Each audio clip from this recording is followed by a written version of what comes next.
person, force, or spiritual entity outside of you, but a being and an aspect of your own mind and psyche. In this video, you will learn exactly what the devil is and the true esoteric meaning of the devil. The first thing we need to understand is that the universe is a mental universe. Look around you. Every action, every building, everything you see around you was begun first as thought in the mind, then manifested. We use the mind to build and shape our reality. The universe, the world, only exists inside of our mind. Therefore, God and the devil exist inside of our own psyche. So first of all, the devil is not a literal being, but a symbol of the lower self. It represents the unmastered, ego-driven part of the human mind, a symbol of destructive thoughts, emotions, behaviors, lives in realms of chaos, fear, hatred, lust, and ignorance. This is why we see the devil as red, because red is the lowest vibrational color on the color spectrum. It also corresponds with the root chakra, which is all to do with survival instincts. Red represents chaotic and intense emotions like hatred and anger. When we are angry, our face turns red. The devil represents our animalistic fundamental needs, our instinctual needs, our survival state of consciousness. We have a survival state of consciousness and a godly state of consciousness. Our godly state of consciousness is creating, not just experiencing in the animal state, but consciously creating reality.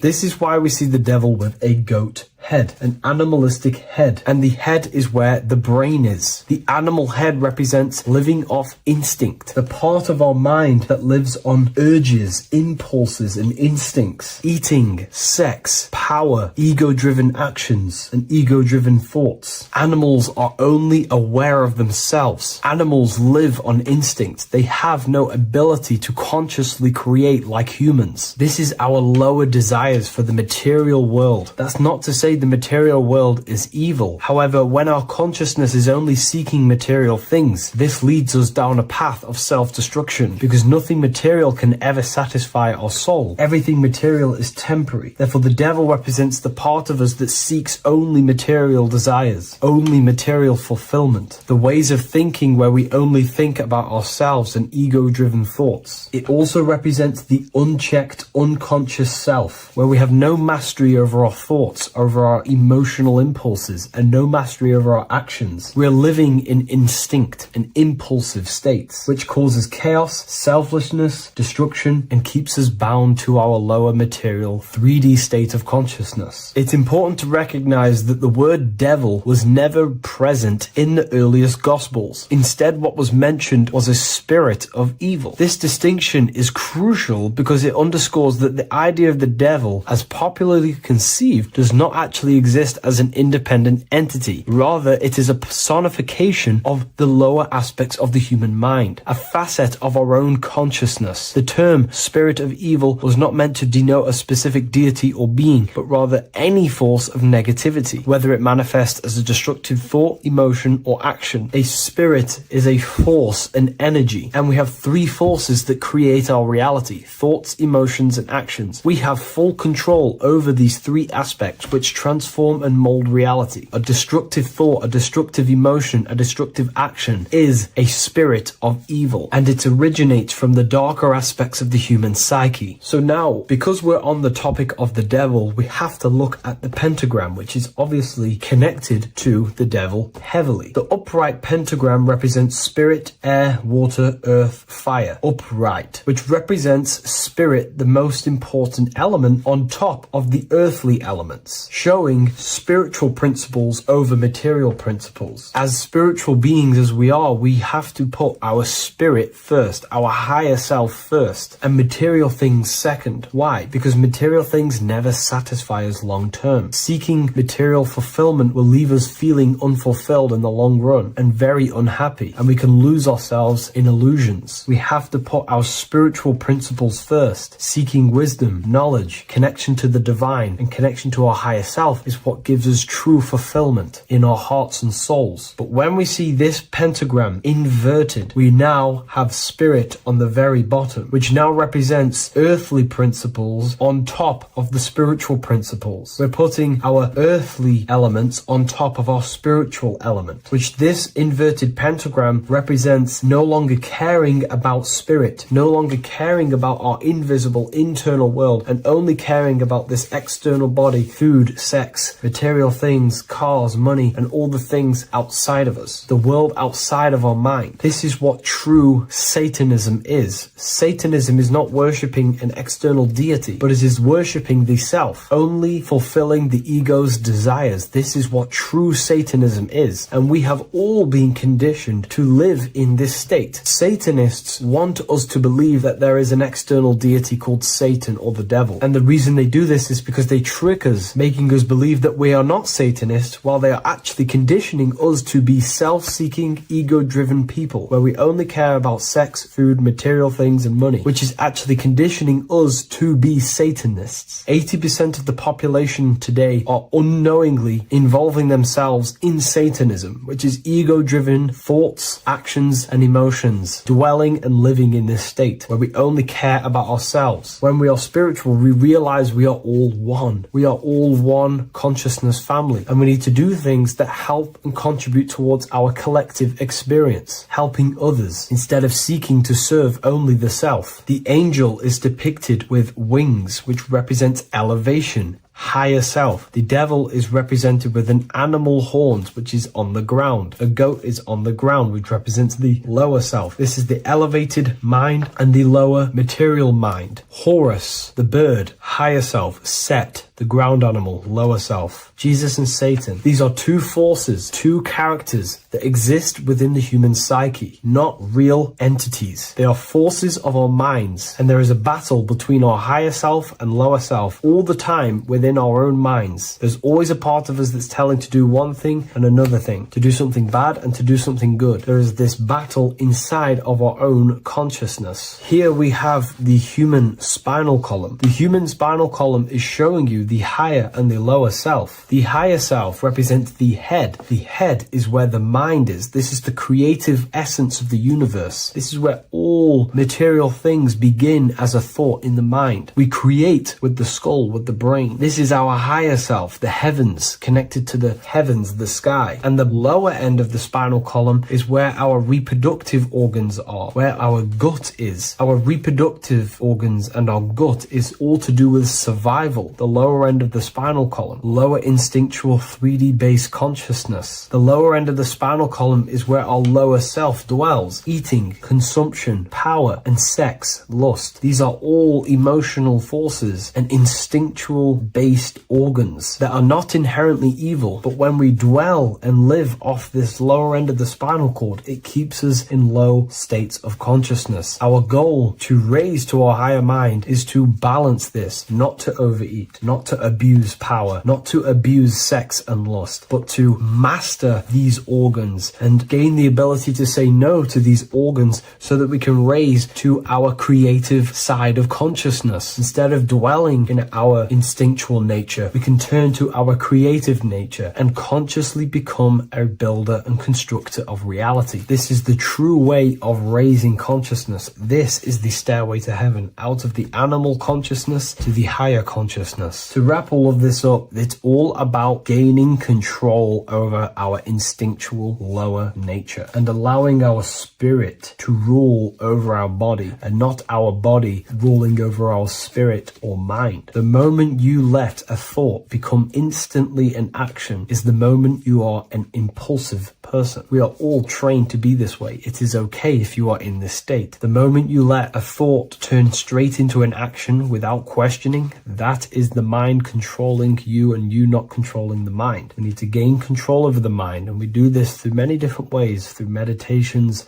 affirmations, and discipline, we slowly gain control over our minds. And once we gain control over our minds, we gain control over our thoughts, and we gain control over the attention that we give certain thoughts. We can then start to uplift our mind, our thoughts, out of our instinctual state to the higher mind. If you wish to learn more about consciousness, I'll leave a link in the description for the Book of Wisdom, Volume 2.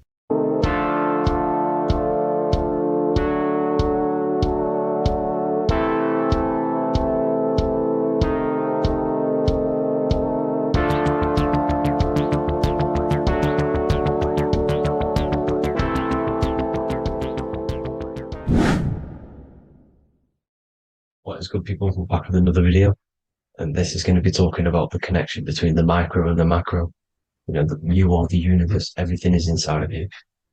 So the first thing you need to understand is that the law of mentalism, we are a thought in the creator's mind, everything's being thought into existence. We have a spark of this mind, this same mind of the creator, and everything is a state of mind.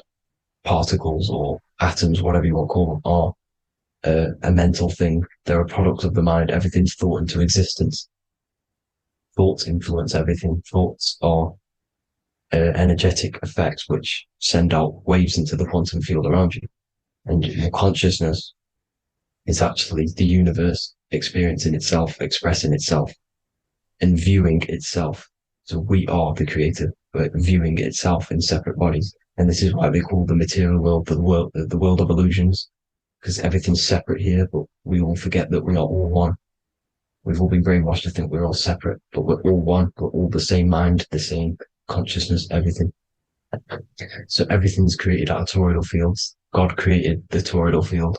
That's the only thing that exists because the atoms are toroidal fields.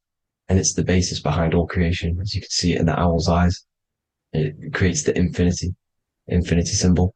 And this was the apple. That apple is a toroidal field. And the toroidal field is made out of dielectricity, which is ether. Ether is black light, and this is counter space. This is another realm. This is what creates God to be omnipresent, to be everywhere at one place at all times. He is everywhere because ether is everywhere. And ether is infinite potential. It connects everything together, and that's what energy moves through. It moves through the ether. And that's black light. Everything is light, as it says in John 4:2, God is light. Everything's a vibrational state of light. So the torus field is made out of dielectricity, ether, black light, magnetism, which is white light, which is the center of the toroidal field. And magnetism radiates, it has no vibration. And then when white light splits, it turns into electricity, which is physical material, and that has a vibration. This is the Holy Trinity. The sun, the moon, Saturn. Saturn, the god of materialism. If you've watched my videos on Saturn, you know that Saturn is crystallizing everything into physical matter. And that's why his old name was El. The ancients called him El. And this is why we get El electricity. This is where El electricity comes from. Because El electricity is only a product of the physical world, which is redshift, blueshift, Adam and Eve. And this is what creates the redshift, blueshift is what is a product of magnetism. When magnetism, white light splits, and this gives us vibration. And this what creates the toroidal field, which is the basis of all physical creation. The sine wave is created out of the magnetic wave and the electric wave. The electric wave is the blue wave, and the magnetic wave is the straight wave, which is radiation. This is vibration, frequency. So the magnetic wave is straight, and then you have longitude and amplitude, which is depth, which is dimension. You see how the electric wave has depth and a dimension. This is why you get the cross. This is the cross of Earth. This is the symbol of Earth, of bondage, of physical matter, because it consists of magnetic wave and depth, which is electric wave. And this is where you get the sun cross or the earth cross, whatever you want to call it. It's the cross of physical matter, and the ancients knew this. This is why they used that symbol. Redshift, blueshift, which is the toroidal field, is the basis of all creation, physical creation. And this is why you have the police siren is red and blue. The Matrix movie, red pill, blue pill. You have red blood and blue blood in your body. The Democrat and Republic, the two parties, red and blue. like your taps. On your taps, you have a red and blue tap. One's generative, one's destruction. Fire, destruction, water, generative. So this is the basis of all things. And electric wave has dimension, like I've already said, depth, material, and it's measured in hertz. It's measured in hertz because it hurts you. It decays because the electric wave has a vibration, and vibration always has to go back to a standstill point. This wave cannot go forever, but the magnetic wave will go forever. It's radiation. Magnetic is radiation. It radiates forever. It pulses. But the electric wave will at some point come back to a standstill point, and that's why it hurts. It decays. That's why our physical body decays, because we contain of electricity. This body is an electric body, and it will return back to stillness like a guitar string. If you vibrate a guitar string, you pull it, it will vibrate, make a sound, and then go back to a standstill point. It's the exact same with every single toroidal field within the body. It will decay, and this is why our bodies decay, and everything in creation decays. So we're born into sin. The sin of Eve. The sin of Eve is us biting into the tree of knowledge of good and evil, which is the systems in the body. And the sin of Eve is biting into the sine wave. We bit into the sine wave. The sun moves in a sine wave. Our DNA is a sine wave. Time is a sine wave. Everything in this creation is a sine wave. This is why the dollar bill is a sine wave. Magnetism and electricity and electric waves in one. And this is the sun doing its sine wave, which creates, when you go bowling, it kind of creates that pin that you hit over. That's the pin of the sun. The zodiac sign is a sine wave because the zodiac sign is an expression of the toroidal field, because magnetism unfolds into 12ness. And that's why you have 12 zodiac signs, 12 systems in your body, 12 cranial nerves in your head, in your brain. So if you can imagine this, see where my pointer is, always starts with Aries. Aries is the head. It's the first thing that's created in the womb. And this is Aries, the ram. And this is why it's called a cerebrum in your brain, which is the first thing that creates when you're in the womb. And what's the element of Aries is fire. Fire is the first element. Fire, first, because it's the first thing on the wheel, the first expression of energy. As you can see here, my pointer, this is the center of the toroidal field. It would go Aries, Virgo, Capricorn, Pisces, Scorpio, Cancer. Then we go back to Libra. Libra would be center. But you see how the toroidal field is the expression of the 12 energies. That's what the constellations are, the energy expressions of the toroidal field. So it would go outwards, starting from Aries here, all the way back to Pisces, which is beyond the bottom half. But Libra would be the center. That's why Libra is the equinox. It's the equinox. Libra is when it goes from summer over to autumn. It's the equal. It starts to transition into the winter side. Equinox, equal, which is Libra. And that's why Libra has the two scales. It's symbolized with the two scales. That's because of, the sun moving over. It's being judged. It's equal now, but then it's going to tip over into the winter. That's why Libra is here, the center of the sine wave. Like I said before, magnetic energy unfolds into 12ness. Magnesium is number 12 on the periodic table.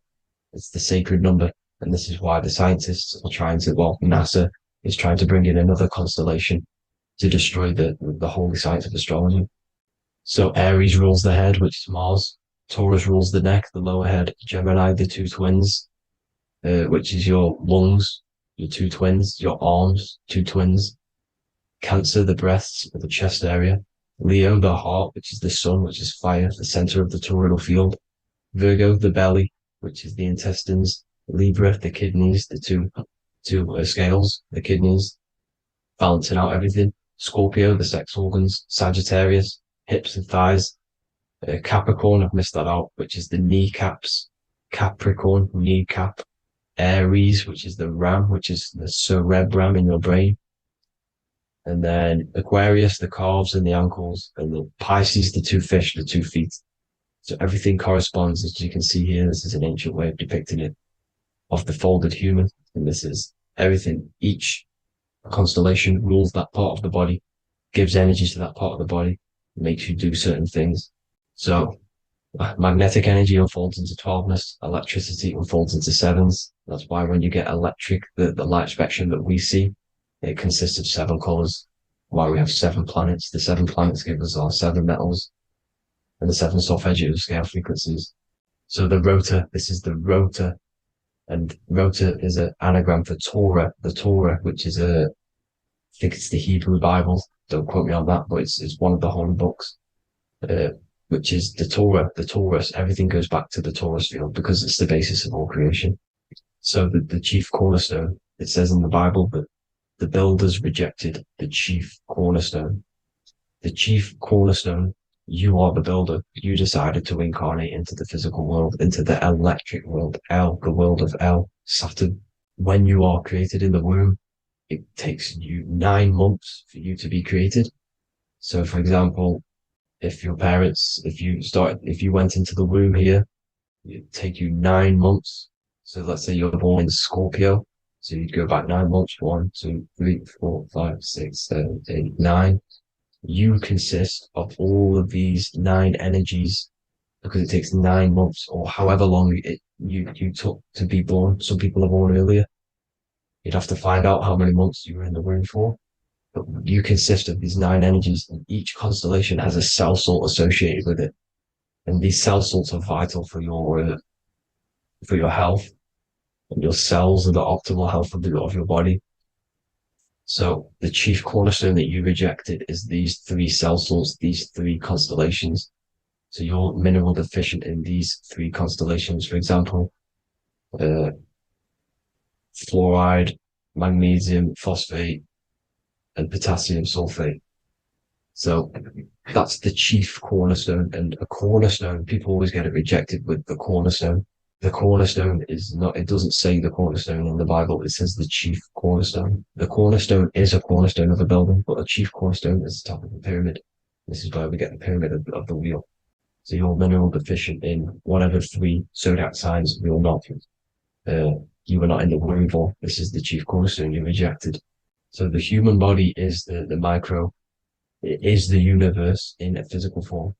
It consists of everything in the universe, just like your consciousness is the universe, watching itself, experiencing itself. Your body is the whole universe. 12 systems in the body, 12 zodiac signs, 7 chakras are the 7 planets. The Holy Trinity of you is your Temple of Solomon, the soul and the mind, the sun and the moon.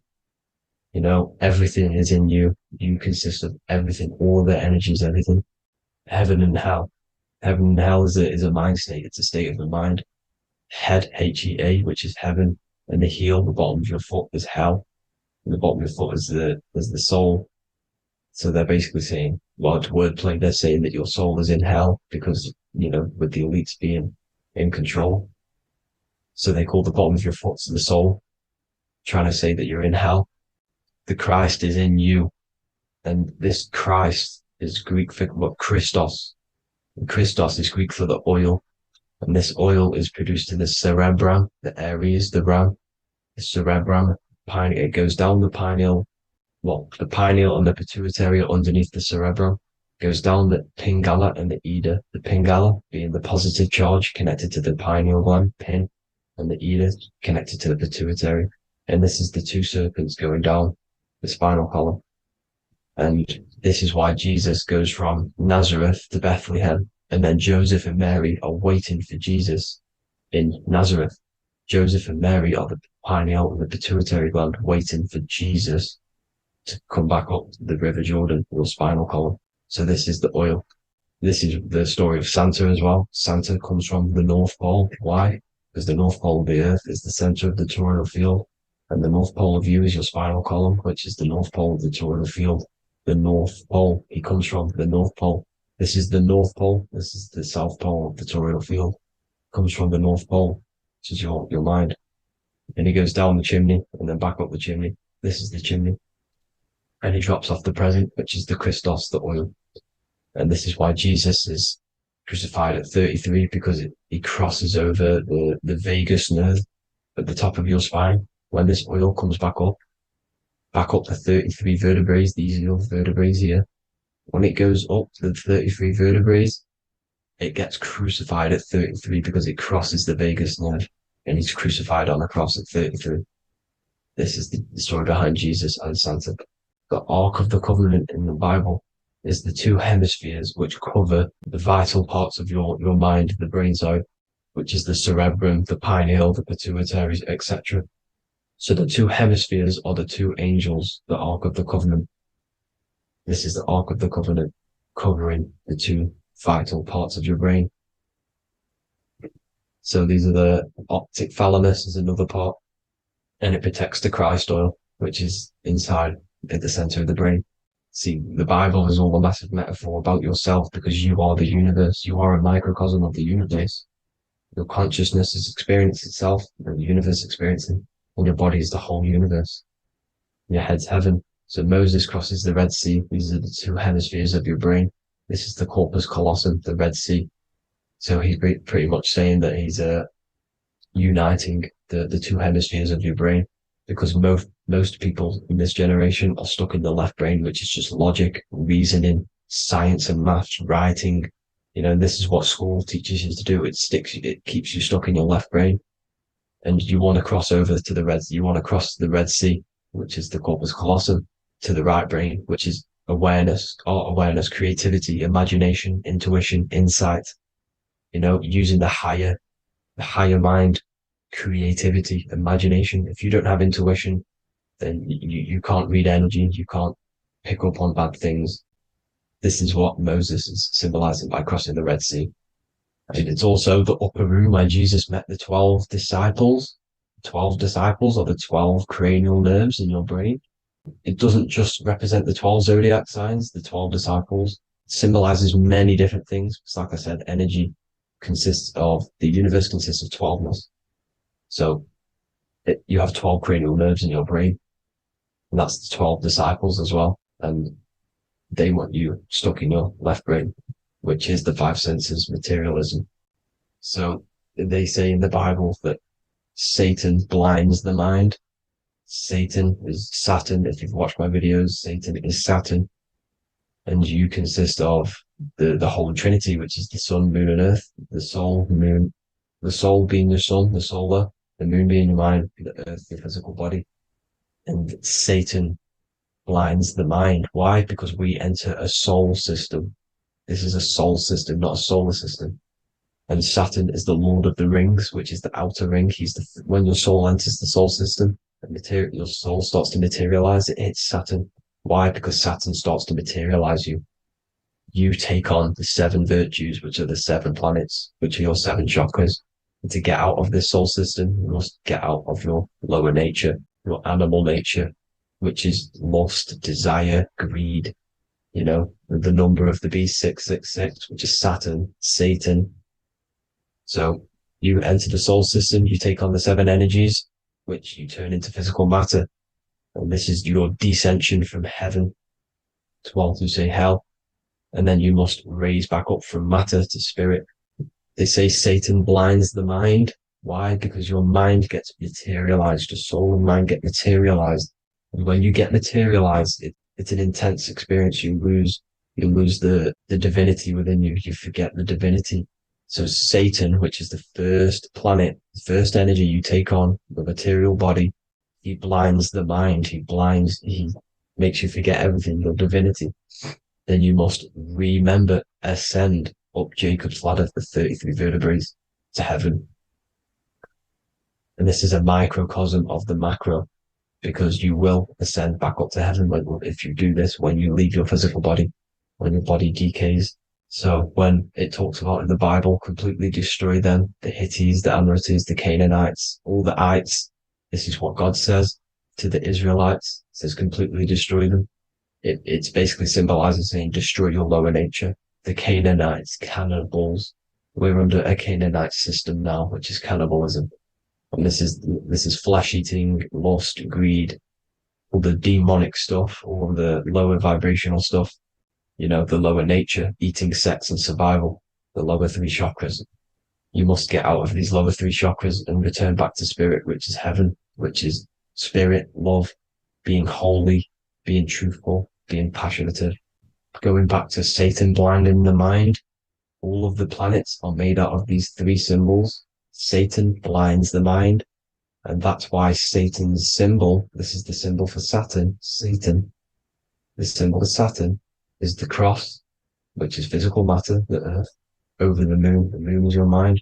So the Saturn symbol saying matter over mind. He blinds the mind. Satan blinds the mind once you enter the soul system. And you must remember, in the Bible, it talks about the Genesis, which is Eve, the sin of Eve, which is biting of the tree of knowledge. With the serpent, which wraps around the tree. It says the serpent placed himself on the tree. Well, the serpent is the spinal column. It's the serpent telling you eat from the tree of knowledge of good and evil, which is your nervous system. And eating from the tree of knowledge of good and evil is doing bad things. For example, over-sexualized, overeating, eating the wrong food. That's eating from your nervous system. It's decaying you. And it's preventing you from achieving the God self, the God consciousness. This is the symbolism of, the tree on the serpent, telling you to eat from the left brain, with the left brain being the sinister. Sinister is Latin for left. That's sin. Sin is left. And left is lefty Lucy, Lucifer, right, righteousness, right, God, godly. The tree of knowledge of good and evil, which is your nervous system, because it determines good or bad. That's the only thing you experience in this world is your nervous system. And then the tree of life is the cardiovascular system, and the Garden of Eden is your body. So that's it for this video, people. I hope you've got a greater understanding of how you are the universe and everything is inside of you. Just keep in mind you are the universe experiencing itself, and your body is a reflection of everything. The 12 constellations, the 7 planets, everything's inside of you. This world is an expression from the inside outwards. You can't affect the outside world to manipulate reality. Everything's inside of you. I hope you got a greater understanding of this. God bless.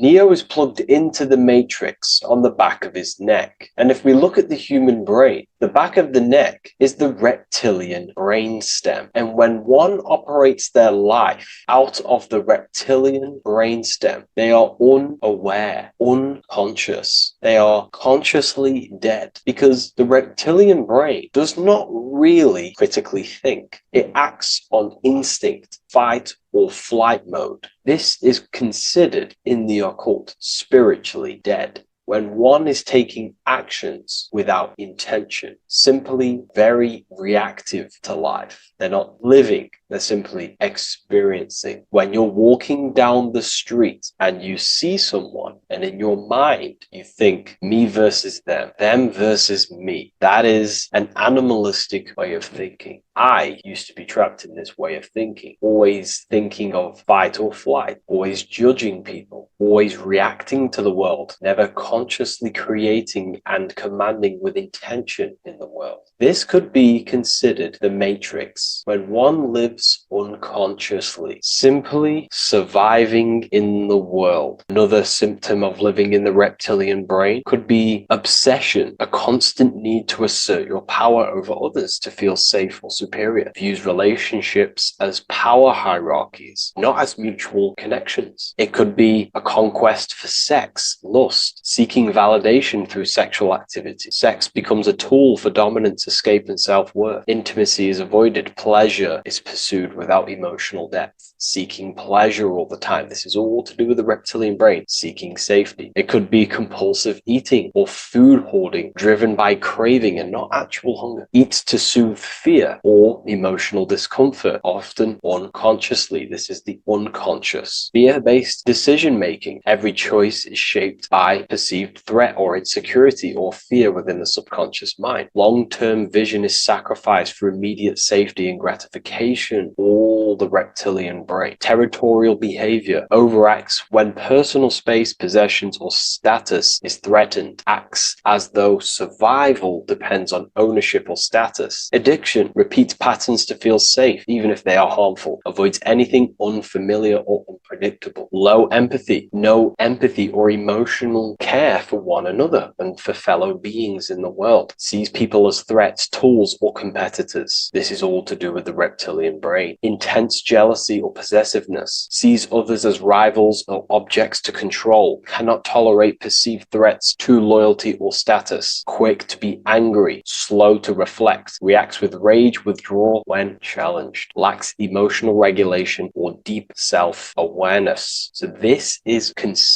brain could be considered the matrix, hence why Neo is plugged into this brain. He's operating the life out of this brain, unconscious, simply navigating life like an animal. I was in this state, and you can only really realize this when you come out of this brain and you start to function from the higher regions of the brain, which we will discuss very soon. And my life was chaos because there was chaos operating internally. I was never thinking about the future. I was always operating life out of fear, out of lack, never had care for another person. When you operate life out of this brain, the matrix, things outside you, can easily control you. This is why they keep us in a constant state of fear. So we operate life out of this. So we never gain full control over our reality, over our actions, over our thoughts. So Neo is called Neo, and he works at a place called meta cortex, very symbolic of the neocortex, the higher region of the brain. Now, this brain makes you human. It ultimately allows you to hold control over the animal urges. Okay, the neocortex is the brain that allows you to have self-mastery, that allows you to control your urges, your instinctual survival urges. So humans can overcome their reptilian animalistic state and start to operate their life in a conscious mastery state. And Neo is plugged out of the reptilian brain, and he starts to use his neocortex, the human brain. This allows one to learn to have self-control, allows one to create, allows one to think about others. It allows one to critically think deeply. It allows one to be self-aware. Who am I? Where did I come from? And where am I going? This is ultimately the brain that has shaped the world. We look at humans. We built technology. We built all of these amazing things. They all come from the neocortex. This is the higher region of the brain that allows consciousness to function on a higher degree. It allows you to truly become a creator and have self-control instead of living in a reactive animal state. You see, animals are only aware of their five senses. They're only aware of surviving. If you notice, look at animals, they're always looking around. Even in their home, they're always looking around, sniffing around. That's because they operate in an animalistic brain. Humans have the neocortex. This is a higher region of the brain, which if you wish to master yourself, this is the brain that you will be using. This allows you to operate life on a higher degree. We see this reptilian brain symbolized everywhere. See it as reptiles. Reptiles are symbols of this brain. We see the Egyptian god Osiris with the green skin representing a reptile, a crocodile. Sometimes we see Osiris depicted in Egyptian artwork with crocodiles or reptiles, if you do a little bit of research on that. And also, if we look at the overall symbolism of Osiris and his story, we notice that he is the god of the dead or the underworld. This is not literal, but the dead or the god of the death,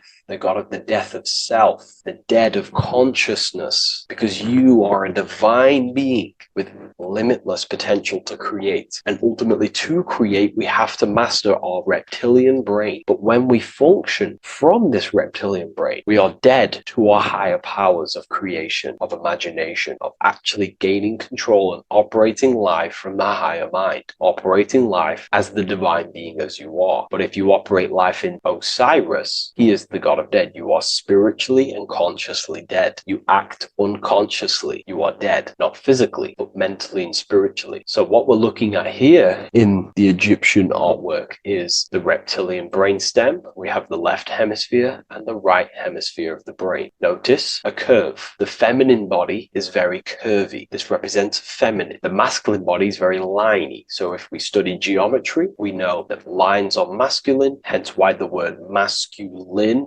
line, and the feminine body is, in geometry, feminine is represented as curves. So this is the left masculine brain on the left side, and this is the right feminine brain on the right side, with Osiris, the reptilian brainstem, in the middle. So we're going to go deeper into some Mesopotamian artwork now. Now let's have a look at this. We're looking at the reptile on the very bottom. We see the left brain and the right brain, the Eye of Ra and the Eye of Horus on the left and right. In Freemasonry, we still see the symbolism of the two pillars, Yakin and Boaz in Freemasonry, with the two pillars symbolizing masculine, feminine forces of consciousness, also representing the masculine left brain and the feminine right brain, with the reptile down here. But if we have a little look here, right, we have a little look at these reptiles. This person is standing on top of the reptiles. When you are on top of something, you have power over the below. You are standing atop of something. You have mastery over it. You have control over it, symbolizing gaining control over the reptilian brain, the reactive actions, the sexual urges, the addictions, the territorial behavior, the fear-based decisions, constant internal tension, never being able to focus. It's symbolizing gaining control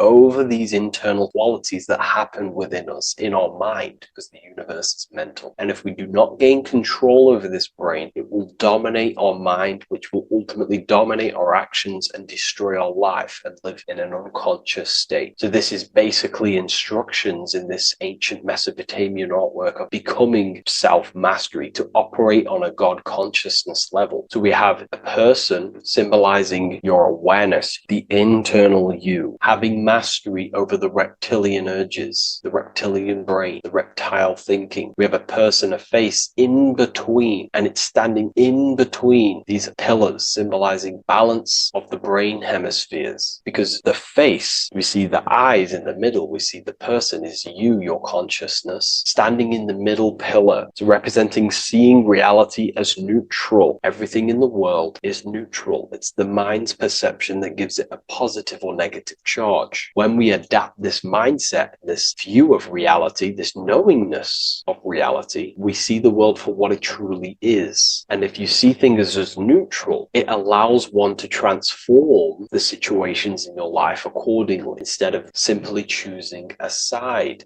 This is a major problem in society, and this was a problem within myself also. We like to choose sides, and choosing sides can keep your consciousness locked in a certain mindset, in a certain belief. And belief is what is ultimately destroying humanity. It's about knowingness, and knowingness is in the middle. We want to seek to know things. Knowing things allows you to go out there, directly experience it, and know it for yourself. For example, I know I'm not on a spinning global ball flying through space. Why? Because my senses tell me I'm not doing that. My senses tell me I'm not going 1,000 miles per hour and 360,000 miles per hour through space while spinning around the sun. I know that because I know myself. I know I'm not my body because I've had direct mystical experiences beyond the physical body. So we should seek to know things, and that's what we call gnosis, direct knowledge obtained through direct experience, knowingness. And that is a middle pillar quality. So in Freemasonry, we see the middle pillar. The matrix is designed to give you two wings all the time. Democrats, Republicans, feminism, and then there's another side. There's always two sides that they're giving you because they want you locked in either way, which is seek the middle pillar, seeing things as neutral, seeing things as the middle pillar, seeking direct experience, gnosis. And this aligns with the brain because the brain gives us these two perceptions also. The right brain sees the woods, the whole woods, but the left brain sees the individual trees and branches and leaves. If we're too left hemisphered, we're going to see everything as divided. If you're too left hemisphered, you're only going to see yourself. You're only going to think about me, myself, my ego, my consciousness, my life. And I'm only going to operate in the world, take actions only towards me without considering the collective, which is the right hemisphere quality. The right hemisphere allows you to see the bigger picture, how we're all connected. We're all one family of consciousness. We're all one being separated in different bodies, one consciousness operating in different bodies. So it's about aligning these perceptions of the brain and standing in the middle, and also conquering the reptilian brain. This allows us to operate in the world and see the world for what it truly is and operate from a place of balance. We also see some more symbolism in Egypt of the ram sphinx in Egypt. Ram sphinx. Please leave a comment and please leave a like and a subscribe onto the YouTube if you like my content. Smash that like button and we'll get straight to this. So this is the ram sphinx in Egypt, also symbolizing the brain. This is my research. These are my conclusions. You can take this with a pinch of salt and go out and do your own research. This is what makes sense to me based off my information I've gained, my symbolism that I can read. So take what you can from it. I'm not here to obstruct anything. I'm not here to place anything in your mind. I'm simply here expressing my research. Never take anything off anyone as solid truth. I've never have said everything I say is solid truth. This is my research. If the research aligns with you, that's great. Maybe it doesn't with some people, that's fine. Simply take things with a pinch of salt, go out and collect as much research and information from many different sources and place together your own understanding of symbolism and your own perspective on reality. But like I say, seek to know and not believe.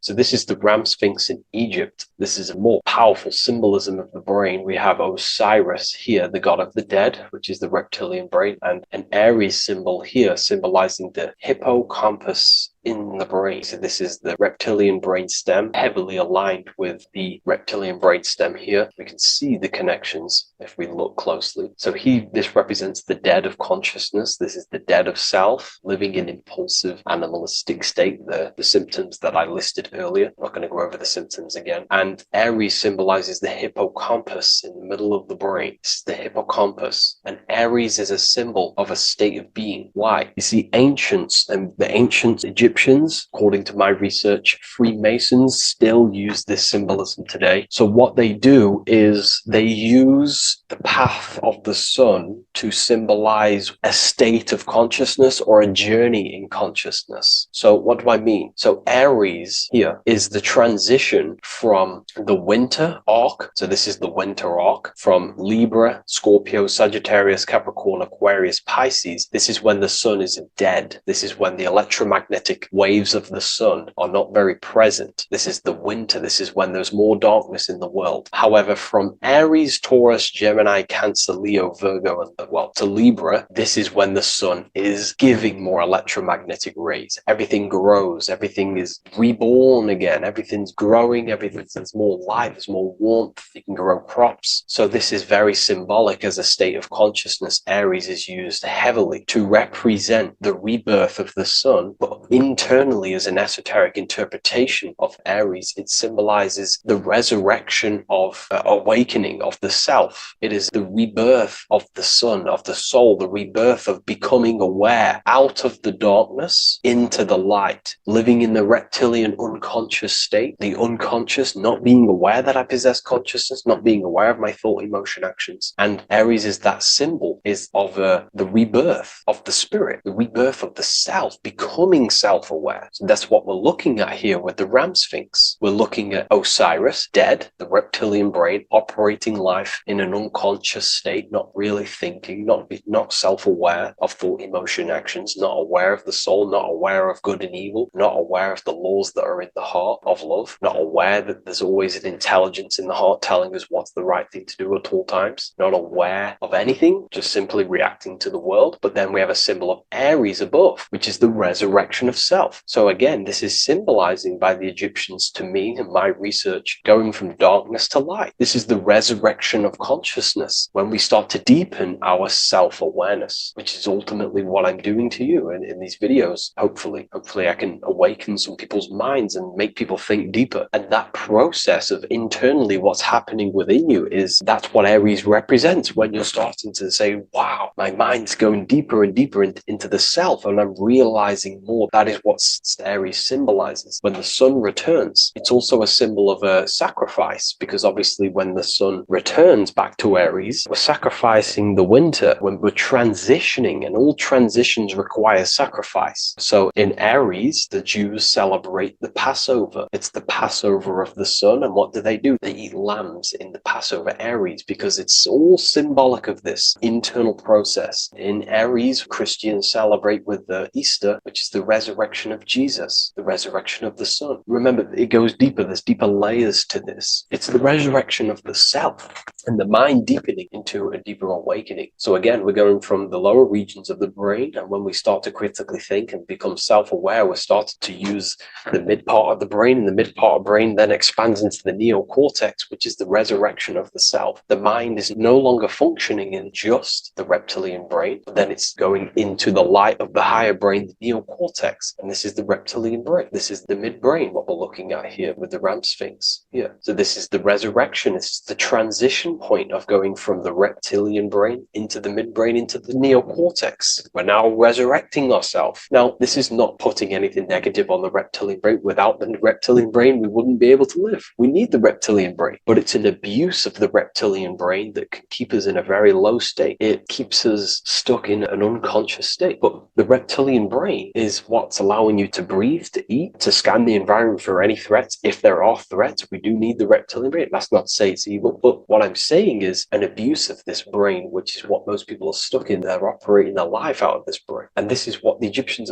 I think, are symbolizing, trying to tell us, to resurrect ourselves, to become self-mastered, to become the highest version of yourself, to actively create in the world. Because when we are only operating from this brain, we're unconscious, well, then other people can use you as a vessel to create their reality. This is how the world is at the moment. The ones who know how to use the mind are controlling the other ones who do not know how to control the mind. So I hope this makes sense to you. Let me know if you have any video recommendations, and I'll see you inside Ethereal University. If you wish to take your research to the next level, I have things inside of there that are very powerful. We happily invite you. I'll see you inside of Join. If not, I'll see you in the next YouTube video. Hello, everyone, and welcome to another lecture inside Ethereal University.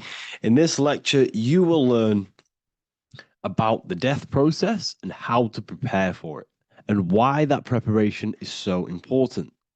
So let's get straight into this.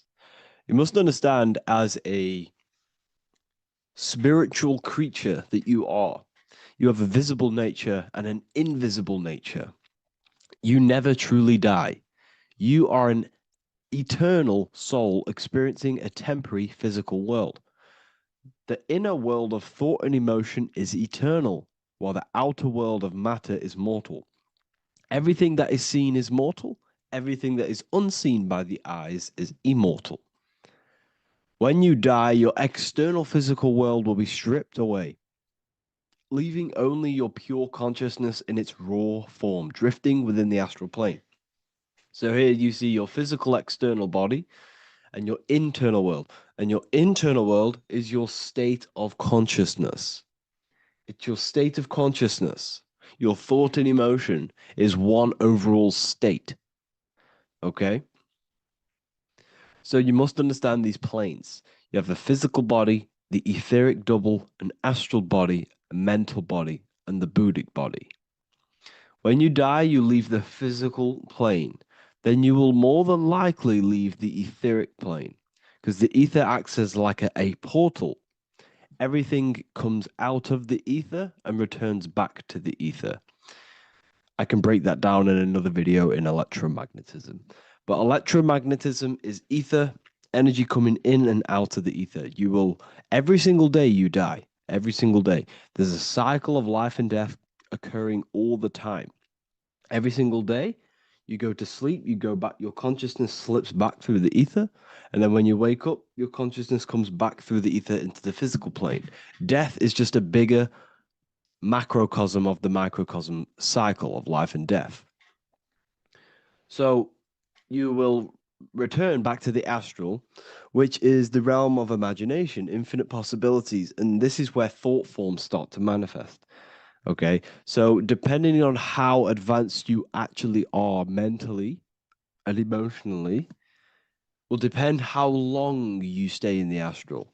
Now, what we must understand is that there is many different components to the astral. We have the higher astral, the middle astral, and the lower astral. These are all vibrational states.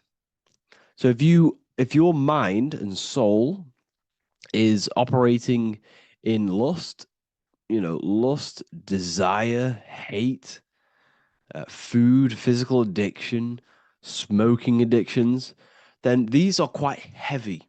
These are quite heavy attachments to your consciousness, and they're quite low level desire, which means they have a low vibration. You will manifest in the lower astral when you're stripped from your physical body. The lower astral is not inherently evil. However, there's just low vibrating things going on there. Low vibration does not mean evil. Okay. So just like bad doesn't mean evil. Okay. In the lower astral, you are going to see lower astral beings. You're going to see spirits, souls with low level desire. Okay. People who are attached to the physical plane, people that lust, people that do these things. Technically, this is hell, but you can escape it by escaping yourself. Now we're going to break all this down. I'll break all this down properly once you understand the full context. So depending on your level of desire, you will manifest in a corresponding layer of the astral plane. If your mind is still attached to the low physical desires, you will find yourself in the lower astral realms. But if you have few desires and have detached from the worldly attachments while you are encased in a body, then you will rise into a higher or middle astral plane, mainly the middle. Okay. The higher astral plane is very formless. So as I broke down here, this is, well, the physical plane is the lowest dimension. This is the most form, the most matter. It's quite heavy. The higher you go, the lighter it becomes, the more fluid, the more formless it becomes. So you see here it says denser down and lucidic up. So this is more lucidic in these higher realms. This is more dense in the lower realms. So this is why the ancient Egyptians were always talking about, I'll show you this. This is showing you death. So first of all, we have Anubis, which represents death. Here you have the heart, which represents the soul. And here you have a feather. And this is a scale. You see how this is a balanced scale? So what this is symbolizing, this represents death. This represents your heart, and this is a feather. So when you die, your heart must be as light as a feather, which means your emotions, your soul, should have no attachments to the world. It should be light. It should be detached. This is why the word light and light are the same. Light is in heavy and light is in very bright. Because when you're less attached to the things, your soul shines. You're authentic. You're light. You're very bright soul. And you have no attachments. Your light is in not heavy. So you must detach from the worldly desires. We have to detach from the smoking, the food. This is why we should fast. Smoking, this is why we should detox. We should also meditate. We should also be able to sit with ourselves for long periods of times. Okay, I'm going to break all this down properly. But that's why the Egyptians show you the symbolism here. Okay. So you're stripped of your material body. So that state of consciousness you're in right now, your inside world, if you shut your eyes, that state you're in, that is what you're going to experience when you die. Okay. And you're going to be manifested into the astral. In the physical plane, you can mask or hide almost anything. But in the spiritual realm, you cannot. The astral body, your thoughts and emotions directly shape your spiritual body, your astral body, revealing your true inner state. So your desires that you can hide in the physical plane, your emotions, your thoughts, you can't hide any of that in the physical, in the spiritual plane, in the astral plane. That will directly shape who you are, your color of your astral body, and your astral body as a whole. So here we have Kim Kardashian. If you could see this lady's astral body, you would run so far that you would be horrified for the rest of your life. If you could see their spirit, their astral form, it would be horrific because their mind is so attached to, physical things, so attached to desire, money, fame, worship, power. These people do not want to die. These billionaires and millionaires will never want to die. They will do whatever they can to stay alive because they understand when they die, they have to face themselves. They have to face their inner world. And their astral body, their true authentic self on the inside, is horrible and horrific and so low vibration. So this is where it comes in. You must be as light as a feather. This is what the Egyptians are showing you in their artwork. Your soul must be as light as a feather. In order for the soul to ascend to a higher plane and not look at that physical plane and say, I want to go back or I want to desire things down there, you must detach now and prepare for death. Hell is not a place, it's your own personal suffering born from within. If your mind and soul are deeply attached to mental fixations, emotional wounds, and physical addictions tied to the material world, that pain will follow you into the astral. This is your true judgment day. You judge yourself when you die. You see your authentic self. There's no hiding. Right. Imagine right now that you that everything you cling to was stripped away. No matrix, no electricity, no food, no TikTok, no phone, no possessions, no distractions, no one else. Could you sit alone with yourself for just 1 hour? Could you sit alone with your thought and emotion? That moment of truth is what you must begin to prepare for. Could you sit alone with yourself? Can you sit alone for long periods of time and just think? And if you cannot, then you're running from your internal world. You're running from your thoughts. You're distracting yourself from your thoughts. This is what we must address. Now, don't feel bad if this is you. We've all have problems. We all have internal problems.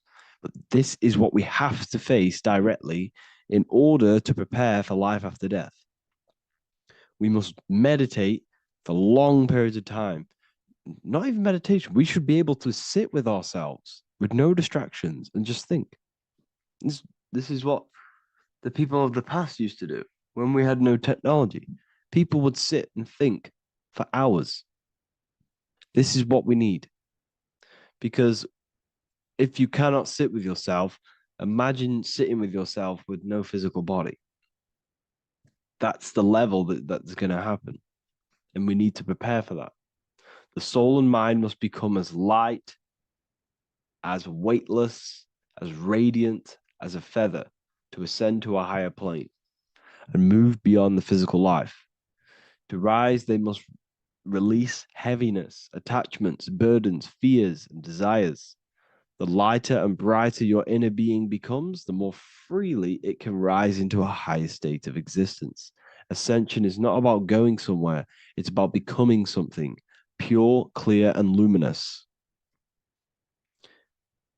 Okay, this is very important. Very, very important. We must detach from the worldly things. So enough of that. How do we do it? How do we attach? How do we prepare? Number one, you must detach from the material things.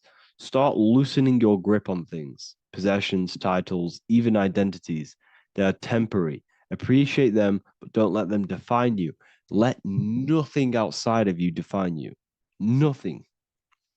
Your name is not you. Your job is not you. Your reputation is not you. Your bad past is not you. Your good past is not you. Your business is not you. Everything outside of you is not you. Now, what I'm saying is, I'm not saying go full right-hand path and never care about anything physical, never care about your family, don't love your family. I'm not saying that. What I am saying, love these things, love these outside things, but do not become attached and do not let them define you. You must be okay with losing anything that is outside of you. You must be okay with that, because you must understand the physical plane is, it's promised that everything is temporary. Everything is temporary in this plane. So don't ever think it's going to be there forever, because it's not. And you must remind yourself, not remind yourself, but I think about this sometimes when I start becoming a bit attached to work and stressed. I just remind myself that I'm going to, this is temporary. I'm going to leave this world one day and I'm not going to care. So you must have the balance. Okay. The balance is key. You can go down that right hand path and just fully cut off from the world like a monk and shave off your hair, disconnect from the physical world. You can do that. That's not wrong. There's different paths in life. You have the left hand path, purely physical. You have the middle path, which is balance between the physical and spiritual. Then you have the right hand path, which is monk mode, where you fully disconnect from the world. They shave their hair off to disconnect from the physicality. They meditate for long periods of time. This is what they're doing. They're preparing for death. Monks prepare for death. They understand this. They understand that you don't die. Your inner world is the true world. The inner world is the only world that exists. Everything outside of you is an extension of you. Number 2, cleanse the mind. Watch your thoughts. Are they rooted in fear, anger, regret, or craving? Meditation, mindfulness, and inner reflection help purify the mind. The cleaner your thoughts, the lighter your spirit. So your astral body is formed by your thoughts. It's formed by your emotions. If you sit around thinking about eating all day, you're going to have a very heavy astral body. It's going to manifest in the lower planes. But if your mind is thinking about good things with good intentions, love, knowledge, expansion, you're going to manifest even the middle or the higher. And there are ways to even ascend out of your astral body. Yes, you can ascend out of your astral body and out of the mental body, but that's all very advanced, and I'm not going to teach that yet. I'll make another video on that, but you can ascend from them bodies. The astral plane is not the end. You can keep ascending as a soul until you're left with just the pure essence of the soul. But we're going to, anyways, cleanse the mind, reprogram the limiting belief systems, let go of mental attachments. And the way you do this is by getting a piece of paper and writing down every single attachment that you have. And you're going to realize, dude, there's more than you think. Okay. We have to detach from these. We have to. 4, practice presence. Can you sit in silence with yourself? The more at ease you are with your own inner being, the less you'll fear death. The afterlife is just an extension of your inner world. It's so important. This is so, so important. Can you sit with yourself? If you cannot sit with yourself, you have some inner work to do. You have some thoughts to address, some beliefs to address, and some feelings to address. Okay, so practice sitting in the present, meditation, or just literally sit there and try and be okay with yourself. And if you can't be okay with yourself, then there's something you need to address, whether it's a belief system, whether it's an emotional trauma, or something. This is what we must reshape, refine, and let go of. Live truthfully. Speak and act from your soul, not from fear or ego. The more authentic you are, the more aligned you become with your true self, which carries beyond this life.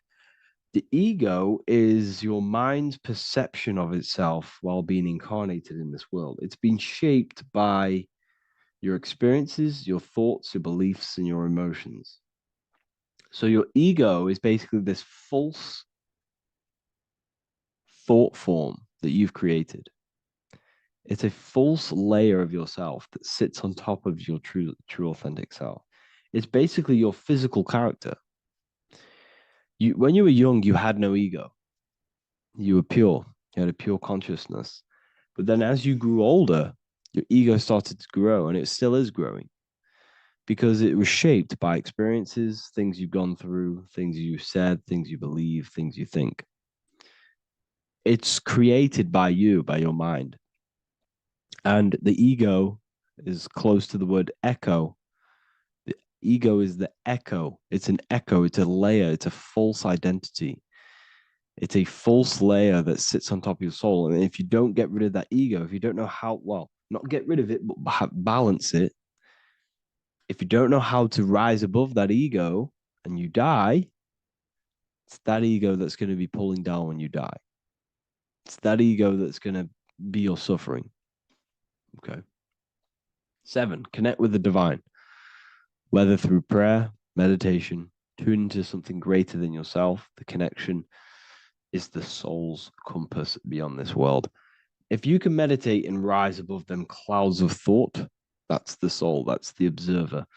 We must connect with that. Okay, this will definitely help with just allowing yourself to connect with your true self. Meditation's great because you can just fully detach from the world. And the more you meditate, the more you can prepare for death. A powerful way to cultivate detachment is through daily detachment meditation, done either at night or in the morning or the first breath upon waking. Or do this as many times as possible per day. Start by physically grounding yourself in the present moment. Say out loud, I am here right now, nothing else matters. Let that phrase draw your awareness into the now. Just keep saying it until you're present. Then begin to slowly list everything you identify yourself with, one by one. I am not your body. I am not my body. I am not my name. I am not my possessions. I am not my house. I'm not my children. I'm not my everything. I am not my thoughts. Release each layer gently. Imagine, if you want to, if you have a good imagination, imagine placing these things into a big box. Placing your body, placing your name, placing your possessions, placing your house, your car, your thoughts, your beliefs into a box, and then shut that box. If you have a good imagination, do that. That can help. And you'll be left with yourself. And you're not even that. It goes even deeper. Eventually, you'll reach the mind itself. Detach from the language that the mind is even using. Now, that's very difficult. And not many people have ever thought about that, and they've ever even been there. Detach from the language that the mind is using. Think about that for a second. Your mind is not what you actually think. It goes very deeper. Your mind is not that little voice. It's that voice that the language is using. So even the language is a spell on your mind. Okay, it's an attachment. Eventually, you'll reach the mind itself, detached from the language it uses, the voice in your head, the need to define. What remains is something beyond thought and beyond words. I can't even describe what's left because words, once the language is gone, it's purely metaphysical. All I can say it is pure awareness, and it's symbolized. This is why symbols are so amazing, because they can symbolize things that are beyond words. A flame, it's just a flame, and you won't be able to understand that until you've been there. It's just a flame. It's pure cause. Words can't describe it. You'd have to experience it. Connect with this essence daily. This is truly who you are. So this is a great way to detach. We can do these detachments every single day during meditation. This will definitely help over long periods of time. Of course, you're not going to be ready tomorrow for death, but just try and prepare for these things. This is the whole reason people used to meditate. It's the whole reason why people do these spiritual practices, because they understood that this plane is temporary and your soul moves on from this plane. And you'll never truly believe in the soul until you experience it. So I can show you these things, but you must go out and experience it. The soul is real, but you won't understand unless you cast off everything else. Okay. So I hope this video helps. It's a very deep video. I'm going to be making more of these stuff, of more self-mastery. And of course, we've made the self-mastery section now. So I'm going to start filling up this place with lectures. And I think it's a great time to start this because a lot of people have been asking on how to master yourself, prepare to death. So hope this video helps. See you in the next one. Greetings everyone, it's Revival of Wisdom. I facilitate human enlightenment through occult and esoteric teachings. I hope this video expands your mind into a new field of thought. In this video, we're going to be discovering the true esoteric meaning of the 7 planetary energies. So let's jump straight into this. In order to fully understand this, you must understand the esoteric teaching of as above, so below, and as within, so without. Our inner world is mirrored into our external material reality. We have a physical voice, which you are hearing right now, and I also have an inner voice, which no one else can hear. The inner world is invisible, and the external world is visible. In other words, the inner world is the spiritual world, and the outer world is the material world. The inner world of ourselves reflects and projects our outer world, which means everything in our external reality is somewhat reflection of our internal self. You are made in the image and likeness of God. You yourself are the universe experiencing itself in a 3-dimensional physical form. The Newtonian science has programmed you to believe that you are a physical being inside of a physical universe. They did this to limit your mind to only believing there is a physical universe and that you are separate from the universe or God.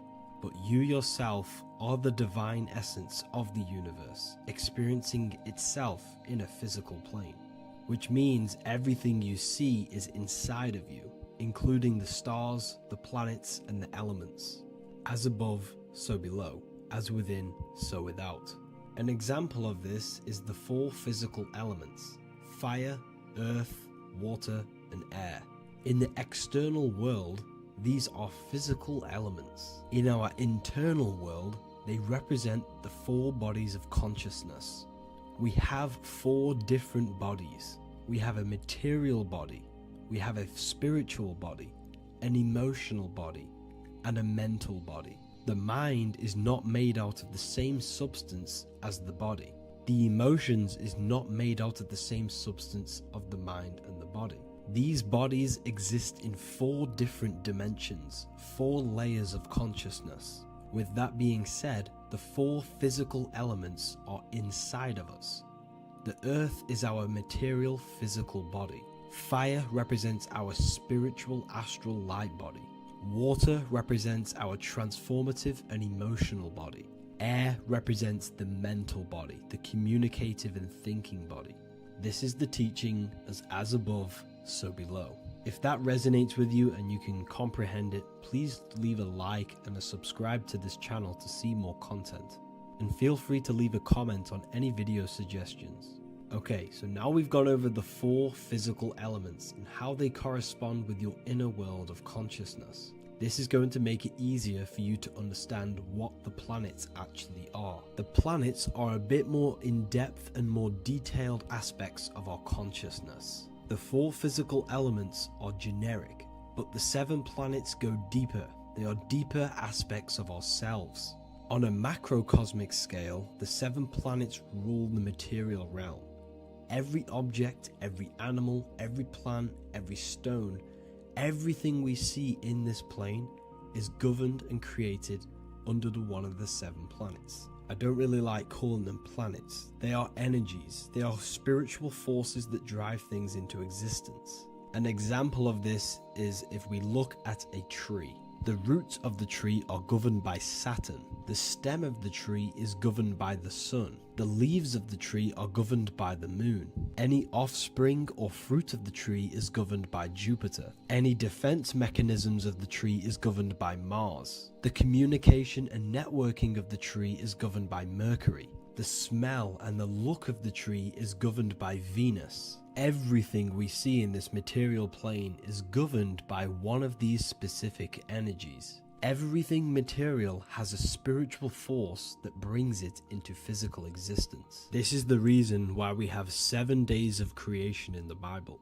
The 7 days of the week, all governed by the planetary energies. Monday is Moon Day for the moon. Mars governs Tuesday. Mercury is Wednesday. Jupiter is Thursday. Venus is Friday. Saturn is Saturn Day. And Sunday is for the sun. This is the reason why there are so many sevens in this physical plane. 7 days of the week, the 7 colors, the 7 chakras, the 7 diatonic musical notes, the 7 lamps on the Jewish candlestick.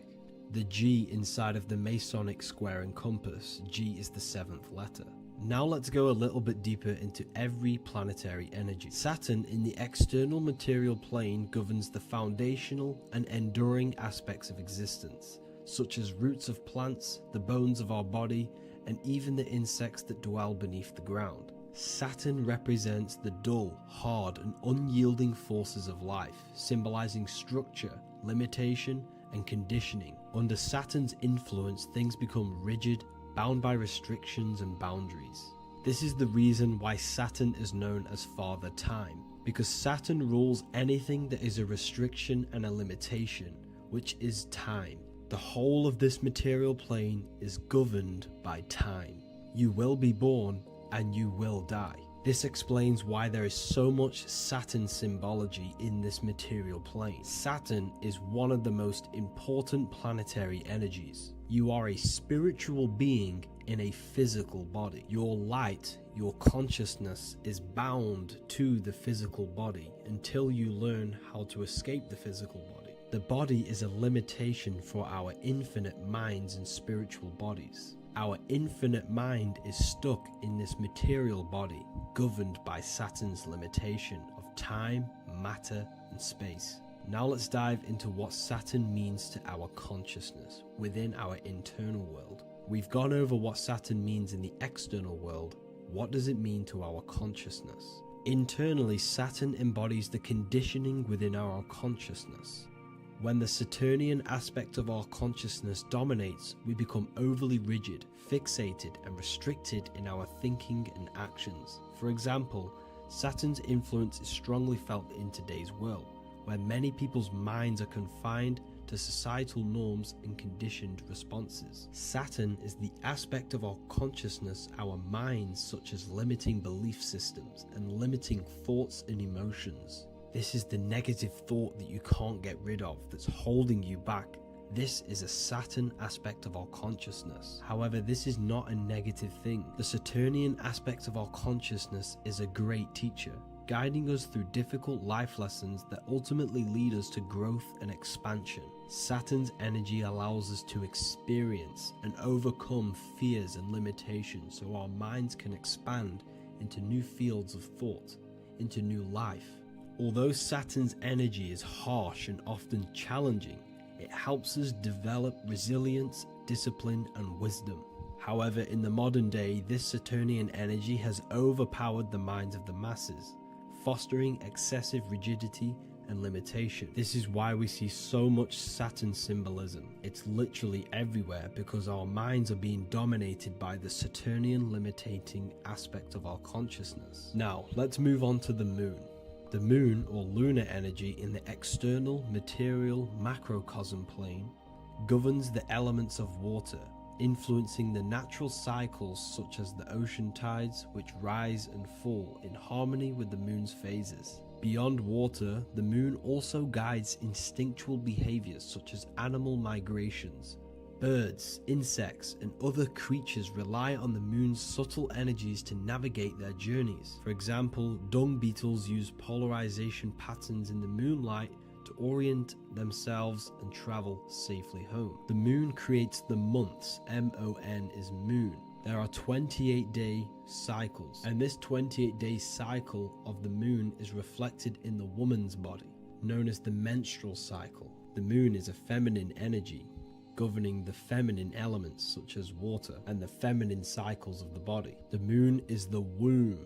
This is why eggs have the same color as the moon, because eggs are ruled by the moon's energy. Now that's the external world. The internal world, the moon symbolizes the emotion aspect of our consciousness. It represents the subconscious mind, the seat of intuition and psychic abilities. Just like in the external world, things are born out of the moon, such as eggs and the womb. The subconscious mind acts as a womb for our conscious mind. Our deep subconscious emotions and programs are born into light into the conscious mind and controls the conscious mind. The moon represents our hidden psyche, our shadow self. Now let's go on to the sun.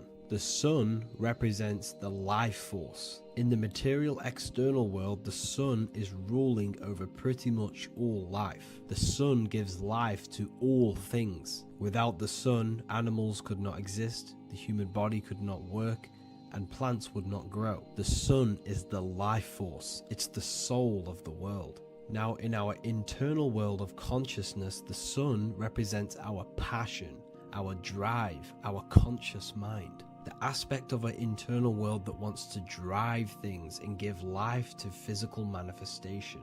Now we go on to Mars energy. Mars is well known for being the god of war. Mars energy manifests into the material plane through anything that seeks to protect or defend itself. For example, the holly tree. The holly tree leaves are very sharp and they defend itself.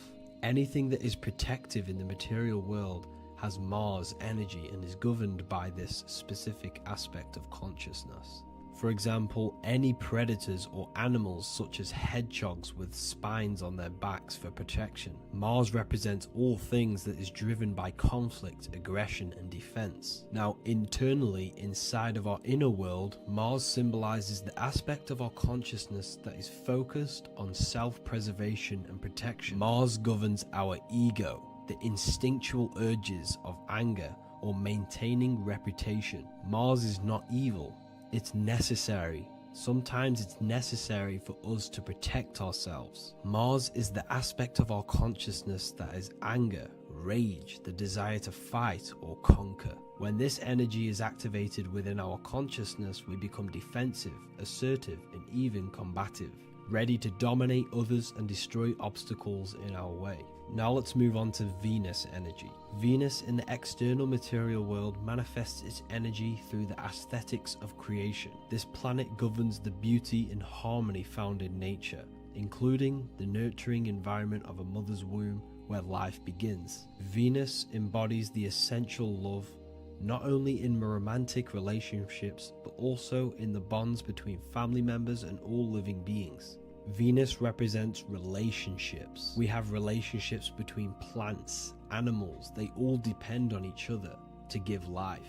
Plants provide food and medicine, while living creatures contribute to their own growth and pollination.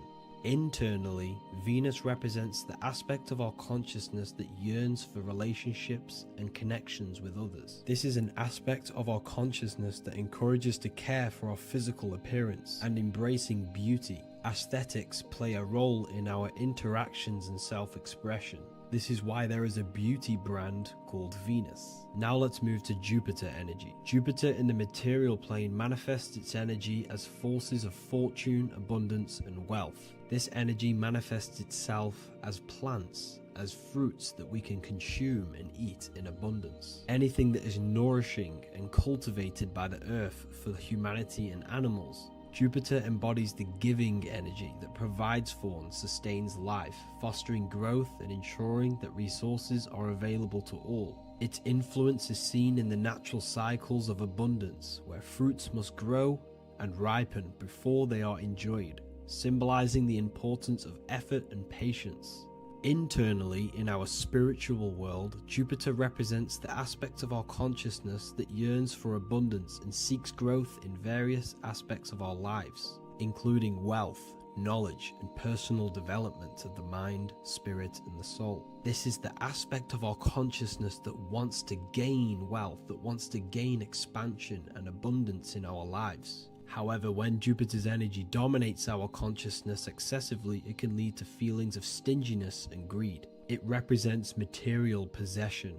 The last planet is Mercury. Mercury in the external world governs the vital elements such as seeds, air, communication, education, and electricity.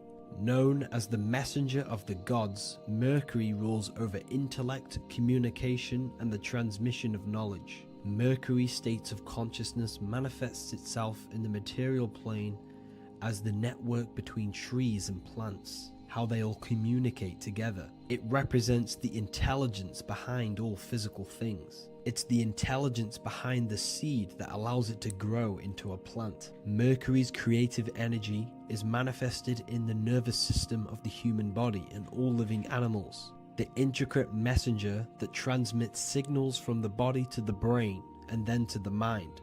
This intelligence within us allows us to facilitate thought and movement. Internally, in our spiritual aspects of consciousness, Mercury is the state of consciousness that seeks knowledge, understanding, and intellectual growth and expansion. This part of us is curious, eager to learn, and driven to communicate ideas and information. It represents our mental body. The Roman god Mercury is often depicting flying because this symbolizes the air. Air represents our mental body. When the Mercury aspect of our consciousness dominates, we become highly intellectual, constantly seeking information, analyzing situation, and communicating our ideas. While this can enhance our understanding and ability to interact with the world, an excess of Mercury's influence can lead to overthinking, excessive analysis, and focus on intellect over emotions or intuition. Okay, so they are the 7 planetary energies in the external world and your internal world of consciousness. These energies are manifested in the Roman mythology as human beings. They are depicted as human beings, but this is nothing but symbolism. These gods never existed physically. They represent aspects of our consciousness and spiritual forces that govern the material plane. Every material object, every intelligence, every piece of life in this universe is governed and brought into existence by one of these spiritual forces. Now, I hope this video has expanded your mind into a new realm of thought. Make sure to leave a like, a comment, and subscribe to the channel for more occult and esoteric information. You can read more about this topic and many more occult and esoteric teachings inside of my books, the Book of Wisdom Volume 1 and the Book of Wisdom Volume 2. I honestly advise that not everyone reads these books. These are books which will completely transform your view on reality. You will feel a lot better reading these books because you will find a connection with yourself and the universe. Understanding truth and knowing thyself gives you a sense of well-being. Like I said, this is not just a book. This is a beginning of your journey of expansion and growth. Reading them can be life-changing. Inside my university, I host live calls where you can ask me questions, and you can watch all the pre-recorded live calls. You also gain the ability to manifest your own reality through the Manifestation Mastery course. There is also a library with all of the PDFs that I've read in the past of occultism, symbolism, and esotericism that you can gain access to. There is a whole lecture section where you can watch all of my occult lectures. This is a place of transformation. The price of the university will be going up very soon. If you join now, you will gain a free sexual alchemy course which will teach you how to transmute sexual energy into creativity. I'll leave all the links in the description for the university and also my website where you can get my books. I hope you enjoyed this video. Take care.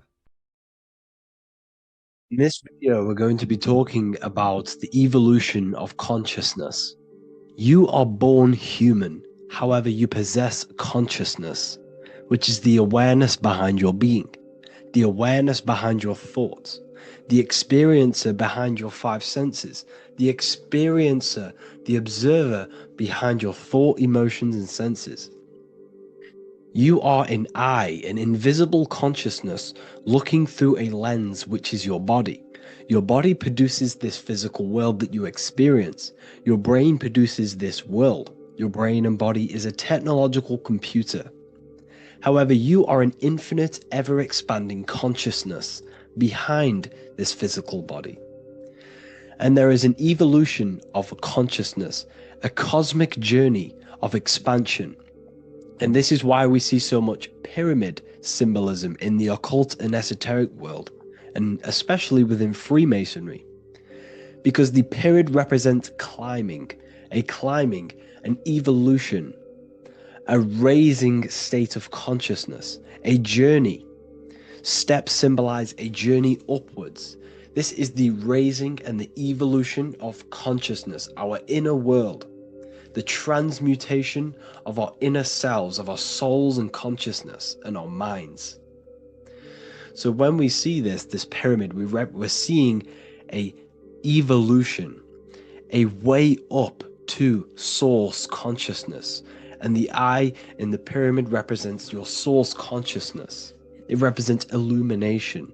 It represents divine guidance through this evolution of consciousness. This is why we see the ladder. Consciousness is ever expanding on an infinite journey of evolution. Each individual is a part of this cosmic process, contributing towards the ongoing expansion of both mind and awareness. As we evolve, we collectively explore deeper levels of existence, expanding the boundaries of thought and consciousness.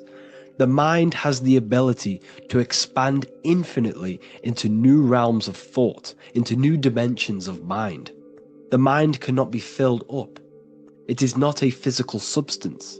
The body can be filled up because it is a physical thing, but you cannot fill the mind. Therefore, the mind is constantly expanding, ever expanding into new fields of thought. So what we see in Freemasonry, the ladder, is again a journey, an elevation of consciousness. When we are born with an infant consciousness, and as we gain older, we gain an adult consciousness. Our inner world, our inner mind, and our emotional intellect changes and evolves. We are significantly different from when we were very young as an infant. It's because our consciousness evolutes, it changes, it alters like water. So just like this evolution of your own consciousness as growing up, there is consciousness of beings existing in cycles beyond our own. And their consciousness is unimaginably different from ours. They operate on a higher level of understanding and knowing, experiencing reality in ways that transcend our current comprehension. Our minds right now cannot comprehend the highest states of consciousness. There are entities, there are beings beyond our own, existing in higher dimensions of consciousness that we cannot comprehend because they have expanded. They are on a further way up the ladder of consciousness. However, we are all on the same journey. None of us can take the same journey. There is one ultimate goal, reaching source consciousness. However, this is always ever expanding. However, we are all on a different journey. There is one truth, one source, one goal. However, there are billions in different ways of reaching it, and we are all on these different paths to source consciousness, to this ladder, this evolution of universal evolution. Okay? Their awareness is attuned to new dimensions of existence, reflecting a more advanced stage in the cosmic journey of consciousness evolution. So when you take DMT, you are shot into these higher realms of consciousness where you meet these beings who look similar to these images. They are not speaking to you physically. They don't speak to you three-dimensionally through vibration and words. They speak to you mentally. If you have done DMT, then you know this. And if you have met these beings, then you know this. You might have even met some of these types of beings on mushrooms or any psychedelic drugs. Because ultimately, when you take these mind-altering substances, it's altering your consciousness. It's merging your consciousness with the spirit of that substance. And you are essentially attuning your mind to higher dimensions of consciousness. That's why we say we're getting high when we take these substances. Therefore, when you meet these beings on DMT, you are essentially meeting beings who are attuned to higher dimensions of consciousness, and they speak to you mentally. They speak to you telepathically through thought, because the universe is mental. Everything exists within the mind. The way you are now, your physical existence, is a state of mind. Mind, thought creates matter. Spirit and matter are two opposing ways of thinking. If we have a very spiritual mind, we have an expanded mind, we are a spiritual person through the mind. However, if we have a very low state of consciousness where we think about food, sex, lust, and all physical things, then we have a physical consciousness. Matter and spirit are two opposing forces, two ways of thinking. The mind attunes itself to different levels of understanding in different dimensions. So, essentially, this is what we're looking at. The body is a vessel for the fluidic, formless consciousness, a temple that houses the essence of our awareness. While the five senses are limited to perceiving only the physical plane, the mind transcends these limitations, capable of perceiving the full scope of reality. It is through the mind that we access deeper truths beyond the material, tapping into boundless nature of existence. Physical existence is a thin band, a thin layer of reality. It's like 0.001% of reality. And your five senses are only tuned into this layer of reality. But the five senses are, by design, only allowed to perceive physicality. But the mind has the power to expand beyond this physical five sense state. The mind has the power to expand and evolute. It is a conscious decision whether you want to take this path or not. You can stay in a three-dimensional way of thinking, or you can expand your consciousness from within. It's not an external journey. There is no God going to save you. You must save yourself. Therefore, behind every single one of these eyes is the same source consciousness. However, we are all different cells in a different journey. The organs in your body, the cells in your body are all alive. They all possess same consciousness, universal consciousness. However, we are all on a different journey of evolution. As above, so below. As the baby is in the mother's womb, when the baby becomes conscious, there is a world outside of its mother. What does it do? It presses and seeks a way out to be born in the other world outside of its mother. It is the same with your consciousness, your mind. When your mind becomes aware that there is realities beyond the immediate surroundings, it seeks a way out. And this is exactly what I'm doing to you now. I am now expanding your mind and telling you there is other ways of reality. There is other dimensions of consciousness which you can access through inner transmutation, through different ways of thinking, spiritualism, and meditating and connecting with yourself and detaching from external things. We can upgrade our consciousness. Your body is a womb. Why Jesus says you must be born again to see the kingdom of God, because you are born physically and then you must be born again spiritually, awakening your inner consciousness. So like I said, as the baby is in the womb, it's the same principle. As above, so below. You were a baby, you were in your mother's womb, and you figured out there is a world outside of your mother, so you seek to weigh out your mother to be born in another world. It's the same now. You must do this now. This is your spiritual evolution. This is the evolution of consciousness. It's ever expanding. When you die, this is a transition. You must learn to not fear death. This is another part of your spiritual journey. You must master death.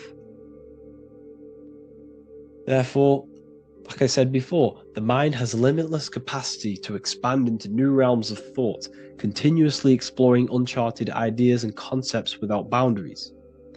The mind can ever expand, it can never be filled, it can never ever know everything. There is infinite fields of knowledge, infinite fields of thought. Your current state is just one stage on an infinite pathway. You won't remain human forever. The human experience is a crucial phase where we learn to balance polarities, master the fundamental laws of the cosmos. It is a period of growth and transformation, preparing us for the next stages in our cosmic evolution. The goal is to strive for perfection, yet the true perfection is unattainable. It's like a tunnel, and there is a light at the end of the tunnel. And as you walk through this tunnel, the light is ever moving backwards. You should forever seek to meet that light, but you will never meet that light because consciousness is ever expanding. You should strive for perfection, yet knowing that perfection is forever unattainable. The journey is endless, with each step revealing deeper layers of understanding and experience. The pursuit of growth and expansion is itself the essence of our evolution. You can find all of this knowledge in the amazing book that I have read for years. I have read this book, The Emerald Tablets of Thoth, the Atlantean, by M. Dorial, translated by M. Dorial. I'm telling you now, this book, now that I've told you this, you have some context on the book. The whole book is about evolution of consciousness. He's talking about higher dimensions beings. He's talking about how you can transcend this physical plane. It is truly the most amazing book you will probably read. One of the best spiritual texts you'll see. It's hard to understand, so you must read it over and over again. And the more your mind progresses, like for me, I read this every couple months. And the more I learn about consciousness, the more I expand my own consciousness. And every time I read this book, I pick out something new that just completely blows my mind. Because you can only understand this book to your level of consciousness, to your level of understanding. So now that I've told you all this information, go and read this book and it will absolutely blow your mind. And so will the Book of Wisdom Volume 2, which is now available. I released it the other day. I'm just going to read a page out now. This page is called Spirit and Matter. The Earth is not merely a dense, lifeless rock drifting through space. It possesses spirit, a living essence that animates its form. But what do we mean by spirit? Spirit in esoteric terms refers to the energy, the life force, animating the principles infused in matter. So essentially, what this page is talking about is how everything has spirit, consciousness within it. You are the middle, you are spirit and matter. You have the ability to expand your mind to the God self and raise above our animal instinct, our material self, and know the divine and expand. Animals cannot do this. Animals are not self-aware. Humans possess self-awareness. We can observe our consciousness. We can say, why do I exist? We can look in the mirror and know that we need growth. And this is what Anunnaki means. Anu means above. Anu was the supreme god of the sky, which is a metaphor. He represents spirit above, heaven. Anu came down to earth and married Ki, the goddess of the earth, which represents matter. It's a myth, it's an allegory. Anu married Ki and gave birth to the Anunnaki. Spirit came down and infused with matter and gave birth to the human, which is you. You are spirit infused in matter, Anu and Ki, Anunnaki. You are the Anunnaki. And this is just one of the teachings in my book. Honestly, this book is absolutely amazing. If you truly, truly want to expand your consciousness, give this book a read. And obviously, if you're inside the university, I give you this book for free. A paperback version. If you join the university, follow the steps inside of the general chat. You'll be able to download this book. Not download it. Order a paperback for free. All you have to do is pay for the shipping. You'll also gain amazing knowledge inside of my library, where your mind will just be overblown with the amount of esoteric books. There's over 45 rare occult books, plus you get a PDF of the Volume 1 and Human Health Guide. You get reoccurring updates where I expand on symbolism, occultism, where you will just feel absolutely amazing once you understand esotericism in yourself. You'll also learn how to create the dream reality that you want with the Manifestation Mastery course, where I teach you how your consciousness creates reality. You'll have a real lectures where I post lectures on symbolism, occultism, esotericism. There's a conscious community and live calls and Q&A where you can ask me questions and I'll answer your questions. I just want to say thank you to everyone who has joined the university. Thank you for even liking and watching this video. Any support I just appreciate every single one of you. Please, if you can, leave a comment and a like on this video and let me know any videos you want me to make in the future. And I will start uploading a lot more to the YouTube. So yeah, thank you all for tuning in today. Have an amazing day. Geometry. This is the study of nature, of the codes, the mathematical codes behind physical reality. So today we're going to be going deep into geometry and the true esoteric internal geometry, the geometry that no one really talks about, and how geometry relates to human consciousness. So essentially, what we must understand when it comes to geometry, the basics of geometry is everything is vibration. And this vibration is vibrating on a certain frequency. And this certain frequency creates a geometric shape, which is why in nature we see all of these different geometric shapes. All matter takes form in shapes. So if we put sand on a plate and we vibrate the plate on a specific frequency, we see that the sand goes into specific geometric shapes and patterns. So essentially, matter is energy condensed.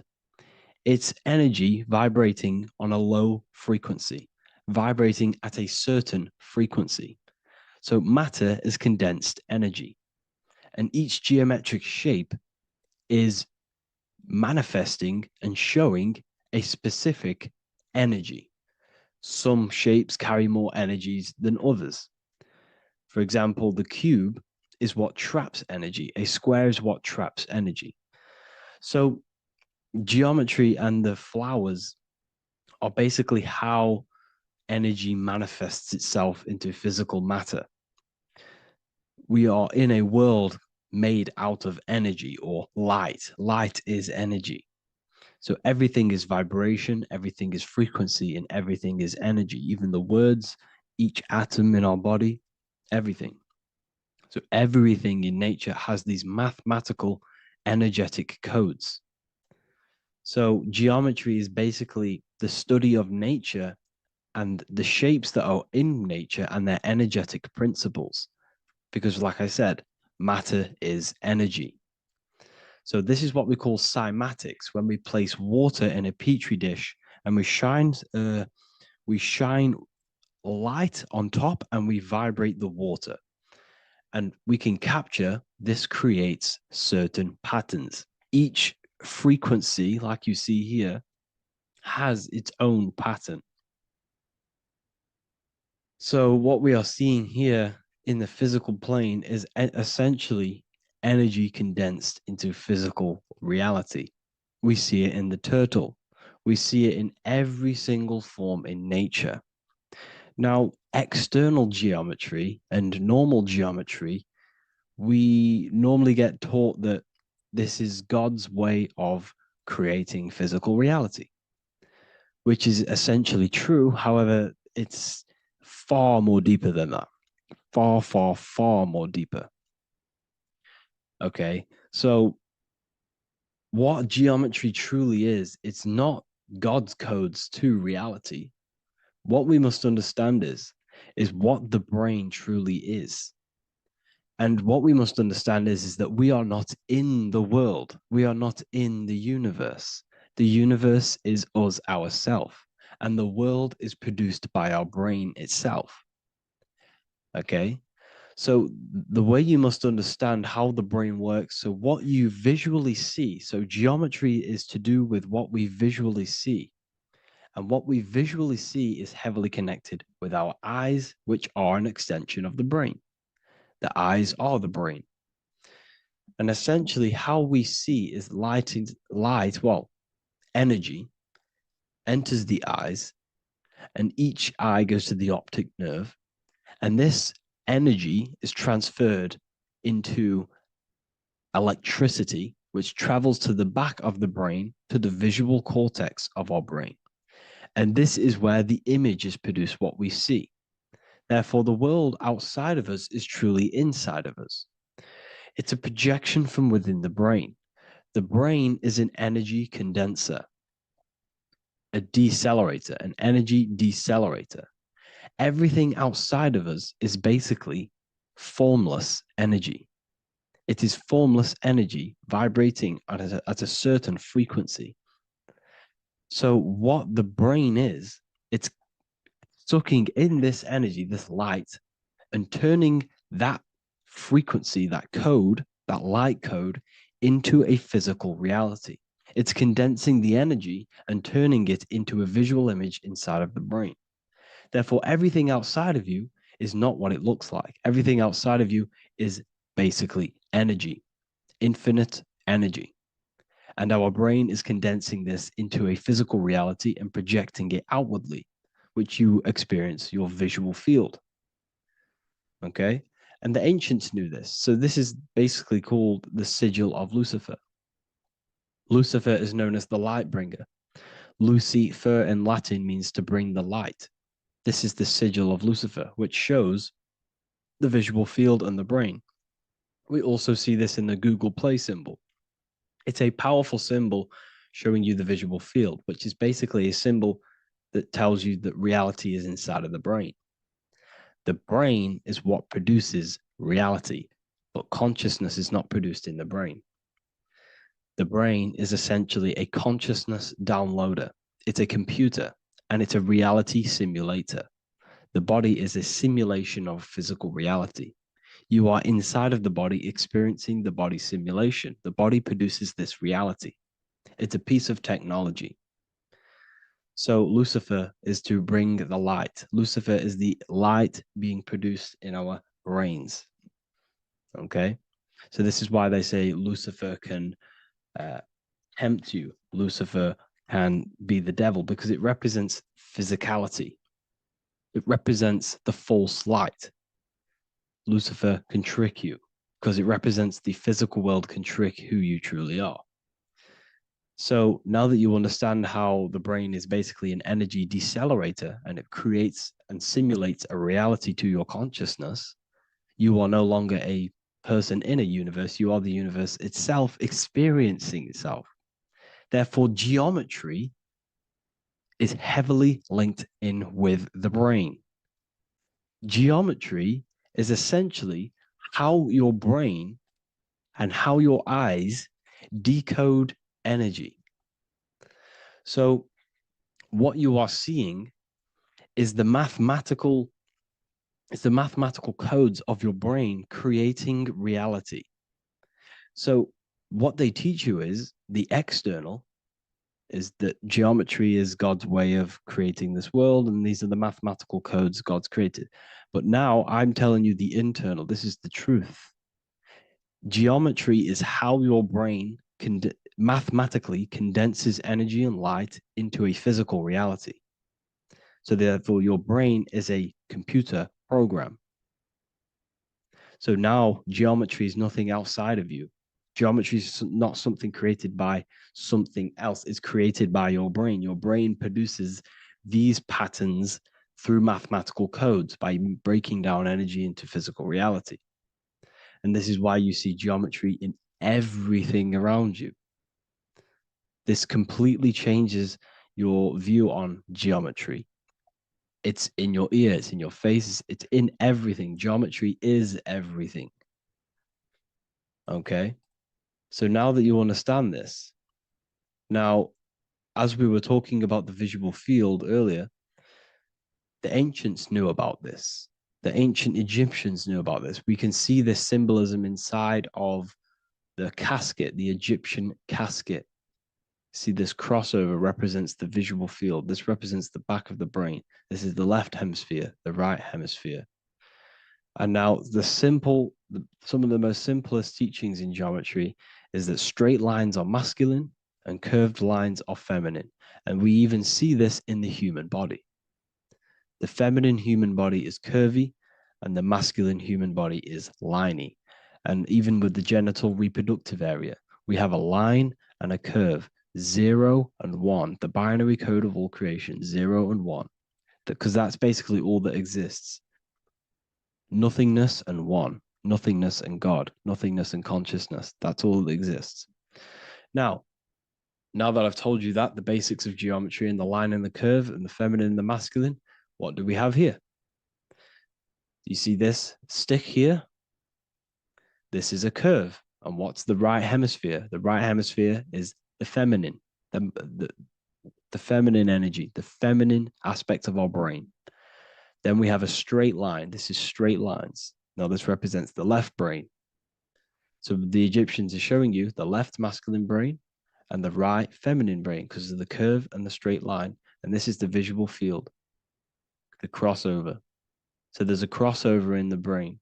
The left eye is connected to the right brain. The right eye is connected to the left brain. Okay, so the left eye is connected to the right brain. The right eye is connected to the left brain. The solar and the lunar. So, like I said, everything outside of you is basically energy. Your body is basically a holographic avatar, condensed energy produced by your brain. There's nothing actually outside of you. Your 5 senses are electrical threads of light. And when you touch something, this is basically electrical signals in your nervous system, which are reporting back to the brain. Therefore, what you touch is actually, you're not touching. The feeling that you feel when you touch something is not the true feeling. That's your nervous system you're feeling. You're feeling your nervous system in the brain. It's electrical signals to your brain. So the 5 senses do not decode, well, what you're experiencing as the 5 senses is not outside of you. This is your brain interpreting electrical signals. You don't experience the world, you experience your nervous system and your brain. The nervous system is an extension of the brain.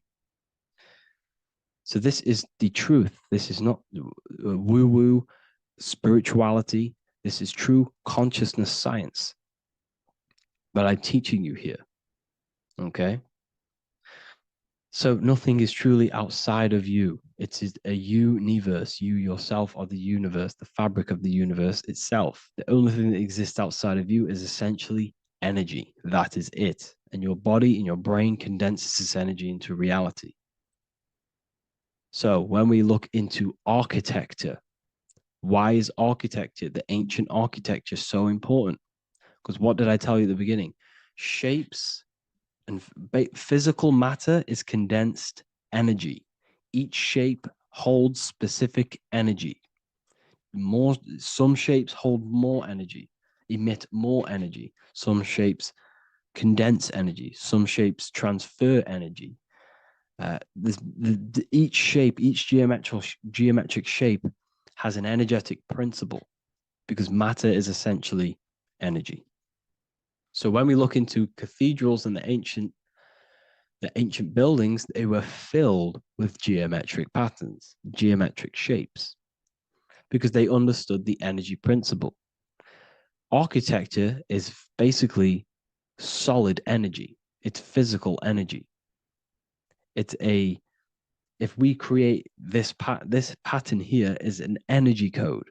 And if you stand next to it, you're going to gain that energy. It's going to be imprinted on your body. So essentially, they filled their buildings with high energy geometric shapes. Points, triangles, pyramids are very, very energetic. This is why you have crystal pyramids made, orgonite pyramids. They're always in pyramid shapes. That's why the Egyptians built in pyramids, because pyramids hold high energy. They emit high energy.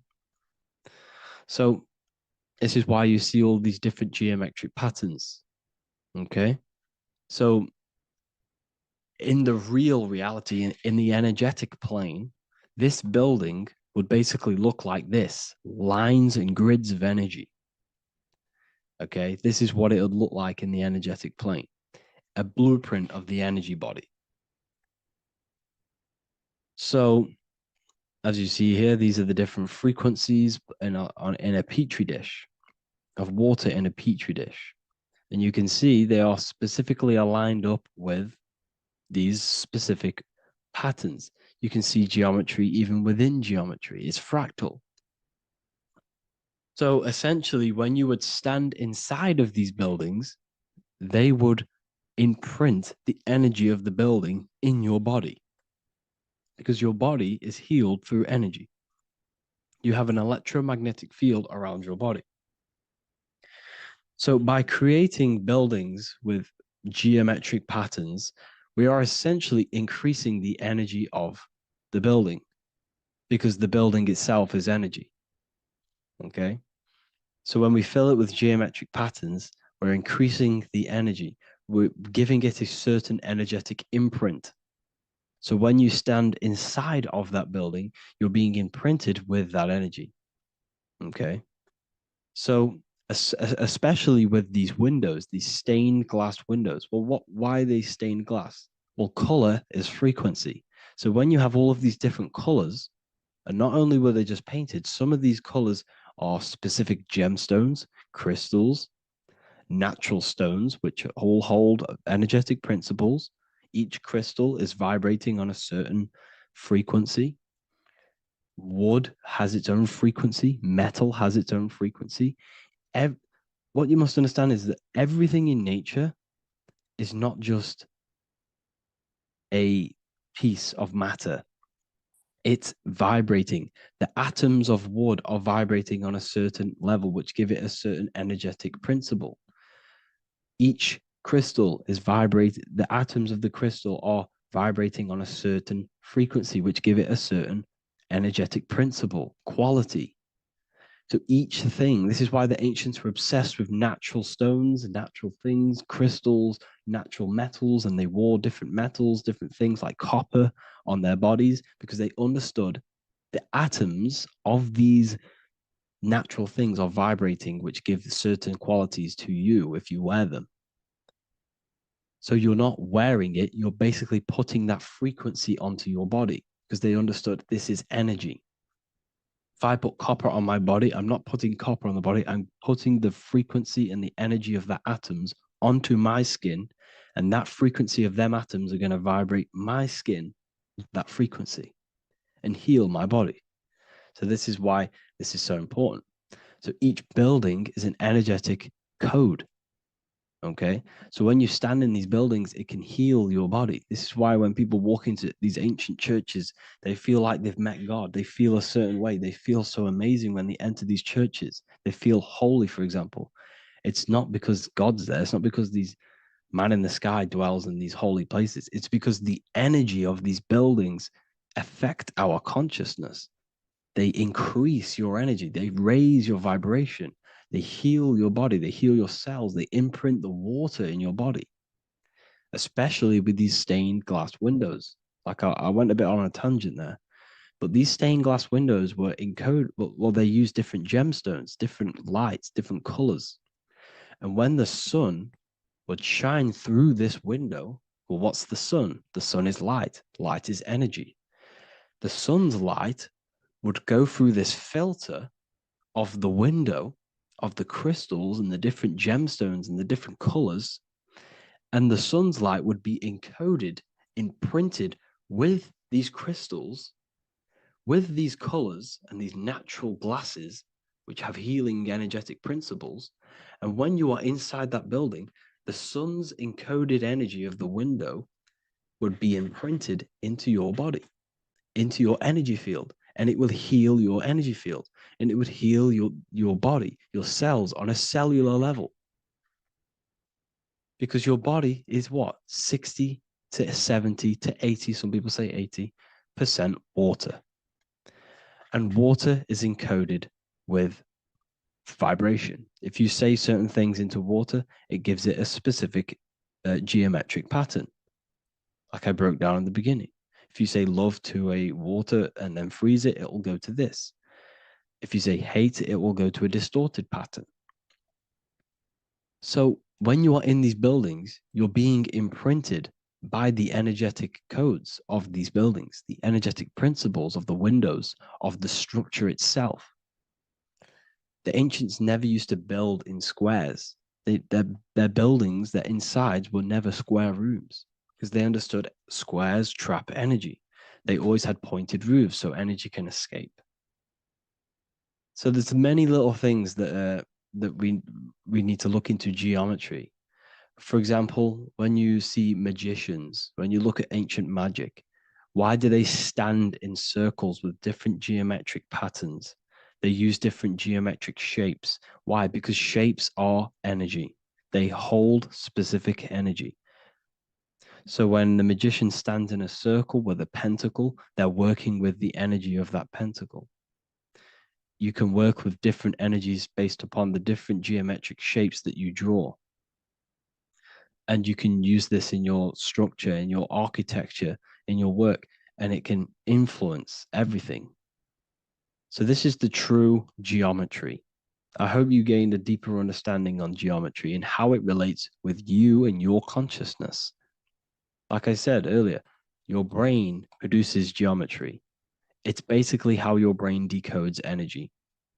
It's not God, how God creates this reality. And no, you're in this reality. You are the reality itself. Your body produces the reality.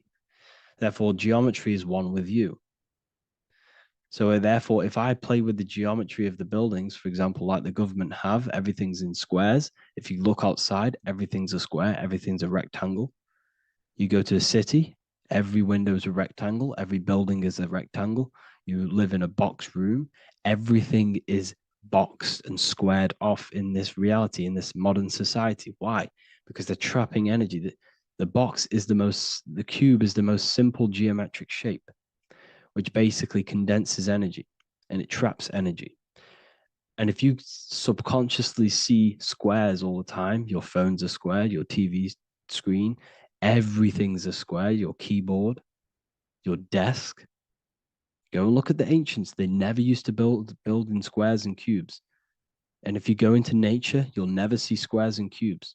Nature doesn't create squares and cubes. Everything in the modern society is squares and cubes to simple your consciousness down, to dumb your brain down. So the ancients built very, very complex structures. Why? Because they understood what we see affects our brains, because our brains decodes reality and creates reality. If you see a sophisticated building, this is going to give you a sophisticated mind and raise your IQ levels over time, subconsciously. I'm not saying if you look at this building, you're going to become smart. I'm saying if every single building in your environment, ment is mind, mental, every single building in your environment was this complex and complicated, it would increase your IQ on a subconscious level. It'd make you more complex, make you more intelligent. So they've dumbed everything down. They've dulled everything down. Look at everything. Everything is being dulled down. So anyways, I hope you all gained a better understanding on this. If you want to gain more occult knowledge and esoteric knowledge, make sure to read the Book of Wisdom, Volume 2. If you're inside the university, you can get this book for free.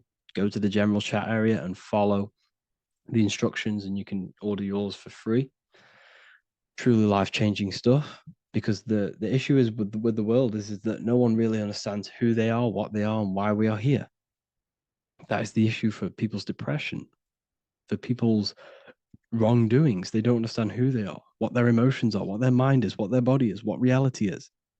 This book gives you that. This book gives you the sense of understanding, the sense of well-being that will give you a better life because you understand life and what life is. And if you truly want to take your studies to the next level, we have the Ethereal University. This is the place for truth seekers where you can connect with like-minded people so you don't have to feel insane, because not many people think this way. I've been there when you wake up and not many people around you are thinking the same way and you start to feel a bit insane and you can't really talk to people about these things. That's why I created this, so you can connect with people and learn at the same time and become the best version of yourself by understanding truth and knowledge. We do if you join, you'll gain access to free live calls every single week, every single Saturday morning. We do live calls. You can ask me questions and all sorts. So make sure to leave a like and a comment. And thank you all for tapping in.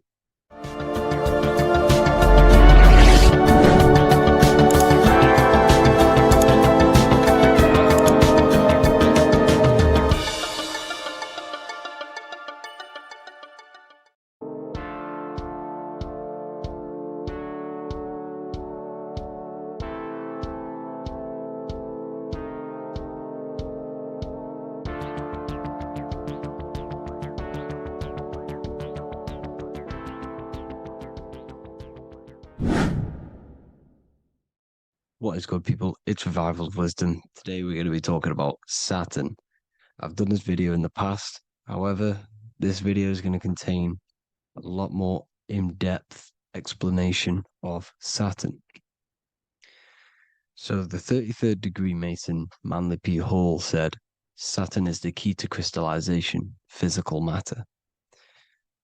Light is matter, matter is light. They are interchangeable. Low vibrating light turns into matter, high vibrating matter turns into light. And Saturn is the god of this world, this physical world. He crystallizes light into matter. This is symbolized as the Masonic checkered board, matter and spirit, matter and light, light and matter. He's also the god of time, destruction, justice. He creates and destroys, because all things in time die. He creates and destroys you. So, because we live in this physical world, which is the electric world, this is why we say electricity, because it comes from the root word of El, Saturn. They used to call Saturn El, E-L. This is why we used to say Elohim is God. The real God of this world is Saturn, but it's being hid.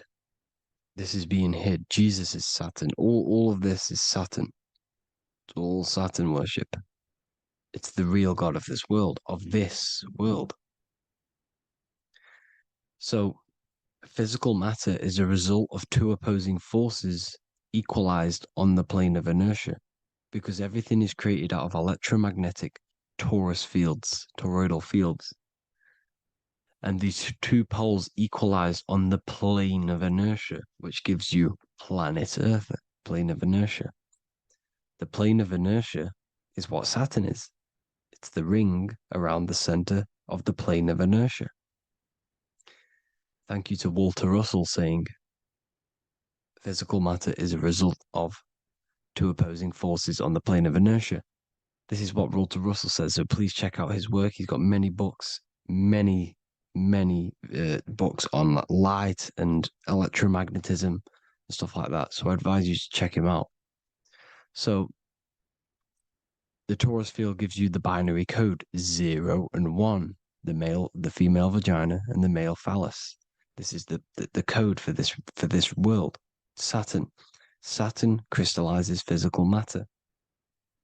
Now Saturn is the most outermost layer of the 7 layers of heaven, where it says in the Quran, it says, Allah, it is He who created the 7 layers of heaven.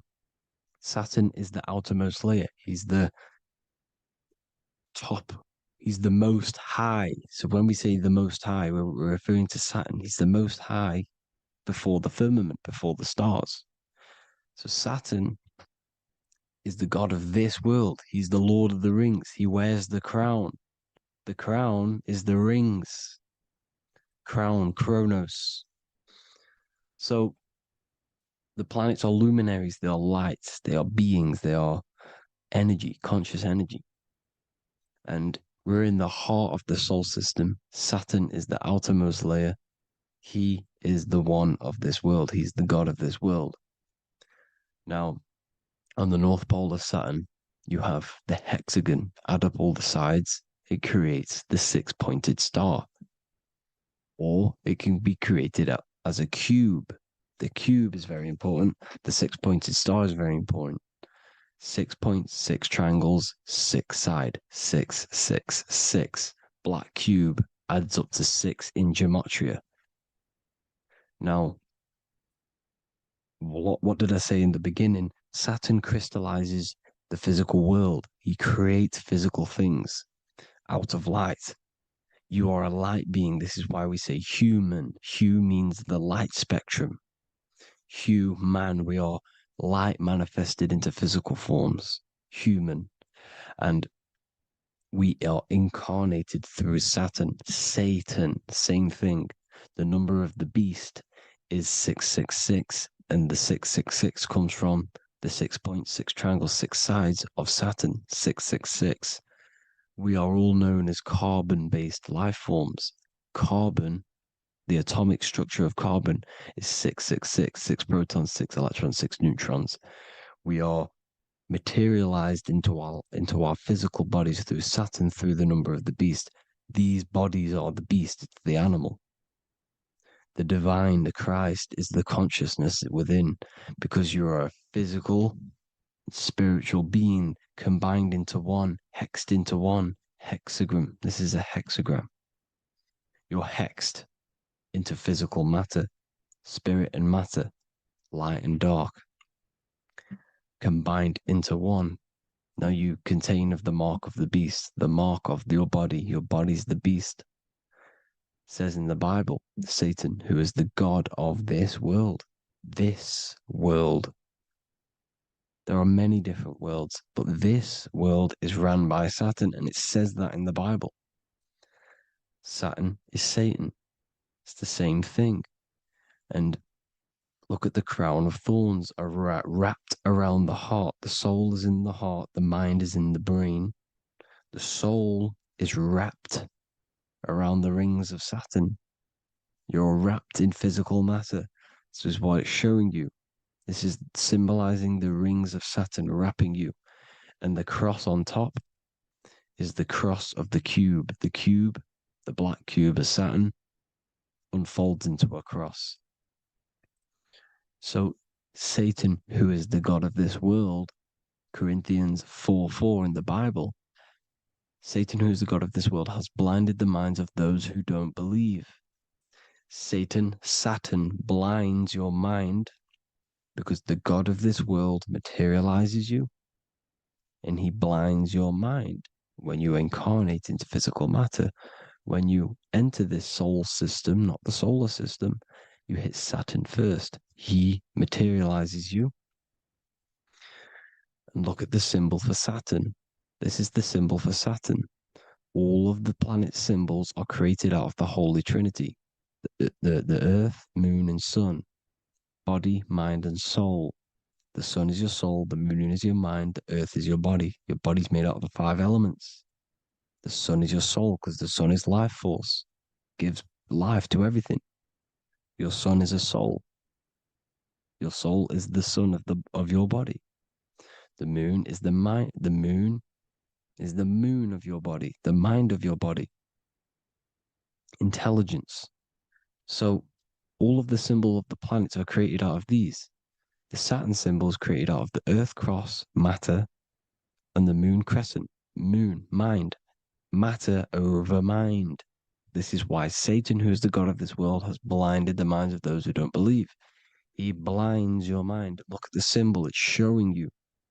The Saturn symbol is matter over mind when it should be mind over matter.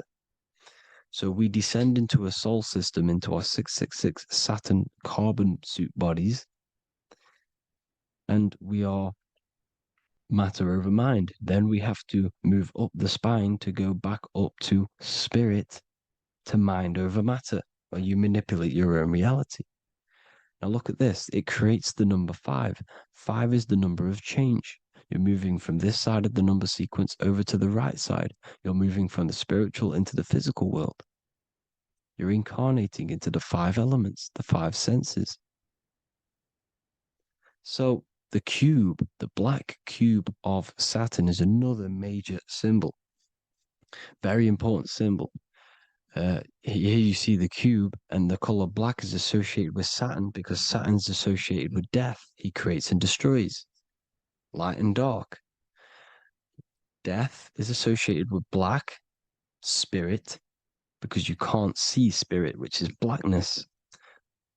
So the black cube is black because Saturn rules the nighttime, which is dark, blackness, and he rules the winter, which is death, blackness.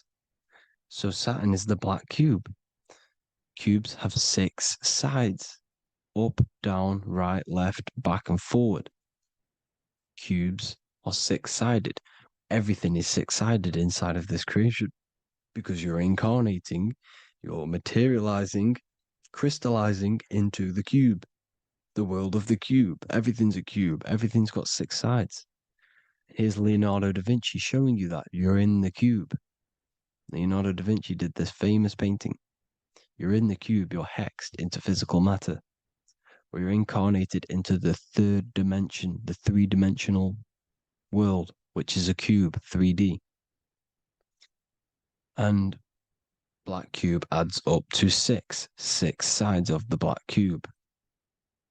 The Kabbalah means cube god in Arabic.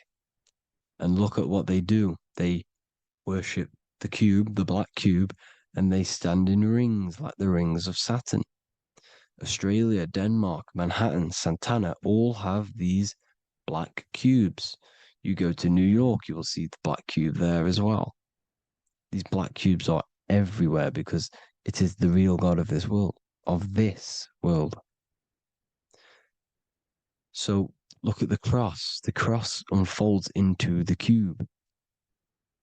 Xbox, Nintendo GameCube, Sega Saturn, anything to do with a simulated gaming reality, they put Saturn in it because we're in the simulation of Saturn.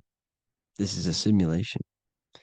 And this is why they reflect this through the Xbox, GameCube, Sega Saturn, anything to do with gaming, simulations, is all Saturn. Because we're in the cube of Saturn, the black cube. We're in the GameCube, the Xbox, the Sega Saturn. As above, so below. So they reflect it through the simulations that they create inside of this simulation. Cubes have 8 points for the 8 points of time and space. 8 is the number of time. Everything's cycling, infinity. So look at the cube. The cube is symbolized as in Judaism. The Judays have the black cube. They wrap themselves in a black band and they cover their eyes into blackness. The black cube for the black cube of Saturn. They use the star of Saturn and they worship their god on Saturn Day because it's all Saturn worship. And look how the Saturn god is wrapped around with these thorns or leaves, just like Jesus is wrapped around his heart. And Jesus on the cross is us on the cross. We are in the cross. We are in the cube. The cross is the cube. And the cross is even in the Saturn symbol. This is another symbol for Saturn. There's 2 symbols. You got this one, the one I've just broke down. And there's this one. This is the cross of Saturn, the cube god, the simulation, the game cube. Now, Chronos is another word for Saturn. Chronos means time. When you clock into work, you go to the Chronos machine. Well, I did anyway. And I tap my card on the Chronos because Chronos is time. Anything to do with time is Saturn. He creates and destroys. Look at the artwork of Saturn with the sand, the time. Look at this, how he's cutting off the baby's wings. He's crystallizing the spirit into matter. He's cutting off your wings. Satan, in the Bible, he falls from heaven into earth and he loses his wings. He becomes a serpent. You see that's it's all symbolic for us. We are the fallen angels, fallen angles of light. We're fallen angles of light. We are light beings. Now we're fallen into physical matter. Saturn's chopped off our wings. He's chopped off our spirit wings because when you astral project, you can fly. You will fly around. He's got the Reaper staff here, always depicted with the Reaper staff. Now look at the clock. Saturn Day is the 6th day. The number of the beast, 666. Look at the clock. 6 take away 12. Sorry, 12 take away 6 equals 6. 7 take away 1 equals 6. 8 take away 2 equals 6. 60 seconds in a minute, 60 minutes in an hour, 24 hours in a day, 2 plus 4 equals 6. That's 666. Everything's 666 because it's time. Saturn. All goes to Saturn. He's the god of time. We're in time now. We're in time. We're in the time, which is God, the god of this world, the god of time. Now look at this. The Reaper is also depicted as the Reaper with the staff, the black cloak, black symbolizing death, spirit. Judges wear black because Saturn is the law. He's the god of this world. He's the law. This is why they wear black cloaks. When you graduate from university, you wear a black cloak and a black cube on your head. You've been hexed. Funerals, you wear black because it's all to do with Saturn, Father Time, Father Crystallization. Now, Saturn, here's another one of him cutting off the wings of a child because he cuts off the wings. He creates and destroys your body. We're in the electrical world. Everything that is electrical vibrates. All vibrations have to come back to a standstill point, which is death. This is why your body dies. Your atoms stop vibrating. Corona. Look at the crown. The crown is the corona. Corona means crown. And look at this is an alcohol brand for beer. You can see the staff of Saturn in the symbol with the moon crescent. Corona, which is the crown, Saturn, the crown on Saturn, the rings. And then you've got the staff. It's all Saturn worship.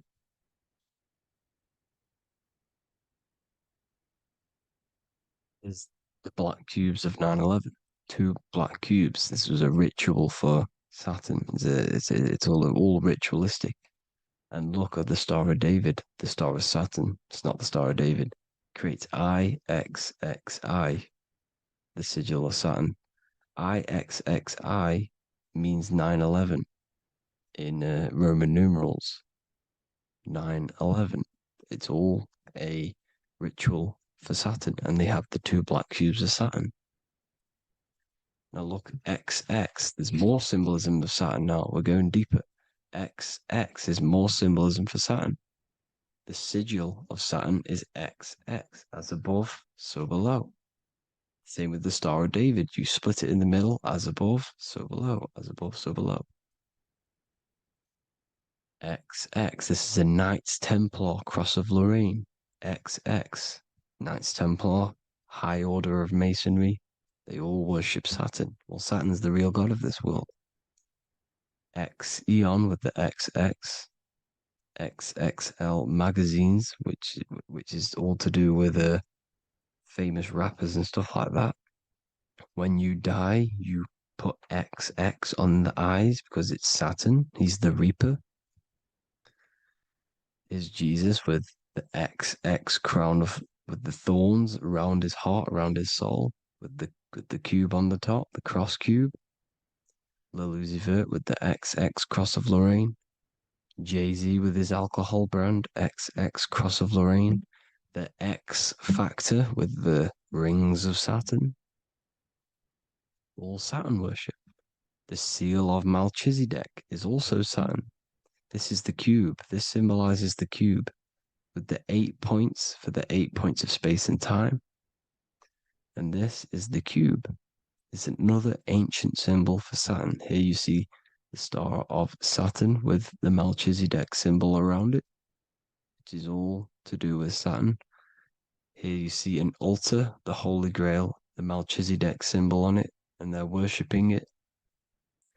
This is why we wear rings, wedding rings for the rings of Saturn. It all goes back to Saturn. Earrings. The 8-pointed star of the ancient Sumerians is all Saturn.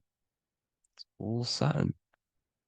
So the ancients, the symbols of Saturn goes on forever. It's in all of the major corporations. You can see it everywhere, the rings of Saturn. Toyota is an obvious one. Internet, Nike, Target, Sega, Saturn. All Saturn worship. All Saturn worship. Because he is the real god of this world. Here's Kanye West's album with a Saturn here. Here's Michael Jackson's album saying X, escape. There's the X again. The X, escape. You have to escape this reality. Maybe that's what he's pointing at.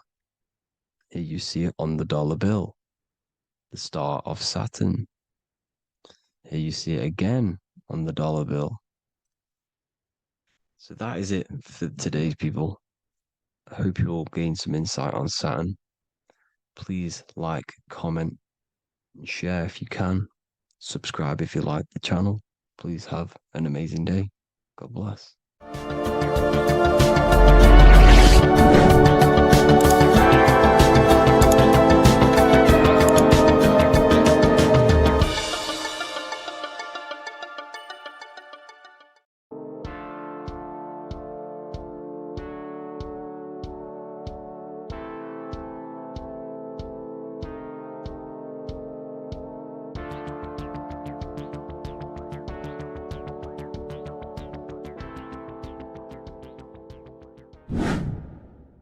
Hello and welcome to another video, people.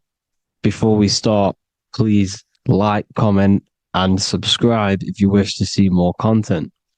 Today we're going to be talking about the mental universe and how everything is mental. This is the number one law on the Kabbalion. If you've never read that book, it's called The Kabbalion. A very good book. It's the first law because this is the most important thing you need to understand. Is how everything exists within the mind. Behind every single one of these eyes is the same consciousness expressed in different bodies. The mind is what gives perception to what you're experiencing. Behind every single one of these eyes is the exact same consciousness, but the brain that they inhabit is giving them a different perception, a different being, a different body. Now, this is the difference between humans and animals. Humans possess a advanced consciousness, an advanced mind that gives us the ability to be aware of ourselves mentally, physically, and spiritually. We can reflect on ourselves. When a dog looks in the mirror or an animal looks in the mirror, it doesn't know what it's looking at. It doesn't realize it has a consciousness. It can't reflect on itself. It can't say, I want to improve in this area. It doesn't have that consciousness. We have a divine consciousness. Take away the N for divine, and you get with a D, put it with a D, you get divide, because we have a divided two-way consciousness. An animal only has one. However, it's still the same mind. We're all mind. We're all mental. We all exist within the mental plane. Look at this person walking. The body, the brain is sending electrical signals through the 12 cranial nerves, which the 12 disciples that spread the gospel of Jesus, right? You have 12 cranial nerves in your brain. There are 12 disciples which spread the gospel of Jesus. Jesus represents the mind, the intelligence, the invisible intelligence that we all are, the same intelligence, the same exact consciousness, which then sends a command into the brain. Then the brain sends these 12 electrical signals through the 12 cranial nerves to control the rest of the body through the nervous system. This person walking is not, the body is not walking. The mind is telling it to walk. And the brain is it's a supercomputer which is decoding these demands given to it by the mind. Because the pineal gland will have something to do with the ether, because the ether is physical and non-physical. The mind is sending the commands through the ether to the pineal gland, which is then getting broken down into electrical codes within the brain and sent throughout the nervous system to control the body. And this is why in the Sims simulation, because the body's the simulation, it's a false reality, it's the fake reality, it's not the real you. You are formless. There is no form, but the third dimension is a dimension within your mind. Matter, mind, light is all a product of your mind. It's all in the mind. Now, this is why The Sims has this green little diamond on top of the head. Because this is you. This is your invisible intelligence controlling the character. Okay? It's controlling the character. And this character is in the world. Your consciousness isn't in the world. The world exists within you, but the body is a vehicle for that realm that you land in. When you have a dream, your mind transcends this body into another body, duplicates your body into another universe, unite, unite is one. We're all one. It's all one universe, expressed in many different ways, infinitely. And the vehicle that you land in is the body to operate in that realm. This is the all-seeing eye, as you see here. The eye, this is all the intelligence. This is the ball of consciousness, God, expressed in different bodies. We're all this same one in different bodies, as you can see here. And this intelligence is expressing infinitely throughout the universe, an infinite universe. There's no beginning, no end. There was no beginning of the universe. There is no end. It's infinite, always has and always will. But the mind is what gives you the ability to explore the universe, to make perception of it. We are God in disguise. We are God in disguise. We are God in flesh. But the body can become attached to the mind, can become attached to the body if the mind is not aware of itself. When the mind is that blinded by matter, and we lack knowledge and understanding of what we truly are, a formless, infinite being, a traveler. This is why Freemasons are called Freemasons. Mason means traveler. Free. You're a free traveler because your consciousness is a traveler of the universe. When we lack understanding, our mind bounds to the body because we don't separate the body with our different layers of consciousness.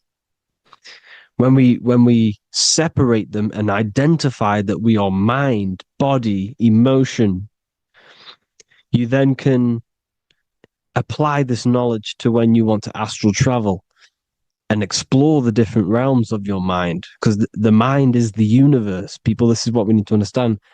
The mind is the universe. I am you and you are me. This is the Egyptians showing you this. The Ankh is the symbol of life. This is the one ball of consciousness, mind, giving it the Ankh life to all the different life forms. The cows, the birds, the snakes, and the big Ankh given to the humans, because the humans are the most intelligent. We invest the we have the most advanced consciousness. We have the most advanced consciousness. This is why the one is giving a big onk to the humans here. Here you see again, this is not the sun. This is also showing onk giving out its life to all things infinitely. And this is the most high. We are the most high in disguise. When we strip off the body, we strip off the desires for the physical world, we strip off all these fake identities that the mind gets attached to. That is God, the universe. You are the universe experiencing itself. I and I, the letter I and the number one is just one line. The letter I is the number one. Because your I am, when you refer to yourself as I, every single one of you who's watching this video refers to yourself as I, which is the one. We are all the one. We are all intelligence. We are all invisible. We are all the one. One is the only number. 1, 2, 3. Everything goes up in ones because there is only one. Doesn't matter how far you go down the line with numbers, all of their numbers are created by one because there is only one. It's me and you are the exact same consciousness expressed in different bodies. Mind. Cause. There is only one cause. There is only one mind. There is only one being. But because we lack understanding of this, we think we are the bodies. And this causes division because the physical world is the most illusionary world. It's an illusion. It's all an illusion.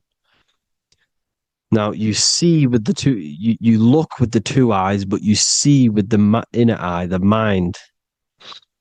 Okay, the mind is the mental plane is a shared plane, and it gives perception to what you're looking at. The mind. I'm affecting you when I speak because the mental plane is shared. We all share mind. We all express mind. When I'm speaking to you, I'm affecting you because we are mind. So the words that I'm saying, which are being manifested from my mind, are being manifested through my body into vibration, is affecting you. I'm affecting you with what I'm saying. And these words are having an effect on your mind because we're all mind. This is why you need to be careful what you're listening to, music and all sorts. Because music can also create thought loops within your mind. Because the chorus, we shouldn't be listening to choruses. Choruses are loops. And what they're saying in the chorus is being looped. And this can create thought loops within your mind. Go and listen to an old song that you used to listen to about 5 years ago, 10 years ago, 20 years ago. Go and listen to an old song and you guess what? You will get nostalgia. Why will you get nostalgia?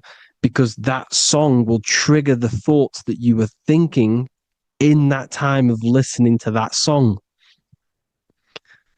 So songs with choruses create thought loops and they reprogram your subconscious mind. It's important why music is very powerful. Mine and mind, same word.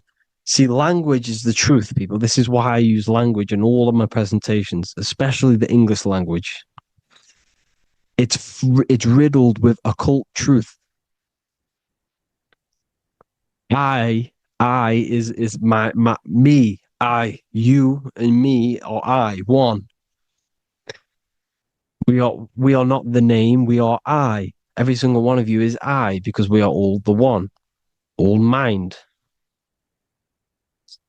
Now, the only thing that is truly mine is my mind. When you say something is mine, it's an illusion. It's not yours.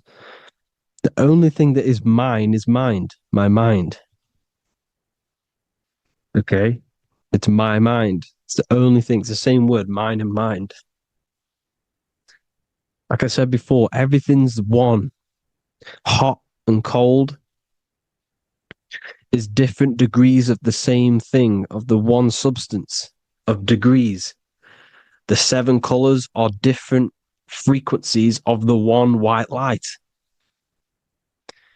Everything is one. There is only one. We are all one. Everything is one. Hot, cold, day, night.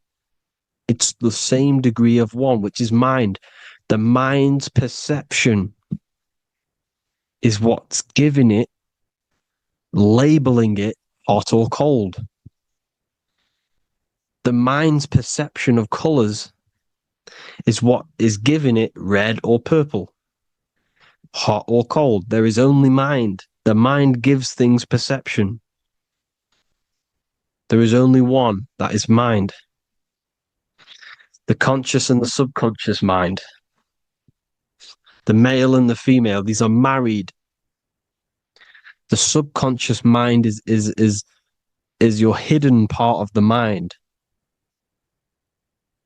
Okay, it's hidden. You can access it through different meditations and Reiki teachings, and dreams or manifestations of your subconscious.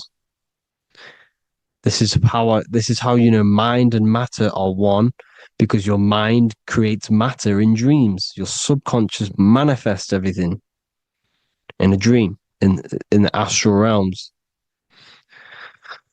The conscious is what you're conscious of, what you're consciously thinking of. So me, I am conscious that I am speaking into this mic and creating this video. My subconscious mind is the hidden part of the mind, which is speaking to my heart, telling it to beat. It's telling my food to digest. It's regulating all my blood. It's doing everything in my body without me being conscious of it. Without me being conscious. The subconscious is the feminine. The conscious is the male. The Bible, of course. Proverbs 12:4. Helpful, not helpful, an excellent wife is the crown of her husband, but she who brings shame is like rottenness in his bones. In the same way, husbands should love their wives as their own bodies. He who loves his wife loves himself. You can take that physically, you can take that literally, or you can take it metaphysically. See, the Bible's written in such a way where you can take it as your level of realization. He who loves his wife loves himself. If you love your subconscious, if you love yourself, you speak good about yourself, because your subconscious takes everything literally. If you say, I hate you to someone, your subconscious does not know the difference between me and someone else. It only thinks me, me, me. Why? Because mind is the only thing that exists. You are mind, I am mind. If I say, I hate you, you're saying that to yourself. Your subconscious picks that up and says, I hate myself. And that's telling your subconscious that's what you want. Because your subconscious manifests 90% of your behavior. The programs within your subconscious. Tying your shoelace is a program. You don't need to be conscious of it. You can just do it because it's a program. It's deeply interwoven in the subconscious. Driving your car, texting on your phone. You don't have to think about what letter. You just do it because you know where the letters are. It's a program. Therefore, if you look after your subconscious, they are a married couple. It's your wife. Your subconscious is your wife. And it manifests 90% of your daily basis thought patterns actions, behaviors, emotions, all the things that all the trauma that you've experienced is stored within your subconscious, which is affecting you. So let's say you were in a car crash 10 years ago and you had a really traumatic event, you really hurt yourself, and you had a very, very, very strong emotion that you felt of pain. That will still affect you today. And why? Because it will manifest into your behavior. How? Well, you'll be cautious of what cars to go in and who. You'll be cautious because of that event that stored within your subconscious, because of that feeling you felt was so painful and so strong. It's still manifesting into your behavior today. For example, you won't go in certain cars, you won't go with certain drivers. The subconscious stores everything, all your memories, the programs, and everything. So if you trick your subconscious, that's how you manifest your life. If you trick the subconscious, you already have something. And therefore it will manifest into your life, into your behavior, thoughts, and actions. This is why the golden rule is to treat others like you want to be treated. Because I am you and you are me. We are all subconscious. We all have subconscious. Whatever I do to you, I do to me. Because my subconscious picks that up and thinks I'm speaking to me. Mind is very powerful. Whatever I do to you, I do to me. Treat others like you want to be treated. The golden rule. That is the only rule we need in this realm, in the universe.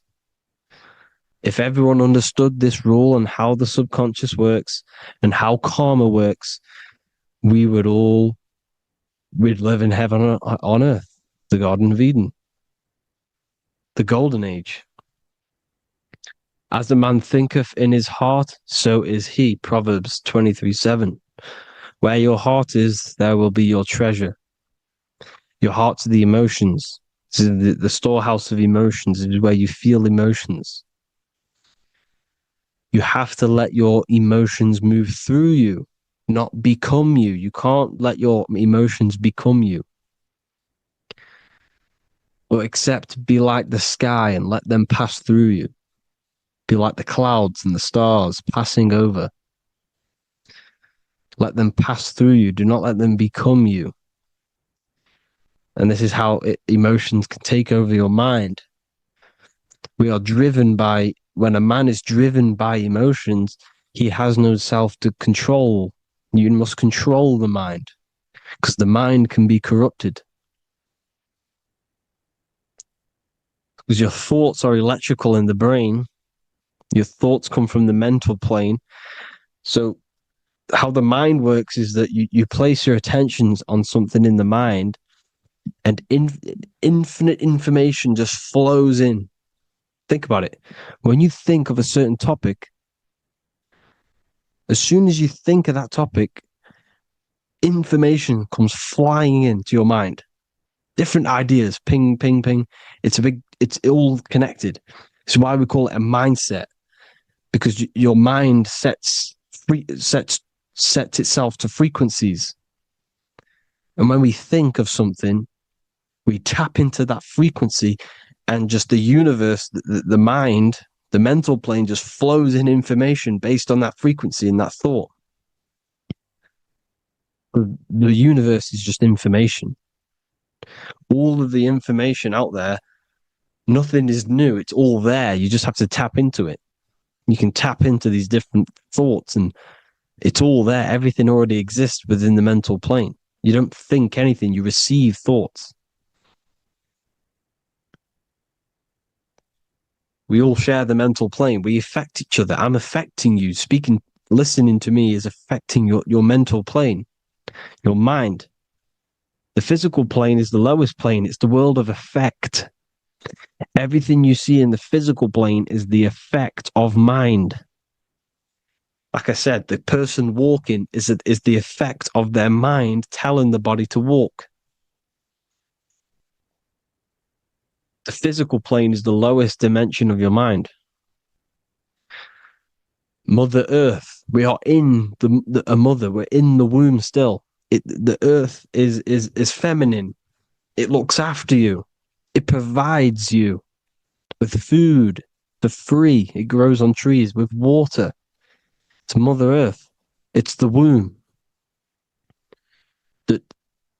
The dome above your head is your mother's belly. Okay? Is your mother's belly. You're in the womb still. You're forever in the womb because your mind's constantly expanding. Because when the baby's mind figures out that there is a reality outside of its mother, it starts to hear the people on outside of its mother, what does it do? It figures a way out of the mother, and it becomes born again in the water, in a hospital, into the other world. It's the same with our minds. When our minds figure out there is other worlds beyond this physical, we explore them. The astral plane, for example. You figure a way out of the body.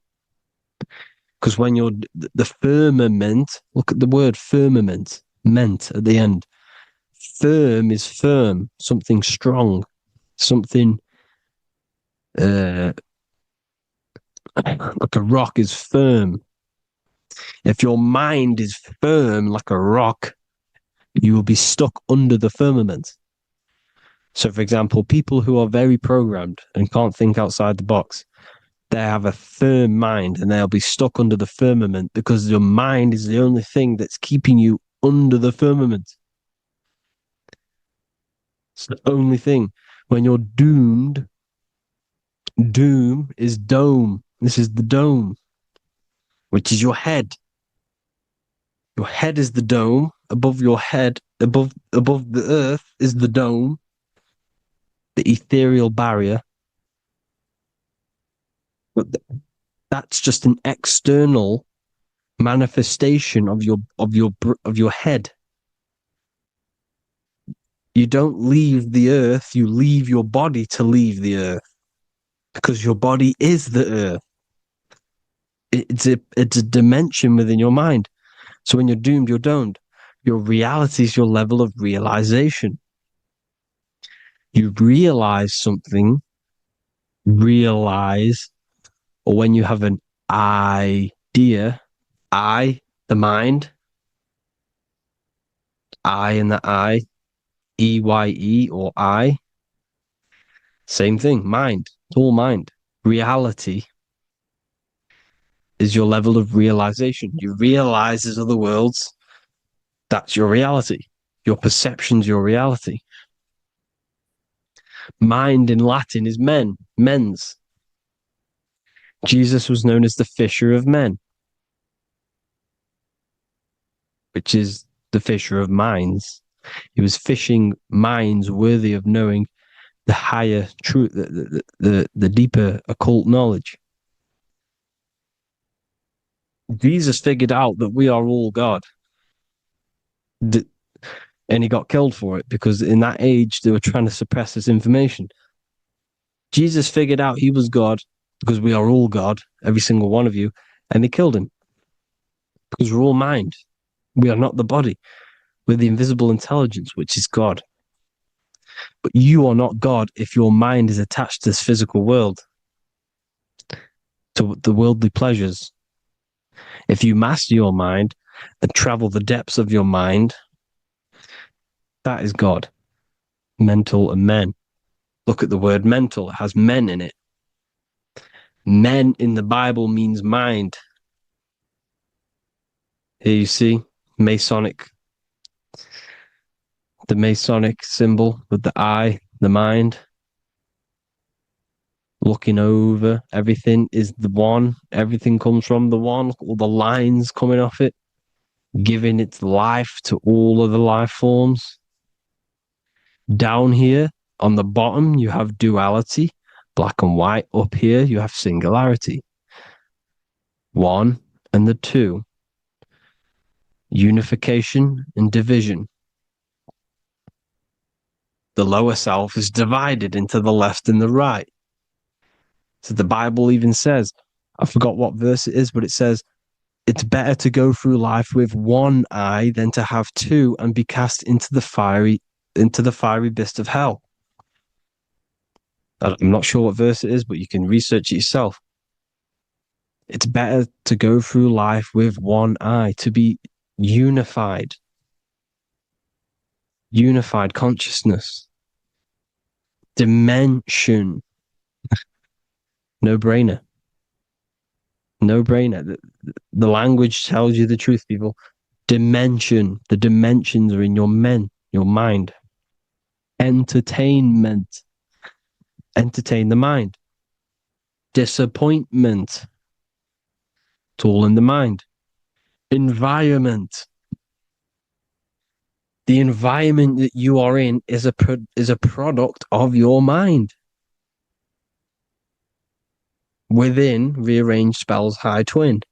Within is your mind, and your external world is mirrored from the decisions you make in your mind.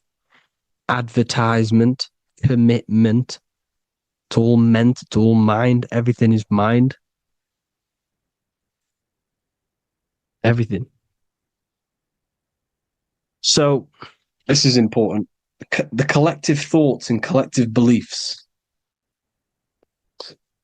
The collective, because we all share the mental plane.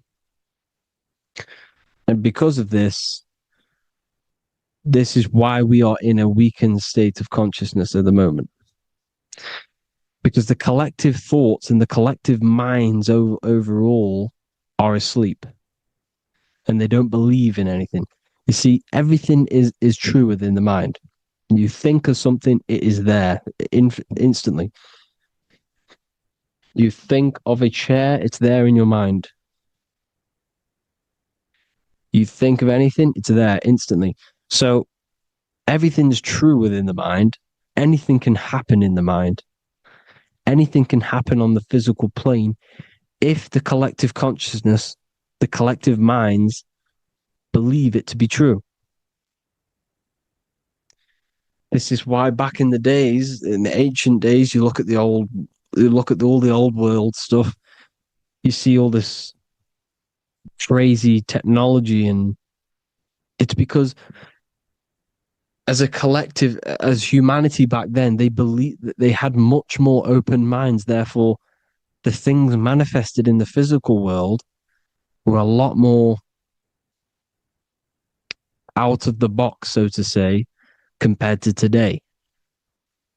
For example, magic is not as powerful today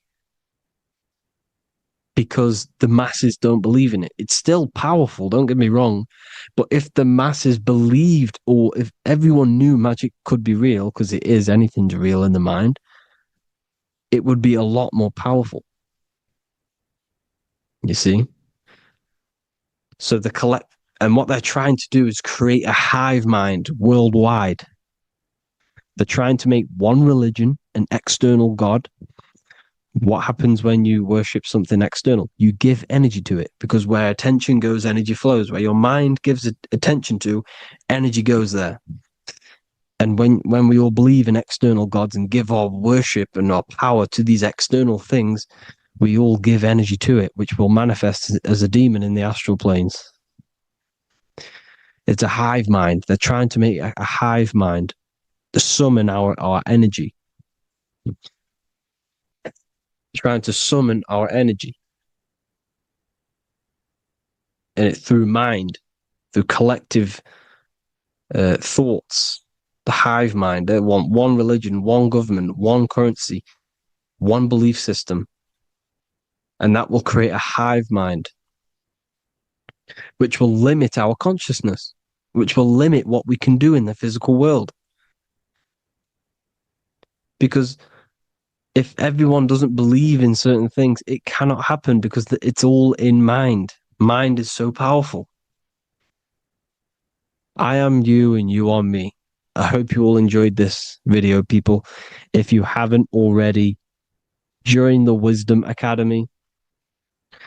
The Wisdom Academy, we have many occult lectures just like this one. Also, we have just launched Mindwave Hub. If you want genuine frequencies, genuine binaural beats, because the ones on YouTube, the ones on Spotify, Apple Music, they're all tuned to A440 hertz, which shuts down the right hemisphere of the brain. If you want to gain access to your true consciousness, your mind, you need to balance the two hemispheres and balance the chakras. You can do that externally by listening to binaural beats. If you want true frequencies, true binaural beats to hemisync the chakras, hemisync the brain, to gain access to the different dimensions of your mind, well, you can gain access anyway, but it's going to help you if you're trying to learn this. Join Mindwave Hub. The link will be in the description.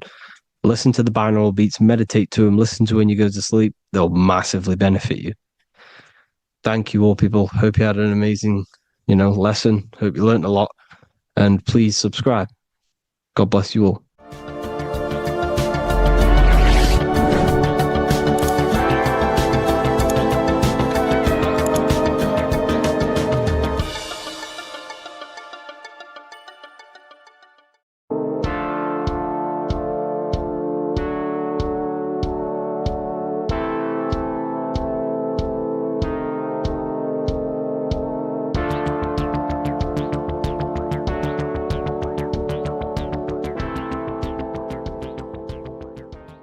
Welcome back everyone to another video. Today we're going to cover everything that you need to know about the mind, starting with the two aspects of the mind, the conscious and the subconscious. The male aspect of your mind is the conscious. This is the 10% of your mind. The conscious part of your mind is only aware of everything around you, your vision, your sight, your smell, your taste, your hearing, and your current state of emotion and thought. Every thought that you consciously think about has an emotion directly attached to it.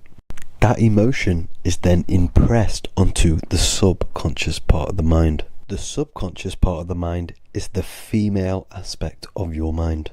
It is also a whopping 90% of your mind. Subconscious mind is controlling all of the subconscious processes which happen within your body.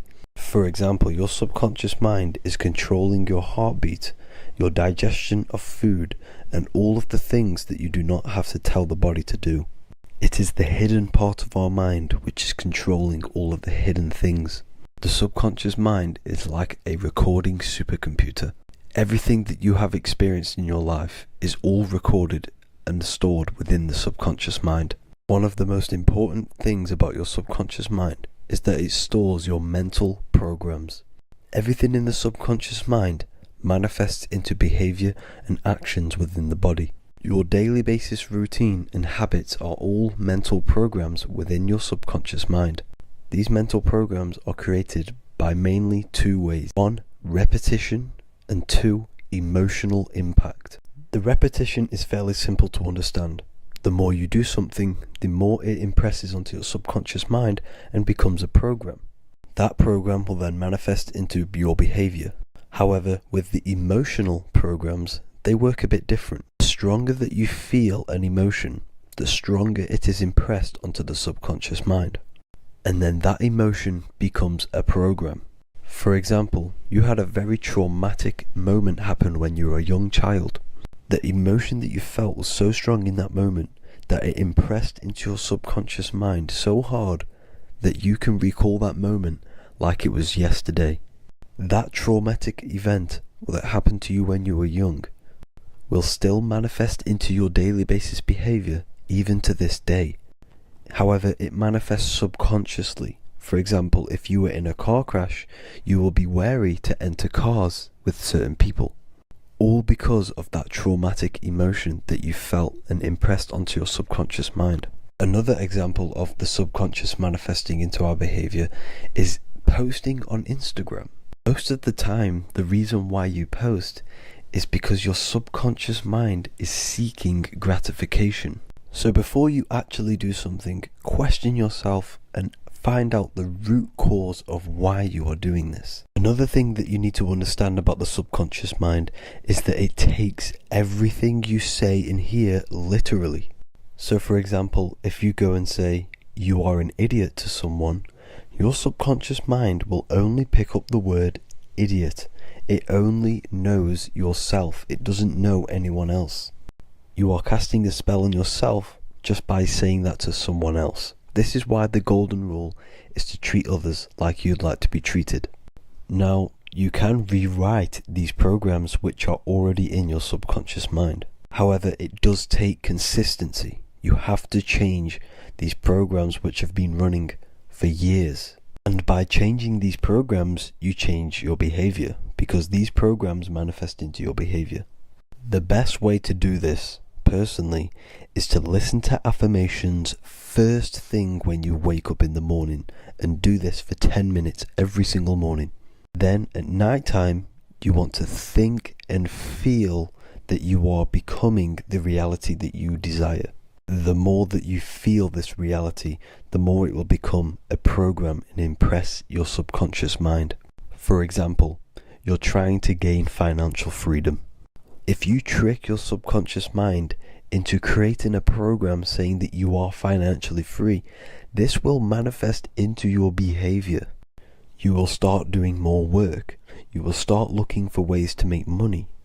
Your mind will be set on the frequency of money and financial freedom. Therefore, you will receive thoughts based around this program.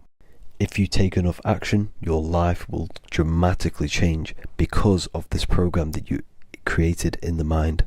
This is why we call it a mindset, because your mind is a frequency tuner which sets its frequency onto different thoughts, because thoughts are frequency.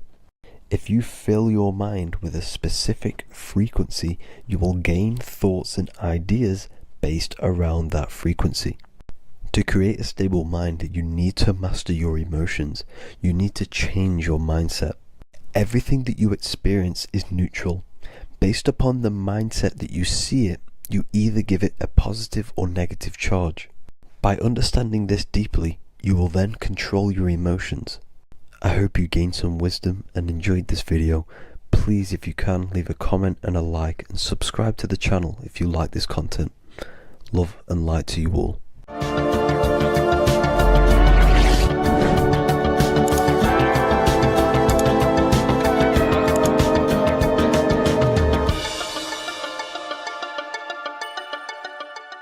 What if I told you that the seasons don't just change the external world, they also change your internal world? They have a psychological and a spiritual effect on your consciousness. If you're new to esotericism, you may not really understand this. But if you have some deep understanding of as above, so below, you already know this. But today we're going to be explaining it in great detail. So tune in, take a pen and paper, maybe make some notes. So we have 4 seasons. The sun is the main source of life on the earth, and it changes the circumstances on the earth in 4 different ways. Of course, we have spring, summer, winter, and autumn. These are the 4 states of the earth due to the sun's cycle. Not only do they take place on the earth, they also take place on you, your body, your mind, your spirit, your consciousness. They change things internally and externally. The first thing we need to understand is that we have a dual nature. We have a mind, and in that mind, we have an internal self. That's what we call the spiritual self.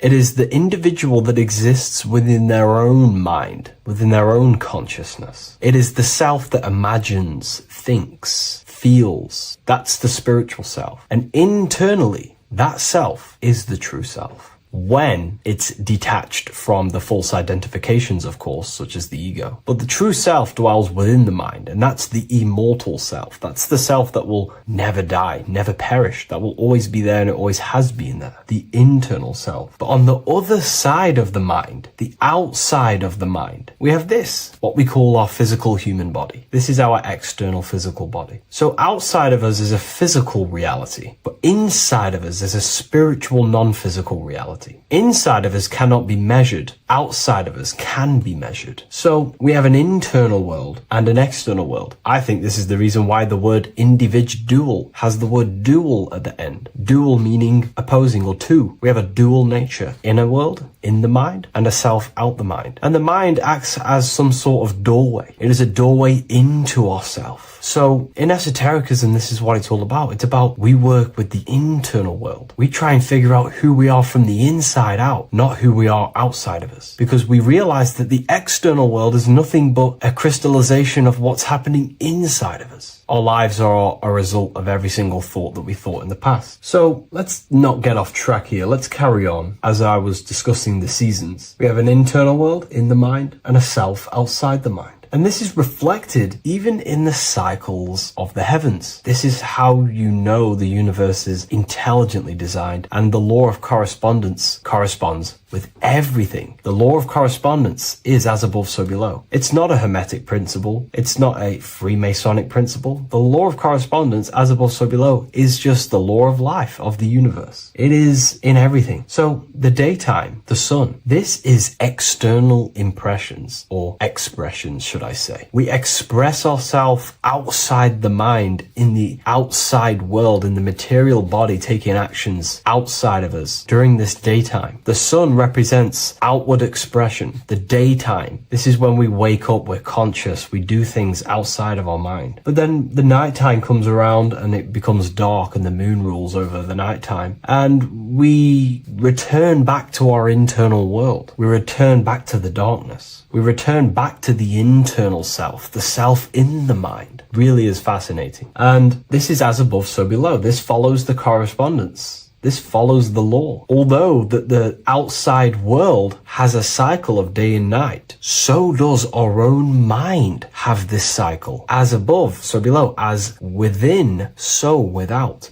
What's happening outside of us is also happening inside of us. The mind is also going in a cycle. Because in the daytime, the mind wakes up and we express things externally. But when the sun goes away and the electromagnetic rays of the sun are not very strong, our brainwaves decreases, our body activity decreases. It slows down and we return to the internal self. The body switches off and we return to the internal self in the mind. We enter in the doorway of the mind and return to the internal, the spiritual self. And when the body is less active, this is when we are more connected to the internal world, our spiritual true self. So as above, so below corresponds with the day and night, the sun and the moon. The moon represents our internal world, the world inside our mind, the self inside the mind. And the sun represents the external self in the external world. So not only are these cycles happening in nature, the darkness outside of us when the sun goes away is the same darkness that we go within ourselves when we go to sleep. It's the same cycle. Our bodies are in the cycle of the external world also, as above, so below. But then we can even take this even further. This fractals down even further. If we look at the cycle of the yearly cycle of the sun, which is what we call the 12 zodiac signs, we notice that these 4 seasons also take place in every single cycle of the day. So a yearly cycle can be seen as a big version of a daily cycle, or a daily cycle can be seen as a smaller version of a yearly cycle. For example, if we look at Aries, which is spring, this is when the sun springs everything back to life in the spring. This is when the crops start to spring up and start to grow again. But we could see that at 6 a.m. in the morning, when the sun rises and just cracks over the horizon and starts to bring light into our day. Aries is associated with the morning time also as spring. Morning time is a smaller version of spring. Then we look at the summertime. The summertime is midday, when the sun is at the top of the middle of the sky. This is when the sun is most powerful, most radiant in our day. This could be seen as the summertime. Then when the sun starts to set, this is associated with autumn. Autumn time is the sunset. Then the winter time is associated with the nighttime, the midnight, when everything's very dark. So a daily cycle is basically a smaller version of a yearly cycle. And just how I explained how the cycle of the sun outside of us also happens inside of us with our consciousness falling asleep when the sun goes away, is also happening to us on a yearly cycle also. So the daytime is associated with the summer and the nighttime is associated with the winter. The winter is like the inhale. The summer is like the exhale. It's the breath of the universe. Just just like how we breathe in and out of our lungs. Everything takes this rhythm and polarity, okay? So winter is associated with the self and the world inside of ourselves, inside of our mind, the spiritual self, the internal. Because the winter is when the sun's rays, electromagnetic rays, are not very powerful. And this decreases brainwave activity, making us more connected to our internal world, inside the mind. But the summer's the complete opposite. The summer is when the sun is very, very powerful.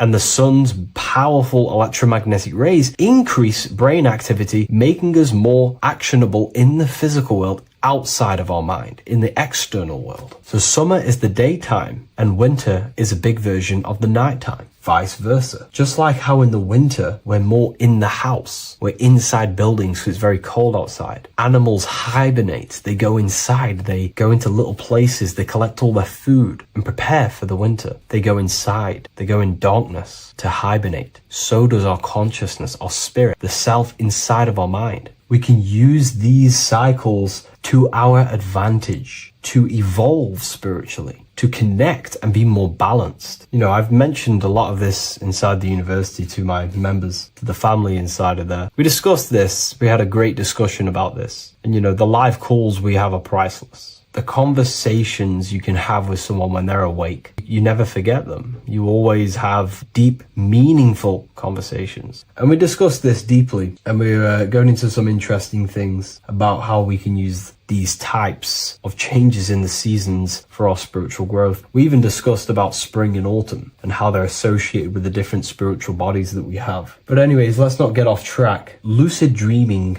dreaming itself, and astral projections, I find are more easily accessible during the winter and the night times. Like I said, because the brain activity is decreased due to the sun being not powerful, we are more reconnected with the self inside the mind, the spiritual self, the immortal self. Wintertime is a great time to work on yourself, to start to gaining discipline, to meditating, to really working on the subconscious. Because spiritual work is harder than any physical labor. You really got to dig deep within yourself and be honest and true with yourselves. I think this is the reason why, you know, a lot of people convert to spirituality from religion. They come into spirituality and then they go back to religion because they realize spirituality is it's difficult. You have to be honest with yourself. You have to really face the traumas, the negative aspects of yourself, the dark side of yourself, and bring it to light and transform it. And that sort of work is a lot more difficult to do than any physical labor. So the winter time is the time that we go inside ourselves. We reflect a lot more. We need to work on ourselves, on our mind, on our negative habits, on our dark traits, on our things that we have been pushing away and not controlling. The winter time is that time we can really start to connect with the internal self, work on our imagination,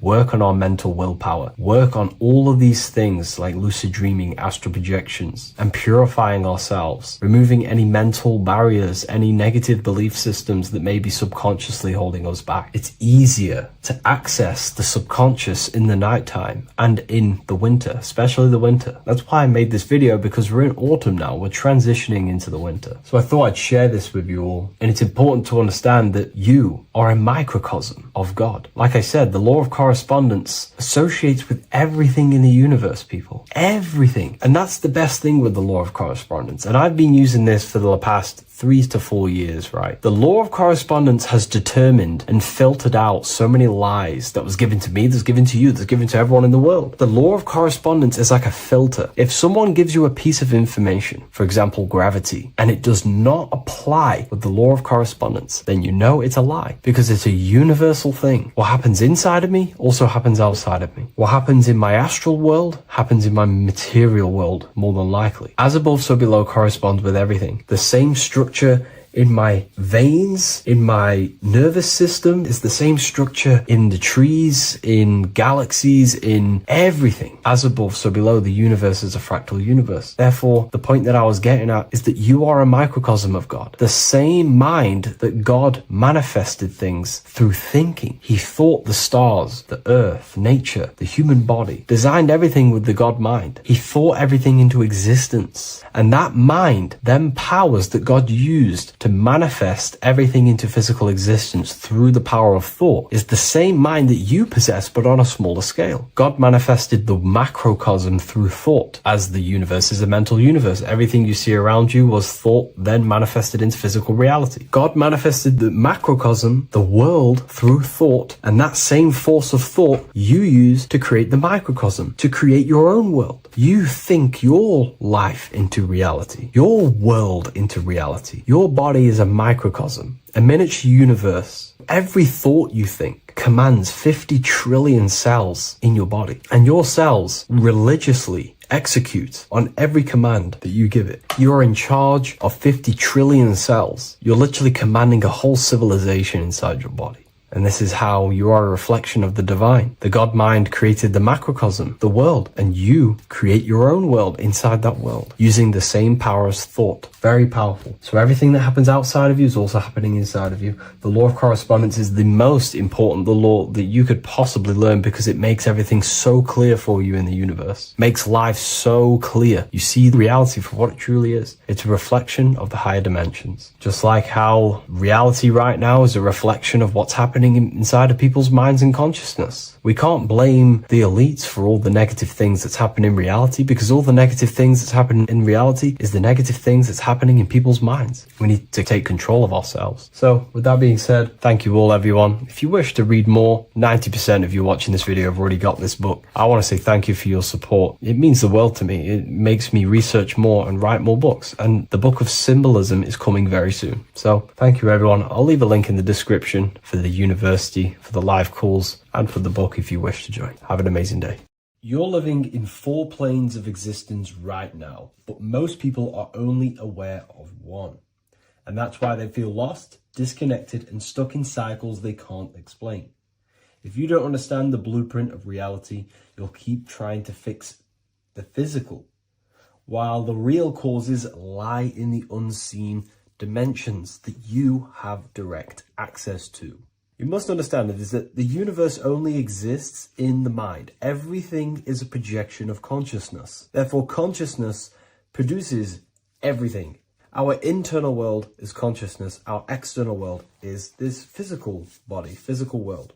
Everything is an externalization of consciousness.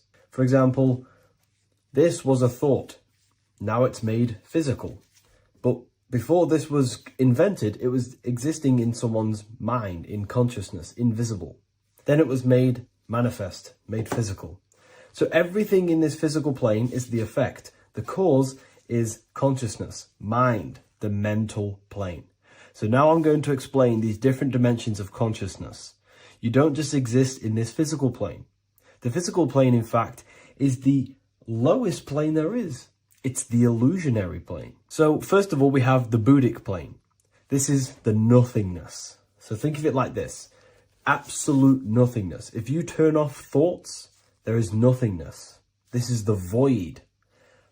And out of the void springs infinite potential, which is the mental plane. Now, your mind has no limitation. It can think anything, be anywhere, anytime, any place in the whole world. There is no limitation with the mind. This is the realm of infinite possibilities. This is the realm of thought. Thought is a dimension, information and thought. To go a little bit deeper on this, there are pockets of thoughts, what we call in the occult fields of thoughts. Your mind does not think thoughts, it receives them. Your mind is like a radio. Whatever the mind is tuning into, setting its mindset, setting your frequency or setting your mind, you will receive thoughts based on that set, whatever you set your mind to. So there are pockets of thoughts that we penetrate in the mental plane. The mind is the mental plane, the infinite possibilities. This is the spark of creation. This is where all things begin to manifest as an idea in the mind as a thought. So if you want to gain certain information, you need to meditate or do thought exercises where you are penetrating that dimension of thought, that pocket of thought. For example, if you want to find a way on how to make financial wealth, you would use your mind, set your mind on wealth and money, and think, close your eyes and think about that specific topic and see where your mind takes you. And you will expand your mind into different pockets of thought and gain information. So this is the mental plane. This is how you can use the mental plane. You can use the mental plane to do this. Then we have the astral plane. We have higher, middle, and lower astral plane. The astral plane is the body for thought. So every dimension, physical, etheric, astral, mental, Buddhic, is a body for a dimension above. Each dimension below is a product of the dimension above. So for example, the astral plane is imagination. This is the lucidic realm of imagination. This is where thoughts begin to manifest into some sort of form. It's not a physical form because this is physical, but imagination is a lucidic form. It's not really physical, but it's there. It's a projection of light. It's astral matter condensed by the willpower of the mind. So depending on the vibration of that thought will depend whether it manifests in the higher astral plane, middle astral plane, and lower astral plane. If you think about more material things and visualize material things, this will manifest on the lower astral plane because material matter is low vibration. Now, that does not mean it's evil. That does not mean it's bad. Okay? It just means low vibration just means more material. But if you think and imagine more spiritual things, this manifests on the higher astral plane. So the astral plane is the screen in your mind that allows you to vision an apple, that allows you to vision anything. It's that mental projection that's inside of your mind. Now, this is what we call the third eye. It's an eye because the eye is the mind, and the mind can see into the astral plane. It perceives this spiritual world, this lucidic realm that we have access to. This is where also infinite potential takes place. This is the realm of spirits, demons, jinns, whatever you want to call them. Spiritual entities exist in this because this is where thought forms manifest into form. This is where thoughts create bodies. Think of it like this. The mental plane is a thought of a chair. The astral plane is the imagination of that chair and all of the different possible chairs that could possibly be. The etheric plane is the energy double of that chair. And the physical plane is the physical chair. So as you can see, the higher we go up, the more formless and lucidic it is. The lower we go down planes, the more dense it becomes. This is formless and this is form. Everything manifests through this process. This highlighter is down here in the physical plane, but the idea began in the mental plane. Everything begins in consciousness before it creates a physical body. It goes through this process. Therefore, if you want to start to mold and create your own reality and create things in your world, you can use these planes to your advantage. You can use your mind to do mental thinking exercises by closing your eyes and expanding your mind into a different pocket of thought to gain wisdom, gain information, gain downloads. The way you do that is simply get into a meditative state, close your eyes, pick a topic that you want to think about and see where your mind takes you, but always remain centered on that topic. And you can do this for maybe an hour or two or half an hour, and your mind will take you places where you will unlock information. You can even use this to make decisions in your life. Think of the topic and see where your mind takes you. You'll gain information. This is how you use the mental plane for ideas. The astral plane is imagination. You have to reconnect with your imagination very vividly. Your imagination, your consciousness is infinite. It's not a three-dimensional plane. It's an infinite plane. You can think and make form anything in your consciousness, in your imagination. You can think anything and you can imagine anything in the most vast details. You just have to reconnect with your imagination. I have a free book on my website. I'll leave the link in the description. It's an ebook. It's called Activating the Inner Eye. This is going to help you reconnect with your imagination. It's a practical guide on how to imagine. So once you know how to use the mental plane and astral plane, thought and imagination, you pretty much need to use the physical plane to take physical action with this physical body that you have and start to manifest these desires you have in the higher planes.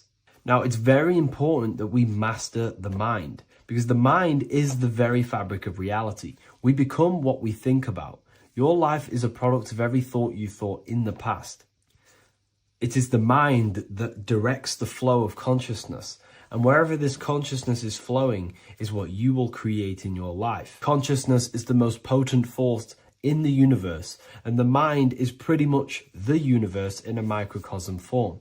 It is infinite potential, and your mind will continue to expand into new realms of thought forever and ever and ever. You are eternal. You are not this physical body down here. You are consciousness, literally dreaming that you are in this physical body. So everything begins with the mind. We need to be conscious of the thoughts that enter our mental field of consciousness. There is a level of self-awareness that you can reach where you can become conscious of pretty much every single thought that enters your mental field. Now, we have over 7,000 thoughts a day. You can gain such mastery over your mind where you can become conscious of every thought you think. And that is when you gain superior power. Because when the mind is fully under control of self, you can direct the mind's potent force into a specific goal. Most people's minds are dualistic. They want something, but their mind is thinking something else. They have limiting belief systems. They have the little voice that comes in and says, you can't do this, you're a failure. That is a fractaled mind. The mind needs to be singular. It needs to be on your team and not an enemy. Do not let your own mind take away your power. Your mind should be on your team, giving you power, giving you the best possible thoughts and the best possible beliefs. When the mind is in this condition and on your team and not taking away your power through the destructive thoughts, it becomes a potent, powerful force used for manifestation to create anything. And the way we get the mind on your team is through constant meditation to learn how to control the mind and turn it on and off.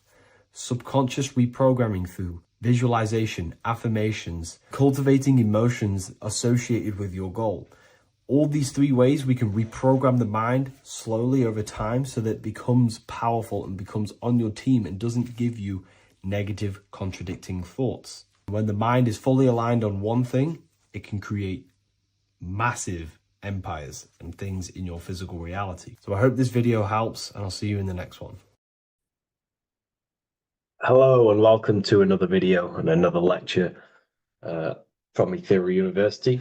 Today we're going to be breaking down in detail the Freemasonic 33rd degree symbol. Now, of course, this is a complex symbol, and it's composed of many symbols put together to create a greater meaning. So, as you should know from my previous videos, a bit of context behind Freemasonry, what it particularly is, and I will give you a brief overview before we go into this. It's definitely important to know what Freemasonry is before we break down this symbol, okay? Because without the knowledge of Masonry and what it is, it's difficult to understand what the symbol truly means. So Freemasonry is all about building. The word Mason means to build. And we're either building with light or we're building with darkness. So that we have good Freemasonry, we have good Masons, people who want to spread the truth, people who want to help people awaken their mind and liberate them and bring them up to higher consciousness. Or we have Masons who want to divide, keep the knowledge to themselves, create walls, build walls in people's minds, construct illusions in people's minds for their own personal gain. Okay, so we're either building with light or you're building with darkness. You're either building with light or bricks, spirit or matter. God and the devil, same thing. You're either uplifting people or dividing people. Each and every single one of you is a Freemason. Well, a Mason. Not a Freemason, but a Mason. You are a builder. And you're either constructing division in you and other people, or you're either creating oneness. Everyone is doing this. Everyone is building. Everyone is contributing towards the world and building our reality.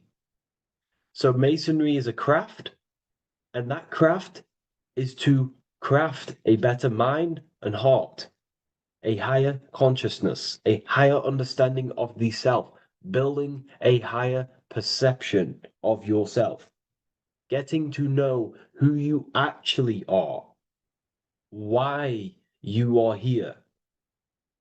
Every action, behind every single action, behind every single cause is choice. You chose to be here. Whether you know why you are here or whether you do not know, you chose to be here in this time, in this period of life on the earth, on this physical dimension.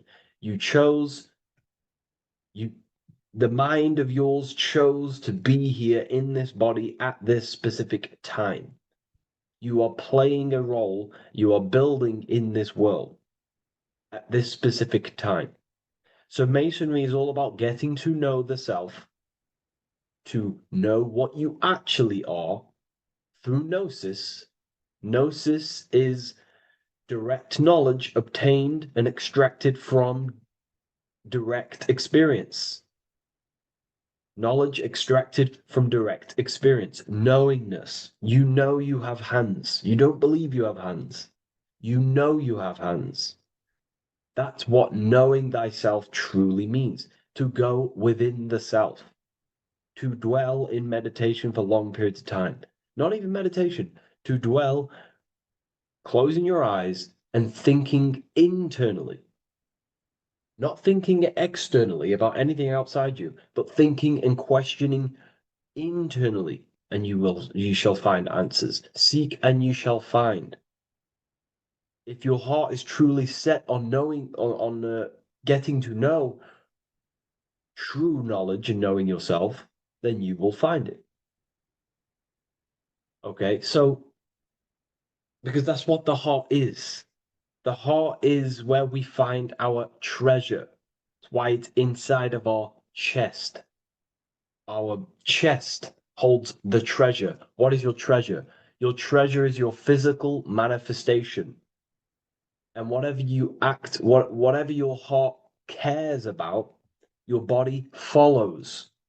Your body takes action towards what you care about in life.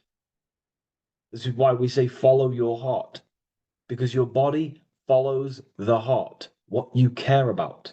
If you do not care about something, you do not take actions towards it. Whatever your heart loves and has that love energy for, the body follows. If you truly want to become enlightened and truly want to reach higher consciousness, then you will. You truly care for that, then you will find it. You have to go within. Okay, so this is what Masonry is about. It's about going within and finding out your true nature and constructing a higher consciousness by dissolving walls and blockages inside your mind and heart, purifying the self. Because you can care about sick and twisted things. Okay? We can see that in society. People like killing people. It's psychotic, but I know. So we can be corrupted. Okay, so going into this symbol, what does this symbol mean? What is it trying to portray? Okay, before we go into this symbol particularly, we're looking at the Scottish Rite Freemasonry.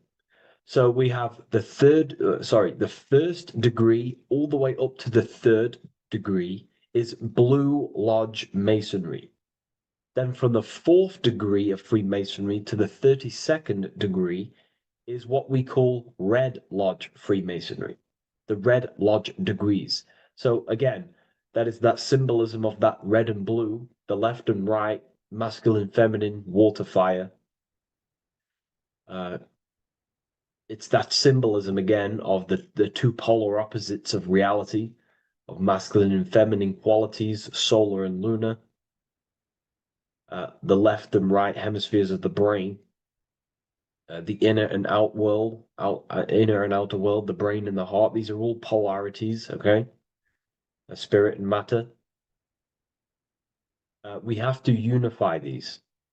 But we're looking at the 33rd degree. This is the end of the Scottish Rite of Freemasonry, and it's considered the illuminated degrees. Illuminated. This is when one gets to know the true self, the true knowledge, when one has gone within, mastered the self, got rid of mental blockages, blockages in the heart, purified the self, and they know who they are. They have higher consciousness. And in this breakdown today, I'm going to show you how they have higher consciousness through this symbolism. Okay, so I was going to say something, but I totally forgot what it was. But anyways, we'll move forward with this symbol. Oh, that's what it was. Water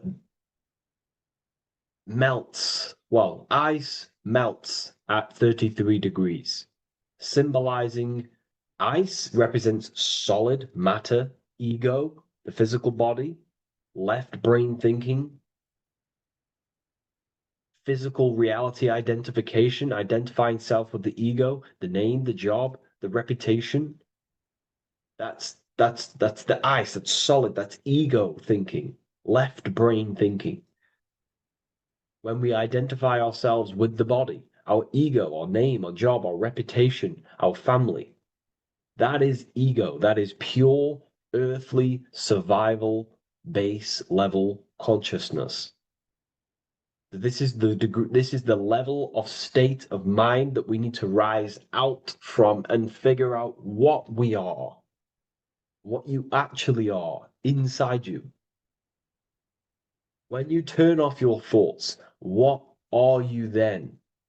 If you do not think, you are not your name, your job, your reputation, your family, your beliefs. Because when the mind is turned off, there is still something left. That is you. And that is the substance that we have to get to know through gnosis, through going within and thinking internally and dwelling within. Okay. So Freemasonry is all about learning about the psyche, the true nature of consciousness, how it functions, the mechanics of consciousness, how we can integrate universal law with consciousness. We're going to be going into that. Natural law. How we can become one with God's law. We can become one with the universe and integrate universal consciousness into yourself. Okay, so the first thing I'm going to say about this symbol, straight away, the first thing you probably notice about the symbol is the eagle. The eagle is a bird. Okay, what do birds do? They are high in the air. They are above the earth, which represents rising consciousness, rising the mind out of the lower mind, earth-based survival, impulsive, reactive, egotistical mind. And we're pulling us up, we're rising from that. The earth represents that lower base survival consciousness, ego-driven thoughts. And we're rising up. The bird is free. It's free from the earth. Okay? It's free. It's elevated. It looks down upon the earth. So the eagle is a bird which represents higher view of self, a higher understanding of the self. It's elevated. We have a higher view of myself when I reach the 33rd degree. That is what it's showing you. That is what it's symbolizing. Okay? It's above the earth. It is free. It looks down. When you have higher consciousness, you become enlightened. It's impossible not to look down. You do look down on people, but not in a bad way. Not in a bad way. That sounds bad. I understand if that sounds bad, but that's not a bad way. I don't mean that in a bad way or a bad-hearted way. I mean that as when you have higher consciousness, you can see people who are living and dwelling in zombie mode, low level earth based consciousness. They think they're the body, they think they're their name, their job, their reputation, their family. So it represents looking down because I have higher awareness of myself. I know what I truly am. The water is flowing at the 33rd degree. The water melts at the 33rd degree, representing the flowing of consciousness, the flowing of the mind, flowing of light energy entering the body. Because when we reach higher consciousness, when you raise your consciousness, which is just an easier way of saying mastering thoughts, mastering yourself. We no longer give attention to negative thoughts because we understand what thoughts are and why would you let your own mind take away your own power? So again, Freemasonry is about gaining personal power, not in a bad way. Well, it can be used for bad. Gaining mental power, a strong mind. Most people have very, very, very weak minds in this world. Very weak minds. This world is a mental world. We have to gain strength in the mind. It's a mental universe. The stronger the mind, the better your reality. The less affected you are by external things. Nothing external should ever bother you. Okay?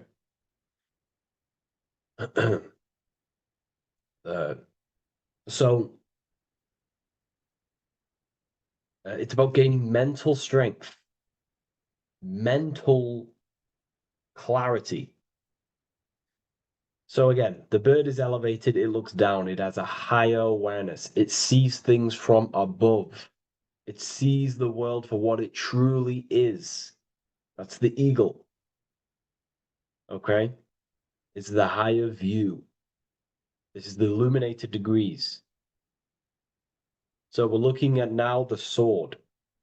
The bird, the eagle, the double-headed eagle is standing on the sword. Very symbolic. The sword is not above the eagle. The sword is below the eagle. The sword moves through the air. On a basic breakdown of the sword, it represents power. Power. Because if I have a sword, I hold the power over you. That's what it symbolizes. In war, you have a weapon bigger than someone else and more destructive than someone else, you hold the power. So it's a power symbol. To go even deeper on this, on its true meaning, the sword, I've already broke this down plenty of times. It moves through the air. It cuts the air. It's the mind. Air represents the mind. Water is emotion. Fire is the spirit. Earth is the body. So we're looking at the mind, the power of the mind. And the eagle is standing on top of this, representing, I am conquering my own mind. I am conquering my mind. My mind does not conquer me. My mind is truly mine. I hold the power over it. I stand on top of my mind. The mind does not rule me. Thoughts do not enter my mind that take away my power. I think it, I feel it, I act towards it. It's unity. My mind is the monarch. It is the command center. It is mine. I'm above the mind. That's what it's showing here. I hold full control over this mind. I hold the power. Okay? and I have an elevated view of the mind. The eagle is elevated. It looks at the earth from above. It's the higher perception of the mind. The mind has a higher view of the self. It is conscious. Most people are not conscious. Okay? Most people walk around, they act unknowingly, they don't even know they exist. They don't realize they have consciousness. They think they grew from a monkey. They're born on a spinning ball in the middle of space, and they think they're the body. That is the level of a, earth-based consciousness. And it's saying, I hold the power. I hold my mind to what I want to direct the mind's forces to. I create with my mind. I carve reality. I shape my reality with my mind and thoughts and my intellect, my communication. Okay? That is what we're looking at here with the sword. It's on top, meaning I control it. When you stand on top of something, you are the top. You are on top of it. You hold the power. You rule over it. When you are the boss of your business, you rule the business. That's what we're looking at here. The sword needs sharpening. It always needs sharpening. You can't use a sword forever. You need to sharpen it. The mind will not stay powerful and strong and and aligned with what you actually want unless you continuously refine the sword. The mind needs to be refined or reminded. If you stop doing affirmations, the mind will fall back to old ways of thinking. If you constantly meditate, you constantly implant the messages into your subconscious mind, you constantly visualize, you are keeping the mind sharpened with what you want in life, what you are trying to create. And the mind will continue to think with that power, with them words, with them visualizations. If you fall off, if you stop meditating, you will lose control of your own mind. Okay? This is symbolizing you have to keep on top of the mind. You have to keep control. This is what the world is. The world is like Minecraft. You ever played Minecraft? You're a builder. Okay? What do? You control the man in the world. That's what you are. You need to control this body in the world. It's all about control.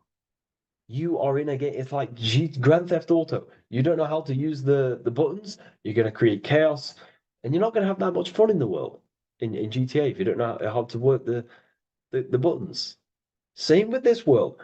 You are in a world, and you need to learn the buttons of the body, the mind, the soul, the heart.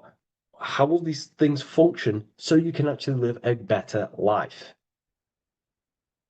and create what you want in the world?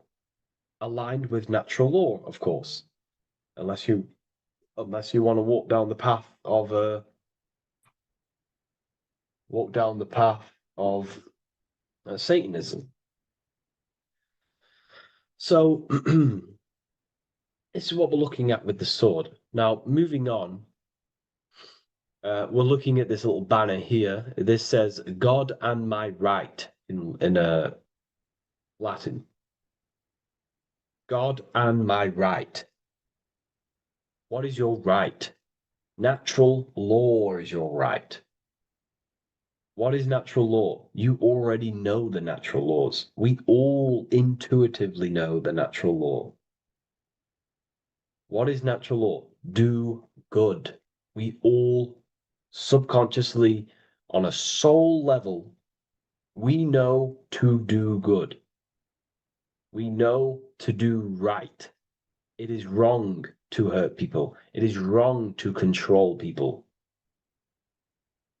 What is your natural law? What are the forces that you hold power over, that you have full control over? You have full control over what you think, what you feel, what you act. Thought, emotion, action. If you start to try and control things outside of them three forces, that is now you breaking natural law. If I try to control and manipulate someone else, that is now breaking natural law. I'm going against my inner law. My soul tells me what is right and wrong through emotion. So it's about aligning the self, my actions, my thoughts with my emotion, my intuition, my natural law. These are your rights. Your rights is to think, feel, and act with the law, with good, with God, with love, with care for one another. Am I building with light to bring good things to the collective? You see, most people are stuck in their left brain, and the left brain only sees me, me, ego-driven thinking. That's why they trap us in our left brain. They train us to be left brain. They tell us to write with our right hand to strengthen the left brain.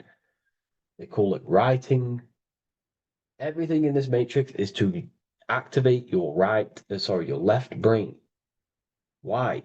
They need you in ego consciousness so you can be controlled and manipulated. So you do not recognize patterns. That's the right brain. The right brain recognizes patterns, symbolism, metaphors. They don't want you reading between the lines. They want you logical. They want you divided, because the right brain sees the whole. The right brain sees the woods. The left brain sees the trees. And that tree is your ego. And the woods is the collective consciousness. They want you only thinking about you. Because that way you are divided from the collective consciousness. And we're all one consciousness family. We're all God. We're all God experiencing himself. And we are all building this world. So it's about aligning the self with my right, with God, with natural law. It's what Freemasonry is about. True Freemasonry, light Freemasonry, not dark Masonry, or evil Freemasonry, whatever you want to call it. The crown, royalty. Royalty wear crowns. And what do the royalty have? Again, this is another power symbol. They hold control. Yes, royalty hold control. And that's why this crown is at the top of the image, not at the bottom of the image. It's at the top, representing I control the left, I control the right. I control my left brain and my right brain, the two eagle heads, the two views. The eagle has one eye on each side. It's looking, it's seeing. And that's symbolic of the left and right brain. We see, not physically see, but I mean perceive.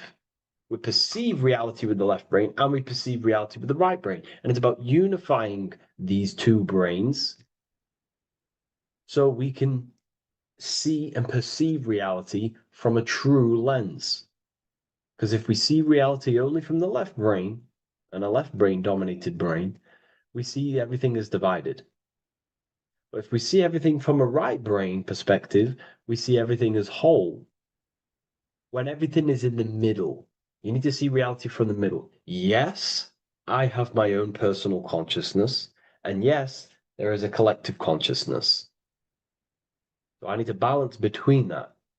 I need to see reality between the line, between the left and right brain, and align this worldview, and align my thoughts, align my actions with this.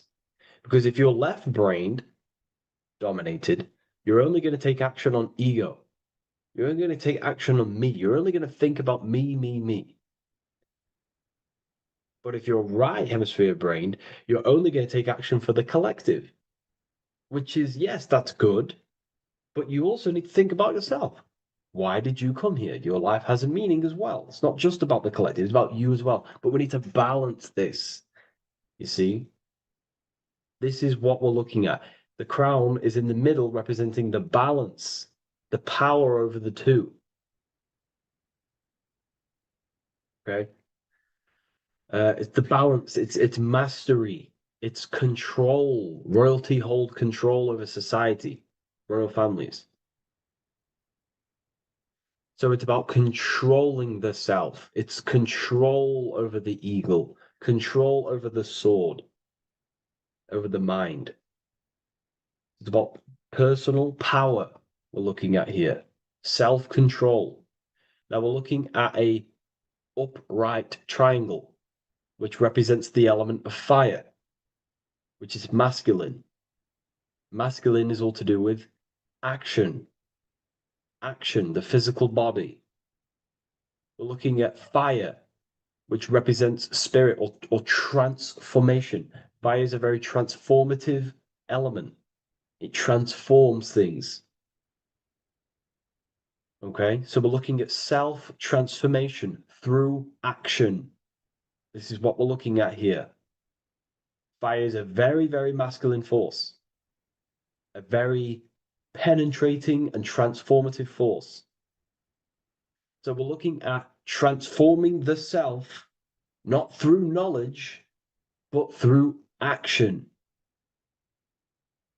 We have transformed the self, 33rd degree. I've reached the 33rd degree and I have now fully transformed. Now, there are higher degrees than 33rd degree, but we're just breaking down the symbol. That's a whole of a lecture.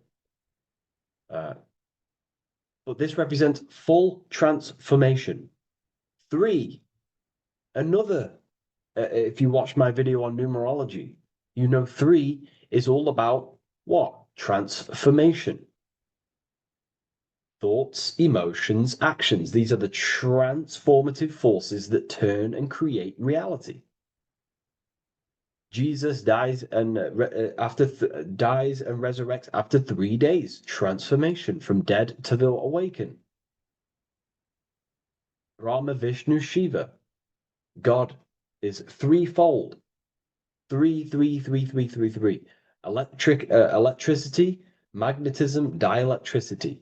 The 3 forces that pretty much create physical matter. Transformation is 3. So we're looking at transformation through action. Action is a very transformative force. There's no point learning this knowledge if you're not going to act upon the knowledge. A lot of people join the university, they learn a lot, but they leave because they don't want to take the action. They don't want to do the hard part. They don't want to act towards higher consciousness. They want to dwell in their lower mind. That's fine. That's your path. That's their path. But if you truly want to raise your consciousness, you have to act upon it. You have to actively not take the action. It's about what you do and do not do, because not doing something is also an action. If you are not participating in the low-level pleasures like sex, casual sex, masturbation, going out and getting blind drunk. These are low-level pleasures. It's going to keep you on a low-level frequency and a low-level consciousness. That is also an action, not doing that. It's about what you not do as well, which is very important. You have to act upon it to reach this degree. You will not reach this degree if you have not taken a lot of action towards reaching higher consciousness, reaching self-mastery over the mind, controlling the mind. This is what, again, it's about taking action on actually controlling the mind, controlling the self, gaining your power. Okay? Okay. This is another fascinating part about the eagle head and wings. It also represents the past, present, and future.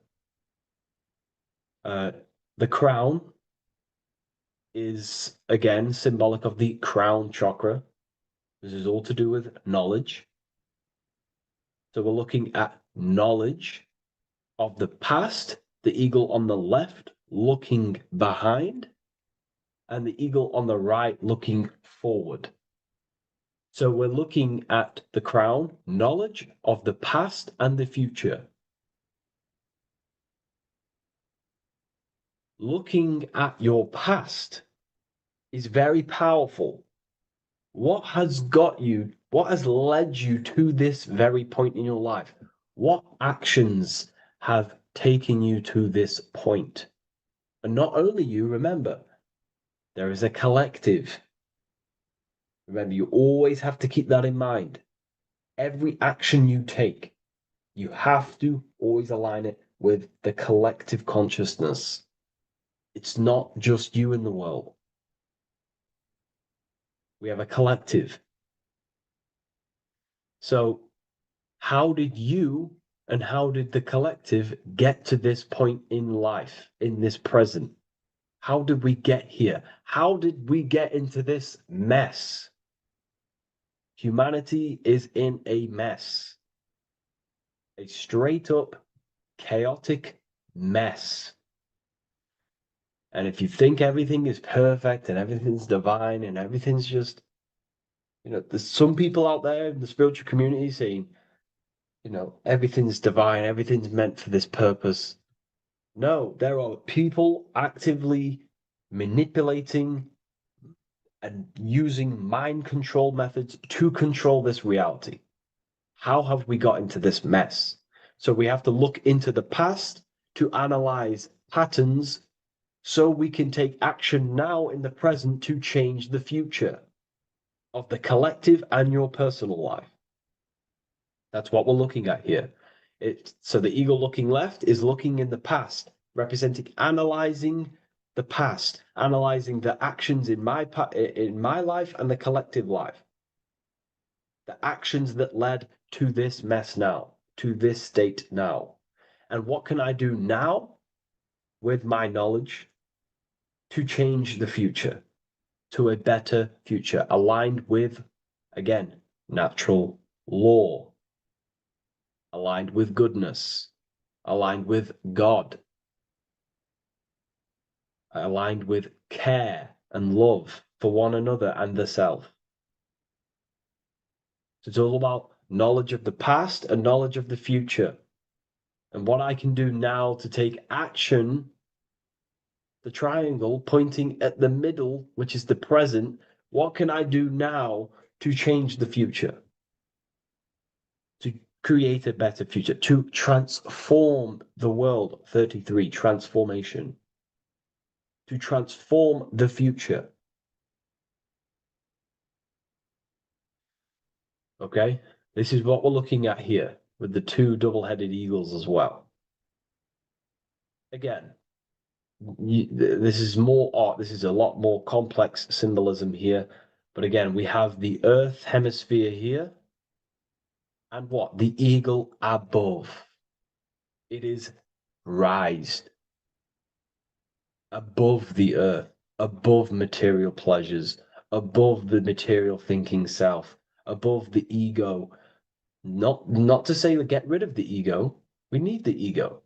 But balancing, control, power over the ego, power over the two hemispheres of the brain, power over my past and my future, power over time. What am I using my time towards? Time is your spiritual currency. Okay?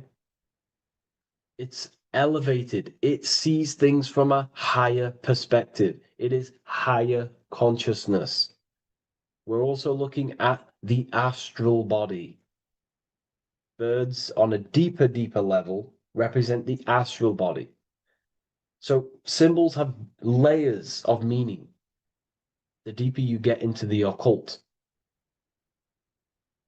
So when you join the first degree, you get, a good interpretation, and the higher degree you go, the more deeper the symbol reveals. As the more deeper you know yourself. So we're looking also at the astral body, the light. What is the light? Light is a massive symbol in Freemasonry. It's knowledge, gnosis. When you're very intelligent, you call someone, they're a bright child. They have enlightenment, light in the mind.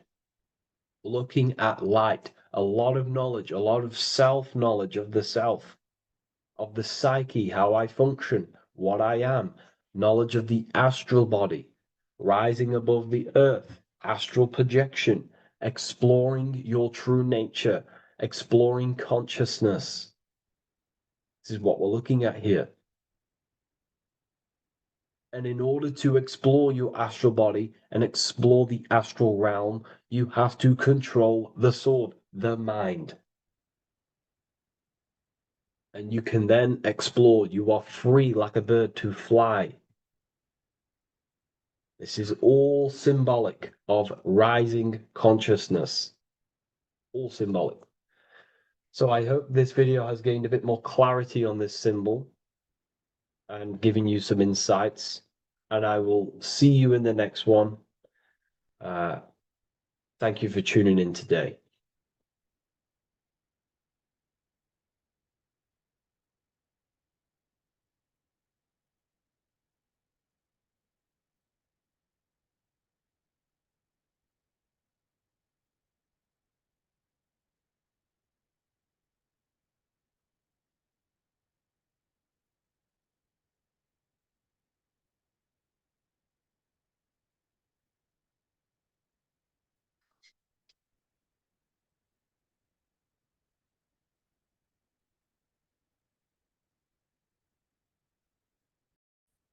You are not breathing correctly. 98% of people only use a third of their lungs capacity, which is shallow breathing, which ages you, lowers your brain capacity, and also lowers your state of consciousness.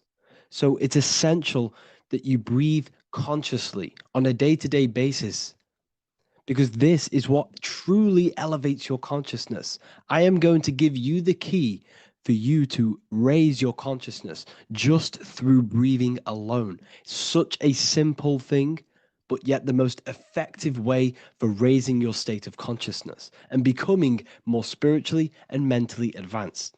So tune in for this video and I'm going to show you exactly how to do it and the symbolism behind breathing. Air is more than just air. It carries electromagnetic energy.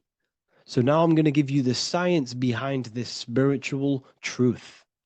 This invisible force is what sustains all physical life, providing the life force energy essential for existence. Electromagnetism. Everything is fed off electromagnetism. Your body is an electromagnetic battery.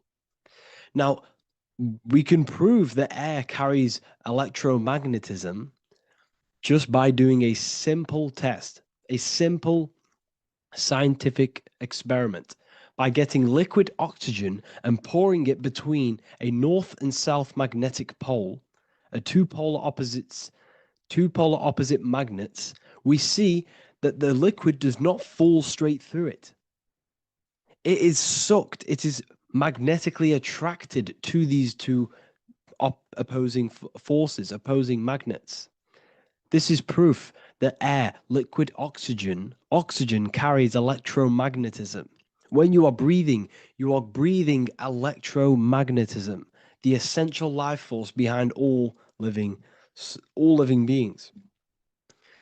This is known as energy or prana, chi, ether, or spirit. This is all the same thing. Air is not just empty space. It is energy. It is prana. It is life force. It is spirit. It is ether, chi, prana. You are an electromagnetic being. Your consciousness is in direct correlation with your electromagnetic aura or biofield around your body. Your state of consciousness is mirrored within this field around your body.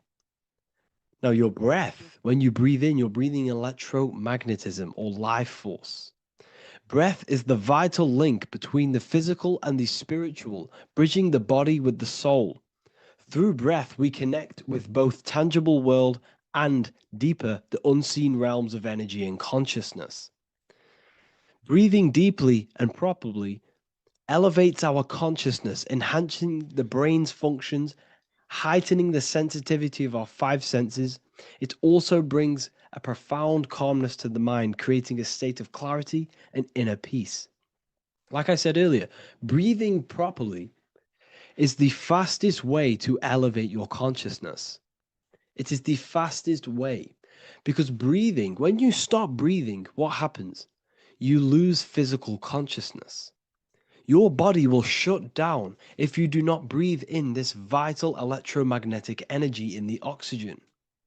If your body does not get this for 5 minutes or however you can last without breathing, this makes you lose physical consciousness. Your body will not survive without this essential life force energy.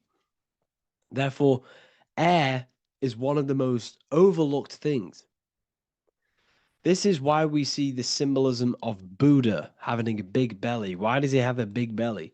Because it's symbolizing breath work, proper spiritual breath work, the certain teachings of breath work, of when you breathe in through the nose, you have to breathe in through the nose. You don't want to breathe in through the mouth because the nose acts as a filter which catches dust particles and filters out the air before it enters the lungs. The mouth does not do that. The nose is for breathing inward. We breathe in through the nose, and when we breathe into our belly, not our lungs. When we breathe into our belly and our belly expands outwards, we are then moving this energy down from the nose down the spinal column. And when we breathe back out, the belly goes in, which is raising the energy up the spinal column, back out through the mouth. This is the true way of breathing, because when we breathe, we are moving energy. We are moving electromagnetic energy. When we breathe in through the nose, the energy travels down the spinal column.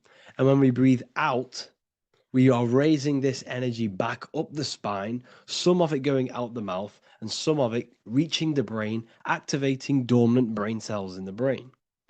But when we breathe, we need to make sure we are using 100% of our lungs' capacity, because the lungs is what transforms this special energy into consciousness, physical consciousness. So this is why Buddha has a big belly. It's not because he was fat. It's not because he was overweight. It's symbolism. It's symbolism of breath work. So try this. Do this for 2 minutes while you watch this video. Breathe in through the mouth as hard as you can until you no longer can fill any more air into your lungs and belly. Breathe it into your belly, not your lungs.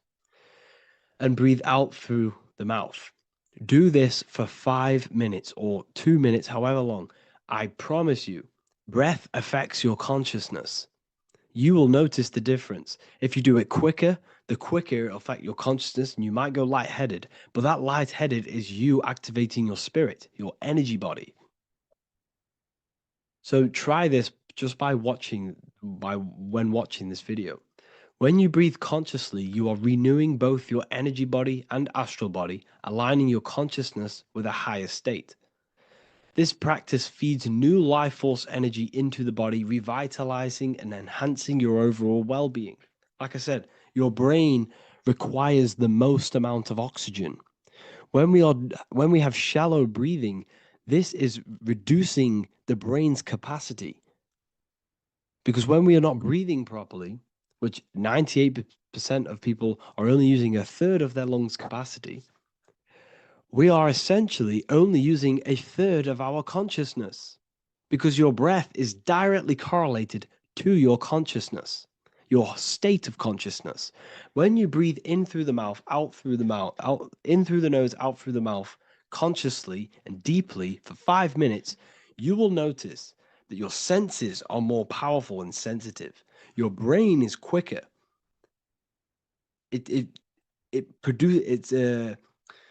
What's the word? It processes information quicker. You become quicker, you become a superhuman, and you feel more spiritual because it activates your spirit, your astral and energy body. So when we meditate, it's definitely important to breathe in through the nose and out through the mouth as deeply as possible to align with a higher state of consciousness. And this is the easiest way to separate your consciousness from the body. When you breathe in deeply for long periods of time, while meditating, while taking no thought, when no thought is present and you gain a rhythm of deep breathing, this is the gateway. This is the gateway to opening your consciousness. Because when you stop thinking, other aspects of your consciousness can open up. All of our lives we've been thinking, which has blocked off the higher states of consciousness. So breathing is very, very important. It affects our overall well-being. And this is Yahweh, the in and the out of breathing. When we breathe in, this is Yah. You can hear it. It sounds like Yah. And when we breathe out, that is Way. This is the name of God, apparently. But God is within you. You can connect with God. You can connect with source consciousness within you by breathing, by raising your state of consciousness through breathing and meditation. This is why the Bible tells you the Spirit of God has made me, and the breath of the Almighty gives me life. You are consciousness. You are God. You're an extension of God's consciousness. Job 27:3. As long as my breath is in me and the Spirit of God is in my nostrils. The Spirit of God is through breath. John 20:22. And when he said this, he breathed on them and said to them, receive the Holy Spirit. The word spirit means breath. In Greek, Hebrew, Latin, it all means breath or wind or air. The Holy Spirit is a certain way of breathing, a breathing technique that elevates your consciousness, that syncs you up to a holy consciousness, an elevated state. That is the Holy Spirit. That's why it tells you in the Bible, when he said this, he breathed onto them. He breathed onto them and said, receive the Holy Spirit. You must breathe to receive the Holy Spirit. When you breathe, you are renewing the body's energy. You're taking in new life force, which is regenerating your cells, regenerating your brain, nervous system, and also connecting with consciousness, pure consciousness. This is not something that we should be doing during meditation. Yes, it is. We should be doing it during meditation, but this is something that we need to apply all of the time. This is the fastest way you can raise your consciousness. I just want to say, all of this knowledge is inside of the Book of Wisdom, Volume 2. Make sure to give a like and a comment on this video to help the algorithm. And let me know what you think about the last book or this book if you have read them, to let the new people know what they're looking at with this book. This is truly life-changing, the Volume 2 and Volume 1 is truly life-changing. You can get them in a bundle also. Learn hidden knowledge inside of the Ethereal University. This is where truth seekers belong. I'm not here to try sell you this, but this is the place for truth seekers. And if you are serious about your spiritual journey and serious about gaining knowledge, which gives you the advantage over life, join Ethereal University. This will definitely help you. Thank you for watching this video. Please leave a like and comment. Make sure to give me any suggestions on videos you want me to make in the future. Thank you all. Welcome to Revival of Wisdom. Welcome people, we're back with another video, and this video is about Freemasonry and their connection to the Illuminati. Please, as always, to make sure to hit that like and the subscribe button and turn on the notifications to never miss a video. On May the 1st, 1776, the founder of the Illuminati, Adam Weishaupt, founded this secret organization, and this date can be found in Roman numerals underneath the all-seeing eye. pyramid on the $1 bill. This $1 bill also says Anut Coptus Novus Ordo Secularum. This is Latin for announcing the birth of the New World Order. This New World Order will be headed by Lucifer, the all-seeing eye, and followed by the 13 layers of bricks for the 13 elite bloodlines. So your Orsini's, Rockefellers, Rothschilds, Soroses, and the other 9 elite families.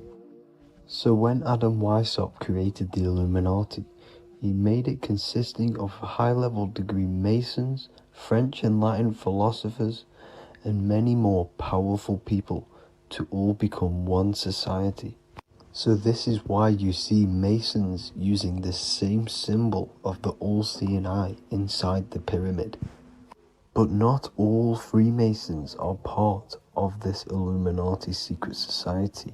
As the 33rd degree Freemason Manly P. Hall said in his book The Secret Teachings of All Ages, Freemasonry is a fraternity within a fraternity, an outer organization concealing an inner brotherhood of the elect.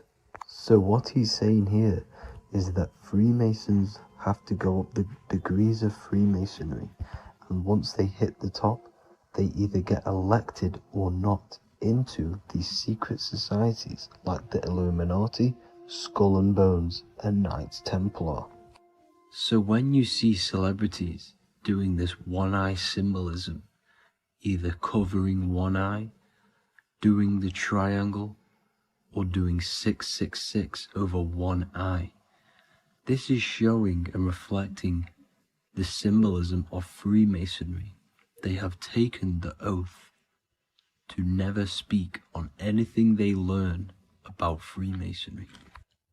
Duncan's Ritual of Freemasonry book states the oath they have to take. Quote, I ... of my own free will and accord, that I will hail, ever conceal, and never reveal any of the secrets, arts, points of Master Mason's degree to any person whomsoever. All this most solemnly, sincerely promise and swear. Now, this is what happens when they break the oath, stated in this book, quote, myself severed in two, my bowels taken from thence, and burnt to ashes. So this states that Freemasonry comes first, before any law of the land. It has the right to kill you if you break your oath. This is the hand gesture they have to do every time they enter the ritual room inside the Masonic lodge. This is the cutthroat symbol, showing you and reminding you of the oath and what will happen if you break it. Now in this book, Richardson's Monitor of Freemasonry, it states if you break your oath, binding myself under no less penalty than to have my throat cut across, my tongue torn out by the roots, and my body buried in the rough sands of the sea. If they do not decide to kill you, this book states this by pointing him out to the world as an unworthy vagabond, by opposing his interest, by dearranging his business. In other words, they have the power to frame you and destroy your reputation to the world and destroy your business if you break this oath. So yes, they do kill to keep this truth hidden, because this truth of this reality is what keeps them in power. They have the ability to manipulate people because people do not know what manipulates them. This is why they call themselves the government. They govern the ment, which is the mentality, because the mind is the root cause of reality. They control what you perceive to control what you manifest. By knowing the truth, you are set free, and you no longer need no controller above you. So this is why they are willing to kill and do whatever it takes to keep the truth concealed within these high-level degrees of masonry and these secret societies. However, going back to Manly P. Hall's book, it states, Part of the symbols are displayed here to the initiate, but he is intentionally misled by false interpretations. So this is saying even Freemasons are intentionally misled and told lies to conceal the truth, to make sure the truth is hidden in the high degrees of Masonry. So that's it for this video, guys. Thank you all for tapping in. Please leave a like and a subscribe. God bless.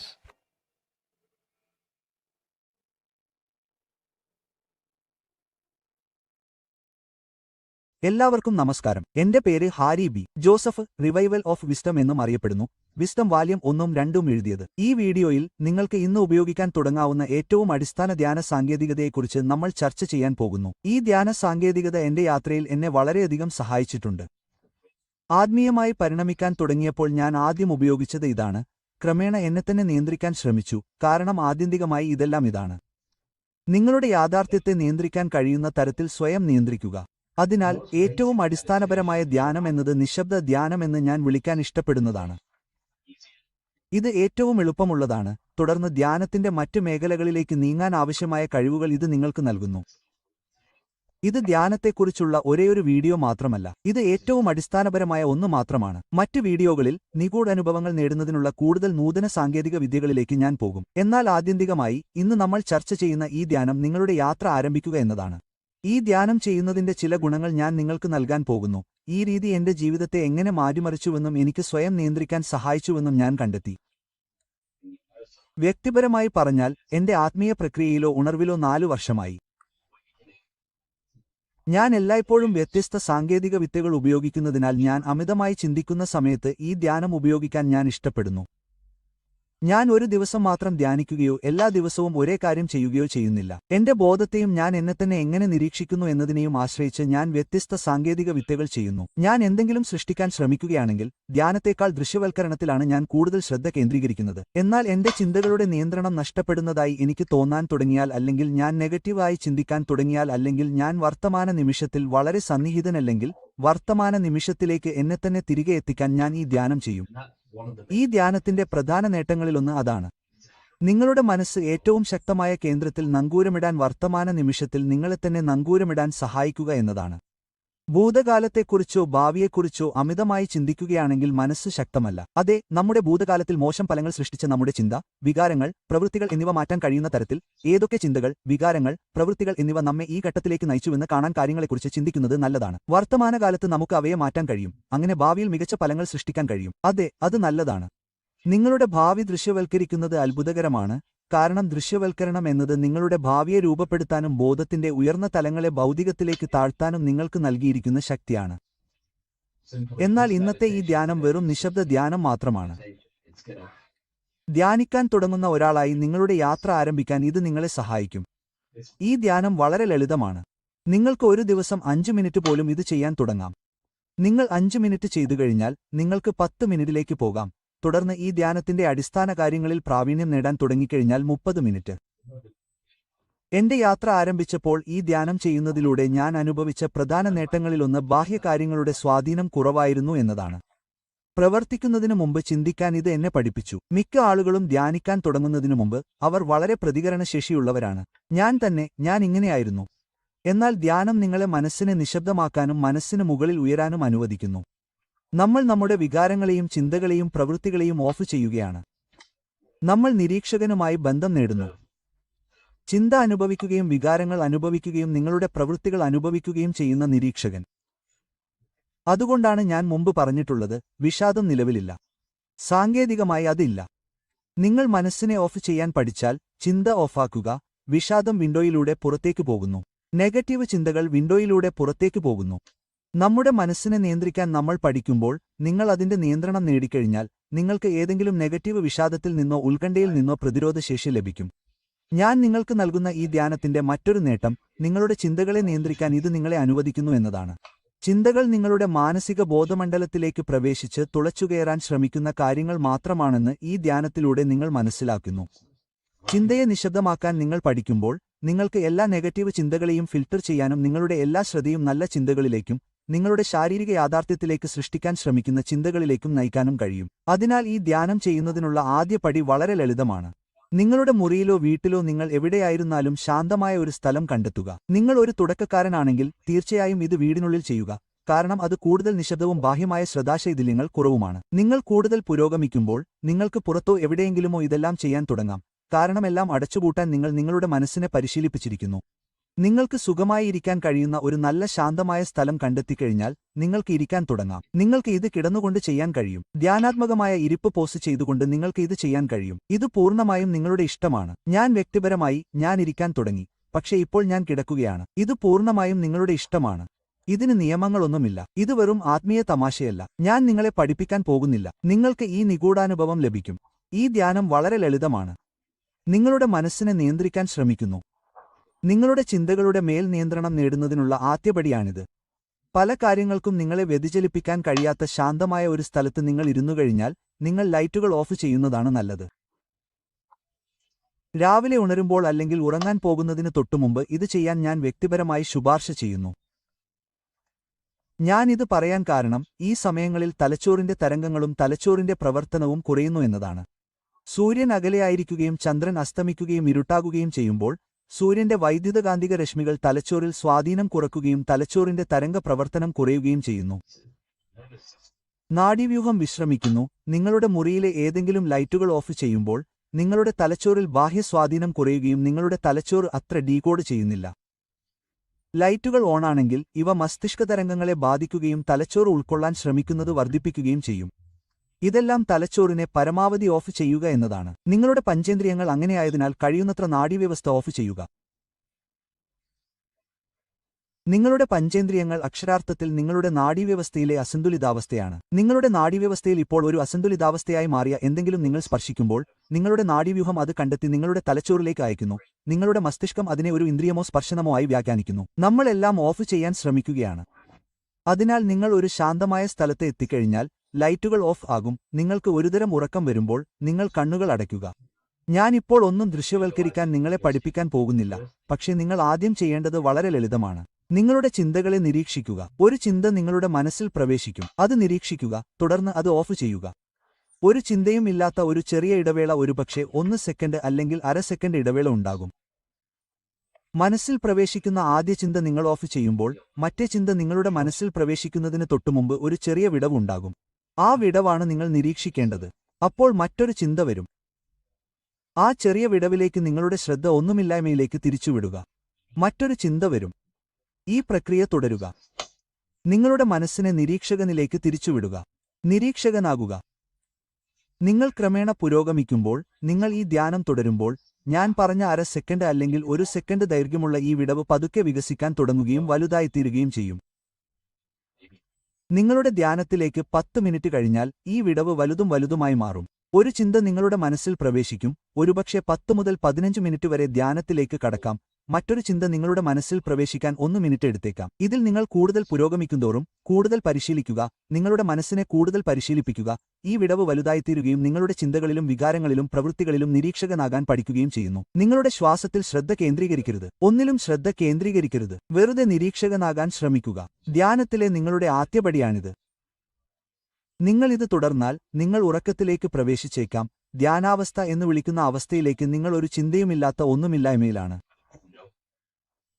നിങ്ങൾക്ക് ഇത് ആദ്യമായി നേടാനായേക്കില്ല, പക്ഷേ നിങ്ങളുടെ 5ാമത്തെയോ 6ാമത്തെയോ 7ാമത്തെയോ 10ാമത്തെയോ അല്ലെങ്കിൽ അതിലും കൂടുതലോ നിങ്ങൾക്ക് ഈ ധ്യാനാവസ്ഥയിലേക്ക് വേഗത്തിൽ എത്താൻ കഴിയുന്നിടത്ത് നിങ്ങൾ ഇത് നേടും. അവിടെ നിങ്ങൾ ഈ ആഴത്തിലുള്ള വിശ്രമാവസ്ഥയിലാണ്. അതിനാൽ അത് വളരെ വ്യക്തമല്ലെന്ന് എനിക്കറിയാം, കാരണം ഞാൻ വീണ്ടും ഘട്ടങ്ങളിലൂടെ കടന്നുപോകും. നിങ്ങളുടെ വീട്ടിലോ നിങ്ങൾ എവിടെയായിരുന്നാലും ശാന്തമായ ഒരു സ്ഥലം കണ്ടെത്തുക. എല്ലാ ലൈറ്റുകളും ഓഫ് ചെയ്യുക. സുഖമായിരിക്കുക, ഇരിക്കുക അല്ലെങ്കിൽ കിടക്കുക, പൂർണ്ണമായും നിങ്ങളുടെ ഇഷ്ടപ്രകാരം. നിങ്ങളുടെ കണ്ണുകൾ അടച്ച് നിങ്ങളുടെ മനസ്സിൽ പ്രവേശിക്കുന്ന ഓരോ ചിന്തയ്ക്കും ഇടയിലുള്ള വിടവ് നിരീക്ഷിക്കുക. നിങ്ങളുടെ മനസ്സിൽ ഒരു ചിന്ത വരുമ്പോഴെല്ലാം അതിനെ ഒന്നുമില്ലായ്മയിലേക്ക് തിരിച്ചുവിടുക. പിന്നീട് വീണ്ടും ഒരു ചിന്ത വരും. അതിനെ ഒന്നുമില്ലായ്മയിലേക്ക് തിരിച്ചുവിടുക. ഒന്നുമില്ലായ്മയിൽ ശ്രദ്ധ കേന്ദ്രീകരിച്ചുകൊണ്ടിരിക്കുക. നിങ്ങളുടെ മനസ്സിലേക്ക് വരുന്ന ചിന്തകളുടെ വ്യത്യസ്ത ശാഖകളിൽ മുഴുകിപ്പോകരുത്. ഇത് ചെയ്ത് 1-2 ആഴ്ചകൾ കഴിയുമ്പോൾ നിങ്ങൾക്ക് കുറച്ച് പുരോഗതി കാണാൻ കഴിയും. നിങ്ങൾ ധ്യാനത്തിന്റെ ആഴത്തിലുള്ള അവസ്ഥകളിലേക്ക് പ്രവേശിക്കുന്നത് നിങ്ങൾ കാണും. ഇതിന്റെ ഗുണങ്ങൾ ആദ്യമായി സംഭവിക്കുന്നില്ല. ചില ആളുകൾക്ക് ഇത് സംഭവിച്ചേക്കാം. എന്റെ ഉള്ളിലെ ചില മാറ്റങ്ങൾ കാണാനും ശ്രദ്ധിക്കാനും എനിക്ക് ഒരു ആഴ്ചയോളം എടുത്തു. എന്റെ ബോധം, എന്റെ ശ്രദ്ധ വർത്തമാനകാലത്തിൽ കേന്ദ്രീകരിച്ചതിനാൽ ഞാൻ എന്റെ ഭൂതകാലത്തെക്കുറിച്ച് വിഷമിക്കുന്നില്ലെന്ന് ഞാൻ ശ്രദ്ധിച്ചു. എനിക്ക് പ്രതികരണശേഷി കുറഞ്ഞു. എന്റെ ചിന്തകളെ ഫിൽട്ടർ ചെയ്യാനുള്ള കഴിവ് എനിക്ക് ലഭിച്ചു. നിങ്ങൾ മനസ്സല്ലെന്ന് നിങ്ങൾ മനസ്സിലാക്കുന്നു. ഇത് വളരെ പ്രധാനമാണ്. ഇതിനുശേഷം നിങ്ങൾ ഇതിന്റെ നിരീക്ഷകനാണെന്ന് ഞങ്ങൾ മനസ്സിലാക്കുന്നു. നിങ്ങൾ എല്ലാ ദിവസവും ഈ നിരീക്ഷകനുമായി ബന്ധപ്പെടുമ്പോൾ നിങ്ങളുടെ ചിന്തകളെയും വികാരങ്ങളെയും പ്രവൃത്തികളെയും നിരീക്ഷിക്കുന്നത് നിങ്ങളാണെന്ന് നിങ്ങൾ മനസ്സിലാക്കുന്നു. അവയുടെ മുകളിൽ നിൽക്കുന്നത് നല്ലതാണ്. നിങ്ങളുടെ ചിന്തകളുടെയും വികാരങ്ങളുടെയും പ്രവൃത്തികളുടെയും മുകളിൽ നിൽക്കുന്നത് ഭൂമിക്കു മുകളിൽ താഴേക്ക് നോക്കുന്ന ഒരു കഴുകനെപ്പോലെ. ഇതാണ് നമ്മൾ ലക്ഷ്യമിടേണ്ടത്. മിഥ്യാധാരണകളിൽ മുഴുകിപ്പോകുന്നതിനാൽ നമ്മുടെ മനസ്സിൽ വളരെയധികം ബന്ധിതരാകാൻ നമ്മൾ ആഗ്രഹിക്കുന്നില്ല. വികാരങ്ങളുടെ കാറ്റും പ്രക്ഷുബ്ധയും ജീവിതത്തിലെ കാറ്റും ജീവിതത്തിലെ വെല്ലുവിളികളും നമ്മെ എളുപ്പത്തിൽ സ്വാധീനിക്കുമെന്നതിനാൽ നമ്മുടെ വികാരങ്ങളിൽ വളരെയധികം ബന്ധിതരാകാൻ നമ്മൾ ആഗ്രഹിക്കുന്നില്ല. നിങ്ങൾ പ്രതികരിക്കുന്നതിനു മുമ്പ്, തൽക്ഷണം പ്രതികരിക്കുന്നതിനു മുമ്പ് ചിന്തിക്കാൻ ഇത് നിങ്ങളെ അനുവദിക്കുകയും നിങ്ങളെ പഠിപ്പിക്കുകയും ചെയ്യുന്നു. നിങ്ങളുടെ മാനസിക ശരീരത്തിന്റെ ബോധത്തിന്റെ നിയന്ത്രണം നേടുന്നതിനുള്ള ആദ്യപടിയാണിത്. വീണ്ടും, ഇത് വളരെ അടിസ്ഥാനപരമായ ഒരു ധ്യാനമായിരുന്നു. ആഴത്തിലുള്ള ധ്യാനങ്ങൾ, ശ്വസന വ്യായാമ ധ്യാനങ്ങൾ, എല്ലാത്തരം എന്നിവയെക്കുറിച്ചും ഞാൻ കൂടുതൽ വീഡിയോകൾ നിർമ്മിക്കും. പക്ഷേ ഈ വീഡിയോ ധ്യാനം ആരംഭിക്കാൻ മാത്രമുള്ളതായിരുന്നു. നിങ്ങളുടെ ശ്വാസത്തിൽ ശ്രദ്ധ കേന്ദ്രീകരിക്കരുത്. അങ്ങനെയുള്ള ഒന്നിലും ശ്രദ്ധ കേന്ദ്രീകരിക്കരുത്. നിങ്ങളുടെ ചിന്തകളെ നിരീക്ഷിച്ചാൽ മതി. ഇതിൽ പ്രാവീണ്യം നേടിക്കഴിഞ്ഞാൽ നിങ്ങൾക്ക് ശ്വസന പ്രവർത്തനങ്ങളിലേക്കും ദൃശ്യവൽക്കരണങ്ങളിലേക്കും മറ്റെല്ലാ ട്രാൻസ്ലൈക്ക് ധ്യാനങ്ങളിലേക്കും അതീന്ദ്രിയ ധ്യാനങ്ങളിലേക്കും പോകാം. തുടർന്ന് നിങ്ങൾക്ക് ഈ കൂടുതൽ നൂതനമായ കാര്യങ്ങളിലേക്ക് പോകാം. അതിനാൽ ആശ്ചര്യപ്പെടുന്ന ആർക്കും ഈ വീഡിയോ സഹായകരമായിരിക്കുമെന്ന് ഞാൻ പ്രതീക്ഷിക്കുന്നു. എന്റെ മൂന്നാമത്തെ പുസ്തകമായ സിംബോളിസത്തിന്റെ പുസ്തകം വളരെ വേഗം ലഭ്യമാകും. ഇതിനകം തന്നെ വെയിറ്റിംഗ് ലിസ്റ്റിൽ ധാരാളം ആളുകളുണ്ട്.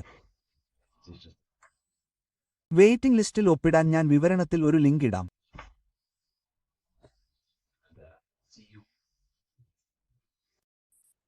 The Pope is supposedly opening 5 portals on Christmas Day. Now, I know this video is a bit late, but I'm going to be commenting on what I think this symbolism and this ritual truly means and what they are trying to do to society with this symbolic ritual. So the first thing we must understand is that everything these people do on a mass scale, all of these major events that they take place on, are all symbolic. They're all ritual. They all have purpose. Okay? So when we look at the locations of these 5 doors that are in Rome, we actually see the sigil of Lucifer when we connect the dots of all of the 5 door locations. This is the sigil of Lucifer. Lucifer is not what you think. Lucifer, sigil of Lucifer, represents the outline of the human brain and our visual perception field. Now, the human perception field is how our brain interacts with the external reality. Our external reality is not physical. The only thing that exists outside of you is pure energy, formless, vibrational energy and light. Your brain is an energy decelerator. Your brain decelerates this light, this energy, into a material reality or perception that you can interact with. You don't look into the external world. The energy, the light, enters the eye retinas, goes through the optic nerve, and travels to the back of the brain called the visual cortex. And the visual cortex is what shapes your visual screen. Now, if you are seeing the screen, this means that you are not the body, you are not the brain, you are the perception observing the screen that you are seeing. You are the eye behind that, you are the person behind that. So, what this is actually symbolizing is perception. This is a symbol of perception, of perceiving the material plane, of how spirit interacts with matter. Now, what's Lucifer? Now, the word Lucifer means the light bearer. He's known as the light bearer. The word Lucifer originates in Latin. Luci means light, and fer means to bring. It's the light bringer, the eyes, the visual perception of the light bringer to your reality. You see, everything outside of you is light. You are made of light. The word hue man means light. Hue means color, which is a form of light. And man means manifest. We're light manifested into material form. Every single one of us is Lucifer. When we fall for the material world, the external world, is an illusion. It is the false world. It can elude you. It can make you fall in love with the material things, material pleasures, lust, money, fame. These things make you fall. This is the fall of Lucifer. This is the mythological story. This is the symbolism behind Lucifer. It's you.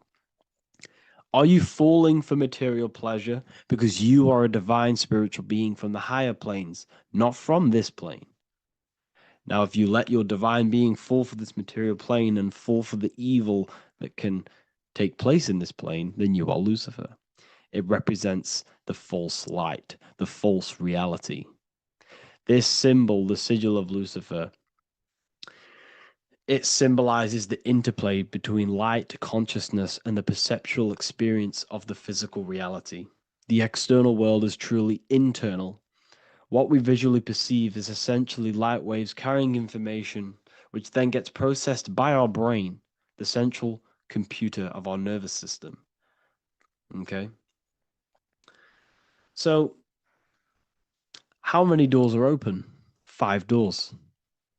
So 5 is the number of perception as well. 5 fingers on each hand, 5 points on the human body, 5 toes on each foot. We have 5 senses. 1, 2, 3, and 4, they're spiritual numbers. 6, 7, 8, and 9, they're material numbers. 5's the gateway. 5 is the middle bridge of how our spiritual self interacts with the physical self, how spirit interacts with matter. So this ritual is symbolic of perception. This is maybe bringing in a new perception. A new event will happen after this, a new perception of the world. Or personally, I think this ritual was to obviously shape the collective consciousness, because your reality is an externalization of your inner consciousness. It's simply just a mirror.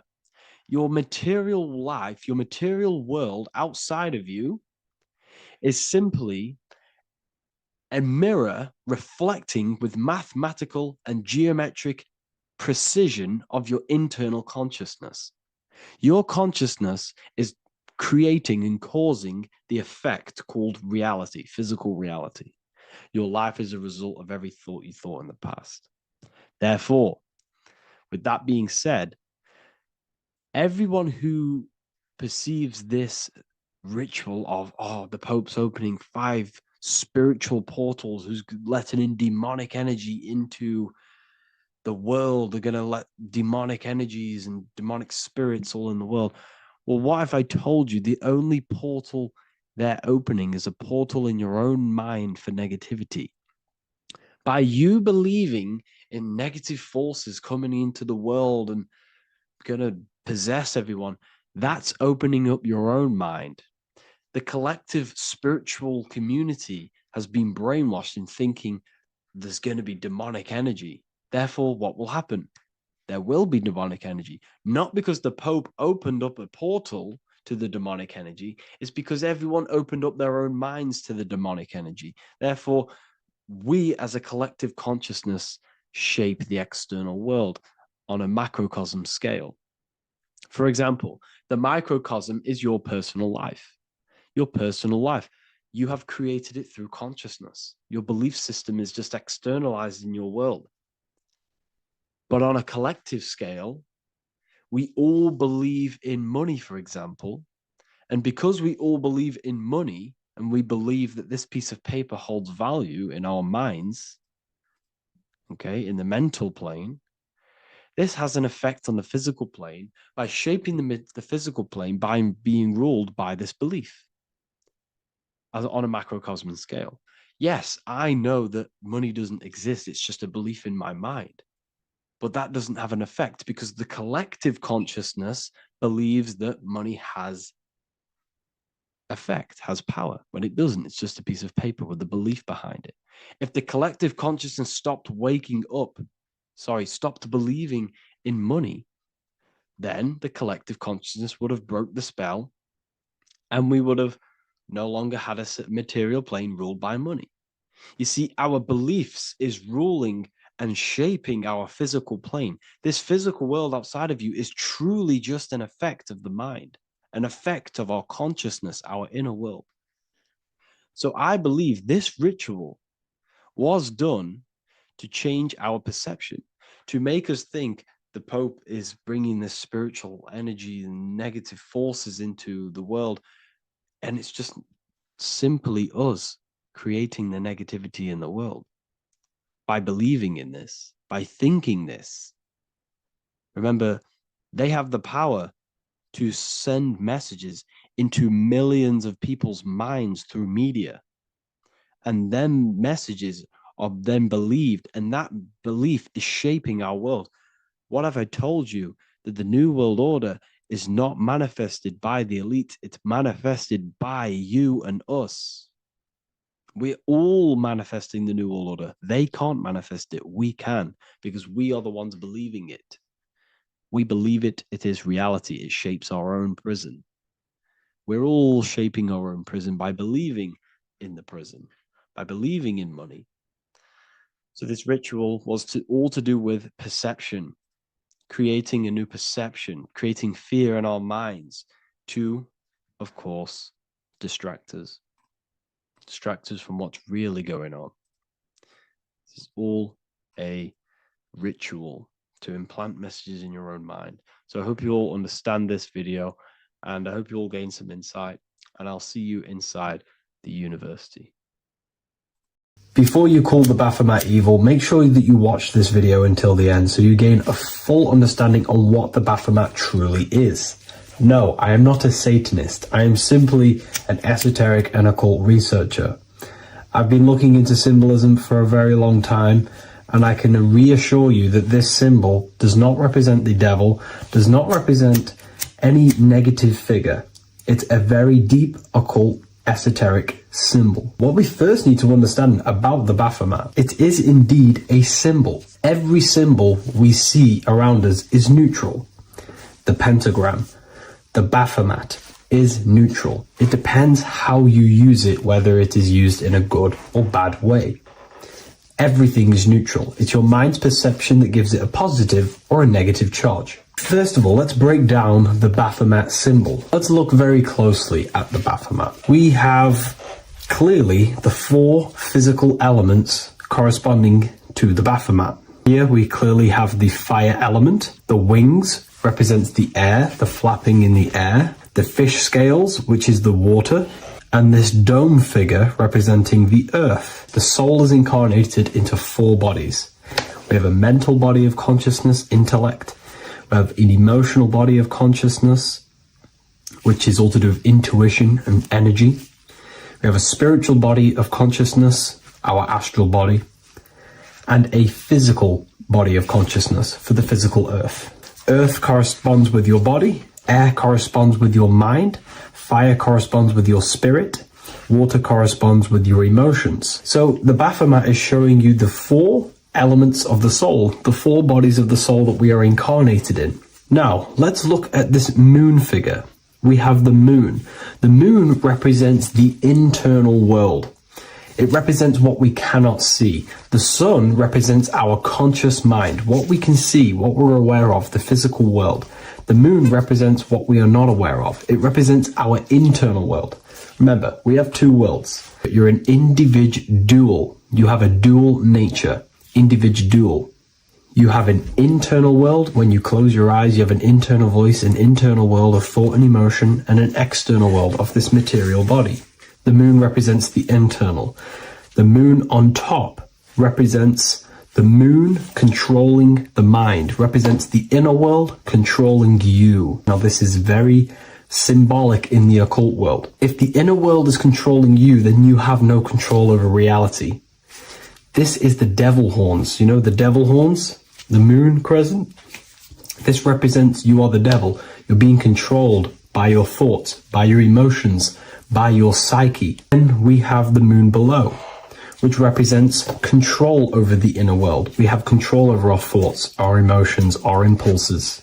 So you're either being controlled by thought and emotions, or you're controlling them and having self-mastery. In alchemy, we always see this symbol of the man or woman on top of the moon, representing emotional control and self-mastery of the internal world. The journey of the occultist is to gain full mastery over their consciousness. They want to be conscious of every single thought that enters their mental field of consciousness. We get over 7,000 thoughts a day. It is possible to achieve a certain level of mastery where you are conscious of every single thought that enters your mind.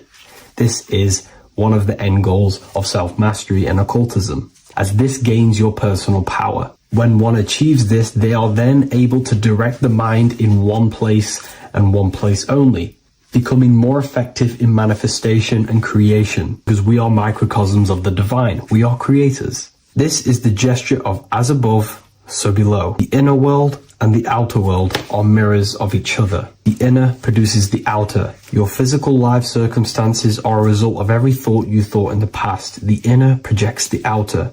If you want to produce a change in the outside world, you got to produce change in the inner world of consciousness first. As above, so below. As within, so without. This corresponds with absolutely everything in the universe. Now we have the goat head, which represents the animal self. This represents the lower carnal mind. Lower carnal mind, which is earthbound, because a goat is on the ground. It's not a bird, it's on the ground. It represents the lower self, the beastie nature, the one that tells us to hate, to steal, to eat all the time, to consume. It's the beast within us, the beastie side of our consciousness. It has a human body resembling this, the human in the beastie nature, or we have the spiritual nature, the higher self. In essence, this symbol of the Baphomet represents the higher and the lower self of human consciousness. It represents the higher and the lower. To conclude all of this, the Baphomet is a symbol that represents the two paths that one can take. We can take the beastie path and become an instinctual animal, our body, or we can take the divine path of reaching our higher self. It is a symbol that represents the higher and lower self and the four different bodies of consciousness. In essence, this does not represent Satan or the devil. The devil represents the lower aspect of our human psyche. The war between Jesus and Satan is symbolic and allegorical for the war that happens within our mental field of consciousness. The internal war between good thoughts and bad thoughts, positive emotions and negative emotions. It is the constant war inside the battlefield of your own mind. Jesus, Satan are symbols, characters that are symbolic of aspects of your own consciousness, because the universe is mental. The only thing that truly exists is your mind. Therefore, all of these ancient spiritual texts like the Bible, the Bhagavad Gita, the Quran are all symbolic of what's happening inside of our mental body. It is the inner chaos that can destroy our life, or when we create structure and restructure our inner world, we can live a peaceful life. If you are struggling from the internal world and you want to gain mastery of yourself while learning the occult secrets, join Ethereal University, a community of like-minded individuals who are all striving for the best versions of themselves. We host live calls and we have an abundance of lectures that you can watch. Or check out the Book of Wisdom. This is volume 2. I'll leave all the links in the description. Have an amazing day. Hello and welcome to another lecture from Harry B. Joseph, also known as Revival of Wisdom, the author of the Book of Wisdom series from revivalofwisdom.com. In this lecture, you will learn how to decode Freemasonic symbolism, gain a deeper understanding of yourself, expand your awareness of consciousness and reality, and receive guidance to navigate life with greater clarity. So today we're going to be breaking down this particular piece of artwork, this Freemasonic artwork, and how this relates to you and reaching a higher consciousness. Because ultimately, this is what it's about, okay? Freemasonry is considered a craft, and this craft is crafting a better brain and heart. crafting a higher consciousness, crafting a better self. Why? So we can operate in the world at a higher degree, operate in the world more efficiently, live a better experience in the world, and getting to know thyself. Okay? So we're going to start from bottom to top because this is important. Every placement of this symbolism is on purpose, has meaning, especially the placements of the symbols. Okay? So we're going to start from the very bottom of the artwork, which represents lower down. When we're looking at symbolism, especially occult symbolism, that's what the word occult means. The word occult means hidden, hidden from the eyes. It has its roots in the word oculus. I'm pretty sure that's Latin, which means eye. So the word occult comes from oculus, which means eye. And the word occult means hidden, from the eye, the unseen, studying the unseen aspects of self. We're studying the brain, we're studying consciousness, we're studying the body, the heart, we're studying the self, the hidden aspects of the human psyche and the hidden aspects of self. Okay? Because ultimately, this is what gives you power in the world, depending on how you use that power, whether for good or bad, depending on the consciousness wielding that power. This is why we say knowledge is power. But I would actually say knowledge of self is power. Because when you know how you function, you gain power. You gain personal power. You gain mastery. Ultimately, this is what Masonry is about. Self-mastery. Crafting a higher consciousness. So at the very bottom of this artwork, we have a checkered board with a coffin. The coffin is the beginning of the artwork, the very base. This is the foundation of consciousness. The coffin symbolizes unconsciousness, the state that myself was in, maybe yourself, before we woke up and before we came conscious of our spirit, before we came conscious of ourselves. That ignorant state of acting without purpose, acting unconsciously, experiencing the world and not actively living in the world, simply reacting to external circumstances. This is an unconscious state where one is ignorant. 80% of the world is in this unconscious state. And this is symbolized as the darkness, the tomb. Look at how the tomb is fully blacked out, representing dull, no emotion, it's dark. This represents the darkness of self. The spirit is buried. The spirit is in the tomb. They're not even aware that they possess consciousness. They think they're the material body flying on a ball millions of miles per hour through space, and the sun is, they think they're a monkey evoluted. They've never questioned themselves. They stay in ignorance. They're in the spiritual darkness, okay? And they're furthest away from the light. Look at the top. This is the light sources. They're in the darkness, okay? They're in spiritual darkness. They're in ignorance. And they're in division. Their mind has no power. Their thoughts contradict themselves.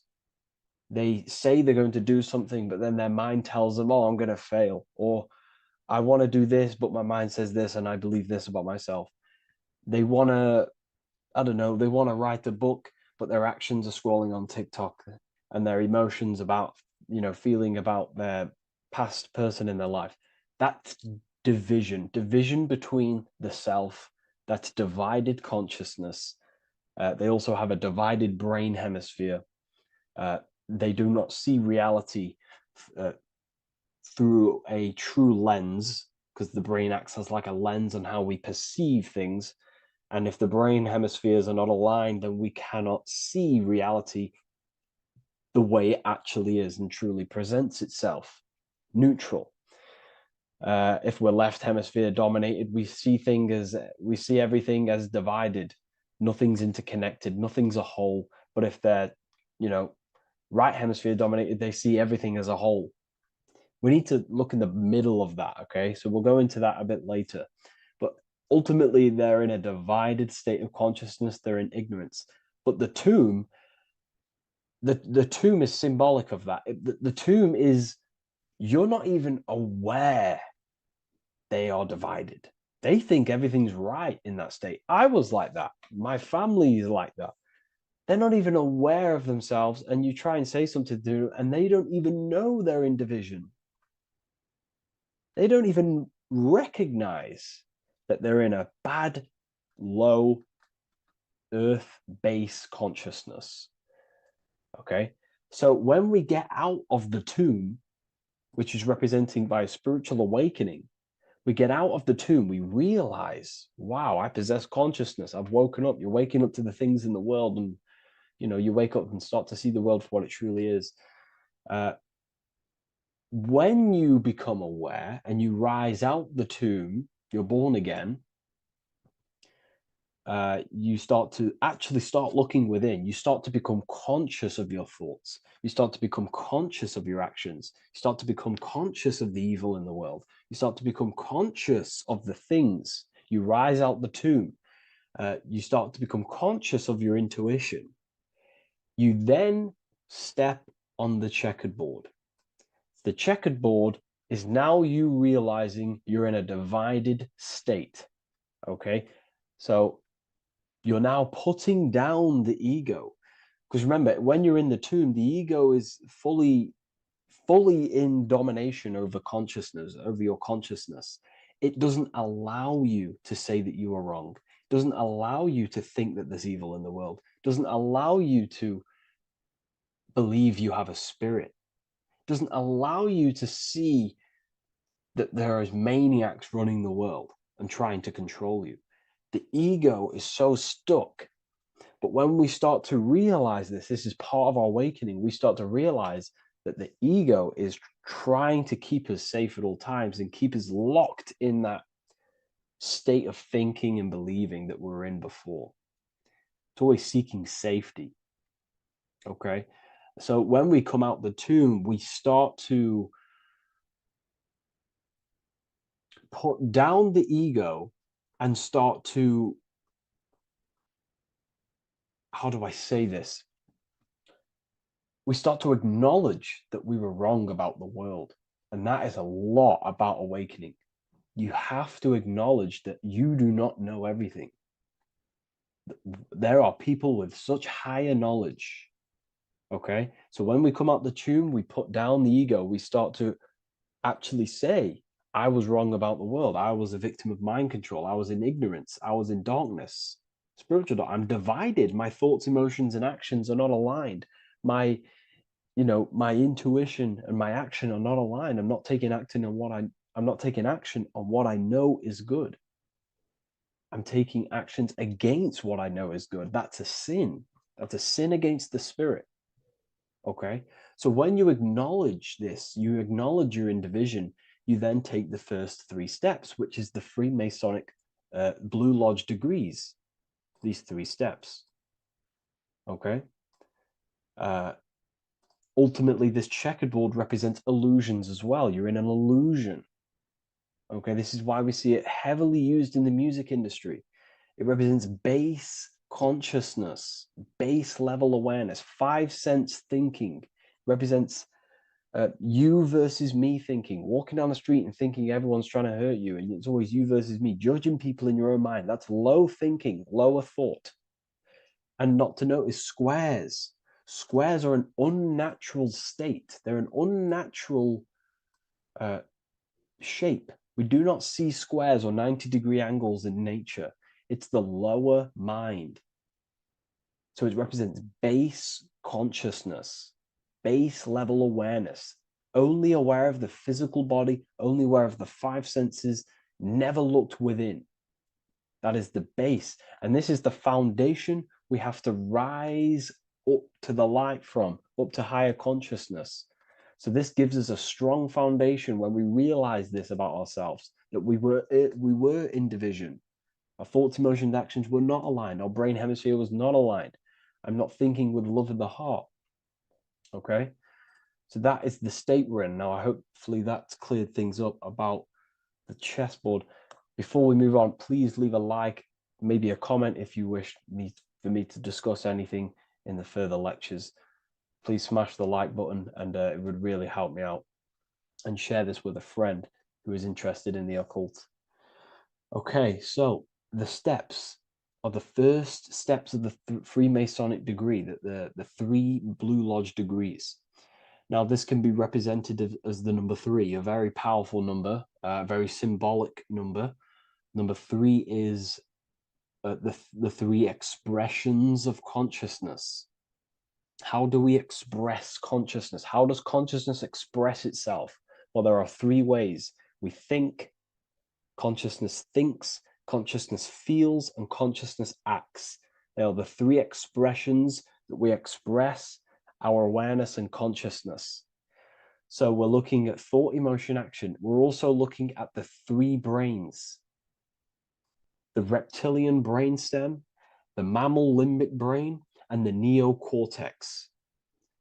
The reptilian brain governs basic functions of the human body: breathing, surviving, scanning the environment for threats, automatic responses, eating, scanning for food, base consciousness. That's the reptilian brain. That's what most people operate their lives in, including myself before I woke up. I'm not trying to sound big-headed, but this is the truth.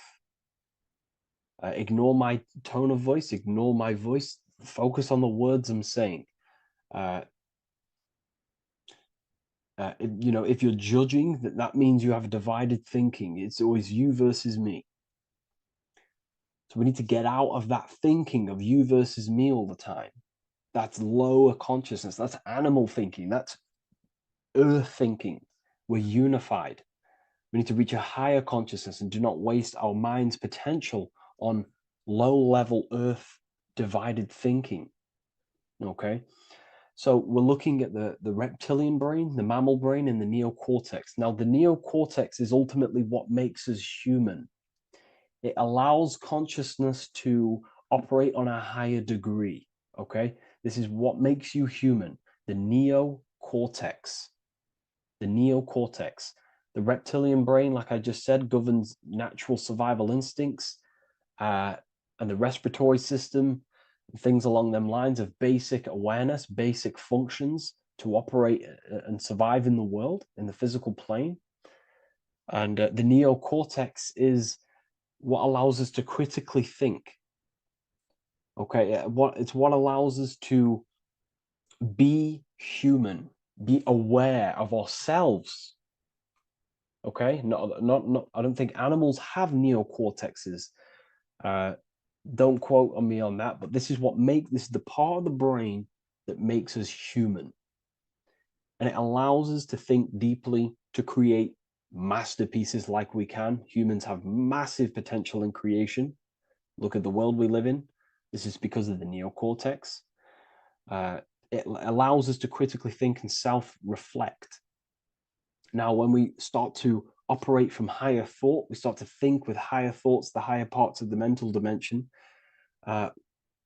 we ultimately start using this brain more. We start functioning from the higher brain. Now, this is why Neo from the Matrix is called Neo, because he uses he was in the reptilian brain. If you watch the film The Matrix, if you notice, he gets plugged out of the Matrix and he's plugged in on the back of his neck into the brainstem. And when he's plugged out, his name's Neo, which is neocortex, using the higher brain. It's what awakens the self. It allows consciousness to function on a higher degree compared to animals. Okay? So we're looking at thought, emotion, action. We're becoming conscious of thought, emotion, action. Becoming conscious, what am I thinking, what am I feeling, and what am I acting in the world? And what can I do to master these, to operate more efficiently in the world? How can I use these towards higher consciousness and use these actions, these thoughts, emotions, actions to reach a higher state of awareness of self? So when you go through the first 3 degrees, you enter the doorway. Now, this is symbolic of a doorway. Now, looking at this with a right hemisphere dominated view, you would see a doorway, right? The right hemisphere sees this as a holistic doorway, right? You see a door, you're gonna, you enter the stairs, you go through the door, right? But at the left hemisphere is now going to dissect and analyze each individual little part of this, right? So the right hemisphere sees the trees, the left hemisphere sees the woods. So to dissect this down on a right hemisphere, sorry, going back to the right hemisphere, we're entering the door. The door is symbolic of entering the unknown. You're entering a higher consciousness. You're entering the door. You're going beyond. See, this is the earth here in the background. This is the darkness. The darkness represents the abyss, the unknown. You're entering in the self. Okay? This door represents entering in the self, questioning internally. Most of us think externally. We have to, obviously, to operate in the world, but we never give time to think and question and reflect internally. What do I mean? Closing the eyes and questioning the self. Who am I? Where am I from? What's the voice in my head? If the voice in my head stopped using the language that I speak, what is it then? It's about going within, into the darkness, what you cannot see, and finding the light. Okay? It's about entering within the self. This is a doorway to higher knowledge, higher consciousness, higher self, and really digging deep for what you truly are beyond your human form. Okay? So we have, most importantly, I'm not going to go over every single one of these symbols here. I'm going to go over this on a basic, well, not a basic level, very detailed level, but it's not going to go over every single symbol. We have a left pillar and a right pillar. The left pillar has the sun next to it. The sun is more electrical energy. It's very dominant. It's a very powerful masculine force. This represents the masculine quality of consciousness. The masculine qualities. We have many masculine qualities, such as actions, physical actions with the body. We have thinking. Thinking is a very masculine force. We have the left brain, analyzing brain, the brain that's very logical, that's trying to figure things out. That's the masculine pillar. Okay? So this is the masculine qualities of consciousness. It also represents what we can see, the sun. The sun allows us to see, to visually see in the world. So the sun represents the external world, the world outside the self. When we close our eyes, we have a self, an internal dialogue, an inner voice. We have an inner world, outer world. This represents the world we take physical action in, the material external world outside you. Okay? The world we can see.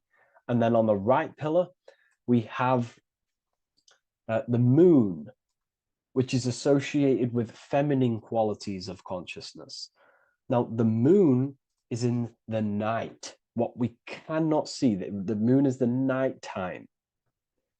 The darkness symbolizes what we can't see. So it's representing the internal world, the world of the self, the immortal world. Okay? The self in the mind is immortal. When you close your mind, you go in the mind, that self inside you is immortal. In the mind, you are immortal. Outside the mind, you are mortal. You will die. This body will die. Okay? So this is representing the internal world on a holistic understanding. It's also representing the right brain, the feminine brain. It's also representing intuition, emotion. They're linked. Intuition and emotion. They're a feminine force. Also, we're looking at the heart, the right pillar. So everything that is feminine falls under this right pillar. Now, don't get confused. I know a lot of people can get confused about what I've just said. So this represents the inner world, the outer world. It also represents everything masculine and feminine.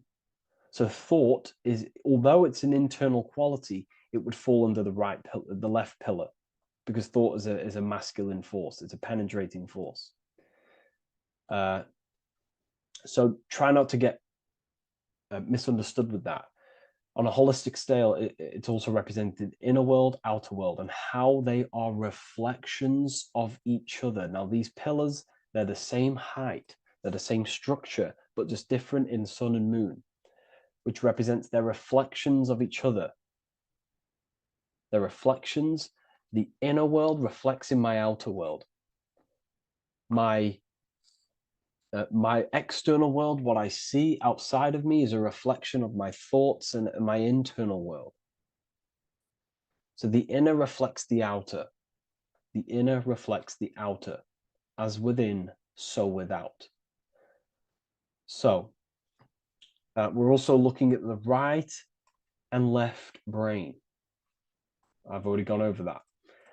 So what we need to do is build the bridge between the two to reach higher awareness of self.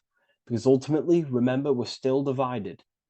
We came from the checkerboard, we entered up here, we've just entered within the self, started questioning the self. We're still divided. We need to build the bridge. And this is what they're crafting in Freemasonry. The bridge, the arc, the agreement, the great work. This is the crafting of aligning the left and right brain. We're also aligning intuition, feminine, with the actions. Because ultimately, the higher self is always guiding us. That's our true spirit guide. Our true spirit guide is our higher self. And the higher self ultimately exists in a higher dimension. This is going to sound crazy to some people, okay? But who you are is not your human body. And your higher self does not communicate through the language of the human material world. It doesn't communicate through English, doesn't communicate through thoughts. It communicates through intuition and communicates through dreams and symbolism. So it's all associated with the right pillar. This is the things we can't see. The higher self is always guiding us to awakening and to our purpose on the earth. Okay, so this left pillar also can symbolize what we're born into the world with, our circumstances, our external world. What are we born into? You know, our family, our current financial situation, where you're located in the world. So it's also symbolizing this. It's also symbolizing the qualities you bring here, the natural abilities you have when you're born, and what we need to do with our environment to ultimately reach a higher consciousness and reach our and transmute our environment we're born into to realize who we were and why we came here. Okay, so we need to build the bridge between intuition and action, and always take action on what we know and feeling is right at all times. That's unity consciousness. And when we do this, we gain the light. We gain more light, symbolic of more information of the self. Because the higher self is always guiding. It's always watching over. And it's always trying to give us knowledge of awakening, of why we came here. And when we take action on what we know and feel is right at all times, it's like a domino effect and a stepping stone that pushes you closer and closer towards your life purpose. Okay? We're also aligning the right and left brain to perceive the world in truth, to see the world in its true form, to see the world in what it actually is, instead of any distorted left or right hemisphere dominated beliefs or thoughts. We ultimately do that by acknowledging that, yes, you have a self, you have, the left brain is more ego, this like divided thinking, everything's separate, and the right hemisphere is more holistic. So we need to see the world in the middle of this, in the middle, acknowledging the self and acknowledging the collective consciousness and how my thoughts, emotions, actions contributing towards myself and the collective. We always need to keep the collective in mind. Why? Because we are experiencing this world together. It's not just you. And your actions also have a ripple effect on the collective. We're experiencing the world as a whole as well. Yes, there's yourself and there's the collective. We need to think, feel, and act towards the collective and the self. So aligning our brain hemispheres allows us to do this. It allows us to think holistically and individually and see reality in this. And when we do align the left and right brain, what do? We gain higher insight, the eye. We build the bridge between the left and right pillars. We gain the eye. The eye is what? Insight. The eye requires light to perceive and see the material world. So this is symbolic. This is the inner eye, the inner self, consciousness. And when consciousness has light, which is symbolic of truth, knowledge, light is a massive symbol in Freemasonry. And light represents knowledge of self, information. And when we gain information and knowledge of self, when we align our left and right hemispheres, our actions take action on our intuition, we gain higher light, higher knowledge of self, ultimately. And this is why we also have the square and the compass. Okay? We have a square and compass here. The square and the bottom, base consciousness, also representing masculine qualities. This is the masculine qualities because squares are masculine. And the compass creates circles.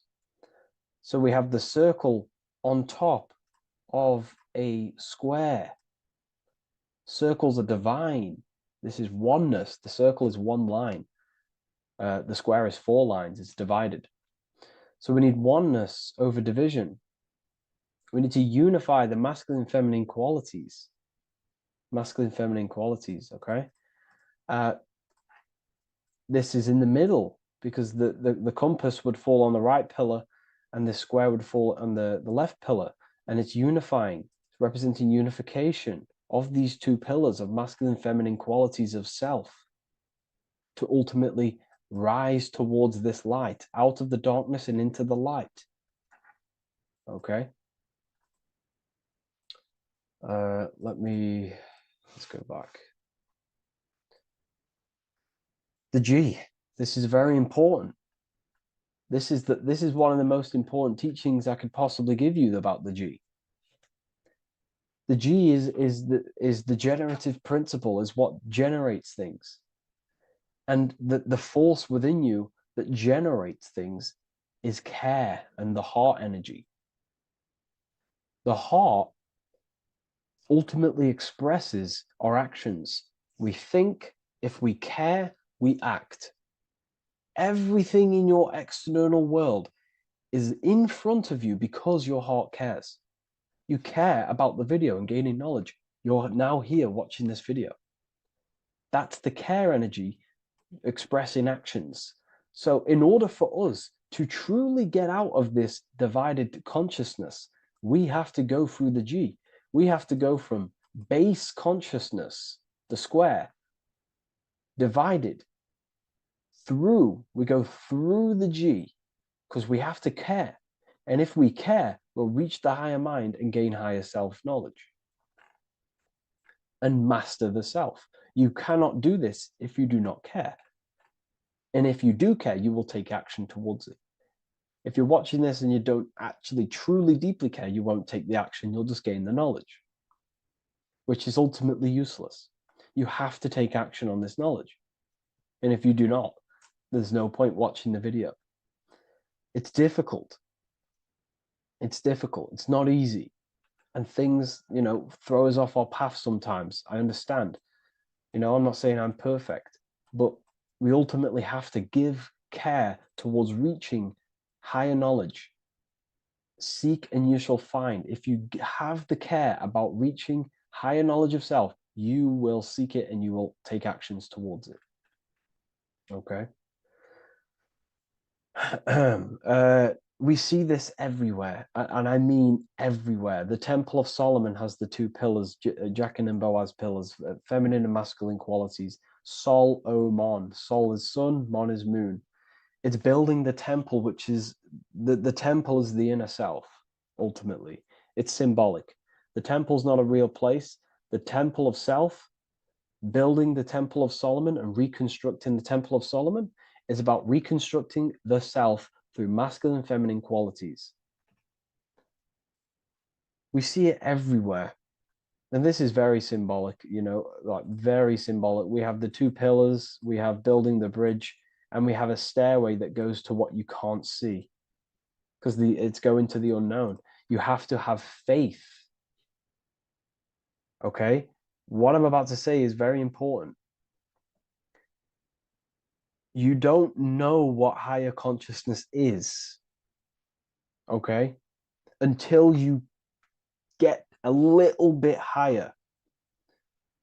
This is hard to explain, but I didn't know what everyone talks about, what higher consciousness is. I can't give you my higher consciousness. It doesn't work like that. You have to enter in and go within and have faith, going into the unknown, because you're ultimately going into something you do not understand. Higher consciousness, I cannot give it you. You have to enter the door and take action and think, feel, and act towards it, and you will go to the place, and then you will understand what higher consciousness is. Ultimately, what higher consciousness is higher knowledge and understanding of self, what you actually are. Okay, that is what's being symbolized here. It's again in the Masonic art. We have the darkness. We have to have faith to leap into the darkness, into the unknown. We see this everywhere. Like, you'll see, when I say this everywhere, and I mean everywhere, you'll see this. Every doorway has this symbolism in the ancient world, because ultimately this is what it's about, people. The door represents going within, into a new light, a new room, a new level of understanding of self. Okay. Here we have Astro World. Now this is obviously a darker aspect of this, but again, we have the two pillars. See you on the other side. That's the doorway. The other side. And I'm not going to break down, this ritual, but you can guess what I'm on about here. That's for the university, of course. I can't break that down on YouTube. It's way too deep. But there's knowledge out there that is so deep you couldn't even comprehend it with the current mind. Even for myself. And this is the power of symbolism. The more you learn about yourself, the more these symbols reveal to you. It is a journey of self. And I can't give you these understandings. You have to go within and question and meditate on these symbols yourself and have thinking exercises of meditating on a symbol and seeing what your mind does with the symbol, what it lets you think about that symbol, and you'll unlock deeper meanings. I'm going to go over one more symbol before we end this. This is the hourglass, which represents time, a very overlooked thing in today's world. We do not have unlimited time in this body.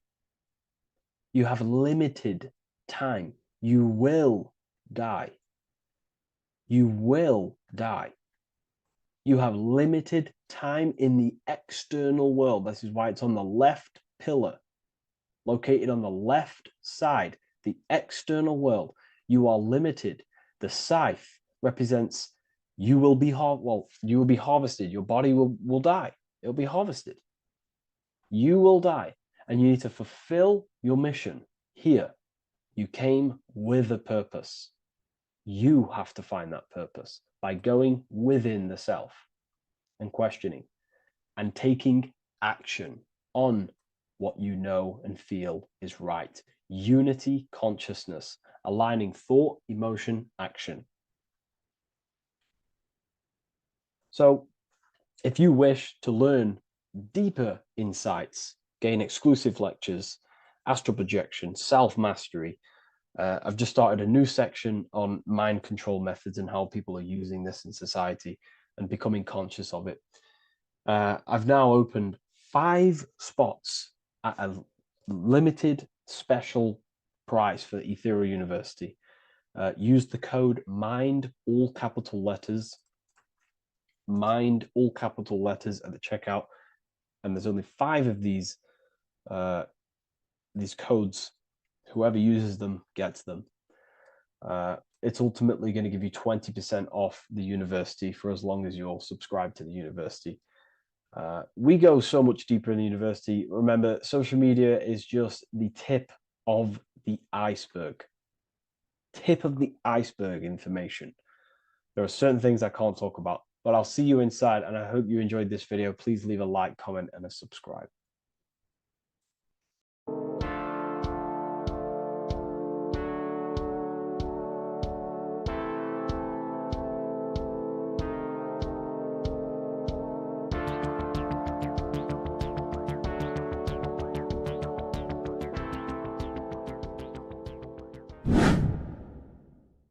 The earth has become a realm in order to trap souls within so that they can harness our electricity, our energy. Even the Bible is talking about how this realm is controlled by the wicked one in John 5:19. We know that we are the children of God and that the whole world is under the control of the evil one. Ephesians 6:12. For our struggle is not against flesh and blood, but against the rulers, against the authorities, against the powers of this dark world, and against the spiritual forces of evil in the heavenly realms. So the Bible is telling us that this is not the only world. There are other worlds, there are other realms that we can go to, considered as heaven. Heaven being a higher realm where there is no evil, no darkness. This is a midpoint realm where there is good and evil. Now, we're going to explain how the soul trap is how it's working and how your soul is being harnessed for its energy and how you are tricked to come back to this realm after death. What you need to understand is first is that you are the invisible intelligence behind the physical body. You are the mind and soul. The soul is the true you, the good you. It is pure love, pure bliss, eternal, never dies. The mind can be corrupted though. The mind is the intelligence of the soul. It is invisible. it has no true form. The intelligence inhabits the brain. The brain is the computer to control the electrical machine called the nervous system, which is choice, program, and action. You are the invisible intelligence behind the body, and this will prove it even more. You do not even see into the external world. You are seeing an image produced by the brain because the light is being sucked through the retinas of the eyes. The image is produced in the visual cortex at the back of the brain. What does this mean? This means that we are the consciousness in the center of the brain, in the pineal gland, that is experiencing the program being ran by the central nervous system in the brain. This is the sigil of Lucifer. Lucifer in Latin is Lucy. Lucy is light in Latin. Lucifer is known as the light bearer. This is how the eyes work, people. It's not a demon or a devil. The sigil for Lucifer is how the eyes work, and how the left eye is controlled by the right brain. The right eye is controlled by the left brain. There is a crossover. It's the same with the body. The left side of the body is controlled by the right brain. The right side of the body is controlled by the left brain. There's a crossover with our hemispheres in the brain.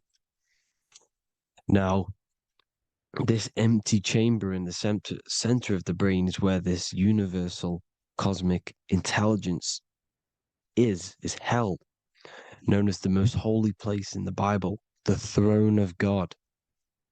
Okay? This is above the 33 vertebrae on the spine. As you can see here, you are the being in the center of this point. All of the nerves are being sent back to this one particular point, which is the seat of our invisible intelligence. You can see it's an empty chamber. Our consciousness, our intelligence is not a physical thing. This intelligence is the true voice inside of your head. This is why your head is heaven, your heart is earth, your heel is hell. Your head is heaven because this is the seat, the throne of God. God is in heaven because the consciousness, this divine intelligence that's controlling the body, is sat in the center of the brain. The brain is taking commands of this invisible intelligence. When you close your eyes, you can feel your awareness, your consciousness, your intelligence is all in the brain. Your awareness is not in the feet, the heart, the legs, the arms. It's all in the center of the brain. Now, if you meditate deeply, you will find that you are beyond the mind. You are the being observing the thoughts. You are the soul observing the thoughts. Now, with this being said, you are the consciousness experiencing the program being ran by the central nervous system in the brain, because you're not seeing into the external world. It's an image. It's a simulated image produced by the brain and the central nervous system. You do not experience the external world. You do not feel the external world. You feel electrical impulses on your nervous system. Your nervous system is decoding what you are feeling. So the only thing that you truly feel is the electrical impulses on your nervous system. This is why the nervous system is the tree of knowledge of good and evil, because it gives your invisible intelligence, your mind, the knowledge of good and evil. It can detect good things, it can detect bad things. If it's hot, if it's warm, if I need to go, the nervous system is doing this. It is the tree of knowledge of good and evil. Okay? Now this universal intelligence is symbolized as the single eye.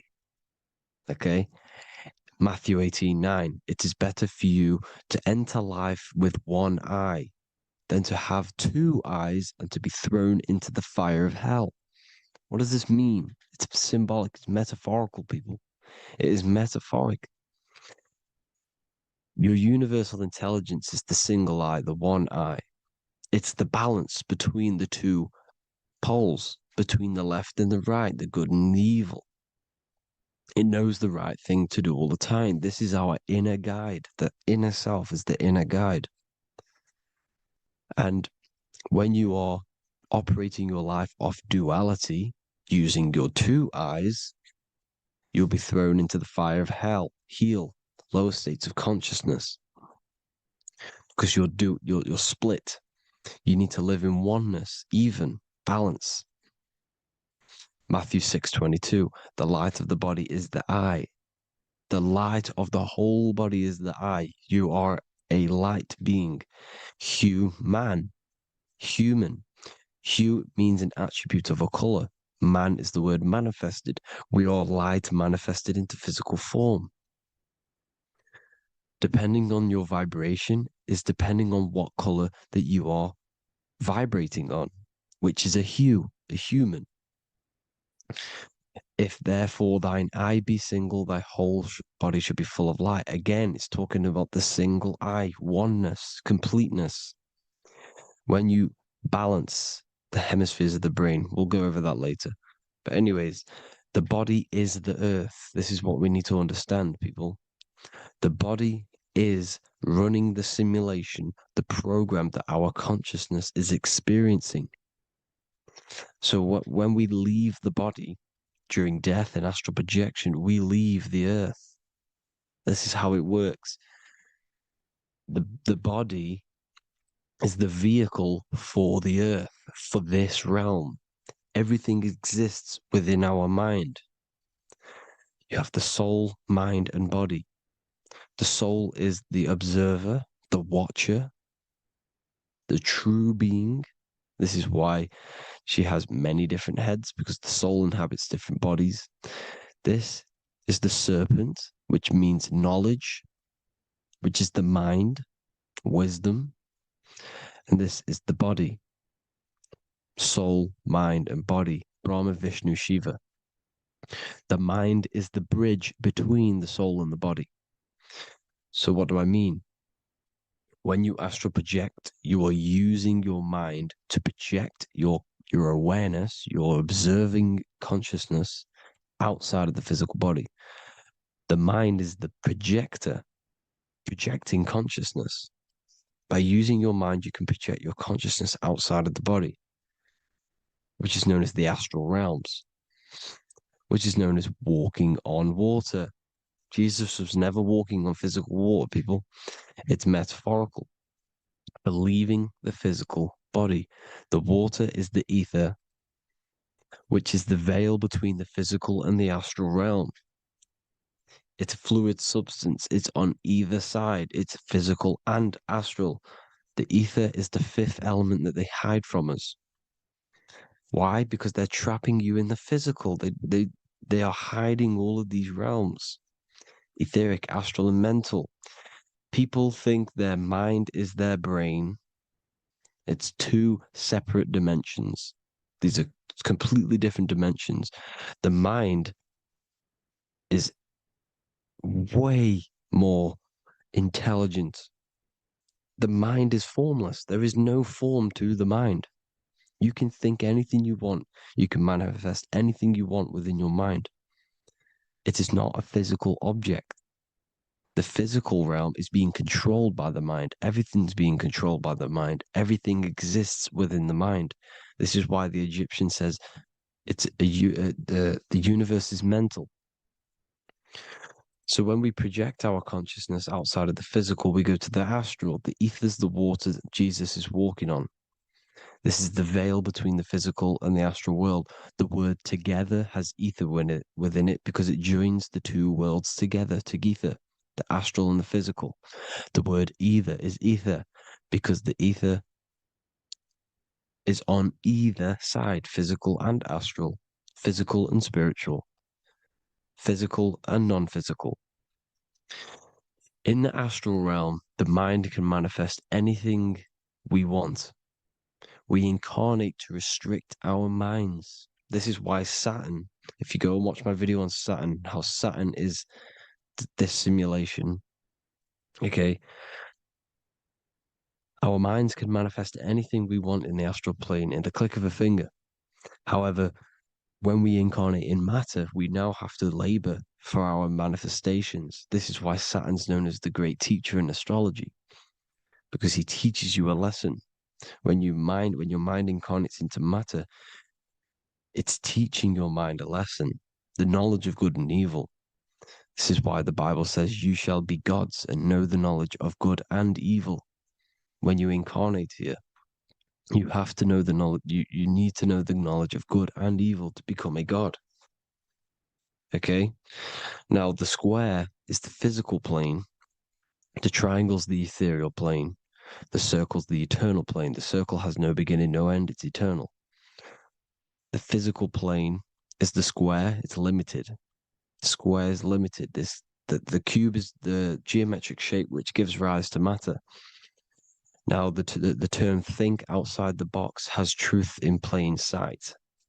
You have to think outside the box to project your consciousness, use your mind to project your consciousness outside of the box, the physical plane, into the astrals. The astral realm is the realm of the stars. Above us is the stars. Through the stars is the astral plane. This is why astral has the word star within it. The devil is the de-veil. When you sell your soul to the devil, quote unquote, it's metaphorical. The devil exists in the physical plane. It's the lowest state of consciousness. The de-veil, you de-veil yourself into the physical when you are the devil. The de-veil. The ethereal plane. Now, we all know what the famous symbol of the all-seeing eye, right? The all-seeing eye with the eye in the triangle. Look at the Masonic artwork showing you the triangle above in the sky. This is symbolizing the ethereal planes. The eye in the triangle symbolizes your invisible intelligence, your mind, which has the ability to see on either side. Because the triangle's the ethereal plane. The eye is your consciousness, your intelligence. And this intelligence has the ability to see in the physical plane and to see in the ethereal planes, in the astral planes. This is why it's above the earth. It's above the ground. Because it can see here, it can see in the heavenly realms. Now, the stars are, well, this is known as heaven, the realms of the astral planes. This is some quotes from the Emerald Tablets of Thoth. Out of the darkness ye must rise upwards, one with the light and one with the stars. Man is in process of changing to forms that are not of this world. Grows he in time to the formless, a plane on the cycle above. So there's other worlds. The Bible's telling you there's other worlds, there's other realms. Know ye must become formless before ye are one with the light, the astral light above, which shining through the stars.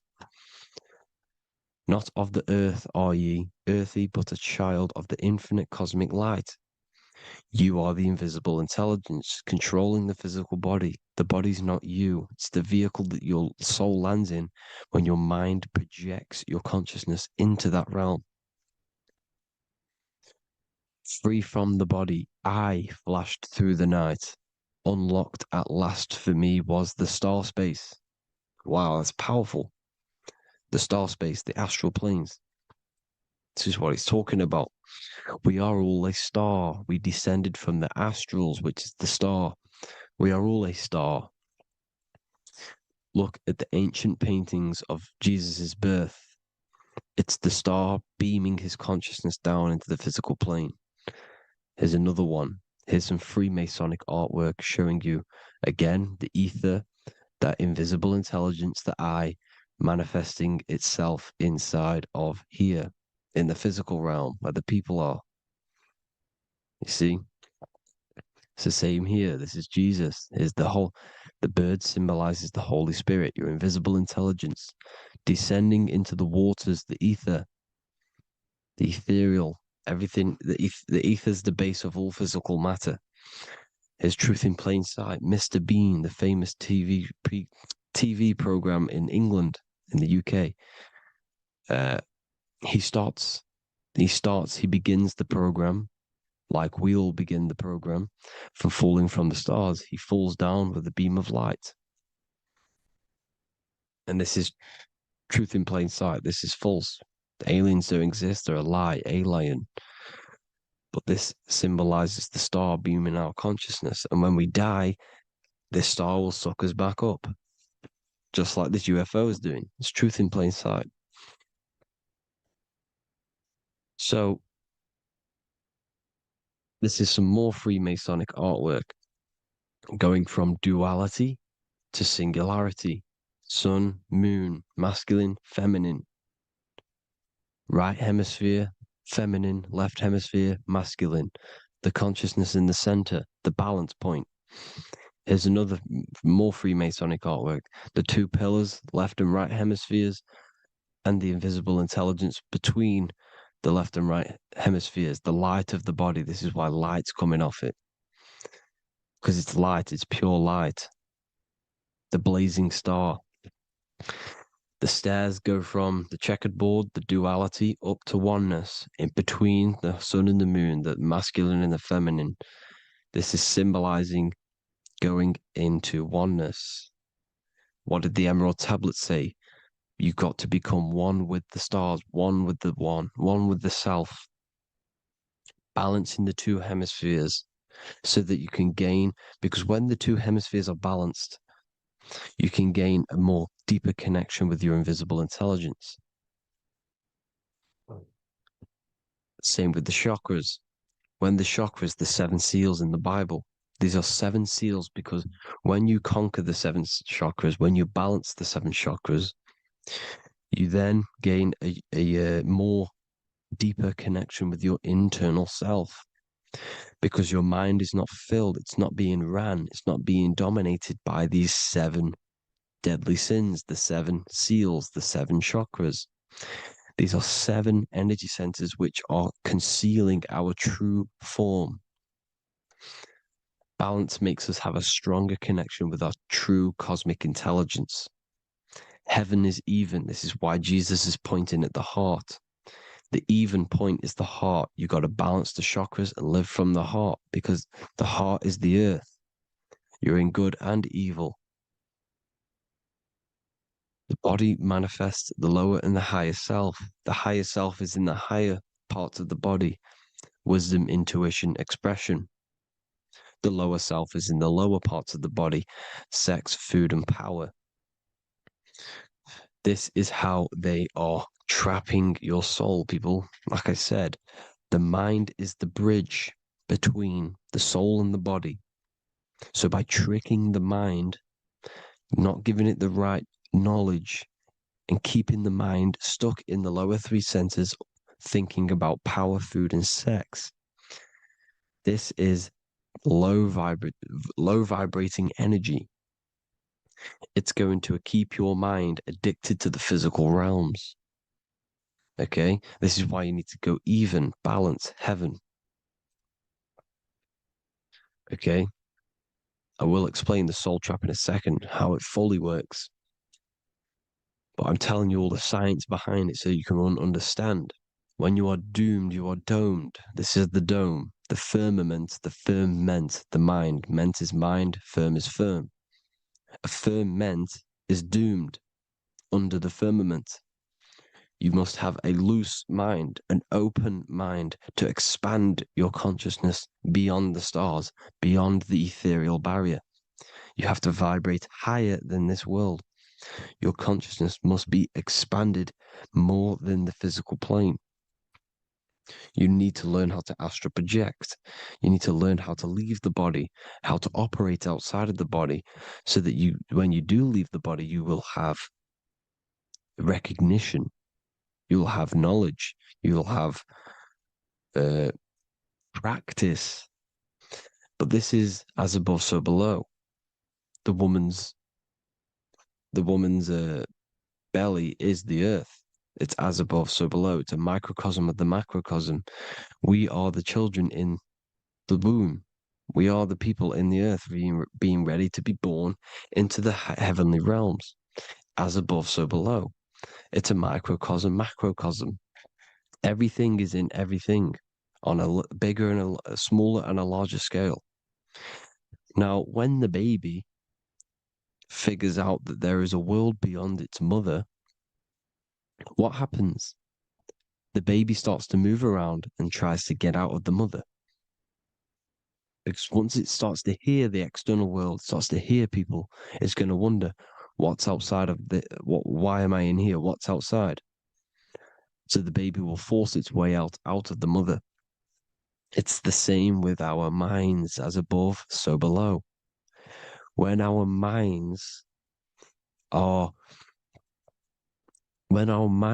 figure out that there are other realms beyond this world, we will seek a way out. This is the womb, the mother earth, mother nature. It's the mother. We're in the womb. We can be born out of this world, which is being born again in the Bible. When you are doomed, you are domed under the dome, under the firmament, the firm mind. The firm mind will keep you under the firmament. Due to the law of polarity, there has to be other realms. There has to be. Because the law of polarity works in this world, and it will work on every scale possible. It's universal laws. These are universal laws. The law of polarity means that there are other realms polarizing this realm. There is a hell, there is a heaven. There is a midpoint, which is Midgard, which is the one we are in now. Earth, heart. Earth is the heart. Heart is the center, good and bad. The balance between good and bad. Your reality is your level of realization. Your mind realizes other worlds, you will seek a way to them worlds. It's that simple. The soul trap is to keep you stuck in this physical body, which is the earth. This body is the earth. It's running the program, like I said at the beginning. It's running the simulation that your consciousness is experiencing. You are an electromagnetic being, and you're hidden in a cage, your rib cage, and you're stuck in cells, a prison cells. Look, you're in cells. We produce electromagnetic energy. Your soul produces this energy. And by trapping your consciousness inside of this physical realm, they harness this energy within the astral realms. They're using you to manifest demons, because your mind creates demons through emotions and mental thought energy, which is a whole nother video. I could make a video on that. You're manifesting everything for them because they're trying to create a hive mind. This is why they want everyone to believe in one belief system, one government, one belief system, one religion, because they're creating a hive mind. This hive mind will manifest and be summoned within the astral planes, because the mind manifests the astral plane. The astral plane is the realm of imagination. The mental plane is the realm of just thought alone. The etheric plane is the energy. The physical plane is the matter. So all of our minds together are manifesting these demons within these subconscious realms, the astral. Now, how are they keeping you stuck to this realm? Well, when you die and you're stuck in your lower three chakras, okay, when your mind and soul detaches from the body, which is the earth, when you leave the earth, you're still going to have these mental addictions to the food, the sex, the materialism, the phone, the cigarettes, everything. This is why they get you addicted to everything possible. The TikTok, the YouTube, they get you addicted to as many things possible. Because when your mind is addicted to these things, But when this mind leaves the physical body, you're still going to have these addictions. Okay? You're still going to have these thoughts. And you will be manifested into the lower astral realms because you're thinking materialistic, you're thinking negative, because your level of realization was your reality. You were manifesting hell on the earth. When you leave the body, you're going to manifest hell in the astral planes, which means you'll be vibrating on the very low, which will put you in the lower astral realms. So guess what? You're going to come back. You're going to come back into materialism. You're going to reincarnate. Because you haven't prepared for life after death. You must detach from the external world.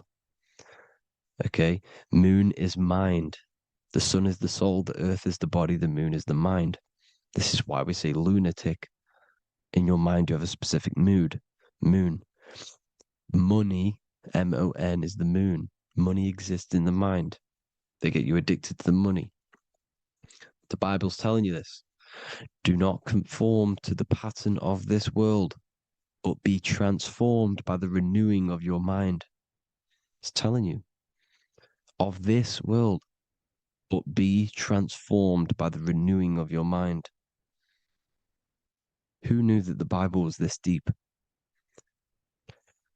Matthew 16:26, what good will it be for someone to gain the whole world yet forfeit their soul? James 4:4, don't you know that friendship with this world means enmity against God? Therefore, anyone who chooses to be a friend of this world, of the world, becomes an enemy of God. John 4:4, dear children, are from God and have overcome them, because the one who is in you is greater than the one who is in the world. It's talking about the invisible intelligence. It's greater than the physical world. John 2:15, do not love this world, nor the things it offers you, because this world will create you to, if your mind has attachments to what this world offers, sex, money, and power, pretty much, you will reincarnate here. You will come back here, because when you leave the body, your mind will still have these addictions. Do not love the world, nor the things it has to offer you. All of this is in my newly published book. The paperback versions are now available. Finally, for all the people who have been waiting, the Book of Wisdom. All of this knowledge is inside of the Book of Wisdom. The paperbacks are available. There's worldwide shipping. You can get it anywhere, pretty much, any country. My new website, it's amazing. There's going to be some amazing products coming on the new website. But I thank you all for the support. Before I leave, I need to explain what is going on with the soul trap. Like I said at the beginning, the mind's the bridge between the soul and the body. The body's the realm. By tricking your mind with false knowledge, they are keeping your soul stuck to this realm. They get you addicted to all the physical things, and that is it. As soon as you're addicted and you die, you're going to come back. So by tricking your mind, which is the bridge between the realms, they keep your mind stuck within this body. They keep you in physicality. They deveil you, the devil, the deveil. Thank you all for the support, people. If you do want to join the Academy, all the links will be posted below this video for the book, The Academy. Thank you all for the support and have an amazing day.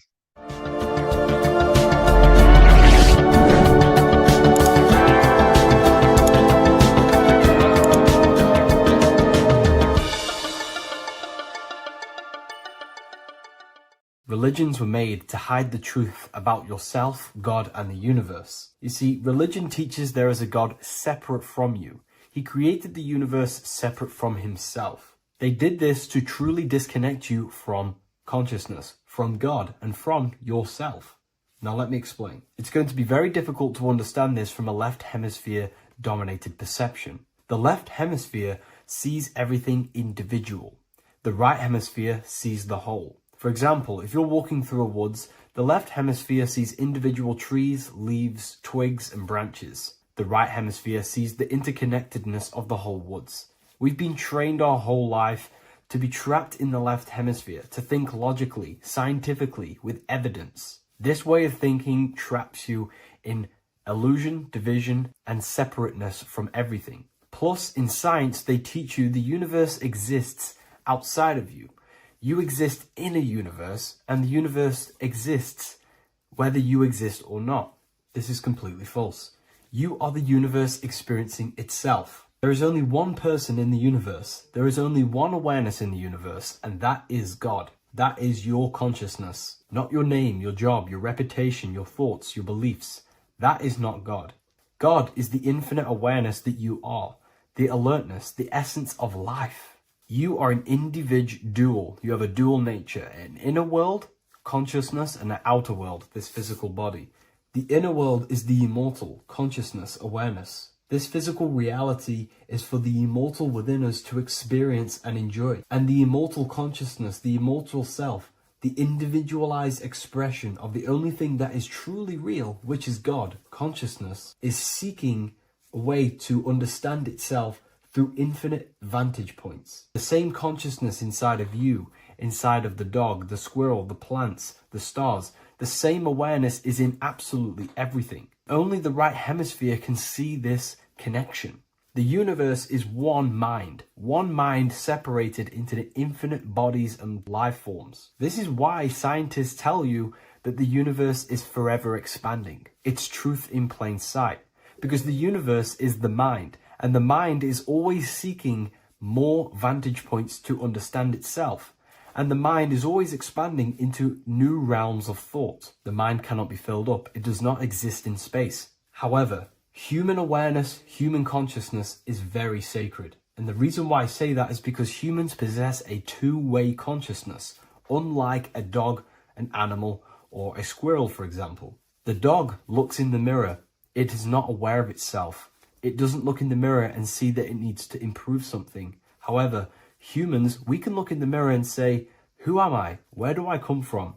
And I need to change this aspect of me. I'm lacking in this area. Dogs do not have this awareness. They function only on their immediate surroundings, on survival and instinct. Human awareness is special because we have the ability to reflect on the self. We can question our consciousness. We can question, who am I? Where do I come from? And where am I going after this? The human mind has no limitation. We can surpass our animal nature and rise to a godly nature. This is the whole purpose of reaching Christ consciousness, which is just an ideal consciousness where we have control over self and we know who we truly are. Humans have been given the tools to awaken. Our five senses are locked only to perceive the physical world, but the mind holds the gateway to understand the unseen aspects of reality. The mind holds the secrets to the universe and consciousness. We just have to study ourselves to understand God. We are all individualized aspects of consciousness. There is only one pure consciousness in the universe, but we're fractaled into infinite life forms, experiencing this consciousness in a different form, molding this consciousness into individual egos and individualized consciousness. Me and you are made of the same fabric. However, I have thought different things, believed different things, experienced different things, which has conditioned my consciousness to be my own individualized aspect of God. And that's what makes me, me, and you, you. God is the creative power within us to turn thoughts into physical reality, to create things. We are a creator. Each one of us is a miniature earth, creating and building in this physical 3D reality. Our consciousness holds power over the 3D reality. We can mold it and create anything we wish. However, we have been conditioned to live like an animal, living in our animal nature, eating, surviving, lusting, and these low-level desires keep us trapped from figuring out our creative power. This is why the ancients always depicted God inside of the brain. Even in ancient Christian artwork, William Blake, Anton Raphael, all depict God inside of the brain. Why is this? Because God is our creative power. The spinal column acts as a type of ladder of consciousness. If you just think about sex and act on sex, eating, consuming, and living in a survival animalistic state, then your consciousness is functioning on the lower end of the spinal column, where your reproductive organs are and your gut organs are to consume food. In order to activate the God within us and to us to truly know God, we have to be aligned with the God consciousness. We have to unlock the God within us so we can truly actually experience God and understand it. However, God exists beyond our personal consciousness, beyond our human identity. In secret societies, satanic rituals and satanic societies, they are seeking a way to escape the human identity through ritual work, meditation, and trance-like states. A trance-like state is like the state that you enter just before you fall asleep, where there is no thought present in your mind, because you are not the mind, you are the observer, you experience the thoughts. And when we escape the human identity through rituals, meditation, or trance-like states, we can actually experience beyond the veil of this material world. However, satanic rituals do this in a negative way. Satanic rituals include ways to make the human mind tap out by pushing the human minds to the limit through pain, suffering, and even torture, to allow the mind to pass out so you can temporarily pass on the veil of the physical world and escape the limitations of the human identity and the human thinking mind. Now, you do not have to do it this way. You can experience the divine and beyond your human identity through many different ways, such as deep, deep meditation, rising above your thoughts, and setting 3 alarms, one for 6 a.m., one for 6:30, and one for 7:30. And when you wake up at these times, what you need to do each time you wake up is allow your mind to stay awake but your body to fall asleep. And you will enter this trance-like state. And you can gain ideas, experience lucid dreams, and maybe even astral project. All of these rituals in secret societies and satanic societies is all about escaping the human identity and experiencing the divine planes beyond the physical. To wrap all of this up, this is all about consciousness. Consciousness is the infinite awareness of the universe, just fractaled into separate bodies. And this consciousness is seeking a way to understand itself in infinite angles and vantage points. And religion was made to cut off your connection to the divine planes beyond this world and beyond your self-identity. Therefore, if you want to know God, you have to study the attributes and qualities of God, such as geometry, numbers, consciousness, the mind, the subconscious, human anatomy. All of these things are aspects of God. We have to study ourselves and study nature so we can see God. God is the infinite awareness of the universe. If you love this video, please leave a like and share it with a friend. I'll leave a link in the description for the Book of Wisdom, Volume 2.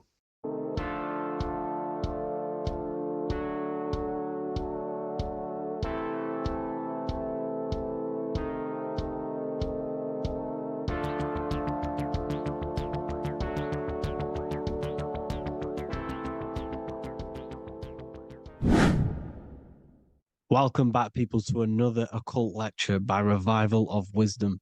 Today we're going to be talking about magic and how it's being used on us for the New World Order.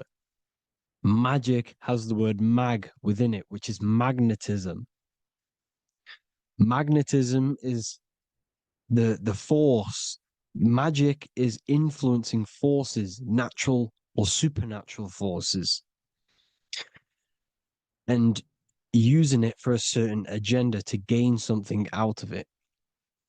Now, magic is not what everyone's being thought. It's not some sort of fantasy thing. It's actually very common, and we all do it, whether you believe it or not. Magic is all to do with the mind. As I said, always say in my lectures, your mind is what creates matter. Your mind is what creates your external world. So it's all about manipulating and planting seeds within the mind, because your mind is a garden, and thoughts and words are seeds which are being planted in that garden.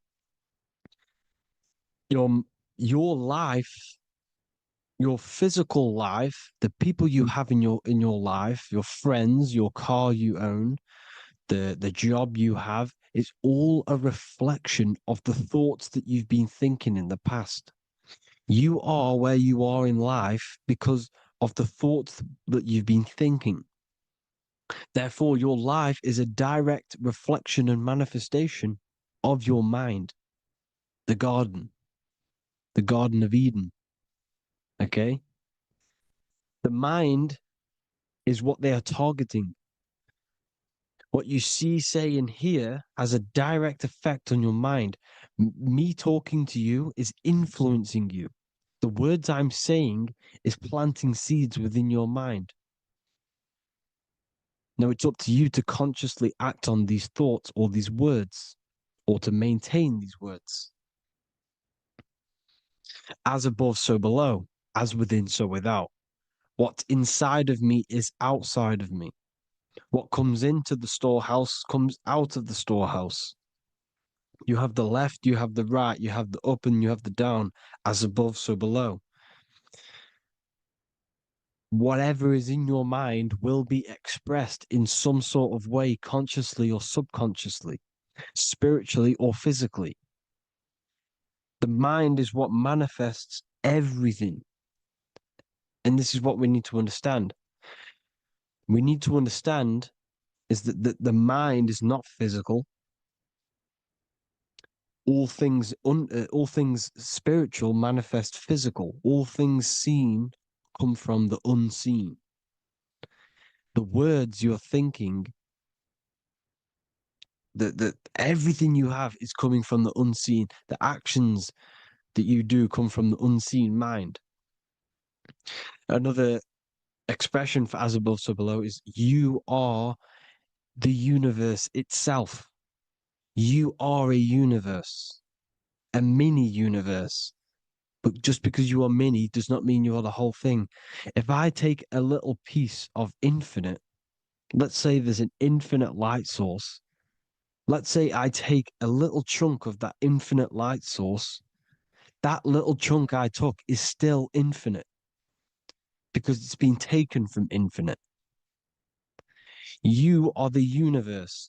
Your awareness, your mind is the universe. It's information. You are the universe experiencing itself. This is why we say we are all God. As above, so below. What is in me is outside of me. The sun, the physical manifestation of the sun is your soul. The 12 constellations are manifested in the physical body. The 5 elements are manifested in the physical body. They're manifested in the 5 fingers you have. As above, so below. This is manifested, well, this is a symbolized in Freemasonry and secret societies as the 2 pillars. The mirroring reflection, the reflection of reality, the mirror, as above, so below. What happens in the mind, what happens in the astral, happens in the physical. This is Aleister Crowley. This is all symbolism. This is the 2 pillars with the all-seeing eye and the triangle at the top. Aleister Crowley was a master magician, very powerful dark magician, black magician. There's 2 types of magic. You have white and black, just like the checkered board, the Masonic checkered board. You have white and black. You have good and evil. White magic is influencing natural forces to gain something that will help the collective consciousness, help the collective, help the earth, help other people. Black magic is something you manipulate something so you can get something personal out of it. Doesn't matter if it's good or bad. It's still considered as black magic because you're being selfish. Everything you do should be contributing towards the collective consciousness and helping others. And this is why the ancients lived in a system where everything was in unity. We understood that I am you and you are me. What I do to you happens to me because I am you and you are me. We are the same mind substance on the inside. We're all the same mind substance being expressed in different bodies. So what I do to your mind will have a ripple effect on my mind because all of our minds are connected within the mental plane. So this is why they know all this knowledge.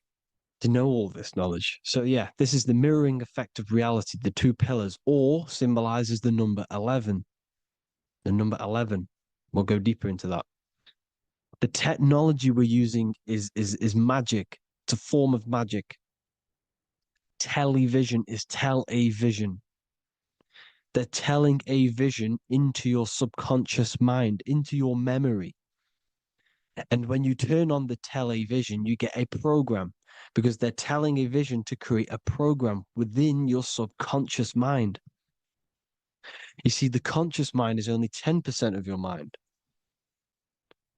which is to do with your, what you're aware of, your five senses. What are you consciously aware of? Well, I'm aware I'm here, I'm talking. I'm aware of what I'm wearing, the five senses, what I can hear, taste, smell, hear. What I'm wearing, I'm aware of what I think of. But the subconscious mind is the 90% of your mind. It's the hidden part of the mind, which is telling your heart to beat, telling your body to breathe. It's storing all of your emotions. It's storing everything you see, storing all the belief systems that you have. It has everything. It stores all of the habits you have, the values. It stores everyone's name that you know. All the words that I'm speaking right now is all coming out of the subconscious. Everything is subconscious. And it literally manipulates 90% of your daily basis behavior. Most people don't know this. What you did yesterday is what you will do today because of these beliefs and mental programs within the subconscious, stored within the subconscious. So the subconscious is what they're aiming at. They're trying to create programs within the subconscious because the subconscious manifests 90% of your thought patterns, 90% of your actions and words. They know all this stuff. So the subconscious mind is the most powerful part of the mind. Another way the subconscious manifests and influences your life is, let's say you were in a car crash years and years ago, 10 years ago. Let's say you're in this car crash, right? And you really hurt yourself. The emotion you felt in that time when you were injured in that car crash had a great impression on your subconscious mind. You see, the stronger you feel something emotionally, the stronger impact it has on the subconscious. You can remember and recall that moment and very vividly because of the impact it had on the subconscious. For example, you become that terrified of cars that it manifests into your life today, that you are wary to go in certain cars. You don't want to go in cars at all, maybe, because of that moment that stored within the subconscious. And it will manifest into anxiety. It will manifest into not going into cars. It will manifest into depression, maybe. These things, these emotional, very emotional, traumatic events have a great impression on our subconscious and they control your life. This is why you need to meditate and let go deep within yourself and let go of these internal, deep emotions that you may have repressed and keep pressing down and ignoring.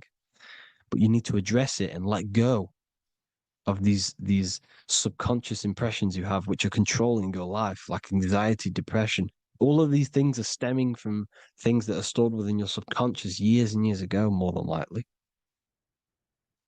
Broadcasting. They're casting spells to a broad audience, to news, north, east, west, and south. They're casting spells. No, if you watch the news, everything's red. Breaking news in red writing or the red background, everything's red. Why? Because red's the root chakra, which is all to do with survival. They want to stimulate this root chakra because they want you down there in survival mode. They want you in survival mode because you're easier to control. They control out of fear. And not only they're casting these spells as if, because most of the things they cast in the news hasn't already happened. They're constantly bombarding you with, there might be a war breaking out, war this, war that, kill here, kill there, murders. It's impressing, it's casting spells on your subconscious mind. So when the event does turn up in real reality, in physical reality, you're less emotional, you're less surprised. You're not as surprised because you've already heard it before. Your subconscious has already heard it all before. If you never heard of a war and then a war broke out, you'd be going crazy. So they subtly program your subconscious mind through the words, because the words they say is impressing your mind. It has an effect on your mind, which will have an effect on your behavior, your words, your conversations you have with people. They're casting spells to north, east, west, and south on the tell a vision. They're telling a vision by broadcasting, by saying spells. This is why we call it spelling. Even the word, listen, the words we say cast spells. Bless. Oh, bless you. That's be less. The subconscious mind only picks up literal things. You see, when I say bless you, your conscious mind picks that up as, oh, thank you, you're blessing me. But your subconscious picks up as be less. You see?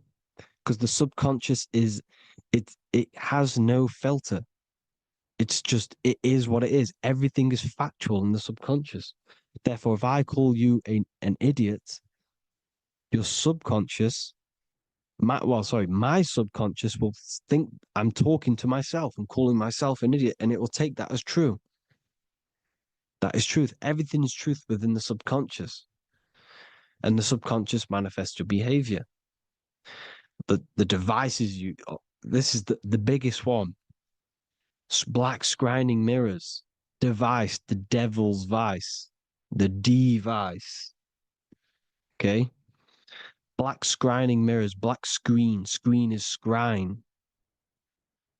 Black scrying mirrors were used to communicate with spirits within the astral plane in the medieval times. They're still being used now by black obsidian mirrors. And look at your phone, it's a black mirror. And there's some sort of, I'm not saying this is fact, but personally, I believe these are portals for spirits and ethereal entities to come into your life, to come into your surroundings. So this is the next big thing: the TVs, your iPhone, your iPod, all black mirrors. And mirrors are very, very powerful. Even just a normal mirror. Mirrors have an effect. Whatever you say into a mirror, what you say is energy. And when you say something into a mirror, you're saying it into yourself. It's an infinite cycle of words of energy because it's being reflected infinite times. When you say something into a mirror, it has a massive effect. You're saying it directly into your eyes, into your mind. So what you say in a mirror should be said with precaution. Never say anything negative into a mirror, because mirrors are very, very powerful ways for you to reprogram your subconscious mind for the good. You can say very positive things into mirrors and it will reprogram your subconscious mind. Okay? Manifesting is all magic. It's all magic. Everything is magic. But consciously doing it is what they're doing. They hid this knowledge. Your phone is magic. It manipulates your mind. The iPhone, Okay.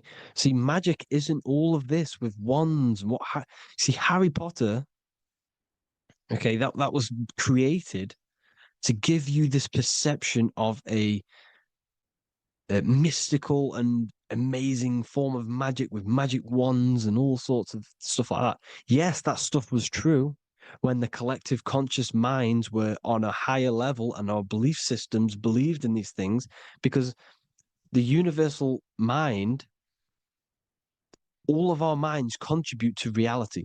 If the masses don't believe in magic, if the masses don't believe in a certain thing, it's going to have an effect on physical reality.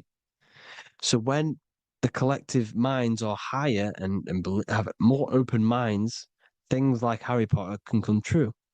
See, it's all in the mind. The iPhone, the eye is the symbol for the mind, the invisible intelligence. The triangle is the ethereal plane. Okay. So the eye in the triangle is the eye that sees into the beyond the ethereal planes. The square is the physical plane. So the iPhone, your phone, is a black box, just like the Saturn black cube. It's a black mirror. It's taking photos of you every 2 seconds. And it's your mind. Your mind is in that phone.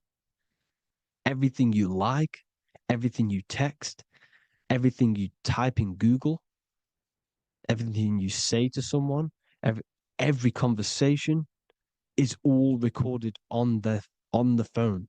Therefore, it is a direct reflection of your mind. Your mind is imprinted into your phone because your mind, everything you think in your mind, you're manifesting into typing, saying, taking pictures into the phone, and it's collecting it and storing it. And what they're doing, and this is for all forms of magic, it's manipulating the mind. It's all manipulating the mind. Reels, Instagram, TikTok, this is all dopamine. It's all controlling the mind. Every like you get, every follow you get, every share that you get is dopamine within your brain. They're literally targeting your brain and mind. It's all manipulating, because what they're pushing through the phones, through the media, through the news, through the televisions is visions and programs. You are the one manifesting the New World Order. They're not manifesting the New World Order. They're giving you the information so you can manifest the New World Order. Everything they say is contributing to your mind. For example, digital money and all the information they put out for you to see is contributing to your enslavement. Your mind is manifesting the New World Order. They know this. They don't manifest it. There's billions of us. We could easily run over them physically. But on a mental level, these people have the knowledge and they hide it from us, and they let us manifest reality because we are the collective.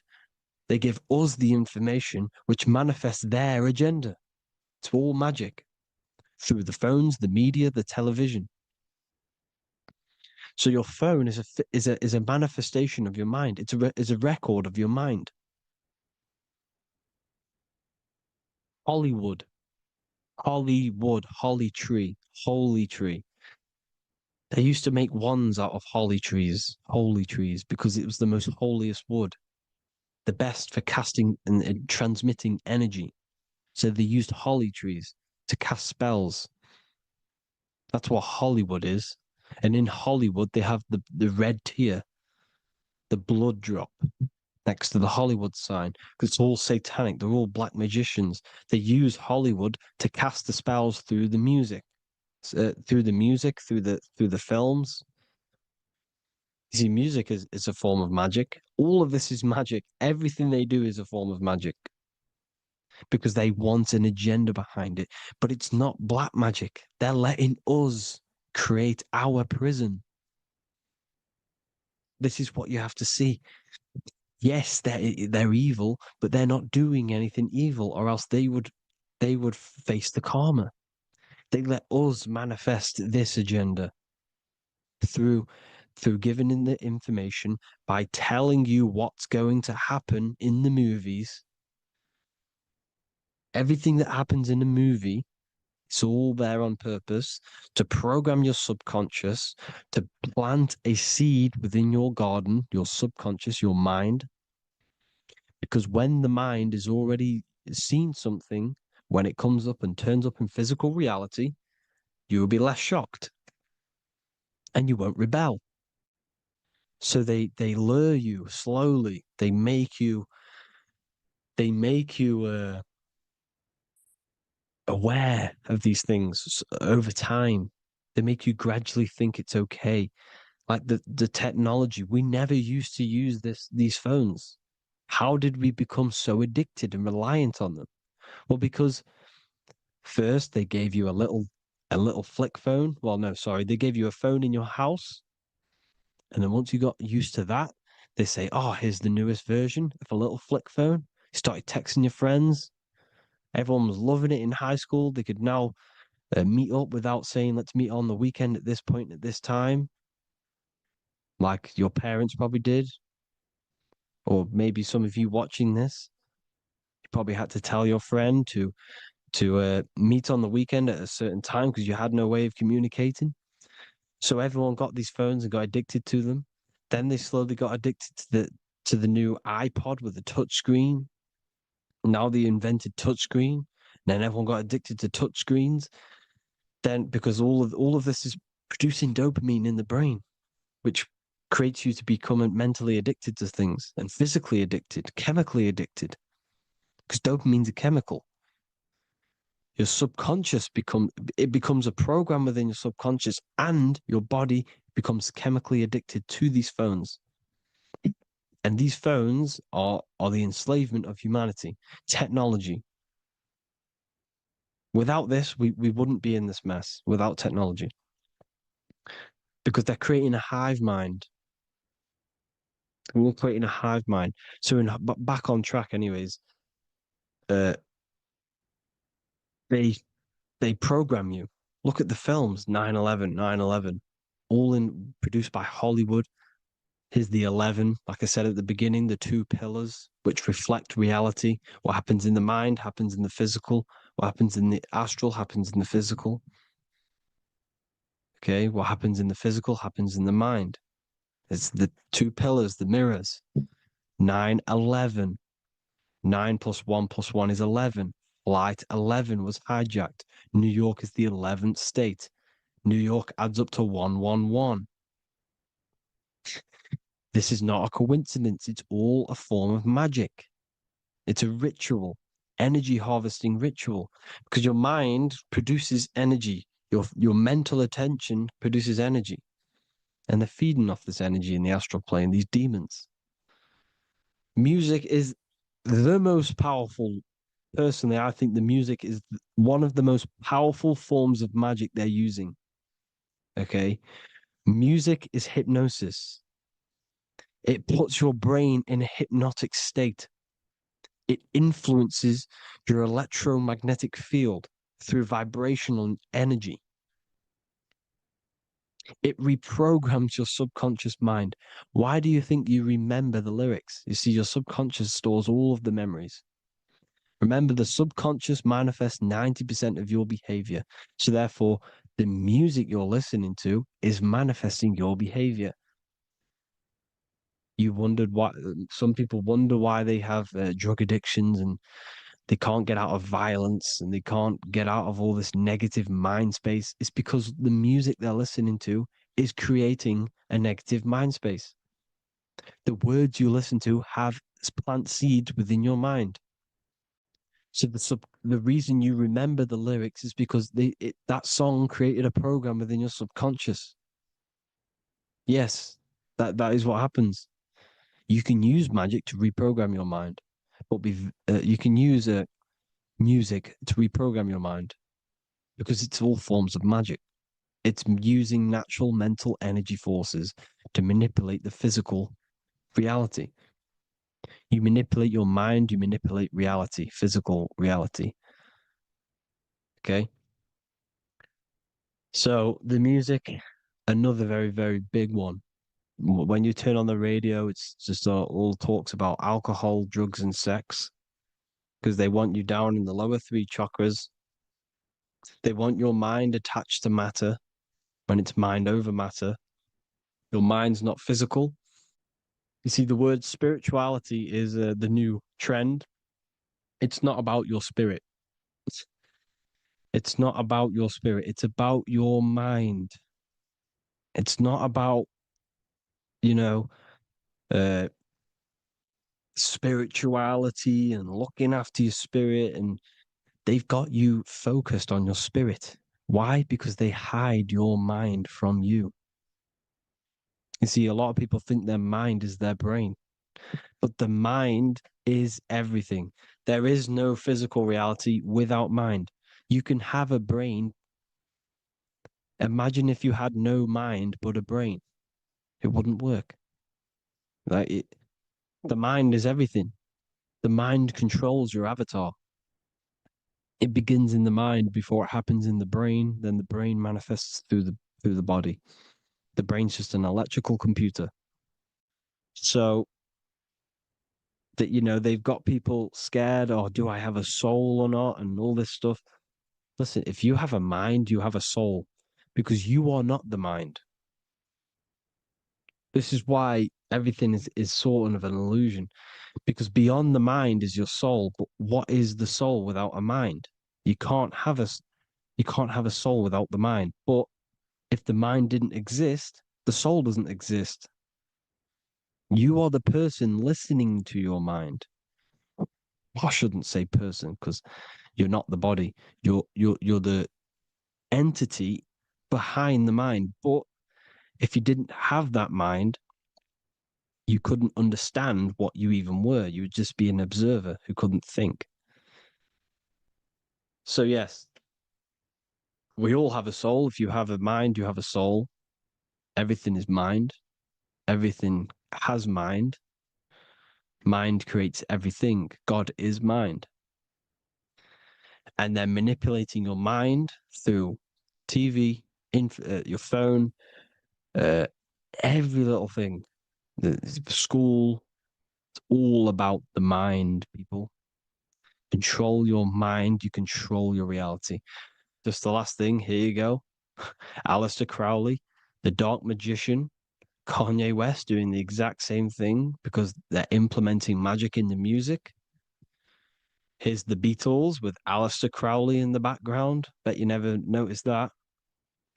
Aleister Crowley was influencing music and placing magic within the music to influence the subconscious. This is what Baal worship was. This is why they kill children. They sacrifice these children. Why? Well, because in order to ascend, in order to raise your consciousness internally, godly, by being good, God, or being in order to be good and raise your consciousness and to get something in the physical world, you have to sacrifice yourself. And what do I mean by that? In order to raise your consciousness and ascend, you have to sacrifice the lower nature of yourself. You've got to abstain from having sex to retain your sexual energy, to transmute it, or staying away from negative, some poisonous foods like meat. So staying away from blood. We shouldn't be consuming other animals' blood. We should be keeping our blood pure. We are humans. We shouldn't consume chicken blood, chicken germs. We are the most divine creatures on this creation. We are the most intellectual creatures in this creation. Therefore, we should keep our temples pure. We are not animals. If you want to associate yourself with an animal and go out in the wild, go and find a wild boar and go and try rip its guts out with your bare teeth, because you can't do it. You're not a carnivore. Okay? So in order to ascend, you have to kill and sacrifice your lower part of yourself to ascend up to your spirit self, your mind self, the highest version. And the elites don't want to do this. So they sacrifice other things like babies to kill them, to exchange their life over to the astral plane, so these demigods in the astral plane can give them something in return in the physical. They don't want to sacrifice their lower self, so they sacrifice other things for exchange, for physical pleasure. But the godly person sacrifices their lower self for their higher self to do good and ascend. So this is what all the Baal worship is, people, and this is why they're doing it. Hope you all had an amazing lecture. If you haven't already, go and get the Book of Wisdom for more information. You know, I don't go into dark stuff in this book, because all I do is enlighten people in this book. You can get it in Spanish, English, German, Italian, and French. Worldwide shipping. You can get the PDF or paperback.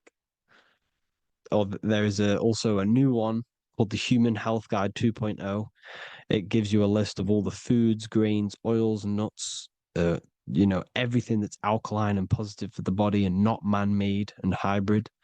It tells you all the products to stay away from, how to fast, how to improve vision, how to improve everything, literally. So the Human Health Guide has been released. If you want that, I'll pull all the links in the bottom of the description. Hope you all enjoyed the lecture, people. God bless you all.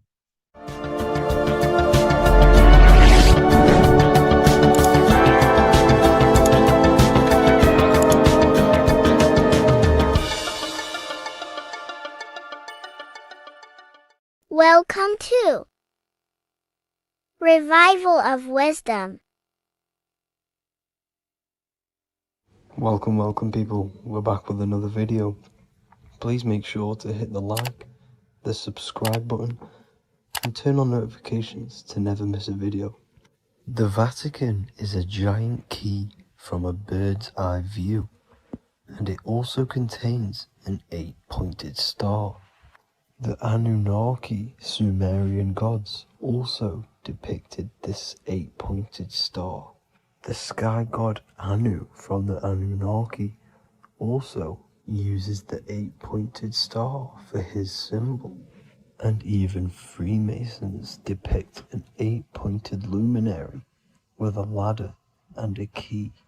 This is symbolizing the key to ascension up to the 8-pointed star, which is Polaris. Polaris is always depicted as an 8-pointed star.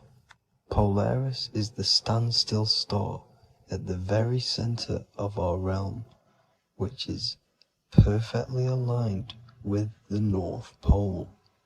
The Earth is a giant torus field, and at the center is where the most electromagnetic energy is stored. This is why all compasses point to the north. Hence why a compass is an 8-pointed star, because it points you to Polaris, which is the North Pole, the center of this realm. The 8 points of the 8-pointed star symbolize the 8 points in space and time. So yes, Polaris is the portal which you ascend through if you outgrow this consciousness by aligning your chakras. Our earthly realm is a macrocosmic reflection of us, and we as humans are the micro reflection, with the earth containing its 7 chakras as well as us. The North Pole is the 7th chakra, which is the crown chakra.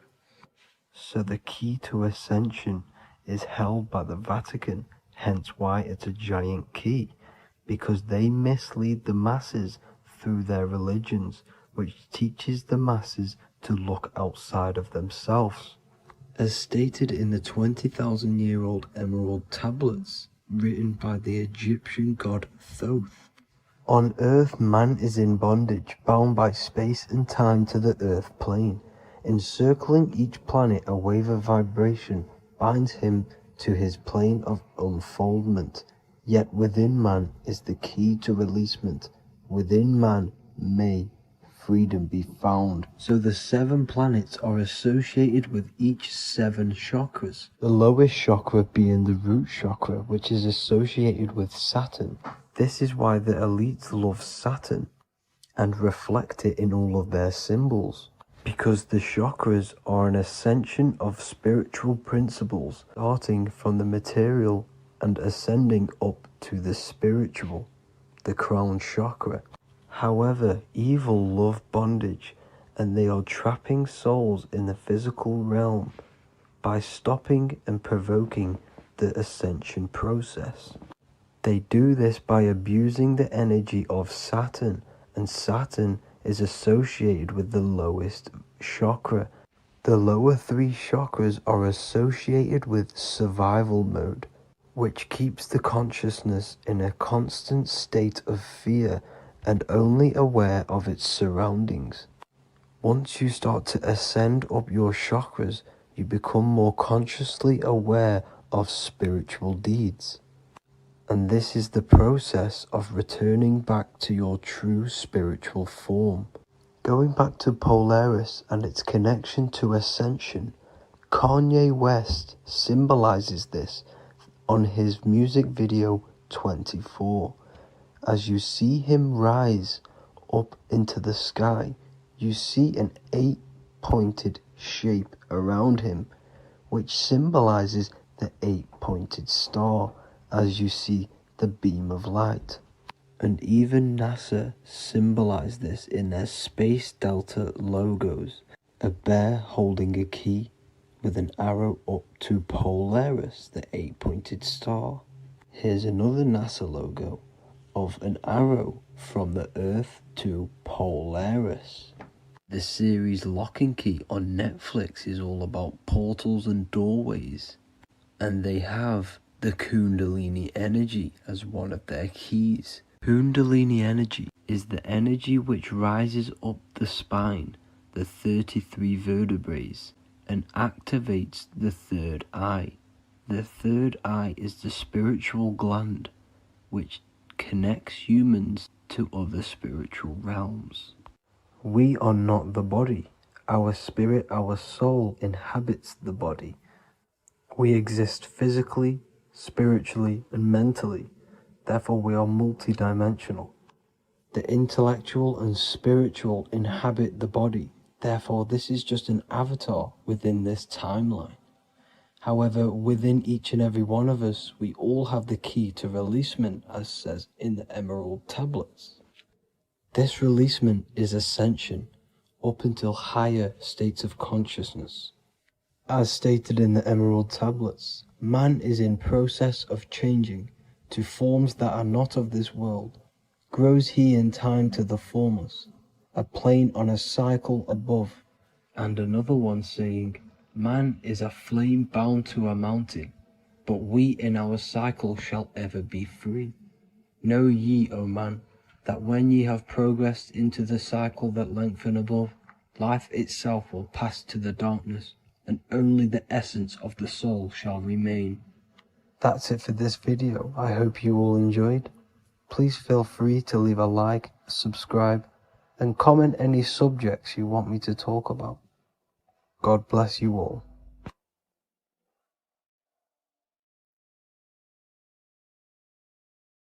So depression doesn't actually exist, and in this video I'm going to show you how depression is actually a choice. And I'm going to give you some solutions on how to deal with it. And this is probably going to change your life forever just by doing this alone. Okay, so the first thing you need to understand about depression is that it exists in your conscious mind. It exists in your thinking mind. So what is inside your thinking mind? You have your body, your name, your reputation, your trauma, your memories, your family, your worries, your interests, your bills, your passion, dislikes, goals, right? Most people identify their lives with this. They identify their lives with their thinking mind. They think they're their name, their job, their reputation, their memories. But this is not who you actually are. Who you actually are is the observer of that. What happens if you stop thinking? What is left? You're left with unconditioned consciousness. You're left with the self, which is what we refer to as I. We are the consciousness, not the thinking consciousness. You are not these labels. You are not your thoughts. You are not your job, your name, your reputation. Okay? And the reason why I'm telling you this is because it's very important, is that we are something beyond this body, beyond this name, beyond our thoughts. We are the consciousness. So depression exists inside of the thinking mind, the conscious mind. Okay? So if you want to get rid of depression, you must learn how to escape the thinking mind. And not only just escape, but that's step one. In meditation, you do meditations, right? We sit still and we have to learn how to control the mind and turn off the thoughts. And when we turn off the thoughts, depression goes out the window because there's no thought present in your mental field of consciousness to be depressed. Okay? You must understand, who is the one suffering from the negative thoughts? Who is the one suffering? Your mind is not suffering because the mind is producing the thoughts. Your body's not suffering from the negative thoughts. You are suffering. And who is you? You are a soul. You are that feeling.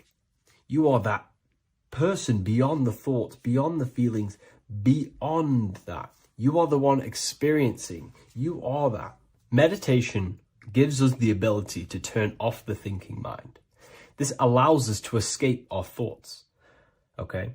And it gives us, over a long period of time after meditation, you'll be able to turn this switch. And this switch will be able to turn off your thoughts. And by doing this, we will be able to control our conscious mind directly by the hand.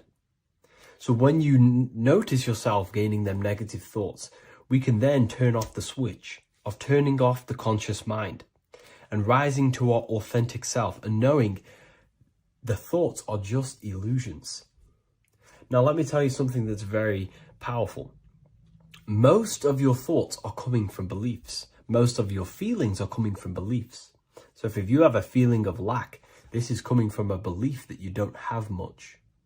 If you are feeling alone, this is coming from a belief that you are alone. So what we must do is restructure ourselves. We must restructure the subconscious mind, and we do this in many different ways. We can do this with meditation. We can do this with visualization, visualizing our desired reality as if we are living it. We can do this with affirmation. Now, a lot of people think, oh, I'm trying to speak something into existence with affirmation. No, you're not using vibration to try and change reality with what a lot of these new age people will teach you. Vibration, your words will not have much an impact on reality. That's the truth.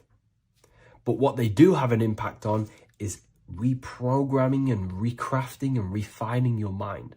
If you repeat, I am wealthy all day long, your subconscious mind, that word will be lingering inside your subconscious, and you will start to mold that into your conscious. You'll start to be consciously thinking about this. Most of your thoughts are coming from your subconscious. So if you want to get rid of depression, you got to figure out the trigger. What are you depressed about? What are you feeling? What are the beliefs that are making you feeling and thinking this way? And that's what you must restructure. You must restructure your subconscious mind through visualization, meditation, and affirmation. You do these all the time. You do these every single day, and you will slowly, if not surely, restructure your subconscious mind. While by doing the practice of meditation, you'll gain the off switch as well. Sometimes depression comes from not living in your authentic self. You're not doing the things that your soul is telling you to do. We all know what we should be doing at all times. I don't care what you have on.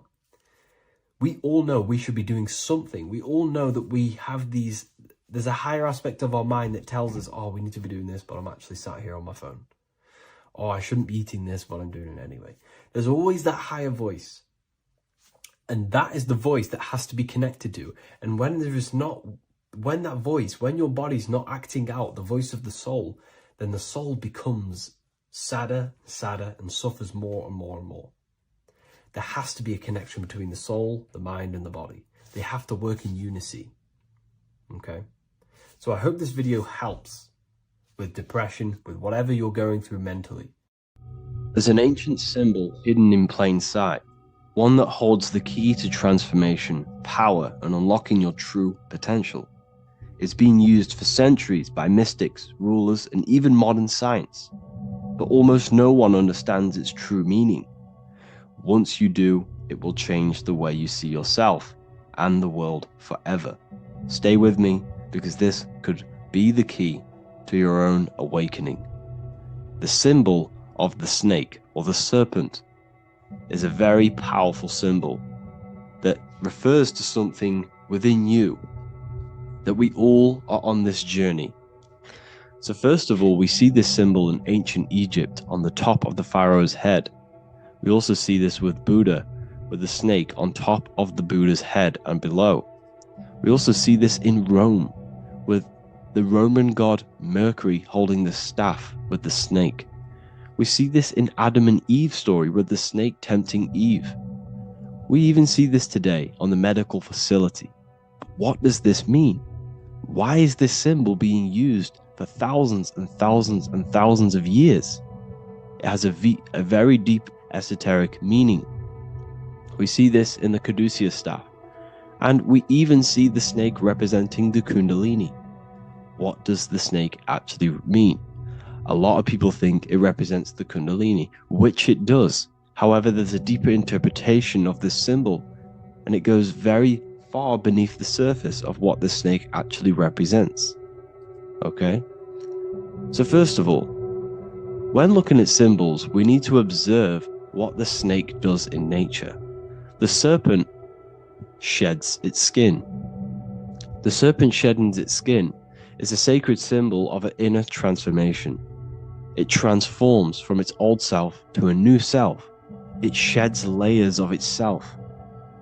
As the snake discards its old exterior, it mirrors our own journey of realizing outdated beliefs and patterns, paving the way for a renewed, authentic self on the esoteric path of awakening. Essentially, it represents transformation, but not transformation of our physical bodies, transformation of our inner world. Now, this is where things get a little bit tricky and you may become a little bit confused, but I'm going to make this very clear for you. The snake symbol, or any symbol, can be used for different contexts. For example, the kundalini. We see the snake representing the kundalini. We all know that energy can't be destroyed, only transferred. Like I said, this is a transferring of energy. It's a changing, a transforming, shedding its skin. It represents transformation. Sexual energy is energy, and we can transform the sexual energy into a kundalini awakening to activate dormant brain cells in our brain, and to activate the human light body, which is the spirit. We can cultivate, save, and retain our sexual energy, transmute it up the spine to activate the brain. This is a symbol of transformation, of energy in this context. However, when we go to the emergency services, this does not mean the same thing as the kundalini. The snake in this context represents transformation of health. When we are picked up by the emergency services, we are looking for a transformation. We are unwell, and now we need to transform to well-being. This is why they use this symbol. It represents transformation, especially with the pole and the snake climbing. It's climbing, it's transforming from the bottom to the top, shedding its skin, shedding old layers, transformation. We see this in the Bible with the snake tempting Eve to eat the apple of the tree of knowledge of good and evil. Well, what does this mean? Where's the transformation in this? Well, this is a very hidden one. The transformation takes place in Adam and Eve's consciousness and their mind. They go from a pure, whole state of consciousness from being tempted by the snake. And they eat it and they transform into knowing the good and evil, into the dualistic ways of thinking and the dualistic meaning of this world. Let me rephrase that. They understand the dualism of this world, and they now understand the two good and bad ways of thinking. They know the knowledge of good and evil, of duality. They shifted from a whole state of consciousness into their consciousness being split into good and evil. This represents the journey of every single soul that incarnates into this world, including yourself. When you were a child, you were whole. You had no understanding of good and evil. But as you grew older, you eaten the fruit.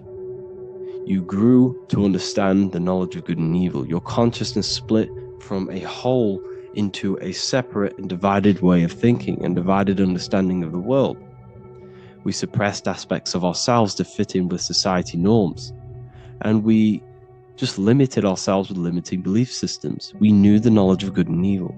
Our consciousness split from a whole state. This is what Adam and Eve is symbolic of. We see this with the Roman god Mercury, with the snake. Mercury represents intellect, communication. He's always flying in the air, which represents the air, the mind, the intellect. He's holding the snake to represent transformation of the mind. This is what we call mental alchemy, turning base metals into gold, turning the unenlightened aspects of our mind into enlightened ones, turning our negativity into power and control. We see this with Buddha, and Buddha is all to do with transformation of the inner world, transformation of the mind and the soul and the emotions. And it also represents the Kundalini. We see this in ancient Egypt. We always see the snake on the head, representing the place where the third eye is, representing the intellect or the mind's eye, the third eye, whatever you want to call it. This is the place of the invisible intelligence within us. This is our mind or intellect. And this is the transmutation of the mind. This is why the snake is on the head, representing the transformation of the mind, going from the unenlightened into the enlightened, going from the uncontrolled to the controlled mind, so that we can control the very fabric of reality. I've kind of just given that away. Why is this important? Humans are creators. We're the architects of creation, endowed with the divine power to channel the fourth dimension, which is the imagination, into reality. Each thought and intention is a seed. When nurtured with focus and clarity, transforms the unseen into the tangible experience. This creative process bridges the gap between the ethereal and the material. Humans are creators. It's impossible for you not to create. Whether you're doing this consciously or subconsciously, you've been creating your whole life, turning non-physical thought into physical reality. We are creators. However, the mind cannot create in a state of chaos. The mind cannot create with limiting beliefs. The mind cannot create with thoughts that come and destruct our minds. The mind cannot create consciously and effectively if there are impulses within our mind and we have no control over the mind. So this is where self-transformation comes from within. This is where the snake comes in. The snake represents the transmutation of our mind from the uncontrolled to the controlled. In this context of the Egyptians with the snake on their head. It's all to do with mental alchemy. In the occult tradition, the mind is seen as a delicate instrument that demands constant vigilance. Left unchecked, it reverts to archaic and destructive thinking patterns. Like a finely honed blade, it must be continually sharpened through discipline and self-refinement. In this unending process of unveiling and mastery, we learn to shape reality, harnessing the power of our thoughts to manifest the highest potential. It's all to do with mental alchemy, and this is how the snake is connected to you. And what the snake represents to you, it represents the transmutation, the the changing of ourselves, of our consciousness, so we can gain control in this 3D world. If we lack control, then we'll constantly be manifesting chaos. Now, there are 3 ways that we can transform our world, and we can slowly transform our mind. Now, this is not an overnight process. It takes periods of time of purification. And number 1 is affirmation. Let's say we have this dirty cup of water and we have a tap of water. And in this tap, it's pouring in more water, clear water. Over time, if I keep pouring clear water into this cup, it's going to slowly purify this cup. And then in the end, it will look like the cup on the right. It's the same with your mind. The cup represents the limiting beliefs, the negative thoughts, the negative mind, the uncontrolled mind. But if we keep repeating affirmations over and over and over again, such as I am disciplined, I am powerful, I am limitless, over time this can purify our subconscious and we can gain control over the mind, and we will become conscious of the thoughts that we are giving attention to. The second way is meditation. Meditation allows one to develop an off switch for the mind, providing a sense of control over it. Over time, we gain the ability to filter our thoughts and become more conscious of the ones we choose to engage with.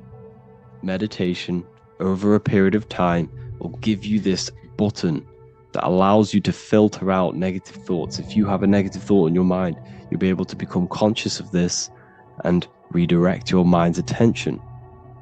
This is all about self-control, because remember, we become what we think about. The snake represents the transmutation of the self. And another way is visualization.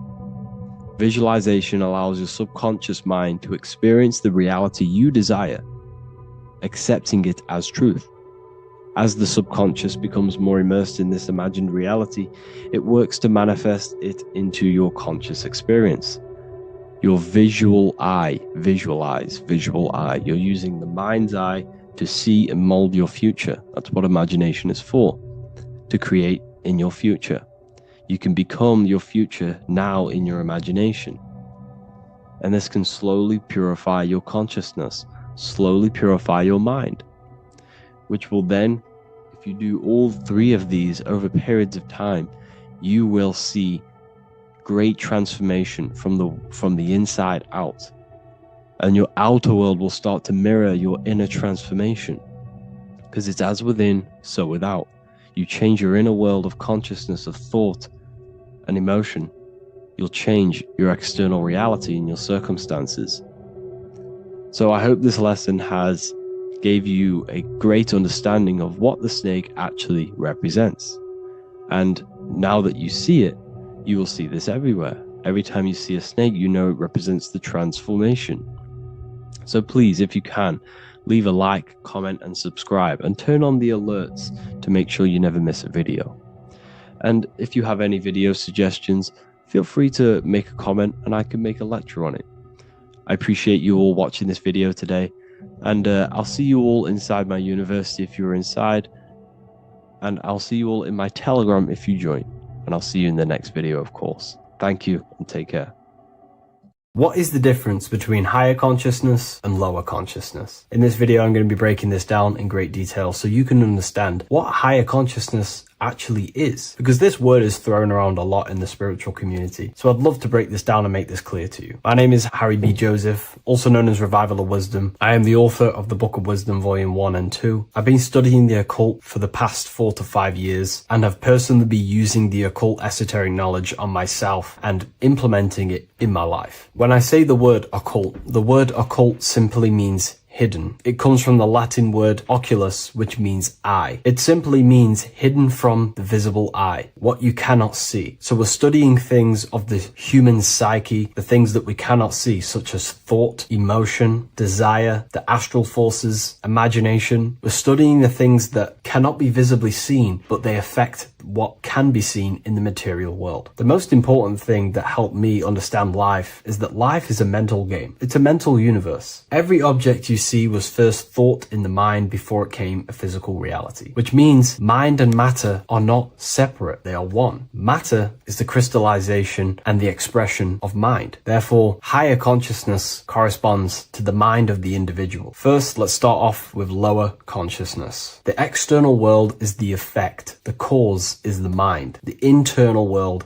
expresses the external world. Reality is created from the inside out. Lower consciousness simply means they're not aware of their internal world. They have no connection with their internal world. They act unconsciously. They are unconscious to their thoughts, what's going on inside their mind. They are unconscious of their hidden desires that drive their physical actions. They are unconscious. This is what in the occult they say spiritually dead, symbolized as a grave or a casket. Someone who is not aware of their internal world and they exist within the darkness. They think, feel, and act unconsciously. They have no awareness of their internal self. They think imagination is just a fantasy, which I don't blame them, because imagination in the modern world is painted to be some fantasy thing. Oh, you're just imagining things. But in the occult, this is a very powerful faculty of the mind. The imagination is the dimension that sits just above the physical plane, that pretty much all thoughts manifest there before it materializes in the material reality. Low consciousness simply means they are in reactive consciousness. The individual reacts to the effects that they have created through the cause of their mind, thoughts, emotions, and actions. If something bad happens in their external reality, their mind starts to think about reacting, complaining,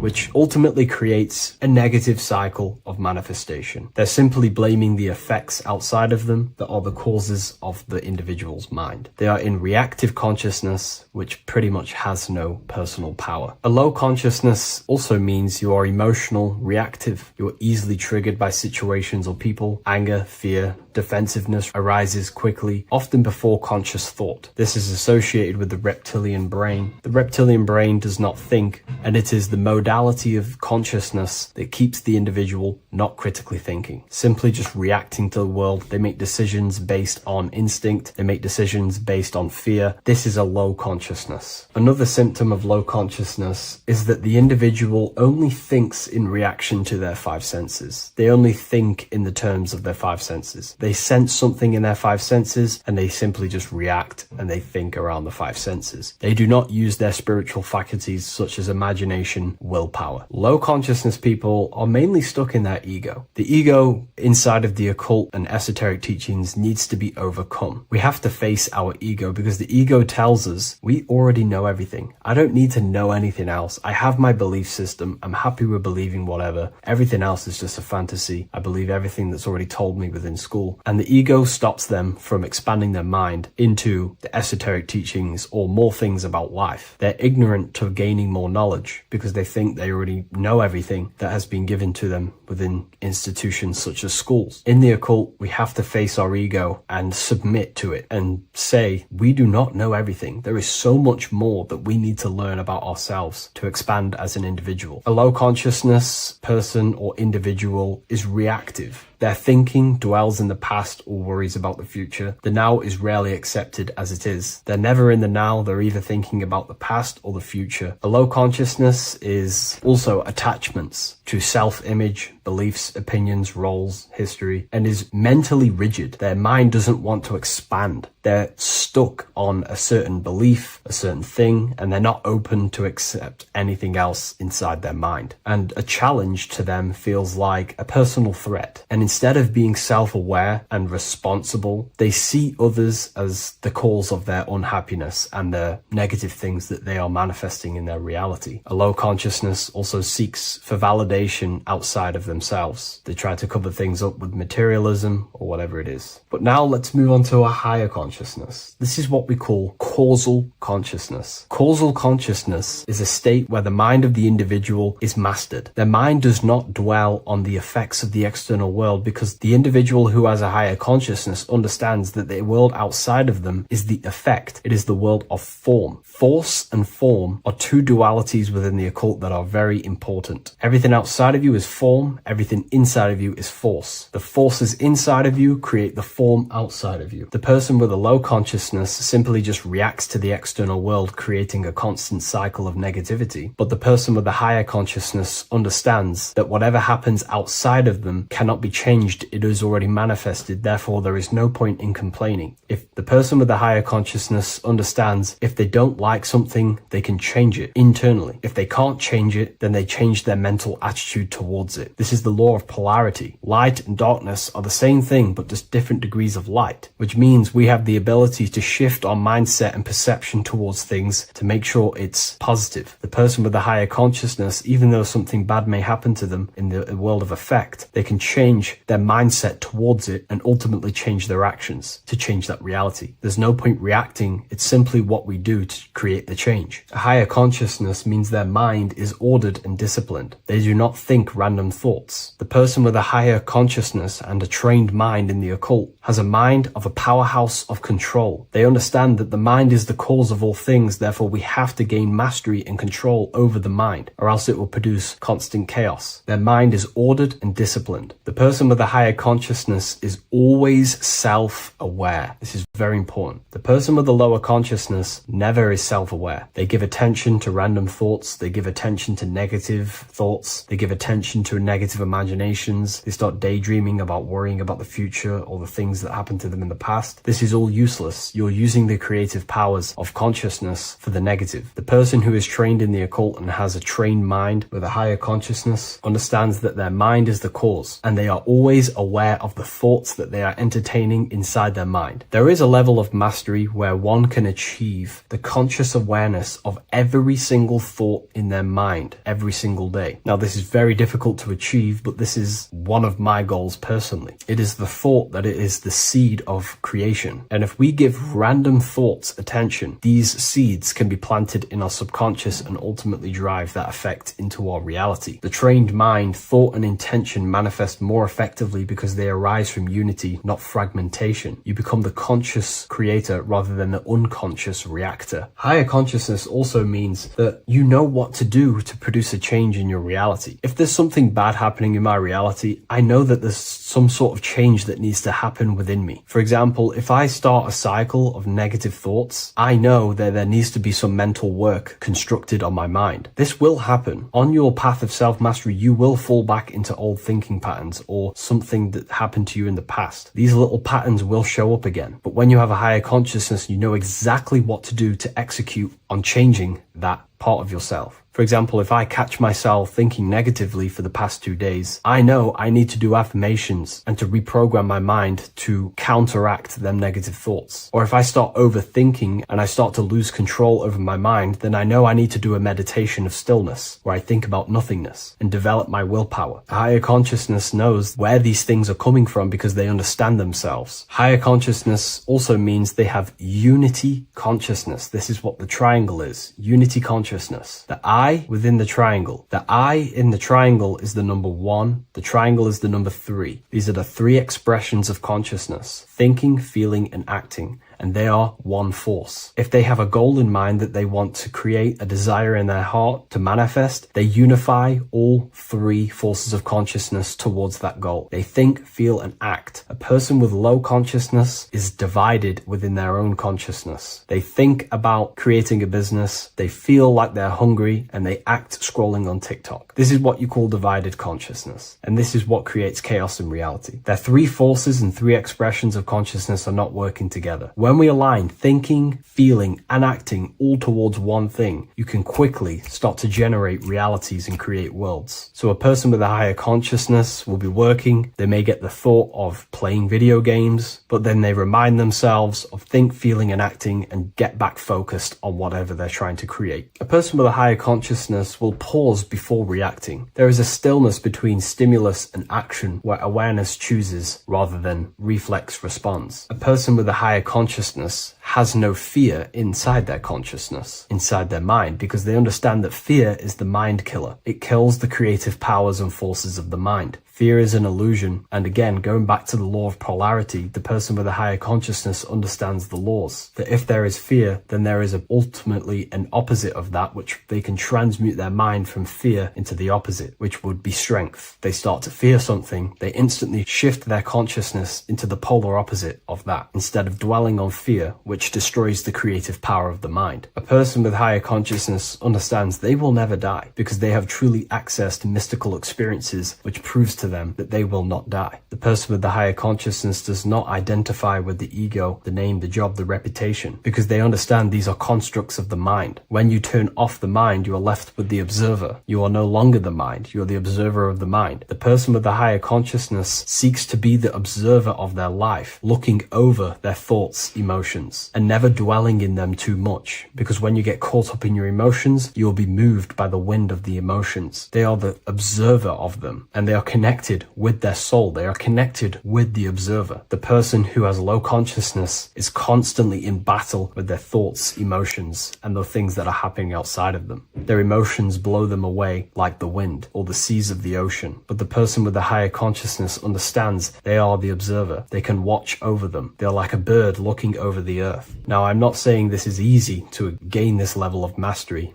but now you can start to understand the mind of a person who has a higher consciousness and aim to become this person to ultimately live a better life. Higher consciousness is not this mystical, magical thing with, most spiritual teachers will paint in your mind. It's simply just self-control. And when you have control of yourself, life becomes a lot better. Instead of being caught up within the battlefield within your own mind and emotions, living in reaction and complaining in a negative state of mind, the person with the higher consciousness also understands that their dreams are showing them messages from their subconscious mind. Every person, every event, everything that was said, everything that happens in your dream is a materialization of something that's going on inside your subconscious mind. If there is a person chasing you in your dream and you are in fear running away, this means that the subconscious is showing you something through the allegory or symbol of that person chasing you. There's something inside of you that you are maybe running away from, and you need to identify that and change it. So I hope this video gives you some great insight and a bit of an idea what higher consciousness is. Again, higher consciousness is about having faith, because when you were in the lower consciousness like myself before all of this, I didn't know what higher consciousness is. Therefore, you have to have faith that it's going to lead you somewhere, that the work that you are doing to try achieve self-mastery is going to take you to another level. You have to have faith in yourself that higher consciousness is going to be better for you. If you do not have faith or the desire in your heart to generate that higher consciousness, it's not going to happen. Keep your eyes on the light, keep your desire on the light, and keep faith in your heart to generate this higher version of yourself. Thank you, everyone. I'll see you in the next video.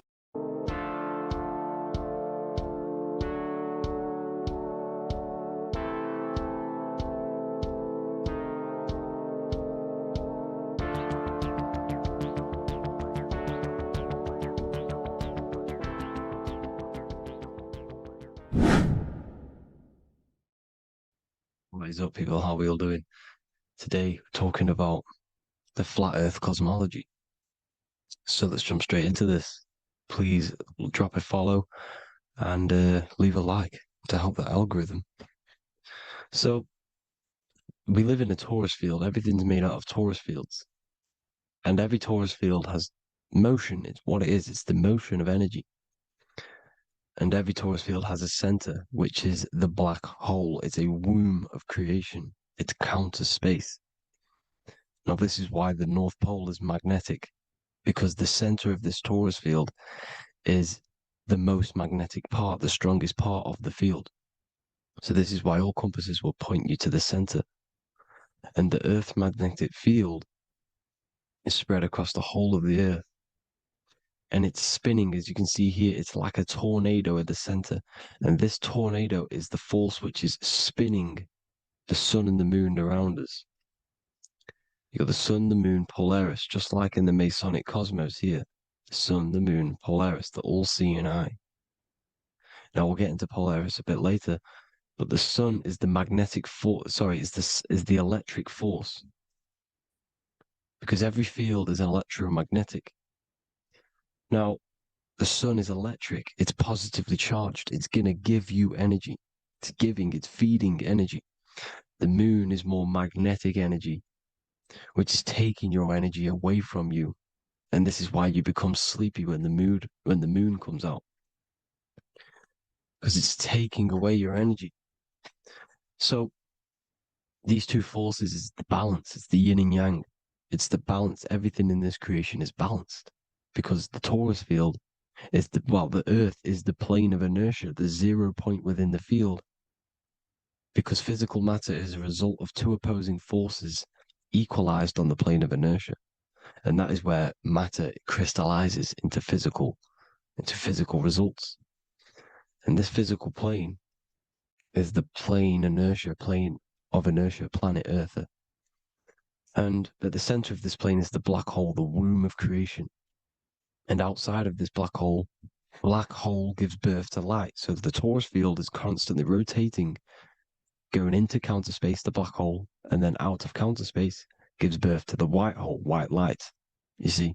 So it's going around, black hole, birth again, black hole, birth again. And it just keeps going around. It's an infinite cycle of energy. And this is where the infinity sign comes from. This is the motion, this is the force which is creating everything to spin inside of this circle. Okay? And it's making the stars spin. It's making the sun and moon spin around us, around this center point. Now here you see Horus and Set putting their feet inside of this dome.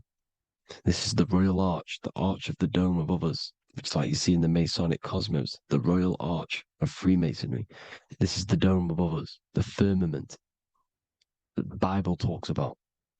You see, they're putting their feet in because Set symbolizes the moon and Horus is the sun. Horizon, Horus. Horus is rising, the sun. So they're both putting their feet around this center magnetic pole, which is the pole, North Pole. And above the North Pole, you have Polaris, the pole of electromagnetic energy. You see? And this is how we get the sun and the seasons. Because the sun, for us, when it becomes summer, it's on the Tropic of Cancer. Then it spirals outwards, going out and out and out, then goes to the Tropic of Capricorn. That's winter for us. Then it comes back in and creates summer again. So it's constantly spiraling around this center magnetic North Pole. You see? So this roof above our heads is the firmament, and this is what they've taken off of us. They haven't physically taken it, but mentally they have taken this away from you. It's a female energy, and this is what the Egyptians called Nut, the sky god Nut. And this is the womb. We are inside God's creation, God's womb. And the woman's womb, when she has a baby, is a microcosm of this, because everything inside of this creation is macro. It's a reflection of the bigger things, as above, so below. So the dome above our heads is the dome we are in when we are a baby. And you can see the sacred geometry of it is the exact same. It's the dome. And when we are inside of the womb, the woman, the sacred maker, which is the M, the Masonic M, this is the Gmail symbol. The Masonic M is maker, mason, matter, male. She delivers the male, you see. She delivers the male because it's the maker, the female, the magnetic. The woman is magnetic in nature. The male is electric in nature. So when we are in this womb, the female, we are being fed by the center umbilical cord, by the center of the mother's stomach. We're connected to the center of the woman's stomach, just like we are when we are in the earth. The center is where the aurora borealis is being emitted from, the electromagnetic aurora borealis, the northern lights.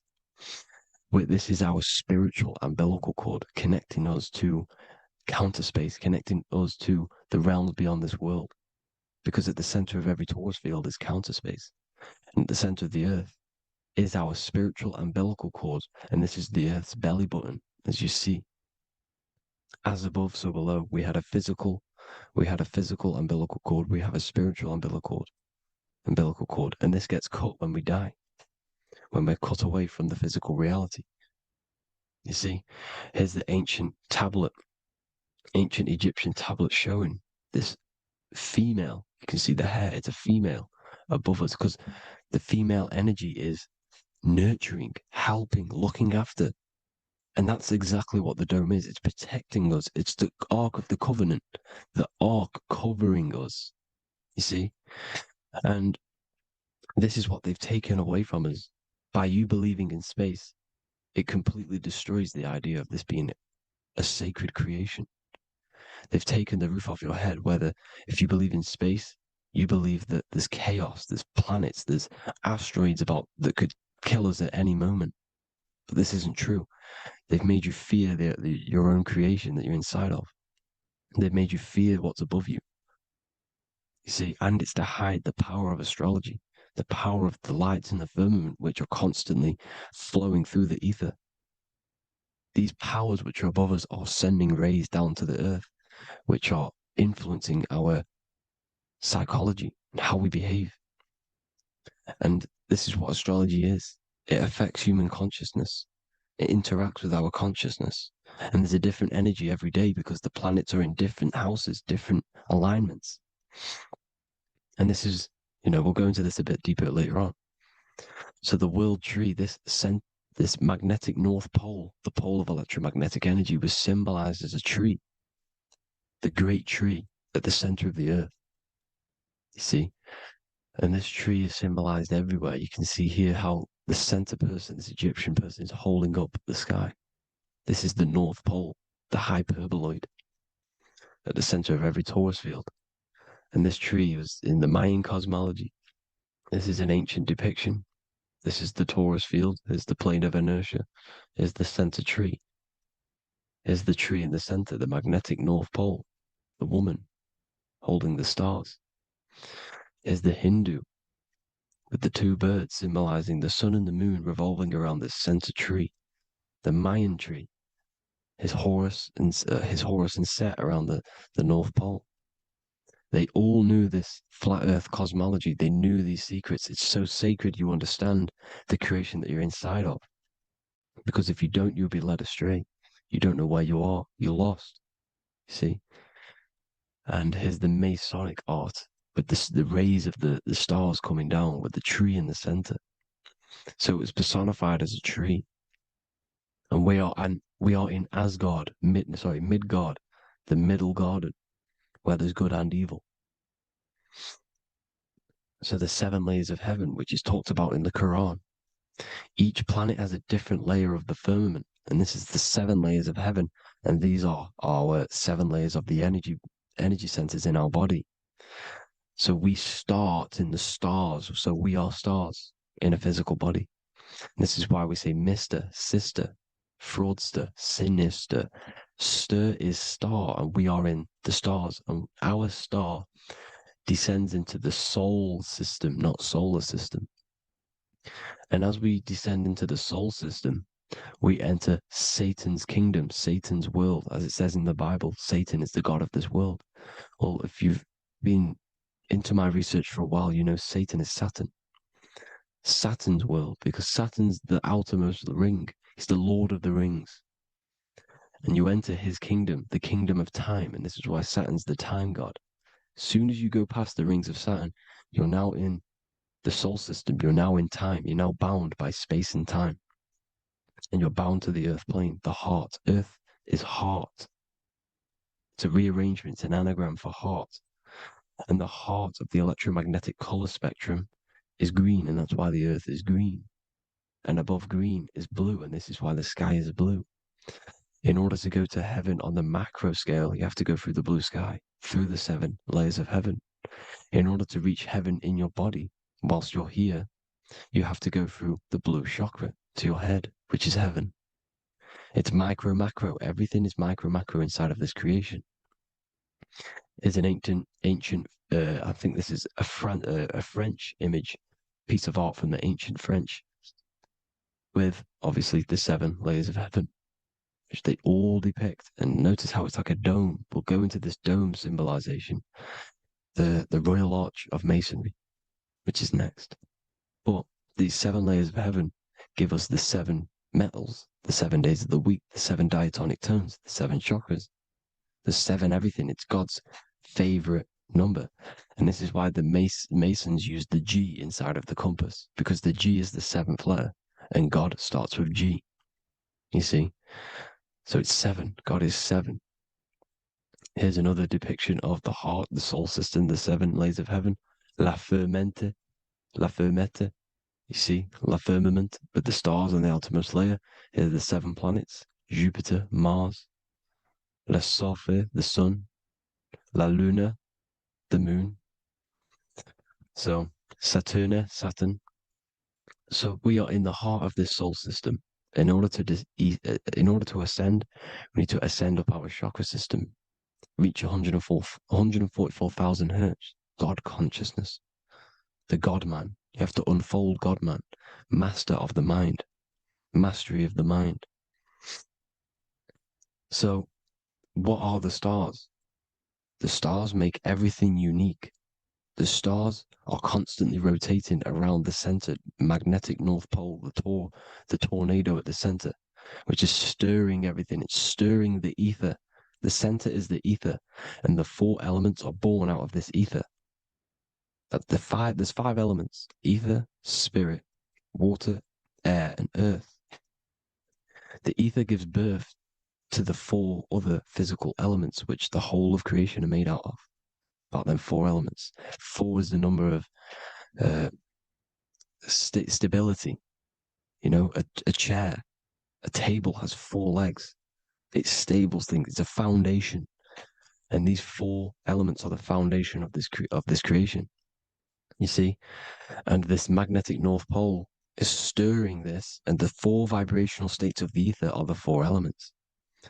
Now let me get back to the stars. I just wanted to give you that.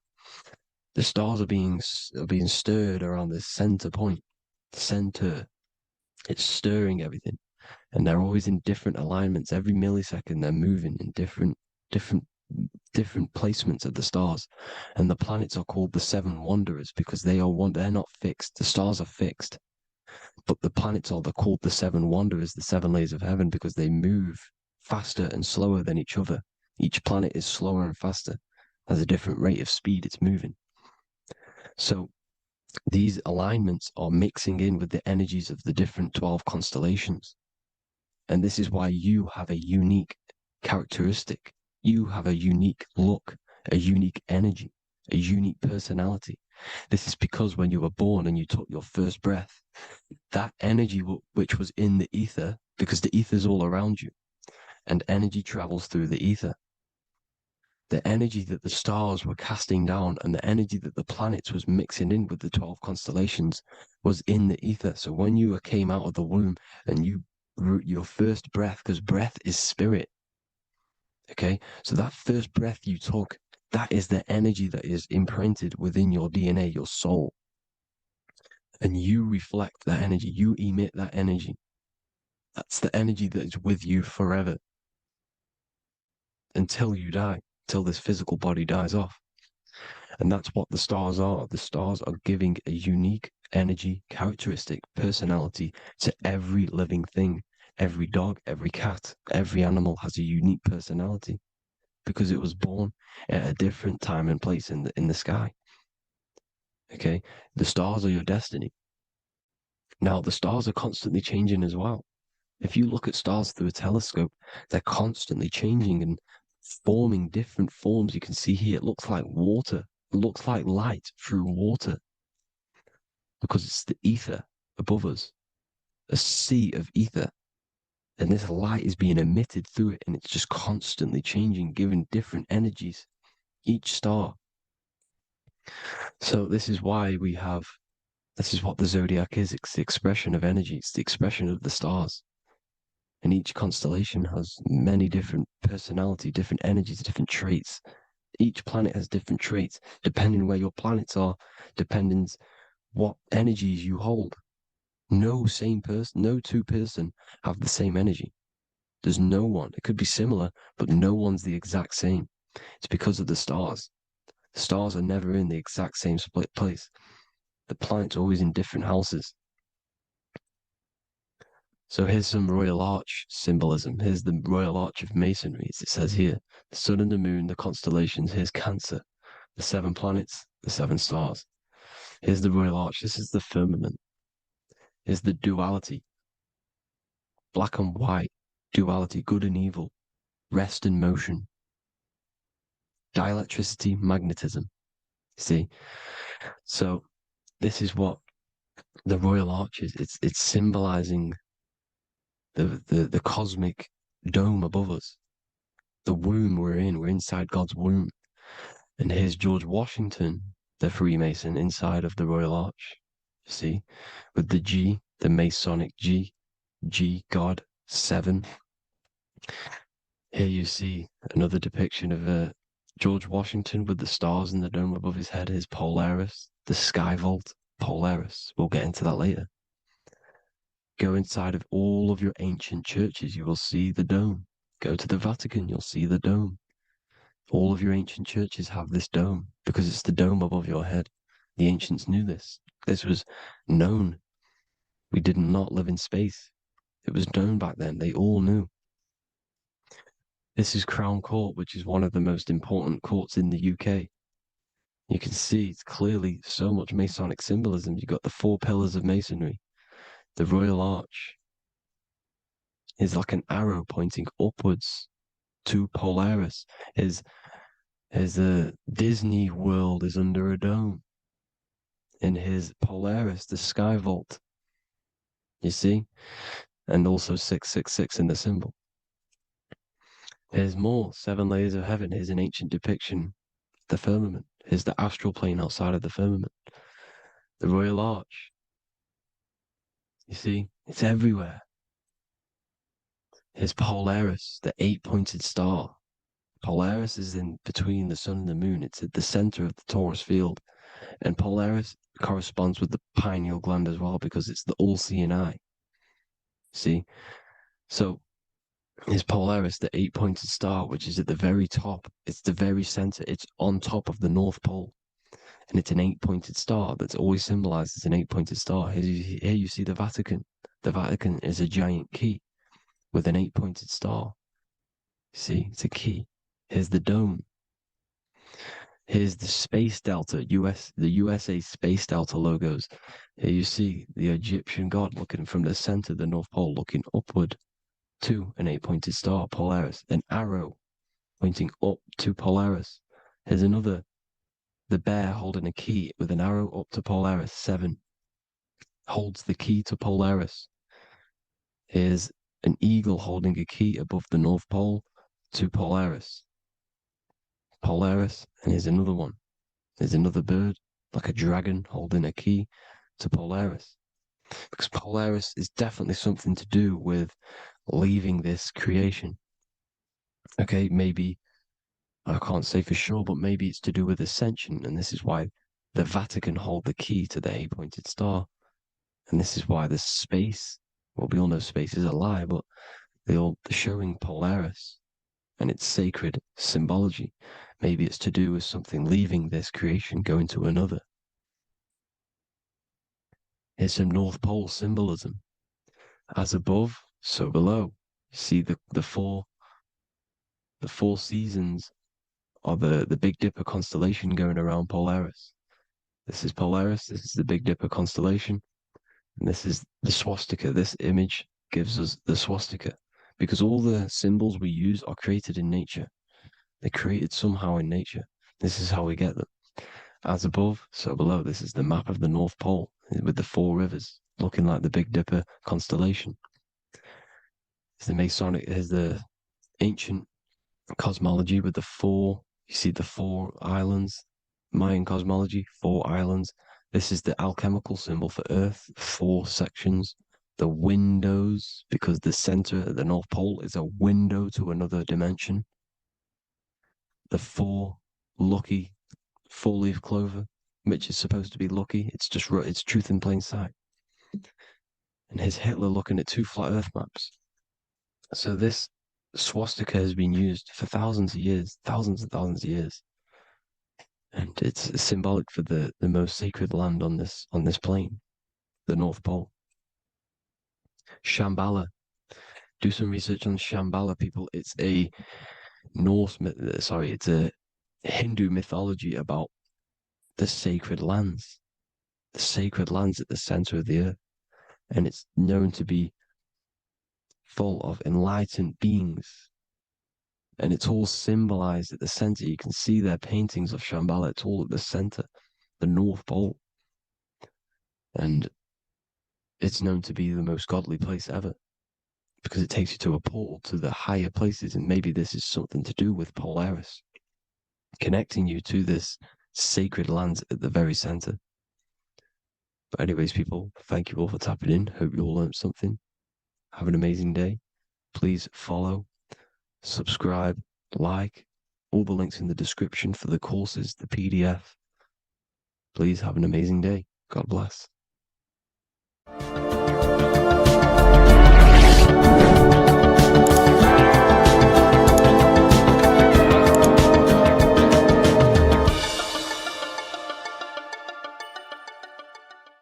And order is, and the physical world is order. It's order out of chaos. This is the chaos of emotion. Sorry, not emotion.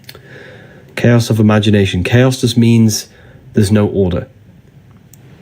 But then the physical world is order out of the chaos. This is an order. This is an order out of imagination. Okay. Does that make sense? I say it's death in our breath.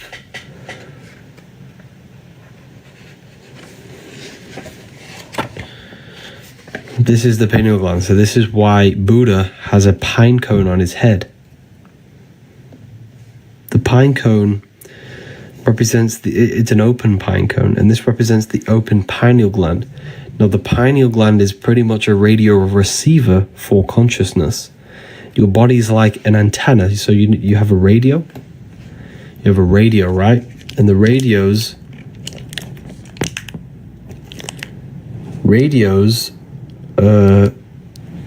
pick up frequency and then play the song with that, play the frequency. It's the same with your body. It's pretty much an antenna picking up the stream of consciousness that you are. You are a stream. You are a verse. Universe. You're a verse. Your life is a verse. It's a song. It's a song of consciousness that you're playing. Uni means unite, meaning one. It's one big giant verse. It's one big giant song.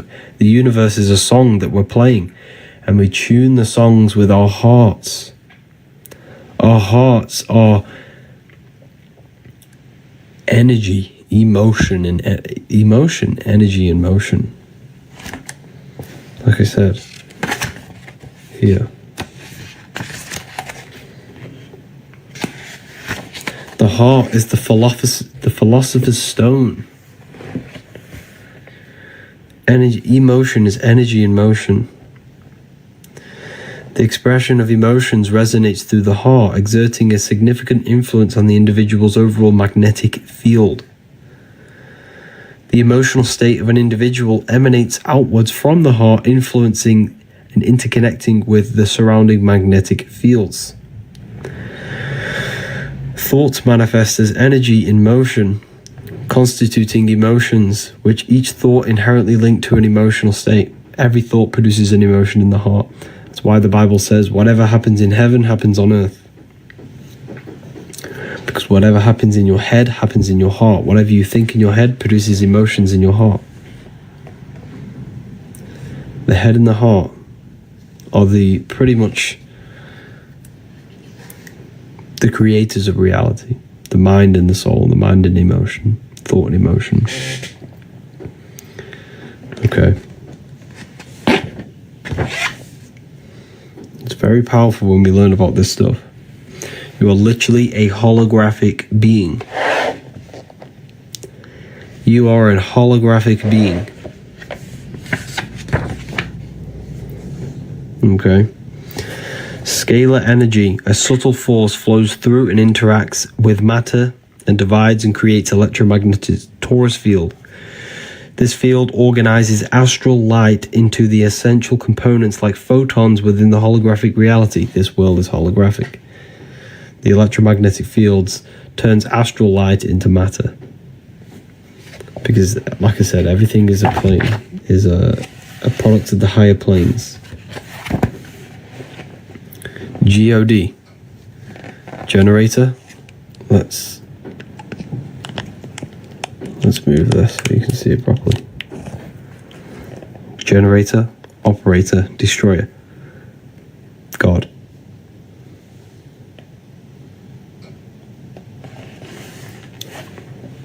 How to activate the pineal gland. You can do it many different ways.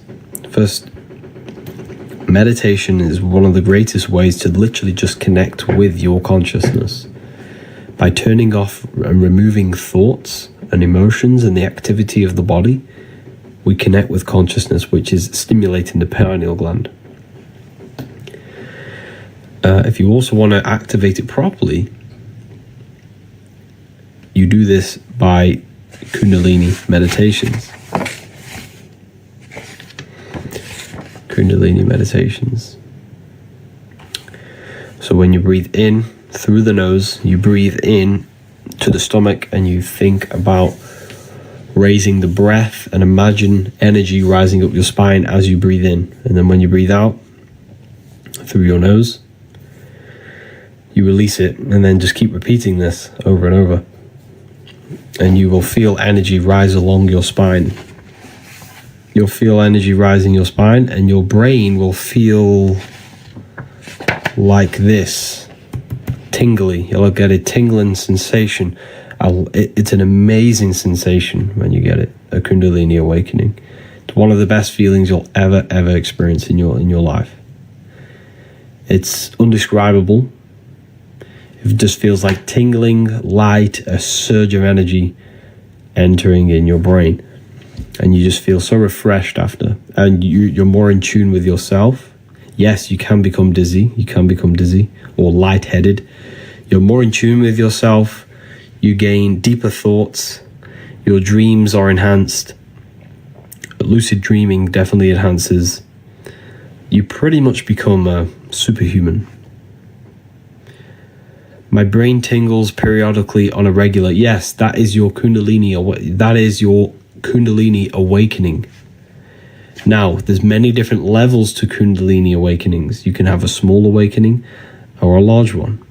There is a medium, a half, and a full. So if you gain then surges of energy that rises your spine, I get it now and then. I'll just be working and I'll just feel energy rise my spine and into my brain. This is your Kundalini energy that's awakened inside your body. It brings peace to us. Yes, it does. Very well said. Very well said, Flower. Grand Rising, everyone. Welcome. Hello, Mohammed. Welcome.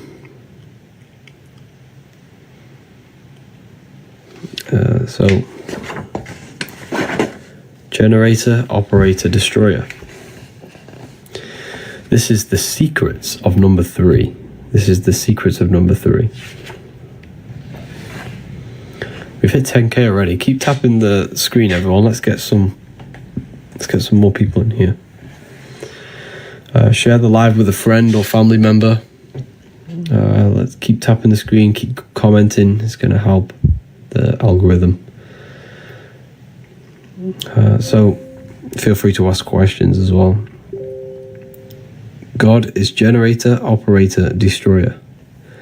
Brahma, Vishnu, Shiva, the Father, the Holy Spirit, and the Son. What the 7 snakes? Good question. I'll go over that in a minute for you. Brahma, the creator, the preserver, and the destroyer, Shiva.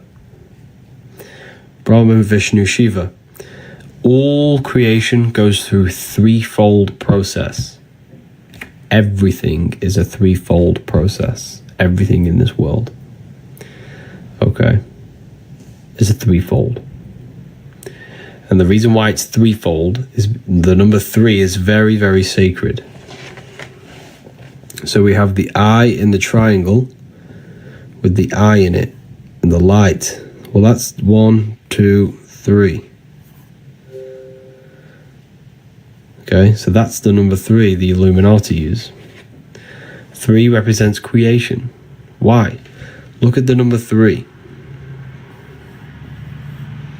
1, 2, 3. This middle point represents the dot here is the emanation of creation, turning into duality.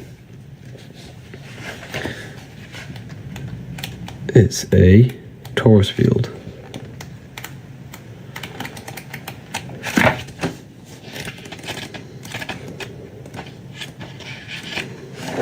It's a torus field. Okay, it's here. There's the number 3. Represents creation because the torus field is threefold. Consists of dielectricity, which is rest, the midpoint, magnetism, motion, and electricity, polarization. This is the physical world is simulated by these atoms. So the threefold is dielectricity or ether, magnetism, and electricity. That creates the physical world. Them 3 forces. And everything in this world follows by them 3 principles. Everything is generated. Everything's generated, operated, and destroyed.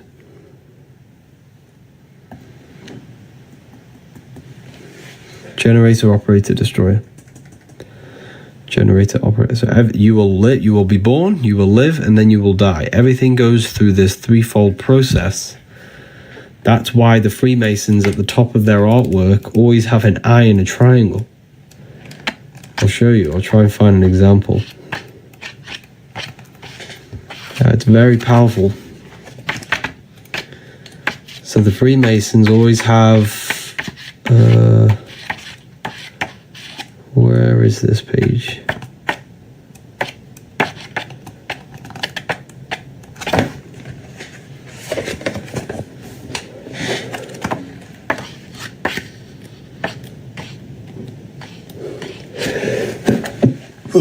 That was a sneeze.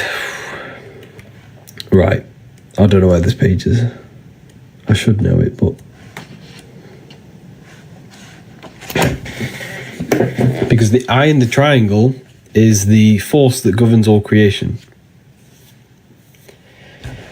So you always see this on top, because this governs all things. Everything in this world, in this universe, will be generated, operated, and destroyed.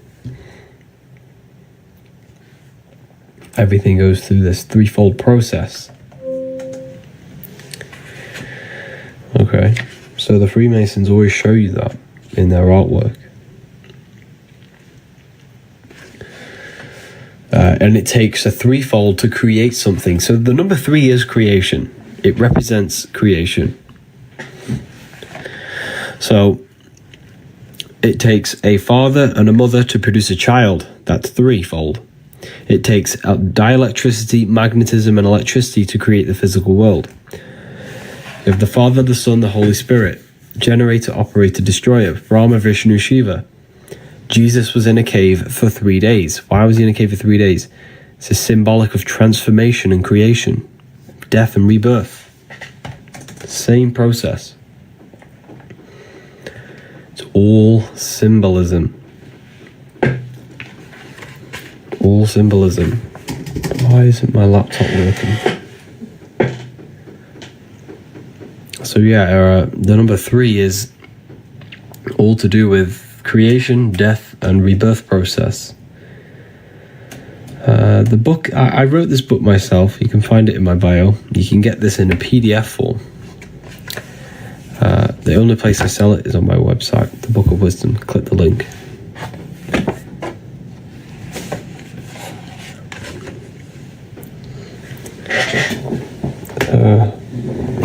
Share the live, people, with some friends, or feel free to share it with someone. Let's get some more people in here.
we're talking about the threefold. Is there anything else you want me to go over about that? I love your book. Thank you, Chosen 144. Appreciate that.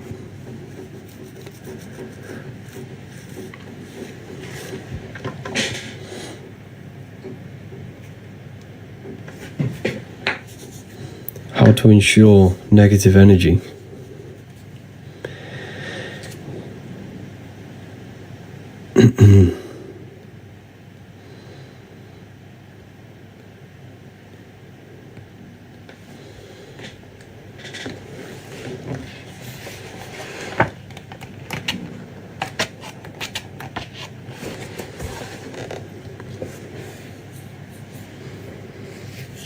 So yeah, this is Saturn.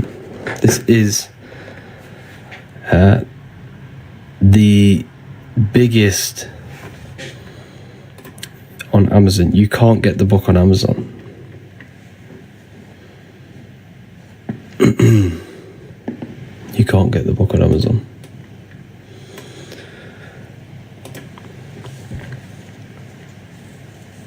Is this volume 1? You can get it in my bio.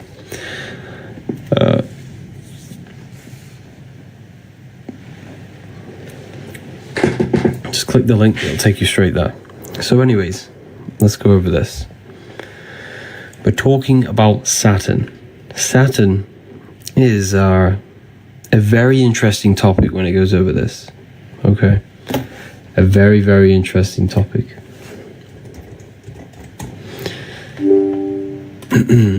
It is pretty much the god of this world, the god of the elites, the god of this physical plane, this matrix. This is why you see it absolutely everywhere. It is literally everywhere. Okay. Everywhere. And the reason why it's so powerful is because, is this volume 1? Yeah, this is volume 1. The reason why it's so powerful, and the reason why you see it literally everywhere, like the Nike symbol is Saturn, Capital One, Nissan, Vivienne Westwood, Toyota, Walkers, NASA, all symbolic of Saturn. All symbolic. This is very, very important. The moon is our problem, not Saturn. Now, the moon is not the problem. I'm going to go over this for you. So there's something going around called the Saturn moon matrix, right? I don't entirely agree with it because there is nothing outside of you that can trap you, that can control you, that can... There's nothing outside of you that can trap your soul. So people believe that the sun and the moon are trapping us, right? And I'm going to explain how that is working. So, people say Saturn and the moon are trapping our souls. The moon's an artificial thing, and the Saturn's a simulation thing. No, but Saturn is pretty much it's the ruler of this material world. It's the god of this world. It pretty much creates this world. It's the force that creates this universe. Okay? Because it creates time. And everything in this world is created by time. So the planets are not physical place. They're not physical. They're not physical. They're symbolic. And they're energies that create this physical world. So if we supposedly look on the North Pole of Saturn, supposedly there is a cube. You add up all the sides, you get the Star of David. Star of David. 6 points, 6 triangles, 6 sides. 6, 6, 6. You're made out of carbon. All life forms are based on the bonding properties of the element carbon. Your body's made out of carbon, 6 protons, 6 electrons, 6 neutrons, 6, 6, 6. So if we look very closely, here, this is the true order of cosmology. This is the true cosmology. You have the earth, which is known as purgatory. Then you have the moon, And at the end, you have Saturn here and the moon at the bottom. So this explains the Saturn-Moon matrix, right? This explains the Saturn-Moon matrix. You have moon is at the very bottom, Saturn is at the top. Now, these are layers of dimensions, pretty much. The stars represent the astral plane.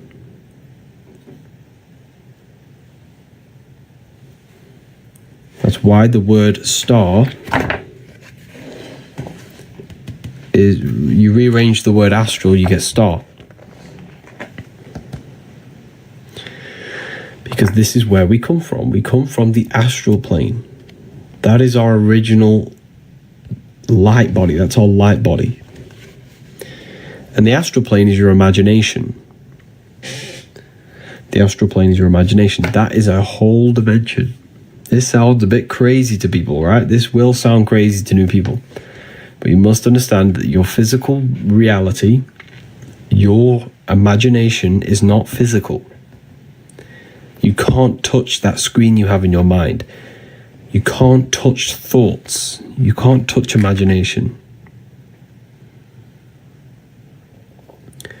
So they are higher dimensions. The imagination is a higher dimension. Okay, so when you use that screen in your mind is using a astral plane, the astral light, the light of the astral. So when you imagine something, you're creating form out of astral matter. So Saturn is the first one that governs this material plane. So what you fall from the astral plane into the material plane. You fall from the astral into the material, and Saturn's the first celestial body that will incarnate you into this plane. That's why you have 7 days of creation. Saturn day for Saturn, Sunday for the sun, Monday for the moon, Thursday for Thor's day, Jupiter. So it's all symbolic of these 7 gods. These 7 gods that incarnate your soul into this reality. This is why you have 7 major chakras on your body, and you can feel them. You can simply just feel them. You can feel your gut, you can feel your anus, your gut, your solar plexus, your heart, and your throat. You can definitely feel your throat chakra. You can definitely feel your anus. You can definitely feel these places. These are all energetic centers in your body.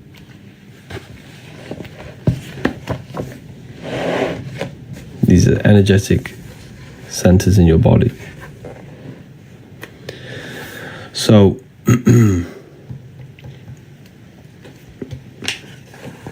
Saturn is worshipped in this world because Saturn is what represents Satan. Satan represents limitation. Same thing. This is why we celebrate Christmas. Sorry, not Christmas. New Year's. Why do you celebrate New Year's in December? Have you ever thought about that? The New Year's is not in December. The New Year's is spring. Spring is the New Year's. So what does that represent? Why are we worshipping New Year's in December? Or in January, in the winter? When? Who rules the winter time? Does anyone know? Who rules the winter time? It's definitely not the sun. What is always opposite the sun? So wherever the sun is, if you look directly opposite, you have Saturn. Saturn is always opposite the sun. So Saturn rules the winter. This is why we have the New Year's in winter, because it represents Saturn. And did you know Christmas was a Roman? You can research this yourself, right? Christmas used to be called Saturnalia in the Roman times.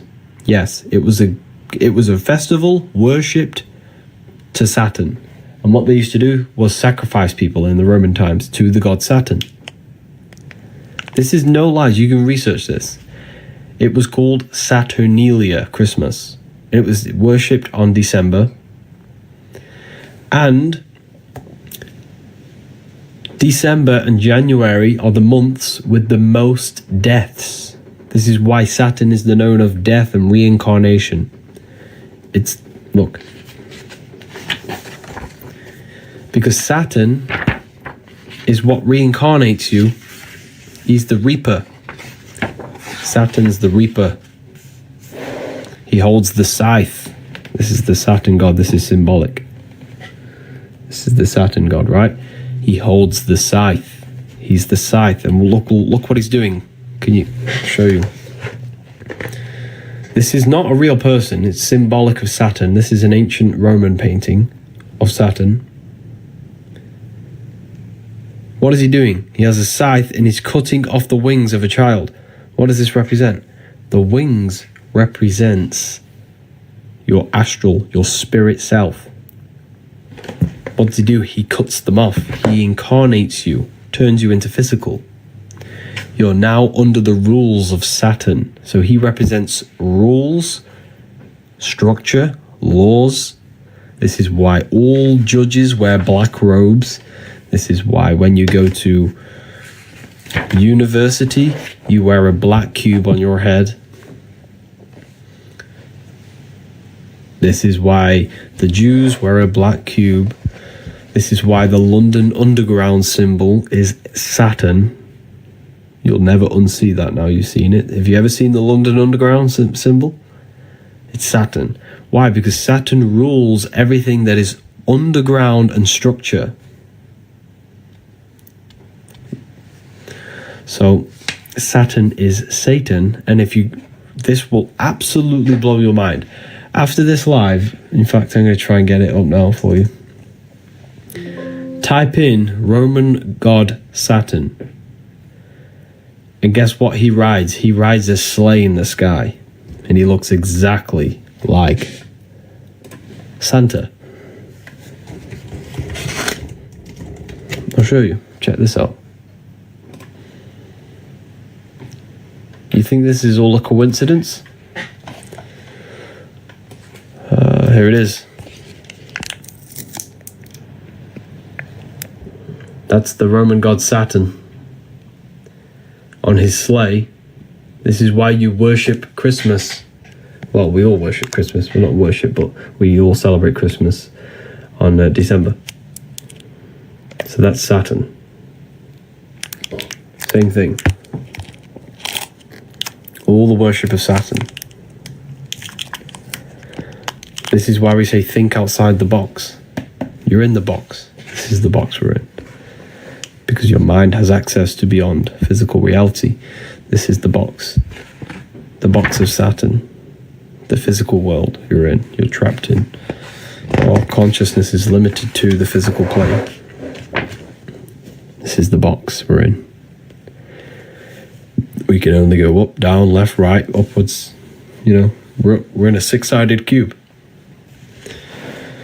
Jack in the box. How do we get out? We have to learn astral projection. We have to learn how to expand our consciousness. We have to learn how to expand our mind.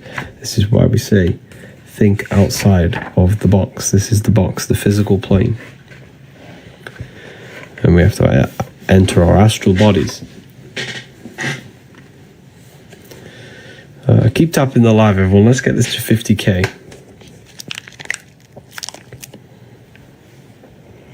Your free astral projection guide is incredible. Wow, thank you, Ivy. Did it help you?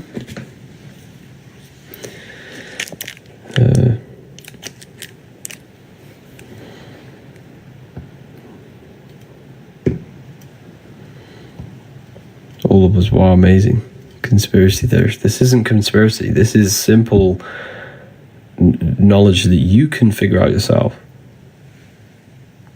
Yes, I never thought it would work, but it truly did. Wow, that's amazing. That's amazing. Thank you for that. That's a free book as well.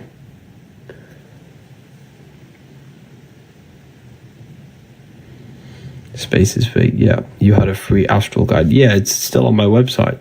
It's called Activating the Inner Eye. But it's on my website. Just go get it after this live or something.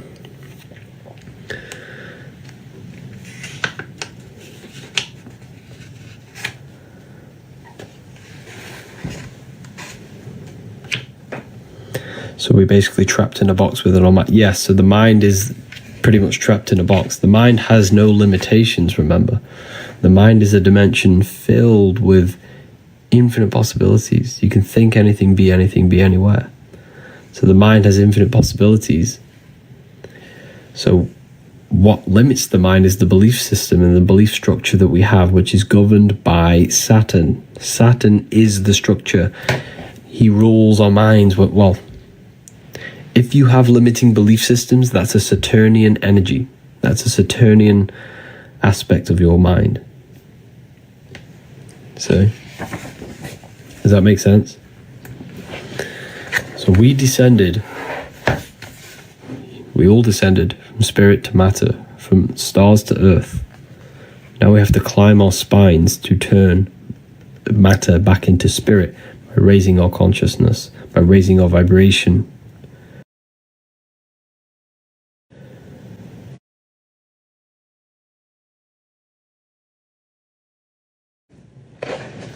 And the way we do that is by raising your consciousness.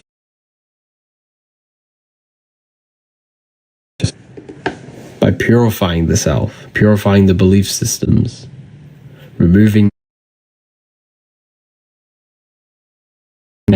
controlling our emotions.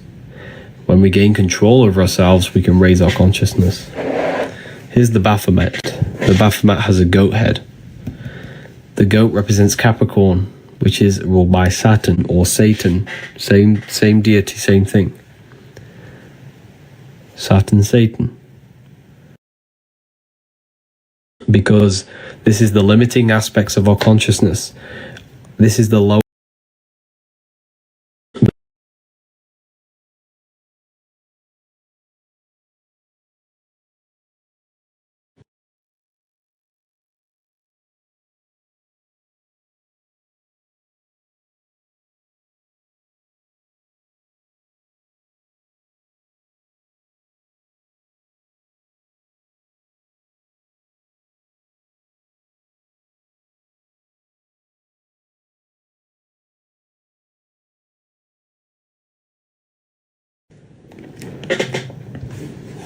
So, this is Saturn, Satan. Represents the lower mind, the lower self, because it's a ground animal, and it represents a lower aspects of the lower aspects of the mind, limiting belief systems. Low frequency. Why these all red, orange, and yellow? McDonald's, KFC, Pizza Hut, Burger King, Wendy's. They're red, orange, and yellow because they represent the low frequency chakras, red, orange, and yellow. They keep you trapped in this low state of consciousness. Why? Because these foods attack your nervous system. They attack your immune system. They attack everything in your body, keeping your body in a fight or flight state, keeping you in low stages of awareness. They're addictive. Okay? So they keep you down. They keep you in low energy. They keep you in low frequency. Is this Satanism? We'd be very surprised, right? That everything in our reality is satanic. They have trained us to become satanic. A lot of people are satanic without even realizing. The whole system is based on Satanism. Okay, it's based on Satanism, the whole system. The whole system has you worshipping material things, worshipping false icons like celebrities. That's Satanism. Worshipping money, worshipping clothes, like all we care about is Satanism. Like taking substances to alter our minds, like chemical, like toxic chemical, that's all Satanism. Obviously natural substances are not bad, but I'm talking about synthetic ones. You teaching this is Satan. This is far from Satanism. What I'm teaching you right now is to master your own mind, master your emotions, and master yourself so you can become the best version of yourself, so you can align your mind and heart with the God consciousness. There's no, like,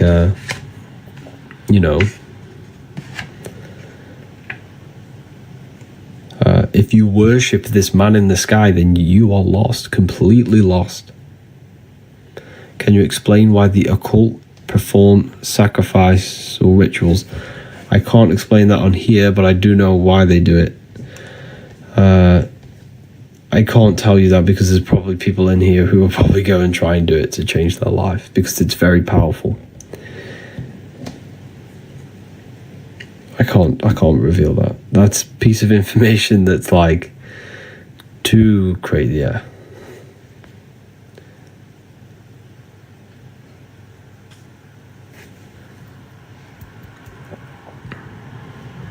It goes deeper than you can imagine. God is real. It is real. Yes, God is real. Of course.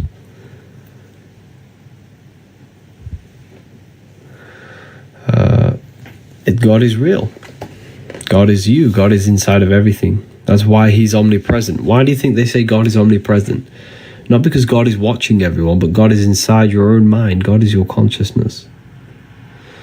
Please reveal it. There's no point revealing it because it won't do anything to you. It'll only darken you. If you want that sort of knowledge, join the university. That is like, it's too deep. There's certain things I can't talk about on here. Keep tapping the screen. Let's get this to 50k likes.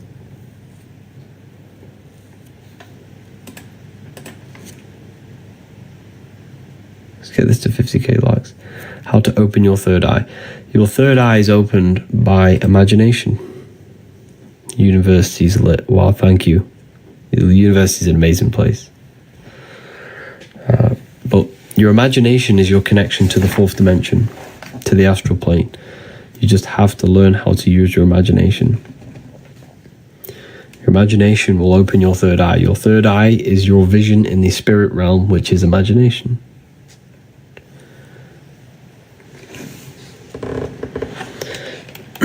So, going back to the Saturn cube, it represents matter. The number 6 represents matter. There are 6 sides to a cube. There are 6 sides to a cube. Up, down, left, right, backwards, forwards. And God created, well, supposedly in the Bible, it's all symbolic, of course. But the Bible says God created the physical world in 6 days and rested on the 7th. He created everything in 6 days. This is the physical creation. Matter is physical, yes. So this represents matter, the worship of physical reality, the worship of physical pleasure.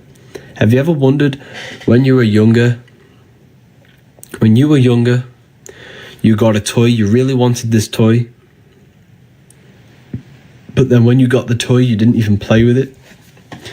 That's because nothing physical can ever satisfy your soul. Nothing can ever satisfy you in this physical world. The physical world will never, ever, ever satisfy you. Only inner satisfaction can satisfy you. When you are satisfied with your soul, with your mind and your heart, that is true that is how you satisfy yourself. Spiritual advancement, not physical things. But the elites, this whole system is based on constant physical low-level pleasures.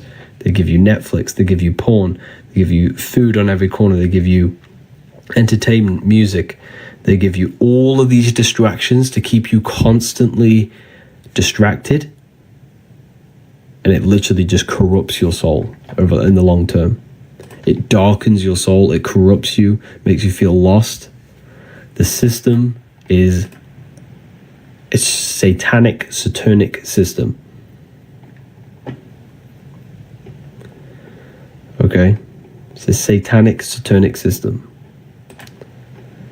Let's get this to 50k likes. If we get this to 50k likes, I will release a nice code for everyone to get themselves the book. When is the Book of Symbolism coming out? Hopefully in the next few months, next 1 or 2 months. Hopefully, I'm not too sure. Let's get this to 50k, and I'll help you save some money on this book. I've gotten the book amazing. Thoughts on the Book of Enoch, amazing book. It's encoded though. Is Jesus Lucifer? A lot of people ask him about Lucifer. Lucifer is another symbolic thing. Lucifer's not a real identity, not a real person. A lot of people think he's a real person. Not a real person. Lucifer in the esoteric world represents something that is, it represents good. Let's start that again. It represents evil dressed in good. It represents something beautiful that brings corruption and darkness. So it's an aspect of your own life. So if we look very closely at your brain, you do not see into reality. Light enters your eyes and the image is produced in the visual cortex of your brain. And this sigil, this process, is actually the sigil of Lucifer. This process, so reality is produced by your brain. It's a computer to experience this 3D world. Consciousness experiences the brain. So everything you see is in your visual cortex, and this is the sigil of Lucifer, representing the body. The eyes can be Luciferic. Why? Because the eyes deceive the soul. When you close your eyes, there is an inner self, there's an inner being, there's an inner consciousness, an inner word, inner voice. That's the spirit, that's internal, that's invisible. That's the invisible experiencing the visible. These eyes can trick you into worshipping the physical world and elude you. If you become obsessed with beautiful things, money, fame, temptation, lust, cars, I'm not saying these things are bad, but I'm saying if you worship them, that's Luciferic, because money is Luciferic. It lures you in slowly, and then it slowly corrupts you. Before you know it, you've traded your soul for something that doesn't really actually exist. That's Lucifericism. That's Lucifer. Think of it like this. A rapper is Luciferic. You think they're a rapper, you think they're cool, you think they're amazing, you worship them, you love their music because it sounds so good, but little do you know that music is corrupting your subconscious mind and programming your mind to be degenerate, to think about drugs, sex, and alcohol. So rappers, like music, is Luciferic. It's Luciferic. Anything that appears good but brings destruction.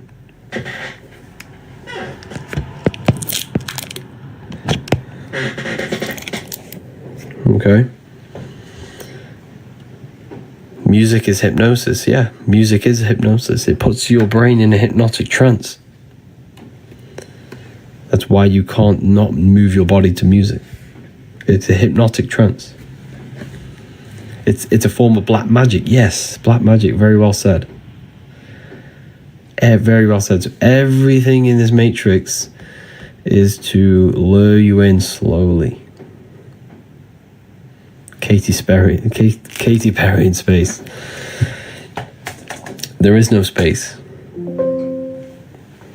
So the whole system is Luciferic. I probably shouldn't be telling you this, but it's the truth. This is deep stuff. The system works on Luciferic energy, luring you in, making you think. The brain chip, for example, that brain chip they want to put in your brain, they're going to say, oh, it's so good. You know, put this brain chip in your brain. You can download information into you. You won't have to go to school because you'll download everything when you're born. You'll download language. You'll download anything you wish into your brain. But there's a catch. It's Lucifericism. This phone you have is Luciferic. They made it sound like it's so good, but it lures you in. It's actually mind control. And now people spend 9 hours of their life every day looking into a mind control machine. Programming your mind.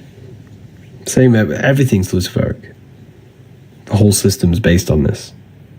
It's illusion. That's why it's symbolized with this. The eyes. It's the false light. That's why the word Lucy means light. Fer means to bring. It means to bring light. It's me saying, oh, I've got all this light. Can I help you? But then there's a catch.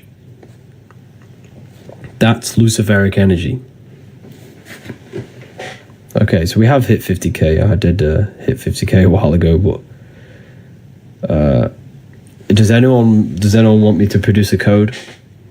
A coupon? I can carry on if not, but I know a lot of people want the coupons.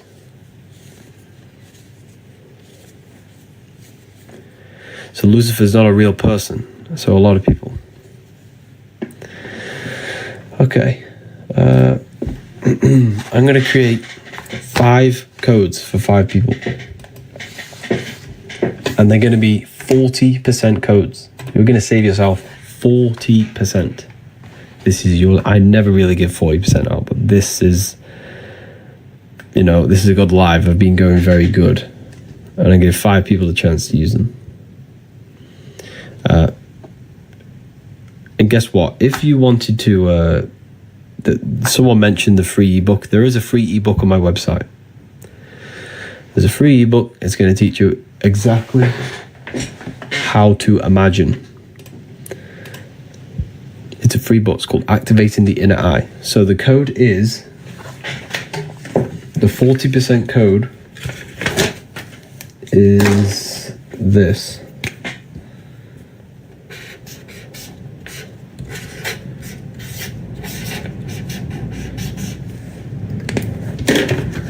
Add this at checkout, wisdom, all capital letters.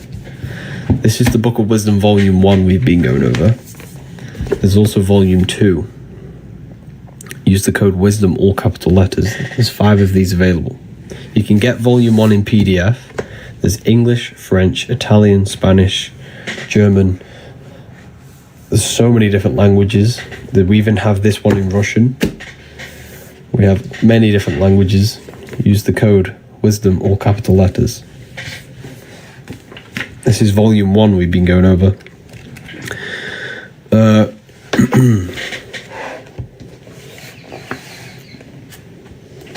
Wisdom, yeah. This is Luciferianism. That's what we've been going over.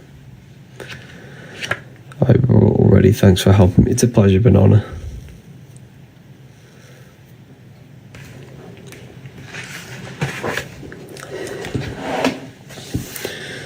So, heel, hell, connected to physicality. Head, heaven, connected to spirit, connected to the stars. The head is heaven, the heel is hell. The head is heaven, the heel is hell.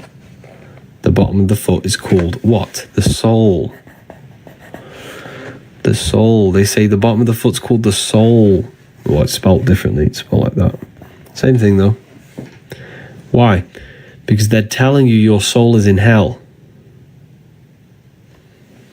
If you worship this plane, we all want good things in life. Don't get me wrong. I'm not saying don't want money, don't want abundance, don't want wealth. I'm not saying that. What I'm saying is have, balance between these two. Balance between the inner and the outer world. We all want good things. We all want good things. In life, But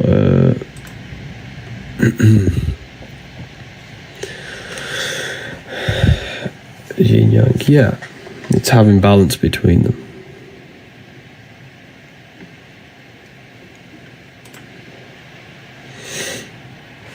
What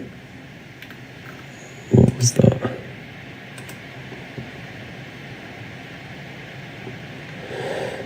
Well done to Veronica Sims, Angela Preto, for purchasing the Book of Wisdom.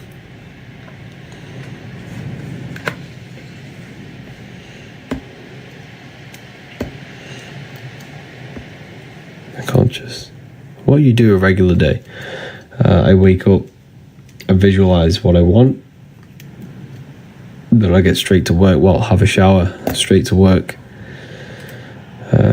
make content, work on my book, work on the university, speak to clients, speak to students, then go to the gym, come home. Pretty much the same day every day, to be honest. I'm very disciplined, very controlled, and very focused on my goals. But my goal is to just literally just help as many people as possible awaken their mind and open their minds to new things. You know, that is the goal.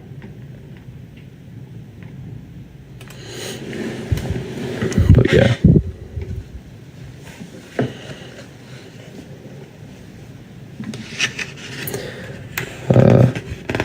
Thanks for the code, just ordered. It's a pleasure.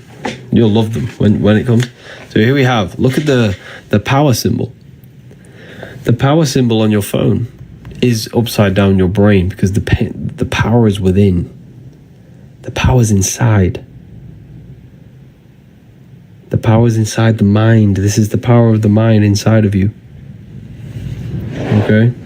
Here we have the Holy Grail. This is the Holy Grail. This is your brain, because your brain's connected to the heavens, the stars, the astral plane, the higher realms, the higher dimensions of consciousness. You're connected directly to them. Your body on its side spells Yahweh. This is Yahweh, the name of God, inside of you. You are Yahweh. And Yahweh is the breath, breathing in. That's Yahweh is way. Yahweh. Inhale, exhale, because you're breathing ether, you're breathing consciousness. That's what you're breathing. When you stop breathing and stop disconnecting with whatever this is in between us, you lose consciousness. So the quickest way to raise your consciousness is through breathing exercises. It's the fastest way.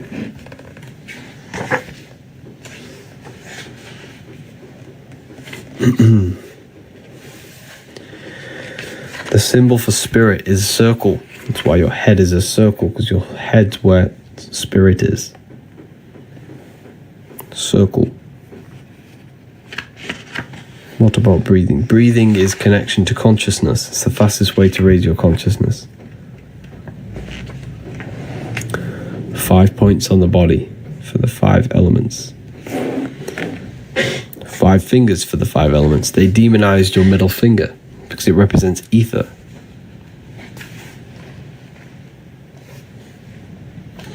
Ether is the ever-present field of energy that connects all of us.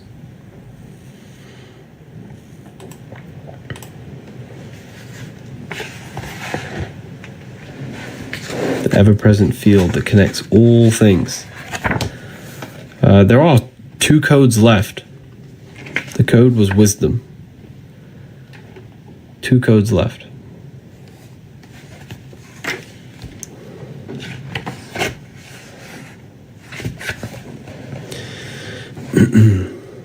Feel free to ask questions, people.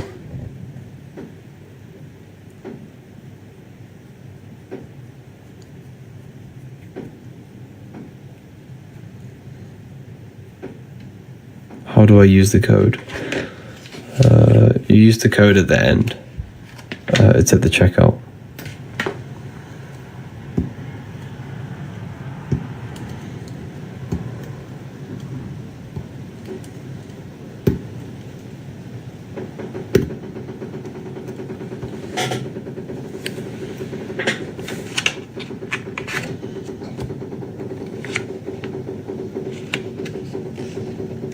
doesn't exist. God does exist. God is in you. You can connect with it yourself. You just have to connect with the source within you. And the way you connect with the source is by turning off the thoughts. Because when you turn off the thinking mind, you turn off the human. You turn off who you think you are. If you don't think, then you're no longer your name, your job, your reputation. You're pure awareness. That's who you truly are. You are not this being. You're not this matrix man or woman. You are not this name. It's made up. If you turn off your thoughts, what's left? That's who you actually are. Pure awareness. Turn off your thoughts and you'll figure out who you are. Pure consciousness, pure awareness. You can only figure this out by going within and actually connecting with it. It's very, very important that you connect with yourself. Become the observer, yeah.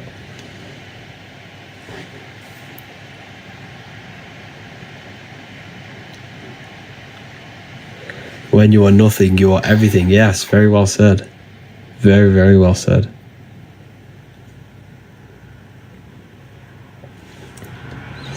When you are nothing, you are everything.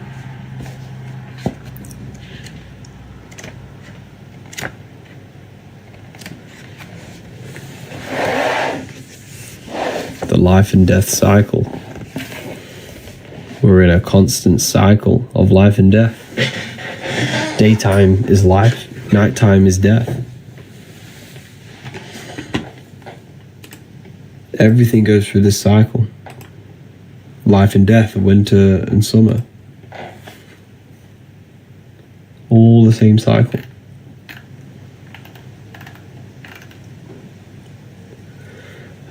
When you go to sleep, you enter spirit. When you're in your day, you enter matter. Spirit and matter. Spirit and matter. You're in this constant cycle. And we need to prepare for life after death.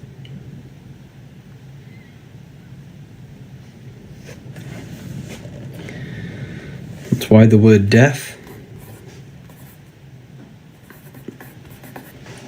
is ether. This is the ether. Everything is born out of the ether and returns back to it. Everything's born and dies. Energy can only be transmuted, never dies. So it's born and it returns back to ether, back to singularity. Physical is phi cycle. We live in a cycle of phi, of a torus field. A cycle of this torus field, though, is what we live in. This is your heart. It's the same thing with your heart. Everything leaves the heart. The blood goes into the heart and leaves the heart. Everything goes in and out of the heart. Energy leaves the heart and returns back to it. All blood leaves the heart and returns back to it. It's a cycle of the heart, which is ether. The heart is an infinite vortex.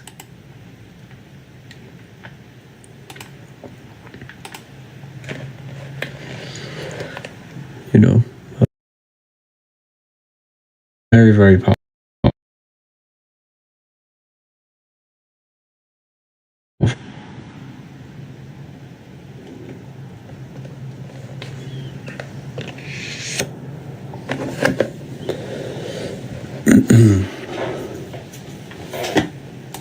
Very, very powerful when you learn this stuff. I'll be back in 2 seconds.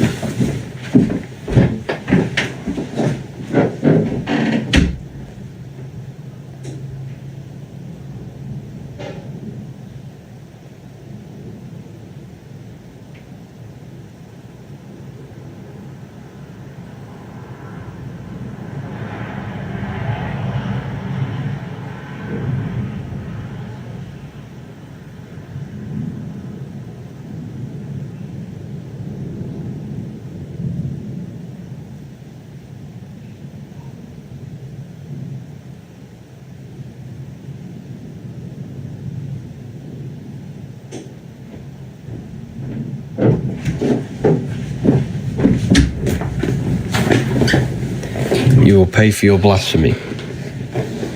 I won't. You will pay for believing in Jesus. I promise. And the reason why I say that is because your whole life you haven't prepared for life after death. So if you believe in Jesus and you die, you go into the astral plane, you're just left with your internal world. So when you die, if you close your eyes right now, that is what you're going to experience. You're going to experience yourself.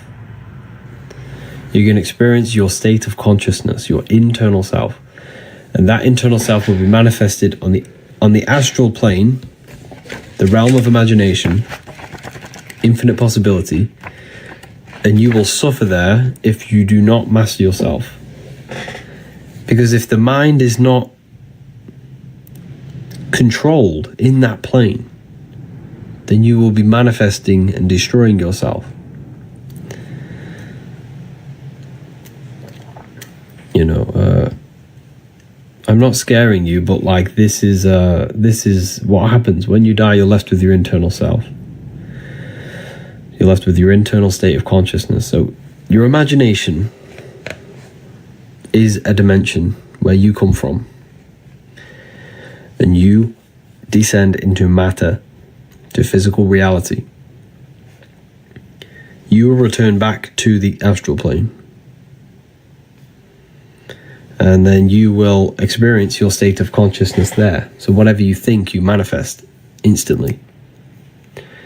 So we have to control ourselves. We have to make sure our internal world is not connected and desiring physical things like addictions, food, sex, smoking. Whatever our addictions are, we have to detach before we die in order for our consciousness to ascend to a higher plane. You will match your vibration, your state of consciousness in that plane.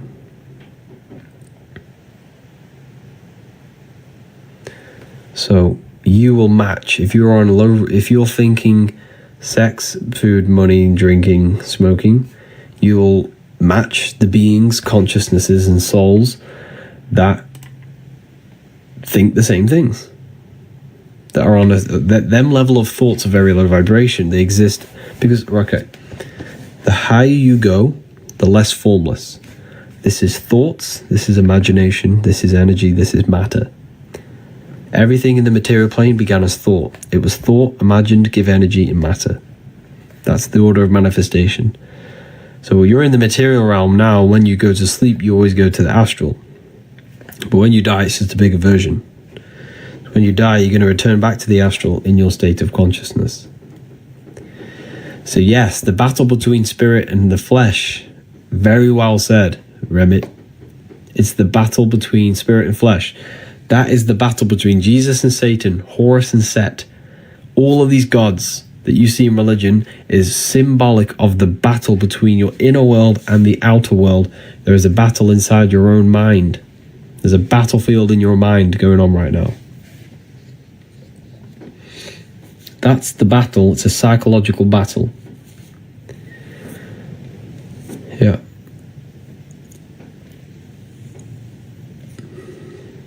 A psychological battle.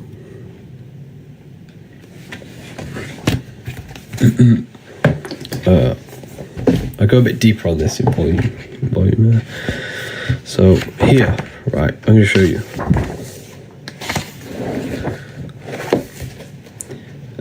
I'm not being a monk. Like, I'm not saying, don't engage in anything of the physical world. Never will say that. Me personally, I just balance it. Like, this is what I do. I'm not telling you to do anything. This is pretty much off my research of esoteric occult wisdom and life after death research. But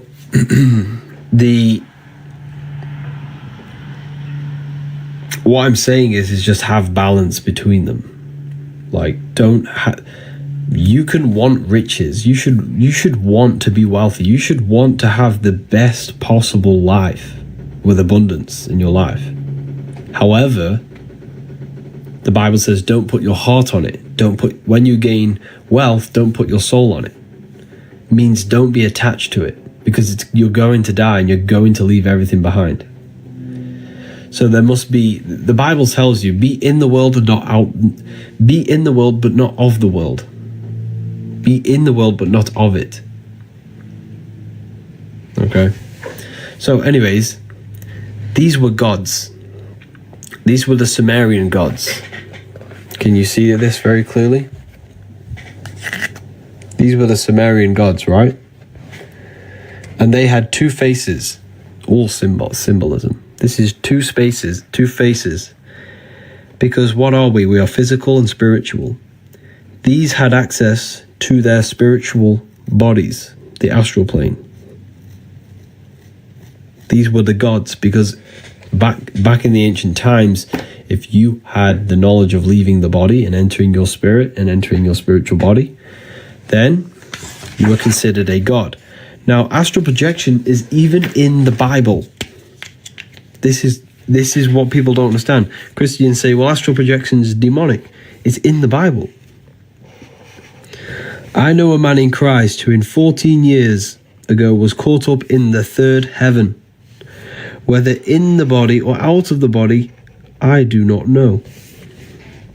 Corinthians 12:2 tells you to ask, is telling you the third heaven. What's the third heaven? What is the third heaven? You have the physical, etheric, astral. That's the third. It's the third layer of reality. Astral plane. Corinthians again. What does it say? We are confident, I say,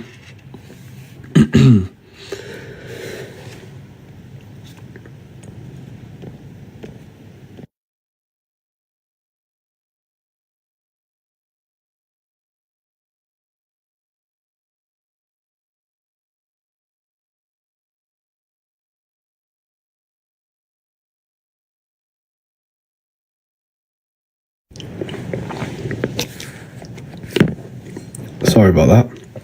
I had a tickle in my throat. Corinthians 5:8.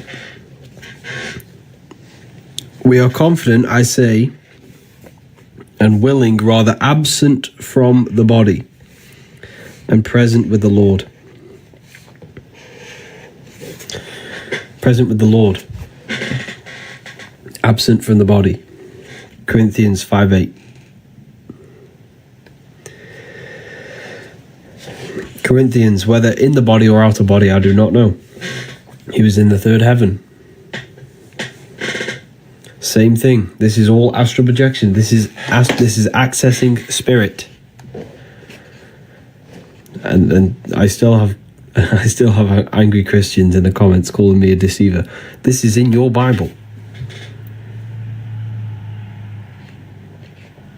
This is in your Bible. So what you need to do, Christians, is do not follow the church. Follow the Bible. Go and read the Bible. Do not follow the church. The church is Rome. The church is Rome, and they want to enslave you. If you figured out what Rome did, you would never go to the church ever again in your life.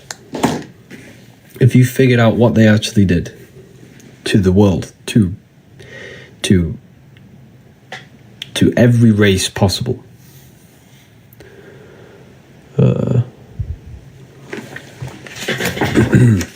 Same thing. Here's the Freemasons, you showing the same thing. Here's the Egyptians showing you the same thing. All symbolism of astral projection. Astral entities. I talk about the entities. Talk about how you create demons. You create demons. Demons are aspects of yourself. You literally create demons. Okay. It's so crazy when you actually figure this out. You are literally creating demons. Don't follow the masses. Like, honestly, I grew up in a... I used to be a Mormon. My whole family's Mormon. So I know about Christianity. This is why I decode. Well, I spent a lot of time studying the Bible. I've gave myself a new challenge. I'm going to be studying Genesis for like a long time. I'm going to study Genesis, the creation, the story of creation, because I think there's so many hidden codes inside of it. The whole Bible is filled with hidden codes. But I'm going to study it, and I'll let you know how it goes on. But I've already decoded Adam and Eve. I've already decoded that. I could share you what Adam and Eve actually is. So think of it like this. What you need to understand anything in the Bible, to understand the Bible, you have to understand that the universe only exists in your mind. Everything is psychological. Everything represents the mind and what's happening in the mind. The events that play out in the Bible are the events that happen inside our own consciousness, inside our thoughts, our emotions, and our actions. Okay, so when Adam and Eve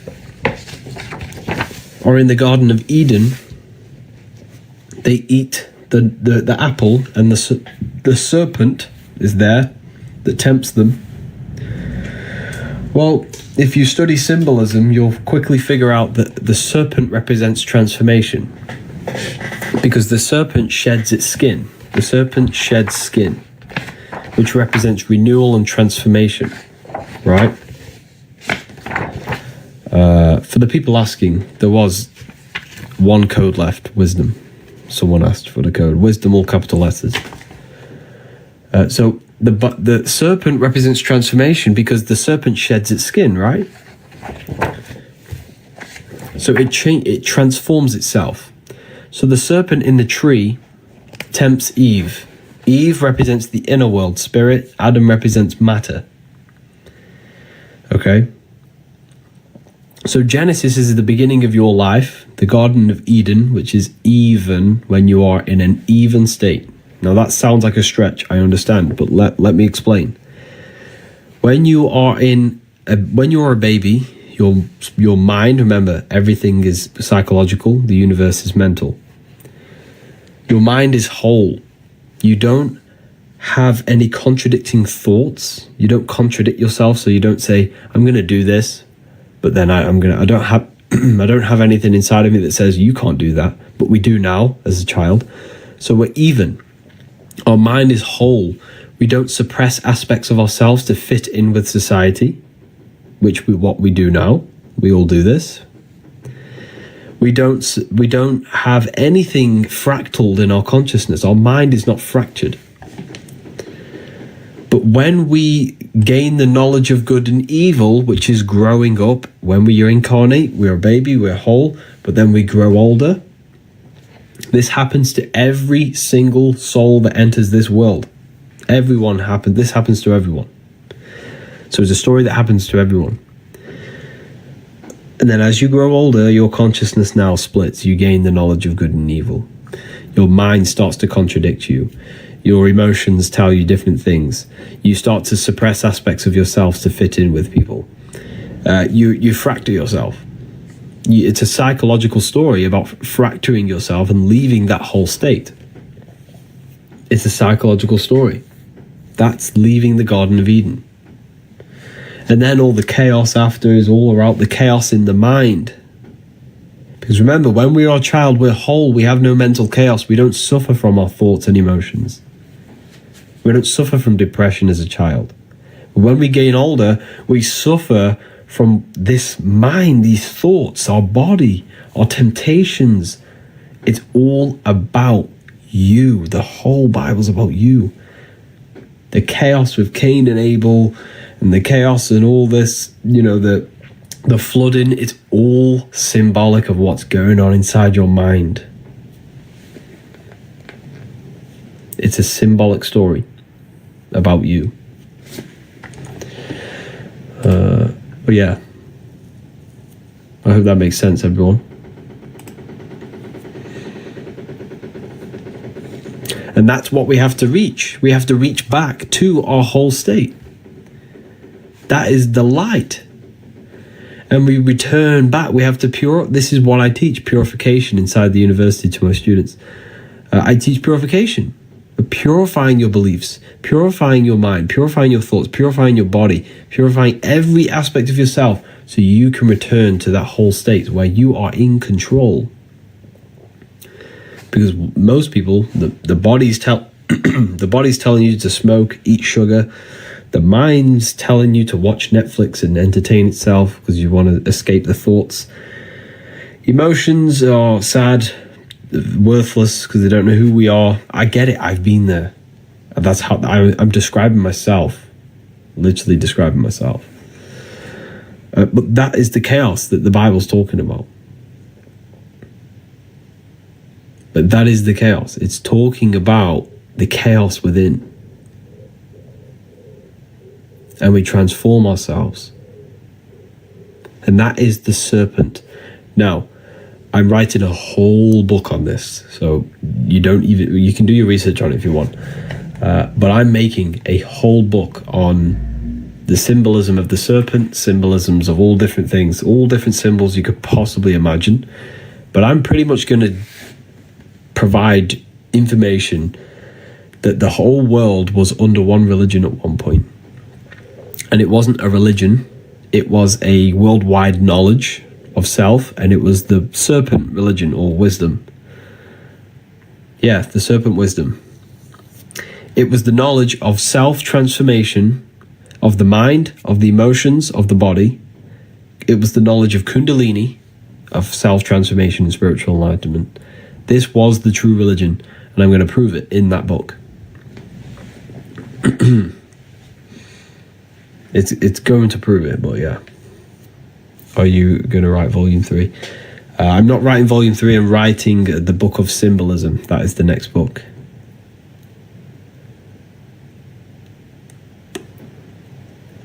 Bye bye, have a wonderful day. Take care, Sundus. Take care. Maybe Luciferianism, study that. I have studied that.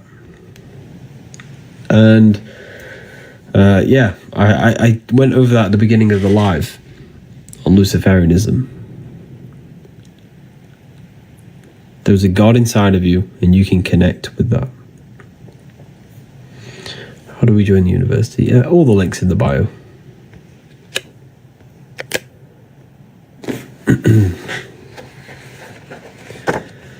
All the links in the bio. So this is symbolic of cutting your connection between the mind and heart, the mind and soul, the intellect and emotion. All symbolic of transformation of self. Not transformation of self, sorry, I was daydreaming then while saying that. I was doing something else. This is symbolic of cutting off your intellect from emotion. You know, this symbol. Isn't that what Catholics do? Yes. Now, I'm not doing this is not going to cut your intellect from emotion. I'm not saying that. Like, doing this is just a gesture, but it's symbolic. It's a ritual, it's symbolic. We don't want to cut off our mind from emotion, because cutting off the mind from emotion thinks destruction, hate, and a beastly nature. That is the devil. You are literally the devil if you don't think with emotion. They have to be in sync. We have to think with empathy, think with morals, think with our heart as well. They combine. But we don't want to just think with our emotions, because then we become impulsive. We have to combine them both. The heart is literally a guidance system. It's connected to the universal laws of God. It's connected to the laws of God, consciousness of love, authenticity.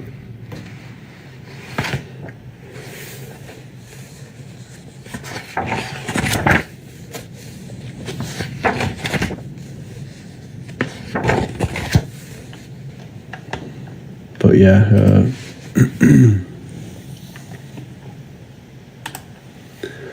It's very powerful information when you learn about this stuff.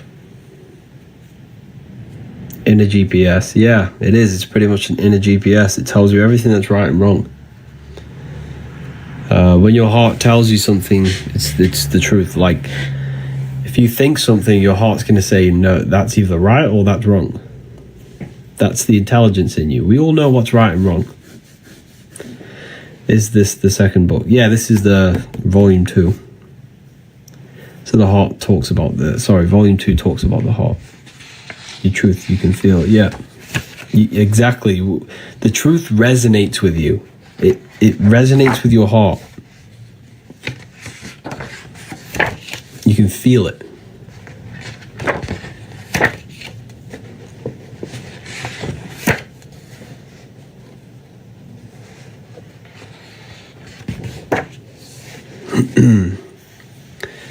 When did you finish the second book? Oh, a while ago. It's October now, I think. October, yeah. October last year. So is going to church bad? I don't want to say it's bad, because obviously you're probably going to church, but, you know, if you go to church, don't get me wrong, they're good people. You know, you think you're doing the right thing, which you pretty much are. You're becoming a good person, but it's like, the most powerful way to really connect with God is to become the best version of yourself. Become control in the mind. Become control in your heart. Gain control over the self.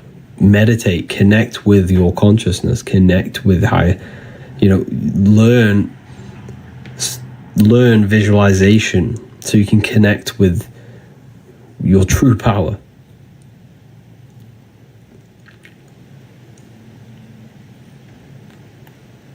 So,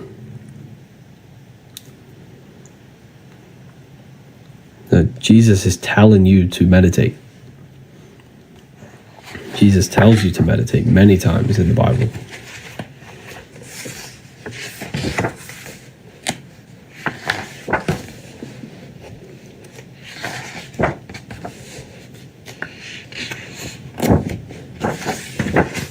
Many times.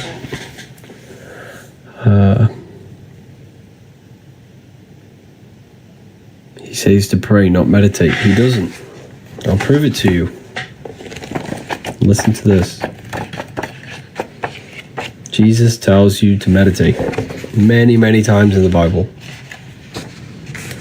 Okay.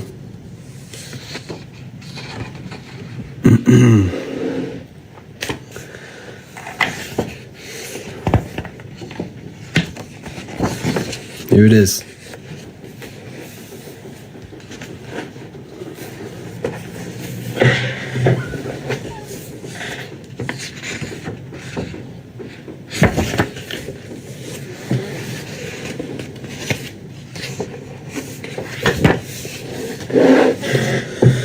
Psalms 4:6-10. 4:6-10. Be still and know that I am God. Be still. Be still is meditation. Be still. Keep the mind still. Keep the body still. That is all meditation. Then he says in Matthew 6:3-4, take no thought. 5 times he says this. 5 times he says, take no thought. 5 times, 5 senses. Turn off the 5 senses and take no thought. This is all meditation. Take no thought is connecting with the pure self. And we also have another powerful verse inside the Bible, which is a very powerful verse. Here. Matthew 21:12, Jesus went into the temple of God. Corinthians 3:16, do you not know that you are the temple of God? Jesus went in the temple of God, but then he tells you, do you not know that you are the temple? So you got to go within yourself to go inside to God. Then he says, Luke 11:52,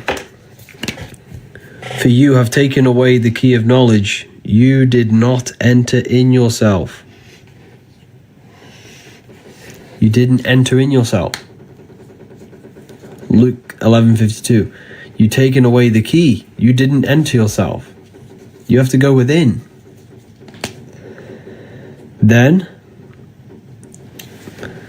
Luke 6:6. When thou prayest, enter in thine inner chamber and shut the door. When you pray, enter in thine inner chamber. This is the inner chamber. This is your inner chamber. Is your mind. You got to go within the mind. This is why they teach you to be scared of the dark when you're a child, because they don't want you going inside yourself. They don't want you going inside. Why? Because the inner room of exactly. The authentic, very well said. The inner room of consciousness is where they don't want you to go. Exodus 14:14. You need to be still. Wow, you only need to be still. It's there. Enter in the inner chamber, the inner room. There is a room inside of you, right? And this room is a very sacred room. It's the room that every Brahma goes into the cave. Jesus goes into the cave for 3 days. This is the cave. The cave is this beautiful room inside of you. This cave is when you turn off thoughts and you are left with pure peace, pure love, nothingness. That's the inner room. That is the room of where your worries go out the window. Everything goes out the window. And you're left in that room. The upper room where Jesus meets the 12 disciples, the 12 cranial nerves in your brain. You just got to go within yourself. It's symbolic. The whole thing's symbolic. The whole thing. Egyptians are telling you the same thing.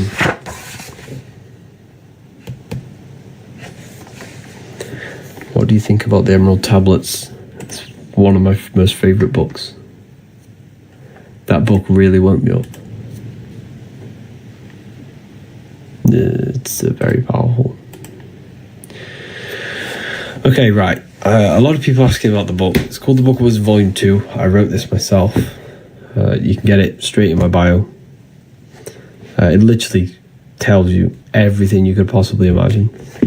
Now, I'm going to give 5 more people the chance to save 40%. Okay, so 5 more people can use this code, Wisdom. You got 2 streams. Yes, I have 2 lives on at the moment. So 5 people, use this. Click the link in the bio. Use this. You're going to save yourself 40%. Well, that's useless. You're going to save yourself 40%.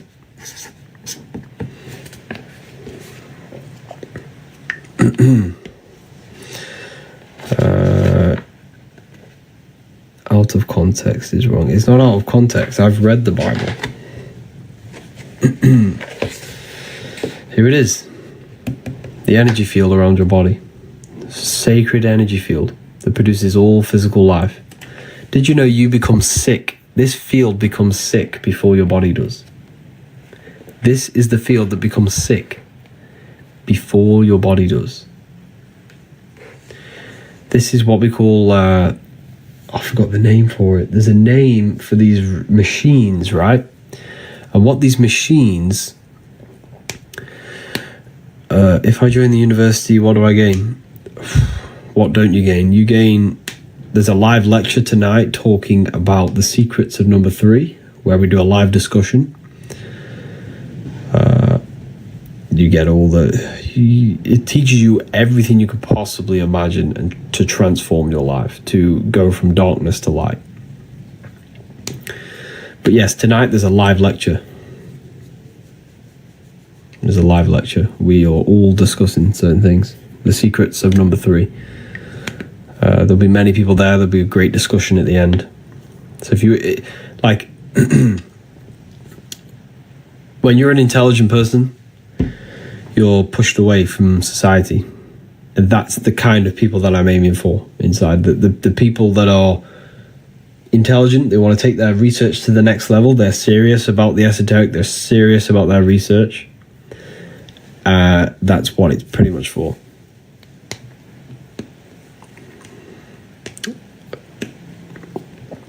So anyways, I was talking about that machine. That machine, there's a machine that will pretty much calculate the frequency that will heal holes in your aura, because there can be holes, there can be problems in your aura. So this energy field becomes ill before your body does, because this is what feeds the body. So you can actually see illness in the field before you can see it in your body. So there are these machines that can detect what frequency is missing from the field. They'll produce that frequency and then shoot it into your field, which will heal your field and then heal your body. I forgot what the machine's called. But it's true. This stuff is true. There's literally a machine out there, and people have businesses for it, and they charge crazy money for it. It's very expensive, but it's true. So this tells you illness operates on frequency. Illness operates on frequency. If you are on a low frequency, you will match you're on the same vibration as illness. But if you raise your frequency by eating high vibrational foods, thinking high vibrational thoughts and high vibrational emotions, you will no longer match the frequency of illness. Everything is vibration. The doctors won't tell you this.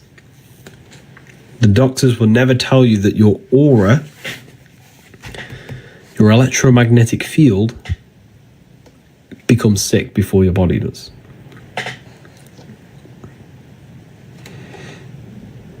Yeah, it's very true.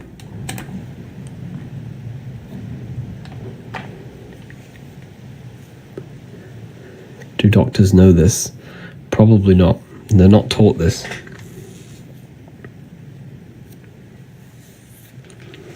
And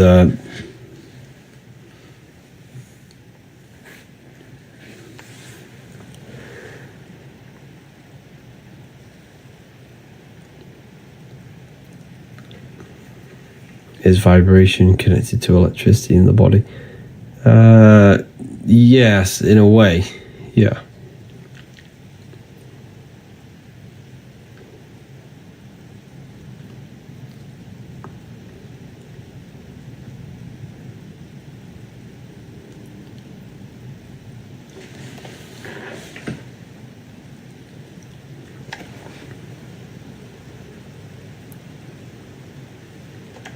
Any coupons for the university? No.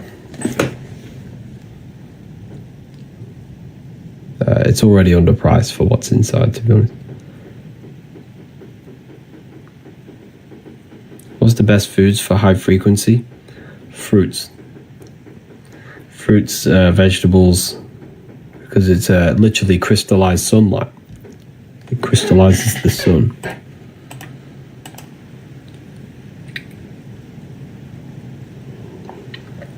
Literally crystallizes the sun.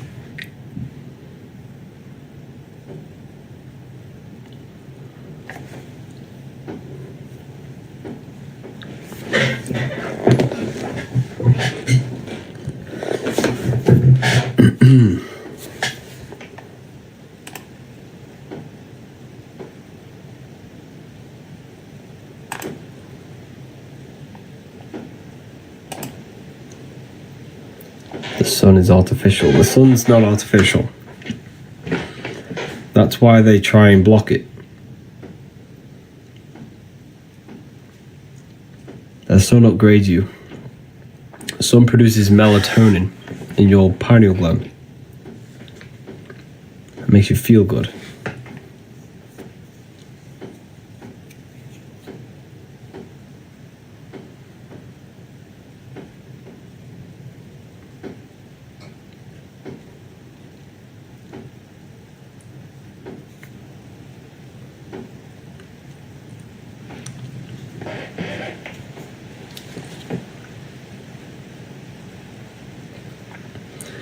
You have no clue Jesus exists. He only exists because of your belief system. You know, whatever you believe in, that's your reality.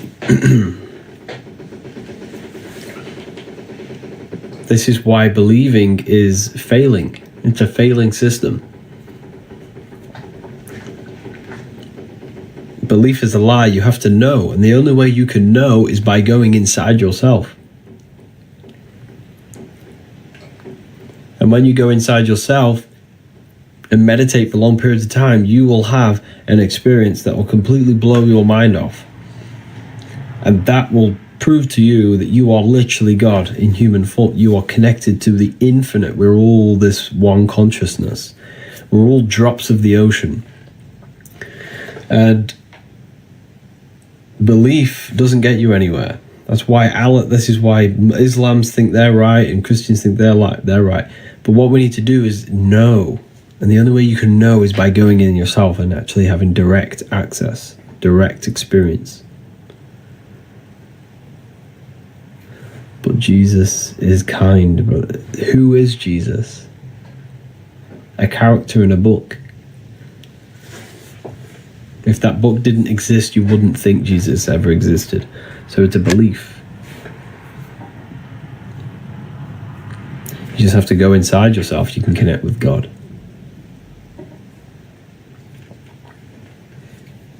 Just go within.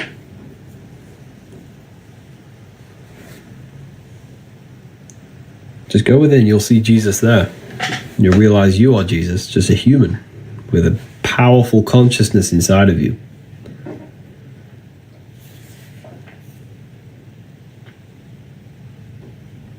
I'm so excited for the book. Oh, honestly, when you read it, your life will change. Life will change.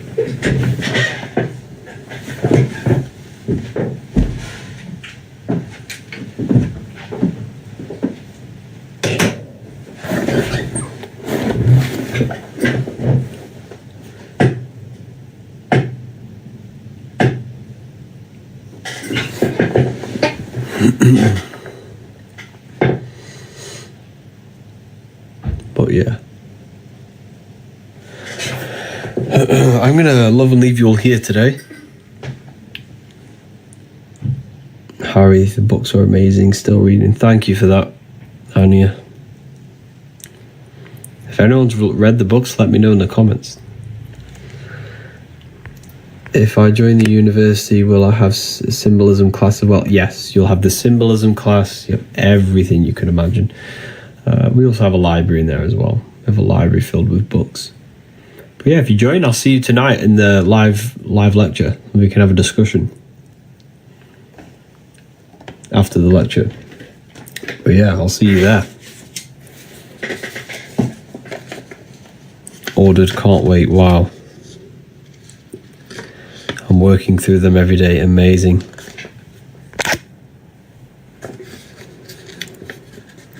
I love your book. I'm learning so much. Thank you so much for this, people. This is amazing. You should start doing podcasts. Yeah, I really want to. I think that's my next thing. I think that is the next thing. Thank you, everyone. Have an amazing day.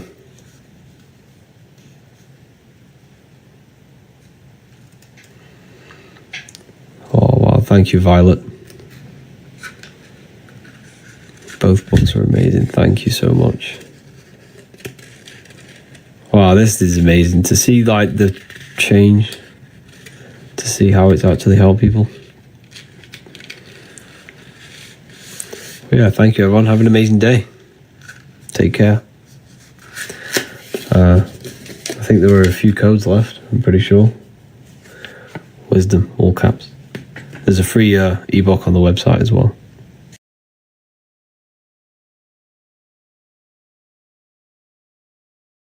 Creation demands destruction. Every time you release your sexual fluids, you're destroying a part of yourself to create an extension of yourself. For example, if you want to create a business, you have to destroy your time, attention, and energy in order to create the effect of the business. All creation demands some sort of sacrifice or destruction. This falls under the law of polarity in the universe. It's the same with your sexual fluids. Your sexual fluids, especially as a man, contains minerals, all the minerals in your body. It contains your vitality. It contains your DNA. It contains the blueprint of you, and it can create a whole new human being. You are literally playing with the power of creation if you are releasing your sexual fluids too much. Sexual fluids also extend beyond the physical plane. They contain astral forces because all physical creation is a mental creation. We live in a mental universe. Everything begins as a thought in the mind, then the thought takes the form and the body of imagination, which is an astral force. Imagination turns into etheric emotional energy. Then the etheric emotional energy turns into the physical action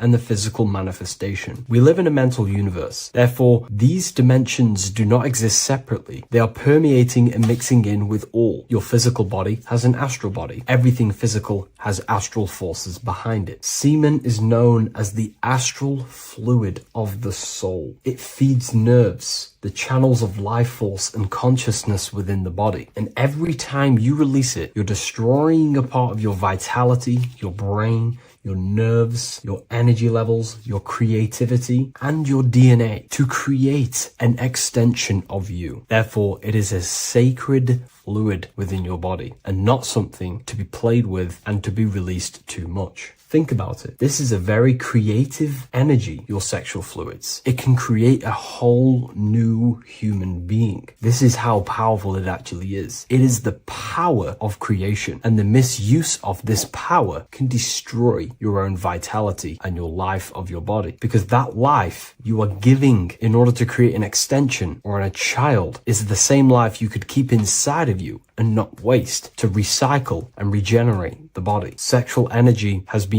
for thousands of years associated with regenerating the body, longevity of life, and maintaining youth. Not only that, every time you release your sexual energy, it floods the brain with dopamine. Dopamine is the brain's reward system, created within the middle of the brain. It releases every time you've achieved something. However, sex or an orgasm is the most powerful feeling you can feel. It's the most amazing, intense feeling and release of dopamine you can possibly feel as a human. Therefore, if you flood your brain with this high amount of dopamine every single day, you are getting the epitome of human feelings every single day. Therefore, you will become numb to everything else in reality. You won't be able to enjoy the small things in life. And I know this firsthand because I experienced this myself. As soon as I stopped, this is when I started to enjoy the little things in life, seeing family, and I actually gained more energy, more ideas. We'll get into this a bit later. It is a creative energy. It creates a whole new human being. Therefore, if we maintain this energy, we can maintain our creative power within us, because that's what we are. We are all creative beings, moving energy from higher dimensions of consciousness, the mind, into lower dimensions of consciousness, the physical world. You hold the power to create. You are not in a world. The world is working through you. You do not possess a life. Life is working through you. You are not in a universe. You are the universe. It's moving through you. There is no past, present, and future. The present moment is you. When we release every single day or frequently throughout the week, like I said, we're triggering the brain's reward system, dopamine, which makes you feel as if you have already achieved something. And if your brain is telling you you have already achieved something by overusing your sexual fluids, then you will not have the motivation to achieve other things in your life. I know this firsthand. I became very lazy. I didn't want to work. I didn't want to do anything because subconsciously my brain felt as if I've already achieved. If we look at the symbol of the Baphomet, we notice the Baphomet has horns and a goat head. Now we look at the word horny. When you become sexually aroused, it's known as horny, which is the horns, representing the lower mind. The lower mind is the mind we use for our animal instincts. We have two parts of our mind. A higher mind, which is contained of higher thought, which chases spiritual things such as love, wisdom, knowledge, and God. Then we have a lower mind, which chases the things of the material world closely associated with the ego, chases chases validation, material gain, status, and physical sensation, physical pleasures. It is these physical pleasures that can keep you in an endless loop, making you feeling empty inside, because nothing material can ever satisfy our internal world. Nothing. You can achieve millions of dollars. You can achieve your dream house, your dream car, your dream watch. And if that is the only thing you are chasing, you will feel empty inside when you achieve it, because nothing of this material plane can satisfy you. Nothing of the lower mind can ever satisfy you. This is why we must sacrifice the lower mind and overcome the lower mind and the lower instincts. One thing I found amazing when I mastered my sexual urges and my lust is that my mind became a lot more clear. The thoughts and the time and the attention that I used in my mind to go towards lust, sex, and chasing these things was taking up a lot of mental space, time, and energy. But as soon as I removed it and mastered it, my mind became an open vessel for higher thoughts to be received from the higher mind. The mind is like a radio antenna. Whatever we attune it with, that's what we receive. If we're constantly thinking about lust and low-level pleasures, we're going to just receive low-level thoughts. But once we remove all of the lower mind and we conquer our physical body and physical urges, our mind becomes an open channel for divine thoughts and spiritual thoughts. This is what most people call today as downloads. You receive wisdom from your higher self. Not only do you receive more wisdom, you just receive more power to create. The male and the female come together to create a child. That's how you were created. Now, the law of correspondence teaches as above, so below. It refers to everything in the universe. Therefore, in order for you to create a reality, to give birth to something, you have to bring together the masculine and the feminine. Your masculine forces are willpower and actions. Your feminine forces are emotions and imagination. When you combine the willpower, action, emotions, and imagination and combine them together, you can give birth to reality. But it's important to only give birth to things that are spiritual, that are good,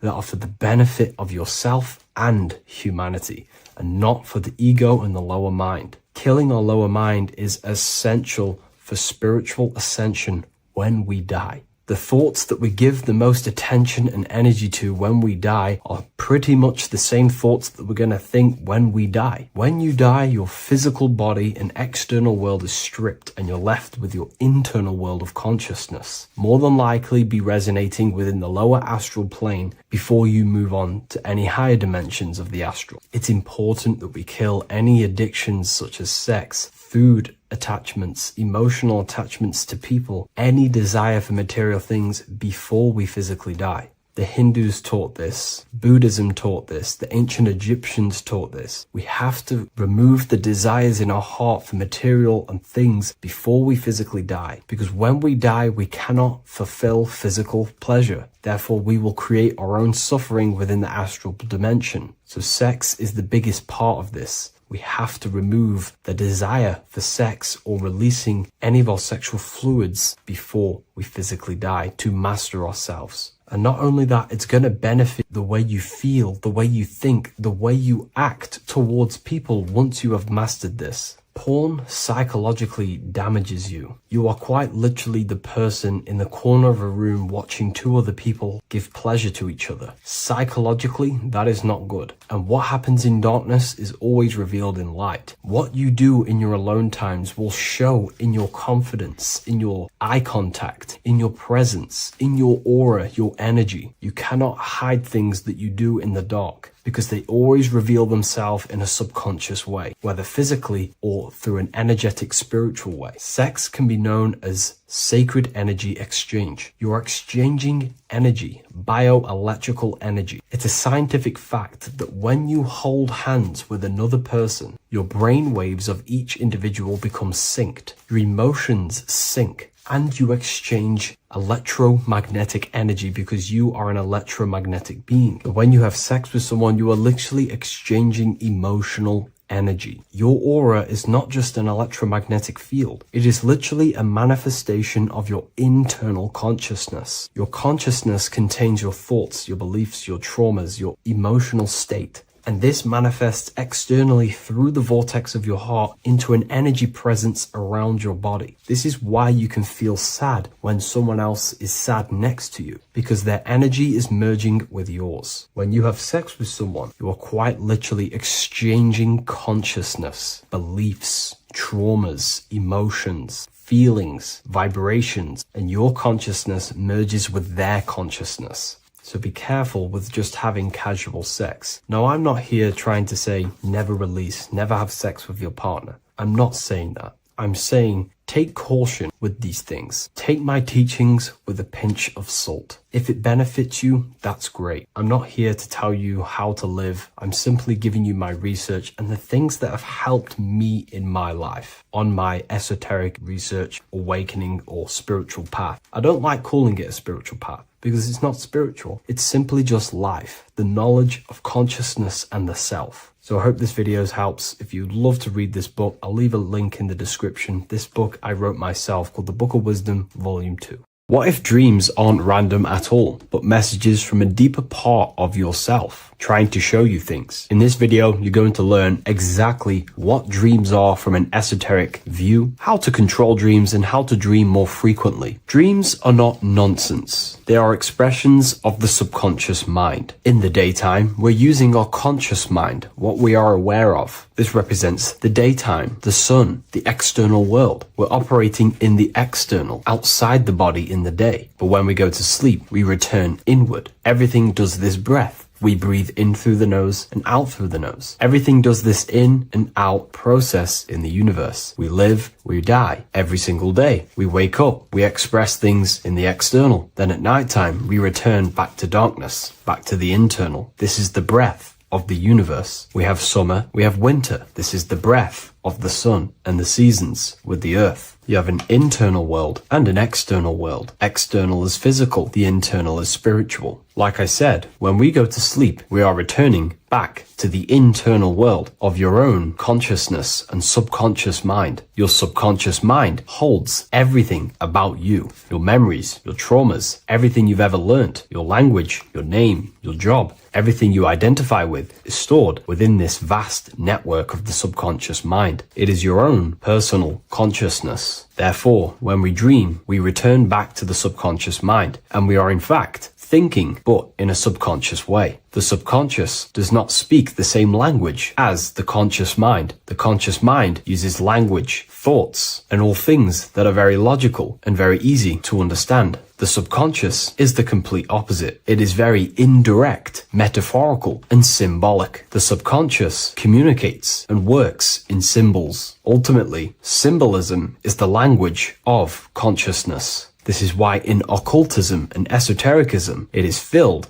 with occult symbols, because symbols are used to communicate directly with the consciousness within the subconscious mind, and the subconscious mind is ultimately connected to the collective consciousness. We are all connected and tapping into the mental plane, where we receive thoughts, ideas, depending on what we attune our mind to. That's why we call it a mindset. But getting back on topic, the subconscious mind is your own personal network. It is like a net, an interconnected web of your thoughts, memories, traumas, emotional blockages, and all the things you identify with and have experienced in your life is stored within this network. It can be seen as a web. One example of the subconscious mind using symbolism is this next story I can tell you. Let's say I was in a very traumatic car crash as a young child. I experienced a lot of emotional trauma in that car, and that deeply impressed my subconscious mind with that trauma of emotion that I felt. Therefore, every time I see a car in my external world, that car is now a symbol that represents the state of consciousness I was feeling in that particular time of the traumatic car crash. The car is a symbol for a state of consciousness within my subconscious mind. Just like when you see a word, that word triggers what you believe that word to be in your subconscious mind. Symbols are the language of the subconsciousness. Therefore, when we dream, we are basically seeing symbols of our own personal subconscious mind. Our higher mind, which is basically our subconscious, the higher version of you that exists beyond your human thinking mind, communicates using symbolism. The The higher mind does not speak human thoughts, human language. It speaks the language of symbolism. Therefore, when we dream, every event, every person, everything that happens, and everything you see is your own personal subconscious mind materializing within the plane of the astral plane. This is a dimension that sits just above the physical world that everything is pulled out of. For example, look around you. Everything you see around you was thought, then imagined. Imagination is the astral plane, and this astral plane sits above the physical world. As above, so below.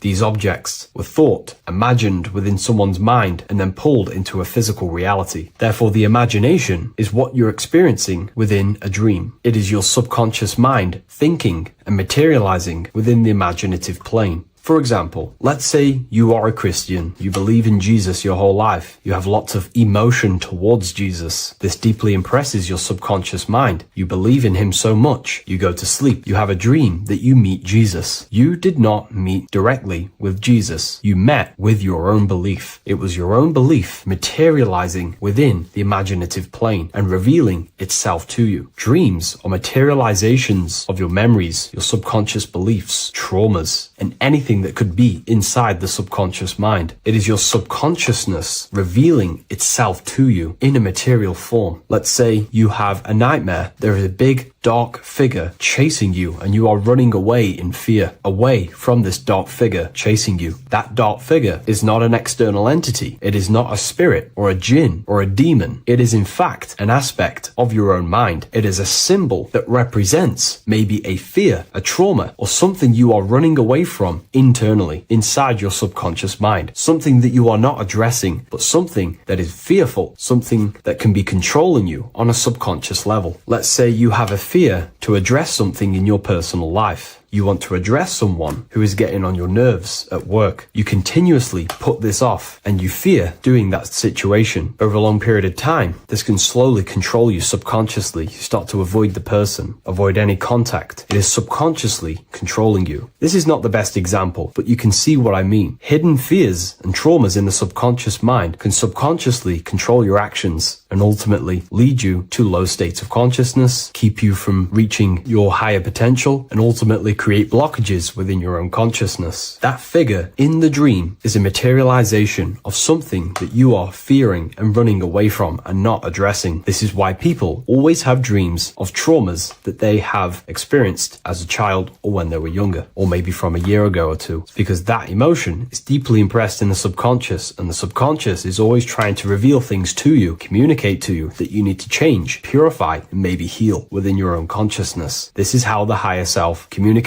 to you through the language of symbolism. Once you understand this, dreams can become a very powerful tool, not just entertainment at nighttime. Your consciousness never rests. Your consciousness is eternal. It is the very spark of the divine. Your body needs rest. Your consciousness is not physical. It does not need rest. So this is a way you can identify what your dreams are trying to show you is by writing them down. A dream journal. Every single dream that you have a book placed near your bed. Every time you wake up, first thing you should do is pick up the book and write every single detail that you can remember about the dream. The people that you met are all symbols or aspects of yourself. Maybe it is a friend you saw in your dream. That friend represents a state of consciousness that is within you and is trying to reveal something to you. It's about making the subconscious into the conscious, to become conscious of the unknown. Write down every detail, everything you saw, every event that played out, even the details of the clothes that they were wearing. Everything is symbolic within dreams. Write everything down and then analyze the dream. Don't analyze it from a logical mind. Analyze it with the right hemisphere of the brain, which allows you to see metaphors, read between the line. Try and gain the message that it's trying to show you. What does this overall mean to you? And what could this reveal about aspects of yourself that you need to heal or maybe take action in your life and world? Because your higher self is always guiding you towards awakening and fulfilling your mission in the manifested physical world. Dreams speak in symbols, not logic. Ask about your dreams. What is this trying to tell me? Don't take things literally. Look for an emotional tone and symbolic resonance. With practice, you'll begin to understand the personal language of your subconscious mind. Now that you understand that, again, please leave a like or a comment on this video. This is now a technique for lucid dreaming and dreaming more often. This is not going to happen overnight. This is not an easy method. It simply takes practice and dedication. dedication. Every morning, choose 3 time slots. For me, I choose 4:30, 5 a.m. and 6 a.m. 3 alarms that are going to go off at these 3 times, half an hour apart from each other. Each time you wake up, stay awake for 5 to 10 minutes. Turn off the alarm. Try and keep your conscious mind awake, but drift back into sleep. There's no other better way for me to explain that. It's very difficult, but try and keep the mind awake, but the body falling back asleep. More than likely, you will drift off back to sleep. Then the next alarm will go off half an hour after. This will wake you up again, guaranteed. You will probably drift back to sleep by repeating this process. After the 3 alarms go off, each one of them times, you're either going to have a dream or a lucid dream, but definitely you will have a dream. And if it doesn't work one time, keep trying it. I've been using this method for a very long time, and I can tell you 70-80% of the time it triggers a dream, and a very vivid dream. And it's ideal for lucid dreaming because keeping the conscious mind awake while letting the body fall asleep, you can become conscious within these subconscious realms of your mind. But when you are conscious inside the dream world, you can do what you want, but you also want to let the dream naturally unfold. If you try and take too much control, then you will wake back up. If you feel any fear in your dream, you will wake back up into the material world. Another tip to dream more often is to meditate before bed. Simply close your eyes and think about nothing for 5 to 30 minutes. Detach from everything outside you, your name, your job, work, thoughts. Mentally detach from the world and the physical pleasures and become pure awareness before you try and go to sleep. This will help you become conscious while being within the self. If you wish to learn more about consciousness, yourself, the Book of Wisdom Volume 2 can definitely help you. I'll leave a link in the description. Thank you for watching this video, and I'll see you in the next one.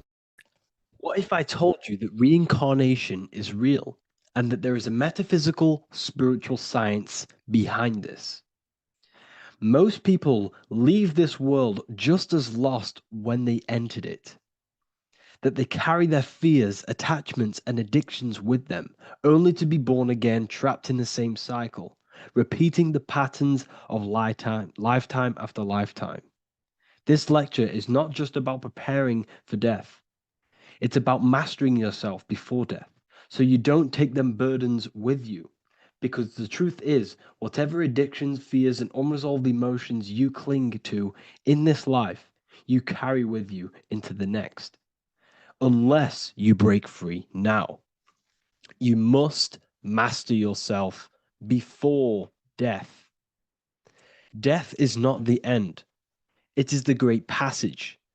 But how we transition depends on our mastery of the self.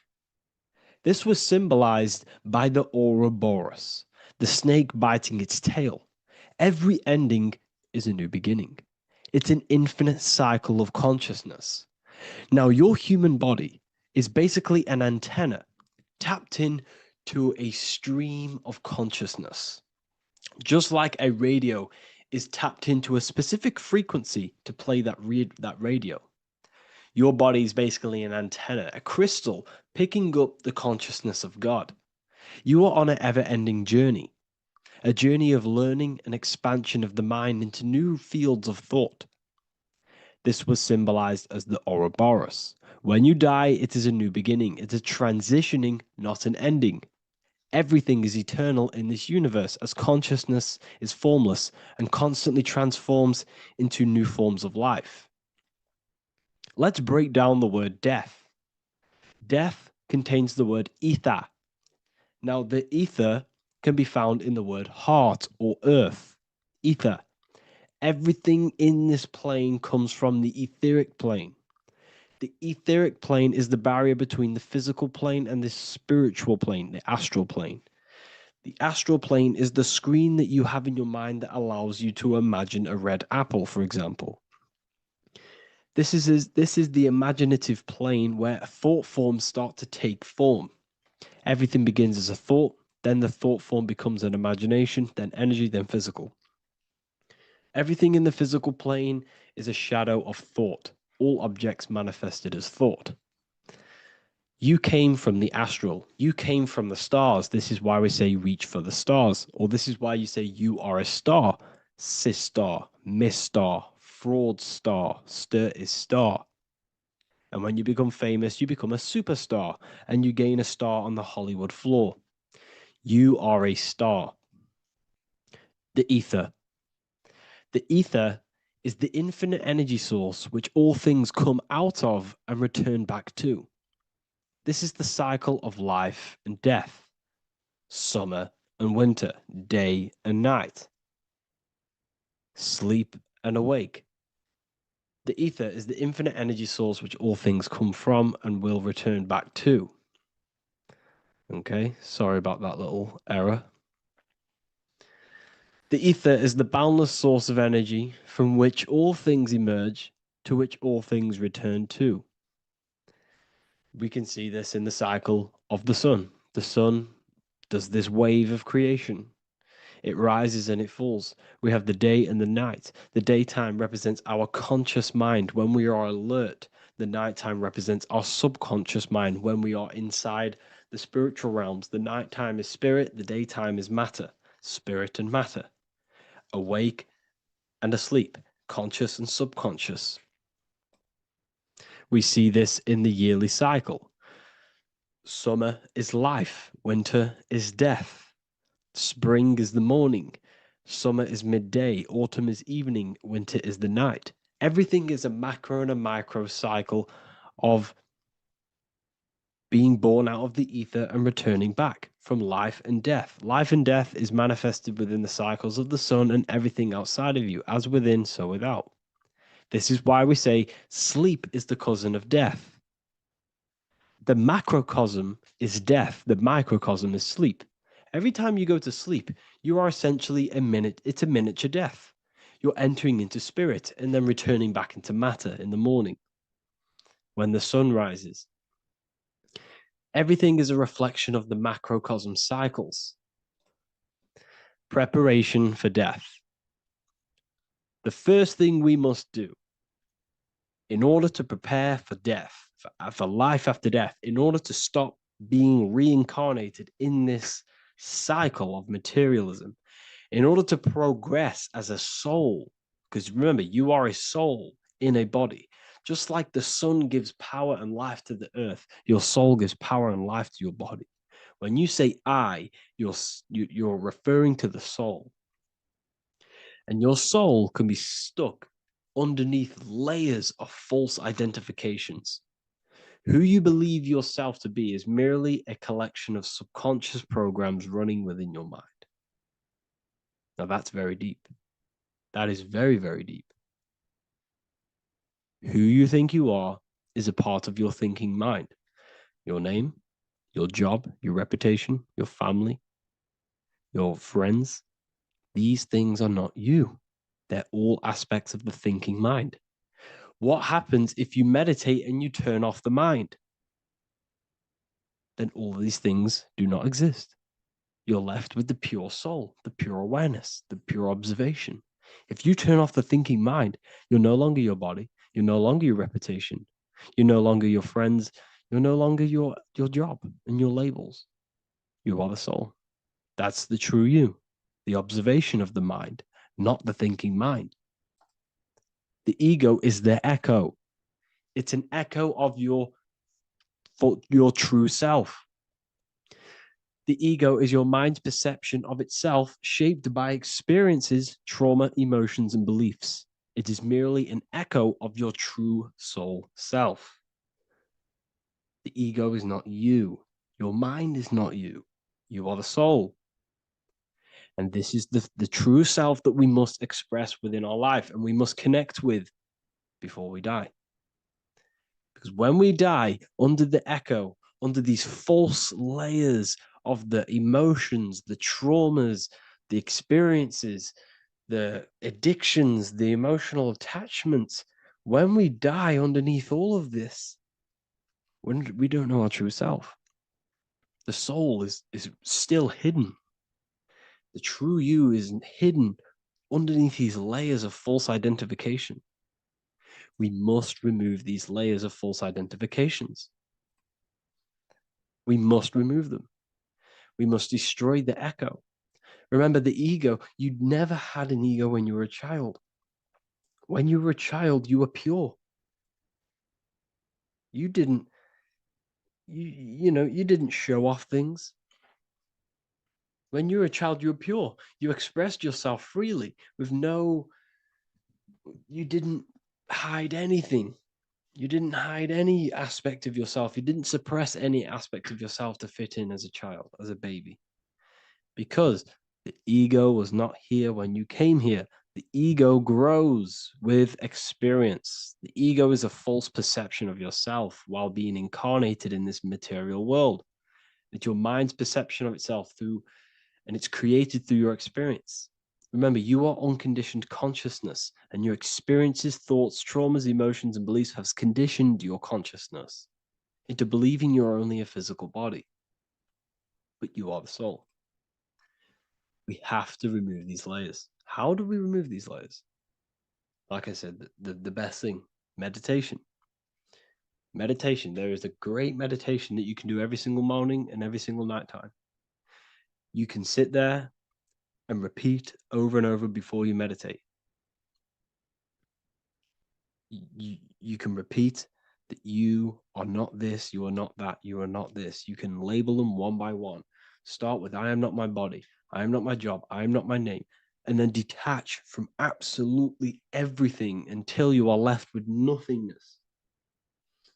And when you start to meditate, detach from everything. Nothing matters. I am here right now. And what will be left? The only thing that will be left is the language that your mind is using. Now, this is very deep. Not many people will tell you this, but I've lingered in meditation many times. And I can tell you from experience that the only thing left once you detach from everything is the language that your mind is attached to. So whether that's English, Italian, French. Once you detach the language of the mind that that little voice in your head's using, you're left with the soul.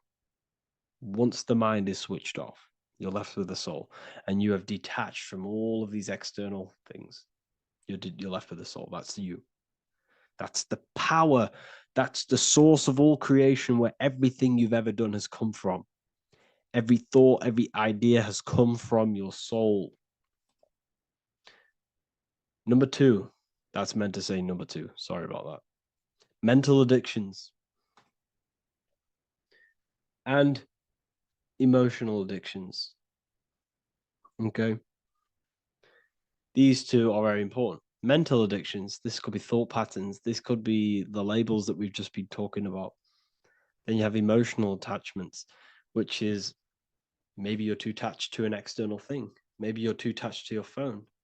Maybe you're too attached to family. Maybe you're too attached to loved ones. Yes, I'm not saying don't love them, but what I'm saying is do not rely on anything in this world to make you happy, to fulfill your emotional needs. Everything is found within you. You must look within, and if you're looking without, if you're trying to find yourself in the outer world, you'll never find yourself. You'll constantly be looking around in loops.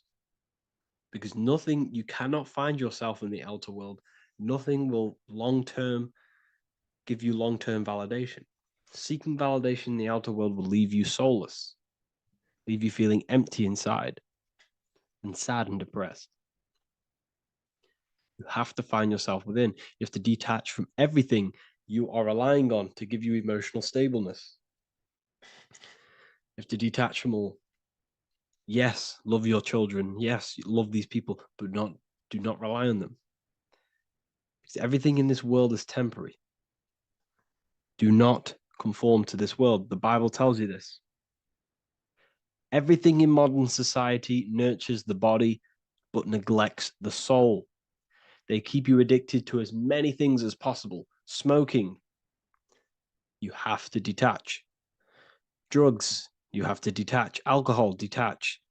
You cannot rely on anything. This is why this path is very, very difficult to walk. But I'm showing you the way. These are the things you must do before death. You have to detach from absolutely everything. If you die and your mind and soul is still addicted to these worldly things, then guess what? You're going to reincarnate. You're going to reincarnate because your mind is still thinking about these material earthly things. And if you are operating in that vibration, you're going to project that vibration and come back here. You have to detach. You have to master the soul and master the mind. Like I said, the matrix is designed to keep you addicted to as many things as possible. Your phone, food, smoking, drugs, alcohol, clubbing, all of these things. Everything in society is made to trap your soul and reincarnate in this world. That's why it's very, very, very difficult to walk this path. Very difficult. Matrix, matter tricks. John 2:15 to 17. Do not love this world, nor the things it offers you. For when you love the world, you will lose God. Do not love this world, nor the things it offers you. Do not conform to the pattern of this world, but be transformed by the renewing of your mind. Great quote. Do not conform to the pattern of this world, but be transformed. Let this world transform you. Learn from this, expand from this, but do not be mentally and emotionally attached. Okay? What good will it be for someone to gain the whole world yet forfeit their soul? Like I said, everything in the Bible is telling you the truth. You just got to read it correctly. This is spirituality. This is spirituality. The Bible is spiritual. It's a spiritual text. We must disconnect from everything outside of us and connect with the true soul.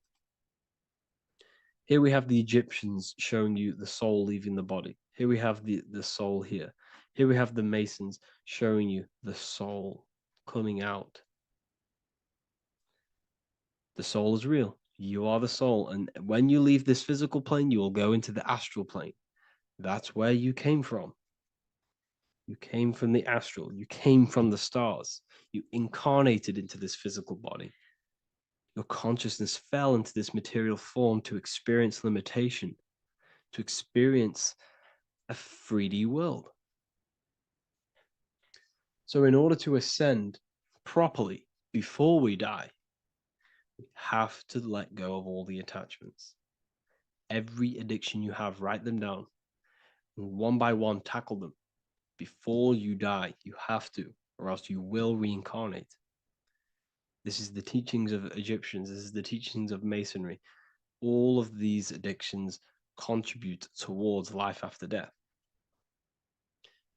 Everything must be controlled. And we must be attached to the soul. I'm not saying I'm perfect. I'm not saying I'm perfect, people. We're all not perfect. We're all under psychological operation by the government. We're all in a very difficult situation with this awakening. I'm simply pointing out what I know from my journey and what I've been learning through occultism and research and reading lots of books and many different things. I'm on this journey just as you are. Maybe I'm further. Maybe you're ahead of me. We don't know. But this is what I'm sharing with the world. This is what I'm sharing with my research. And this is what makes sense. It's common sense. Look at everything around you. Everything's made to feed the body, not the soul. So my beautiful watchers and fans and supporters, I appreciate every single one of you, and I hope this video has supported your journey.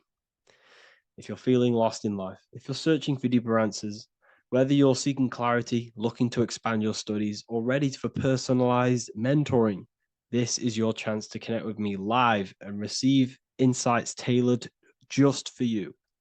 Start your path to self-mastery and enlightenment inside the world's best esoteric school.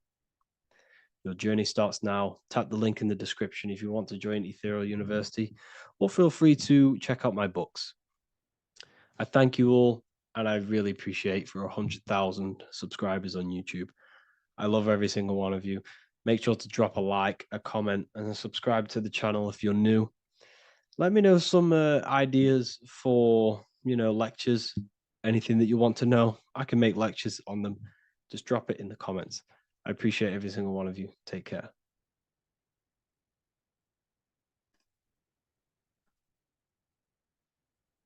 Welcome to Revival of Wisdom. This video is going to be about the flat earth. and the breakdown of the whole cosmology. We're going to be digging very deep. I've got a lot of pictures and images to show you, and a lot of dots to connect.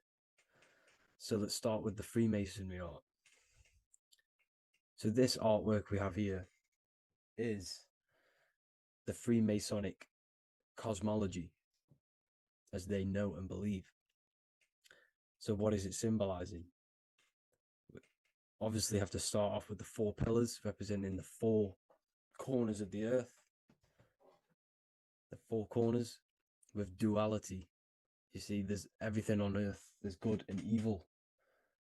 Good, evil, positive, negative. Good, bad. This is the checkerboard. This is what it symbolizes. Okay.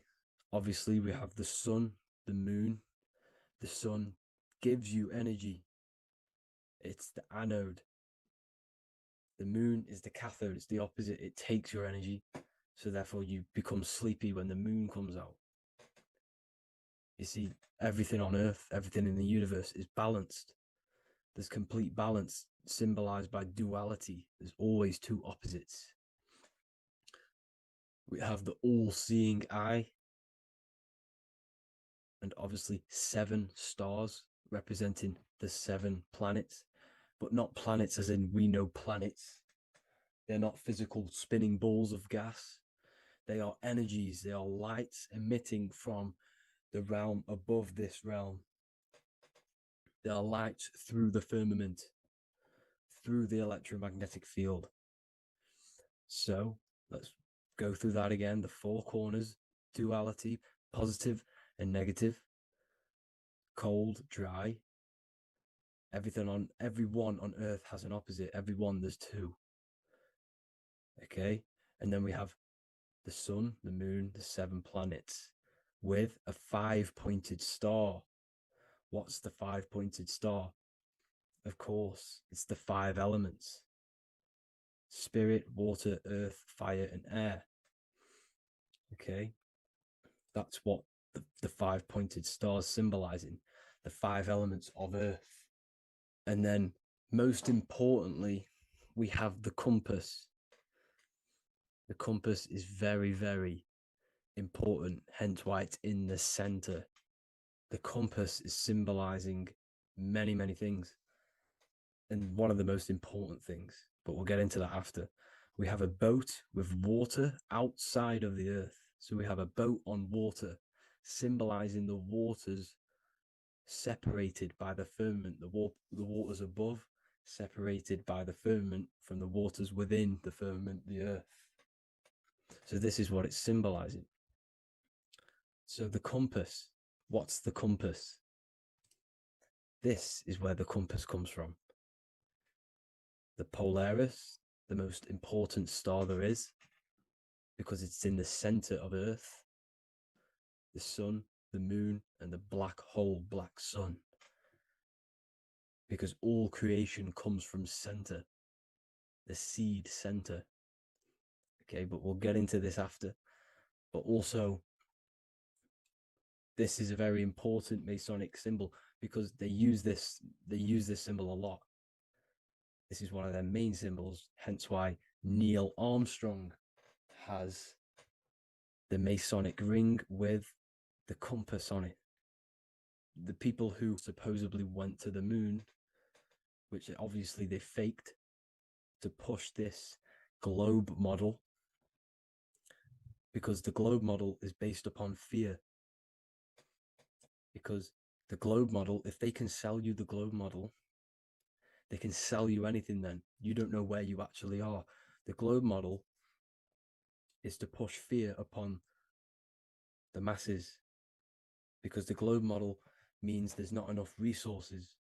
There's also risks of asteroids hitting the planet. There's also risks of space, extraterrestrial invasions, global warming, asteroids. You see, this is all the fear that they can gain off selling you the globe model. Okay, because they don't want you to know that this is an intelligent design. And also, They're hiding God, the creator, the source. This is why they are satanic. They are opposites. They are lefty, Lucifer, right, righteous, godly. Hence why they do the symbolism on their eyes. 666. This is another famous, what's it called? Sorry. Famous astrologer. Astronaut. This is another famous astronaut doing 666, showing that he's in the alliance of the occult. But even look at their 10th anniversary stamps. They have a Masonic compass on there. Also, the order out of chaos. Order out of chaos, double-headed eagle. Okay, the order out of chaos ring, which they wear. So all of these astronauts are in the occult. They are lying to you. They are in with this order, this Masonic New World Order, whatever you want to call it. So let's break this compass down a lot more. Because as I showed you here, the center, okay, this is what the compass is symbolizing. Let's go into the North Pole map. This is from 1595. This is a rough estimate of where this map came from. It's from around the 1500s to the 1600s, maybe 1400s. There's not an actual set date on this map because obviously our history has been tampered with. But let's break down this map and the symbolism that they use towards this map, because this map is the map of the North Pole. Okay, so in the center, we have the black rock symbolizing the tower, the pole, North Pole. And what's on top of the North Pole? Obviously, it's Polaris.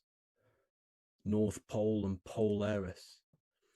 Okay, with the 4 islands around the center. Okay, 4 islands around the center. And this is what blew my mind, right? They say that Santa sounds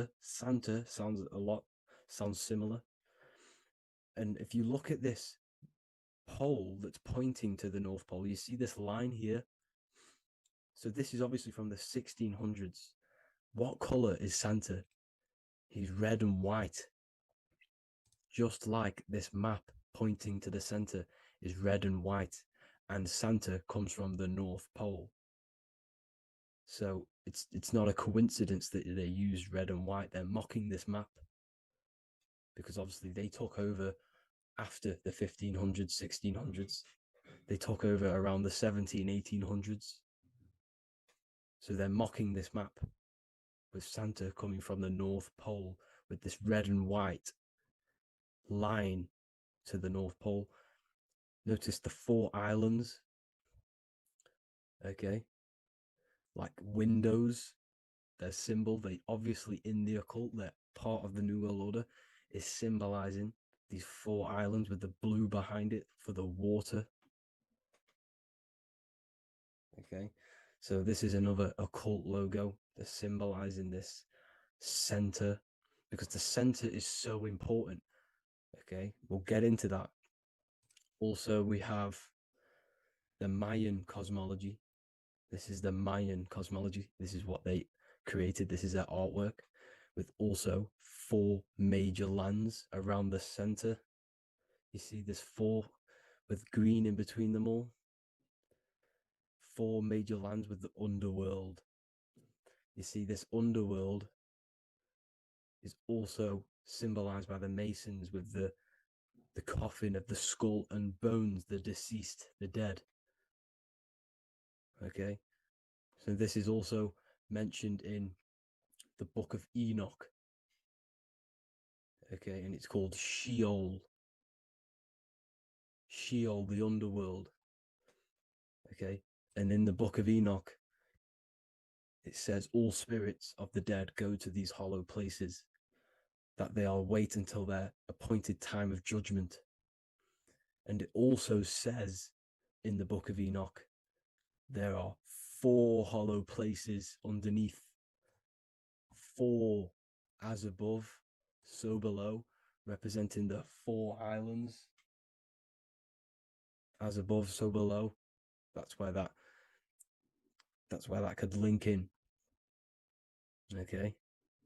The Book of Enoch is very important because it was found in a cave thousands of years ago, and has a lot of truths about this realm and about this world we live in. So let's go back to the Mayan cosmology. So the ancient cosmology, they all must have had some sort of communication. They must all be in peace, at peace with each other, because all of their cosmologies link together. See, the Greek, Babylonian, Indian, Celtic, okay, they're all linked in together. They all knew that they were in an enclosed system with an underworld and obviously a firmament. Okay, so this is what they all knew. They all must have had some sort of communication. They were a lot more advanced than us. They knew the center of the realm. Okay, and obviously the United Nations flag also symbolizes their center. You see how it has like a grid with a circle around the center. It's symbolizing that center of the realm, because that center of Earth is so important. The United Nations flag, all have it. See, some different ones all have that circle around the center. Because the center is the seed. All things come from a center. So the torus field is so important because it is the spark of life. It's the building blocks of the universe, this creation. Because all things have a torus field. Just like an apple with what's in the center of an apple, a seed. Because the center is where the energies hold, is where the energies meet, and it creates that spark of life. Just like your heart is the center of your body, and it has an electromagnetic field. Because the center, all things come from the center. So this is why the North Pole is so important, because this is why it's so important, because this is where the creation sparked from, the center. This is where the most electromagnetic energy is stored. So this is why the northern lights come from the center. It's electromagnetic energy. This is what the northern lights are. It's being emitted from this black hole in the center. Okay? And obviously, what else is on the center? Polaris. Polaris is the center star. Okay? So the center star is what sits on top of this North Pole, Polaris, because it's a pole of electromagnetic energy, symbolized as a black rock, a black hole, pole. You see, because all creation comes from void. Light is born from darkness. Without light, darkness can't be born from light. You see, but light can be born from darkness. This is why darkness is so important. And this is why there's a black hole in the center of our realm, like the black sun. The black sun, the Polaris star, the North Star. You see, so this is this North Pole, Polaris. This is what they're talking about. And this is why compasses are an 8-pointed star, because Polaris is symbolized as an 8-pointed star. This is where a compass will point you to. It will point you to that center. So notice how a compass has this black hole in the middle, you see, and it will point you to this meeting point, the north, because in the center is the center of the torus field of the Earth. This is where the most electromagnetic energy is. You see, everything gets sucked into the black hole. Okay, this whole reality is being projected from that center point, just like your eyes suck in light. It's a black hole. Your eyes suck in the light of this light being emitted from this center place, this electromagnetic energy at the center, which is the seed of everything, of everyone. You see, just like an apple has the seed in the center in darkness, because in the center of the apple, it's dark. It's black. It's pitch black. But that's where the seeds are. That's where the life is. But Polaris is so important because it's that center star which lines up. It is the pole, it's the top of the pole of the torus field. So Polaris would be here at the very, very top. And this is where the compasses point you to. And this is why the star of Ishtar, the 8-pointed star of the Sumerians, also talked about this 8-pointed star, and it's called the star of Ishtar. Okay, and who is Ishtar? Ishtar is the goddess. Okay, so she's not a male, she's a female, because every creation is brought through a female, a womb. Every single human on earth is brought through the womb, the sacred feminine energy. And the womb is pure darkness. There's no light in a womb, just like the center of our realm. It's a black hole. Okay, and guess what? She's the god of fertility and sexuality. She is responsible for all life. Okay, so the star of Ishtar is the star of Polaris, which is symbolizing the responsibility for all life, the center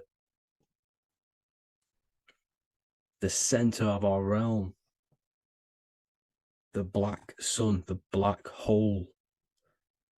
Okay, so this is what that god of Ishtar of the Sumerians is talking about, the goddess, the womb, the seed of creation.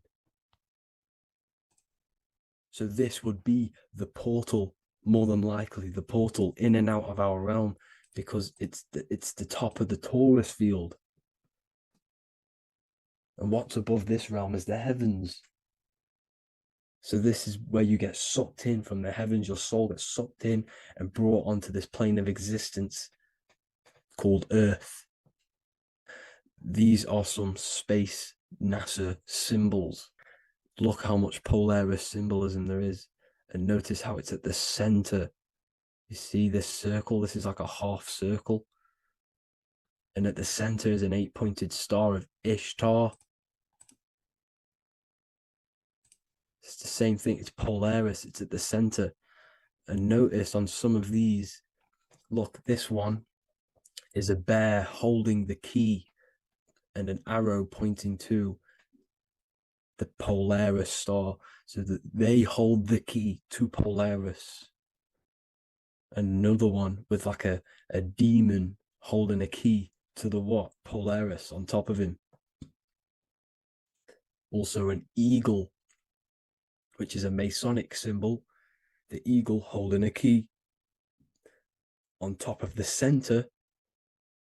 You see, and notice how there's an arrow going up to the Polaris and an arrow down, as above, so below, to Earth. So you can go out of Earth and into Earth through Polaris, and the eagle holds the key. You see? The eagle holds the key, just like this. This demon dragon holds the key to Polaris. And look at this one, Earth, with an arrow up to Polaris, an 8-pointed star.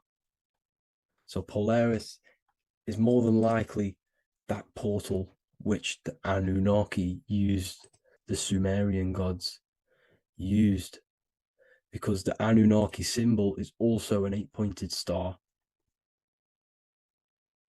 Okay.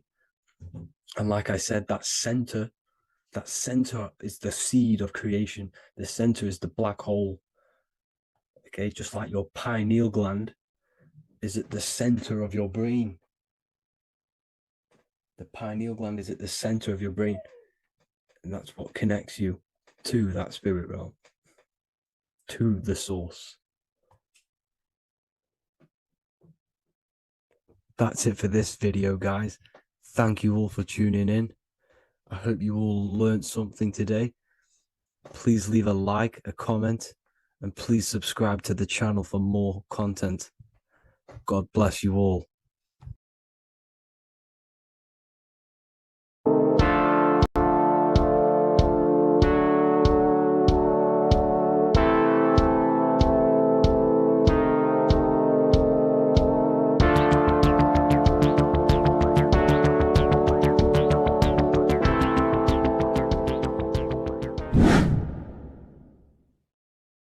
What's good, people? We're back with another video.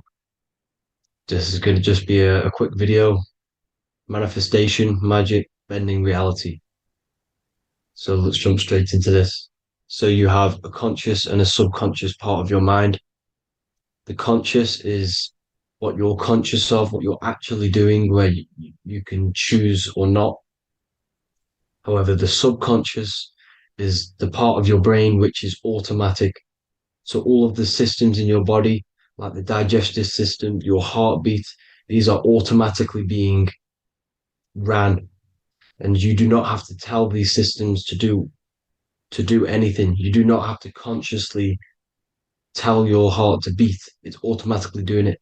And this is what the subconscious mind is controlling. It's like the dark aspect of your brain or your mind. It is the way bigger aspect of your mind. Okay, it controls all the systems in your body. Okay, and this is where all of your programs are. So when you're in it from your childhood, what you've learned in school, all of these things are being kept in your subconscious, maybe traumas and stuff like that. So the subconscious is the female aspect, and the conscious is the male aspect, because the male is all about action and doing, and the female is more about creation, creativity, intuition. So you have a right and a left hemisphere of your brain, and these are obviously male and female. The right side of your brain is your female. It's to do with creativity, imagination, intuition, insight. Okay. And this is one of the most important sides of the brain. This side of the brain is the most attacked by the elites, whatever you want to call them. This side is one of the most important, because obviously your intuition is a massive part of reality. And if you don't have intuition, then you lose track of the things around you. You can't consciously feel if things are wrong or right. They don't want you to have intuition or creativity or imagination. They want you in the left side of your brain, which is just reasoning, logic, and basic things. So they just want you to tell you what you want, tell you what to learn, and then that's it. They don't want you thinking for yourself, which is the right side of the brain. So whatever the conscious side of your mind impresses the subconscious side of your mind. So if you do affirmations, for example, if you consciously do affirmations every day, you're reprogramming your subconscious mind. You're impressing a vibration and a word into your subconscious mind, and therefore it will reprogram it. So the male and female aspect are symbolized by the Star of David as well. The male being the upside triangle, the female being the downside, connected all in one, because we both have male and female energy. So every thoughts are electric, which is the male aspect. Emotions are magnetic, which is the female. Each thought creates a wave of vibration in all directions. So think of it like a water drop in a pool, but it going out in every single direction. It's not just flat. And these thoughts have a certain frequency, well, has a certain vibration. That vibration has a certain frequency. And this affects your aura. Every thought, every emotion directly impacts your aura and the strength of your aura. So if you're angry all the time, your aura in the astral plane will look red. However, if you're happy, it'll be more like blue and green. So it's very important. Your electromagnetic field is created out of your emotions and thoughts, and that affects reality because you're 60% water, and frequency and vibration create certain patterns and has a certain effect on water. We'll get into that after this slide. So each thought that people are thinking around you, you are actually subconsciously picking up these thoughts because it's emitting this vibration in all directions. So this is why you can pick up thoughts of other people on the odd occasion. However, when you're more in tune with your intuition, your right side of your brain, you can start to pick up on vibrations, thoughts, and other people's auras. You can pick up on the energy once your third eye is open, and you know whether you should be in that environment or not. This is what we call an atmosphere when we go into a room and you can feel the tension if someone's been arguing, for example. This is the atmosphere, this is the vibrations, these are people's auras emitting these certain frequencies and vibrations. Okay, so our aura is contained of multiple layers. Obviously, we have the physical body. This is the electromagnetic layer. However, you have the different planes of existence, the spirit, mental, astral, etheric, and then physical. The physical is the lowest plane of existence. And the physical plane is a product of all of the planes above. So the mental impresses on the astral impresses into the etheric, and then the etheric creates the physical object. So the mind is the root cause of reality. The mind is the cause of everything. Your consciousness is pure cause. There's no effect. Everything you see in this reality is the effect. Everything that you experience is the effect because the root cause was the mind. The decisions you made you experience that certain experience. And that decision was created on the mental plane. And this is just pure thoughts. And thoughts are things. If it exists in your mind, it is a thing. It's a certain frequency. So if you have a certain level of thoughts, if you're thinking positive, for example, you're going to have a strong aura, you're going to have a higher vibration. And that attracts like. Like attracts like when it comes to thoughts and vibrations and electromagnetism. So if you're thinking positive all the time, speaking positive, doing positive, you're then creating a higher vibration, and that's going to attract people on that similar frequency to you. Everything is electromagnetism, frequency, and vibration.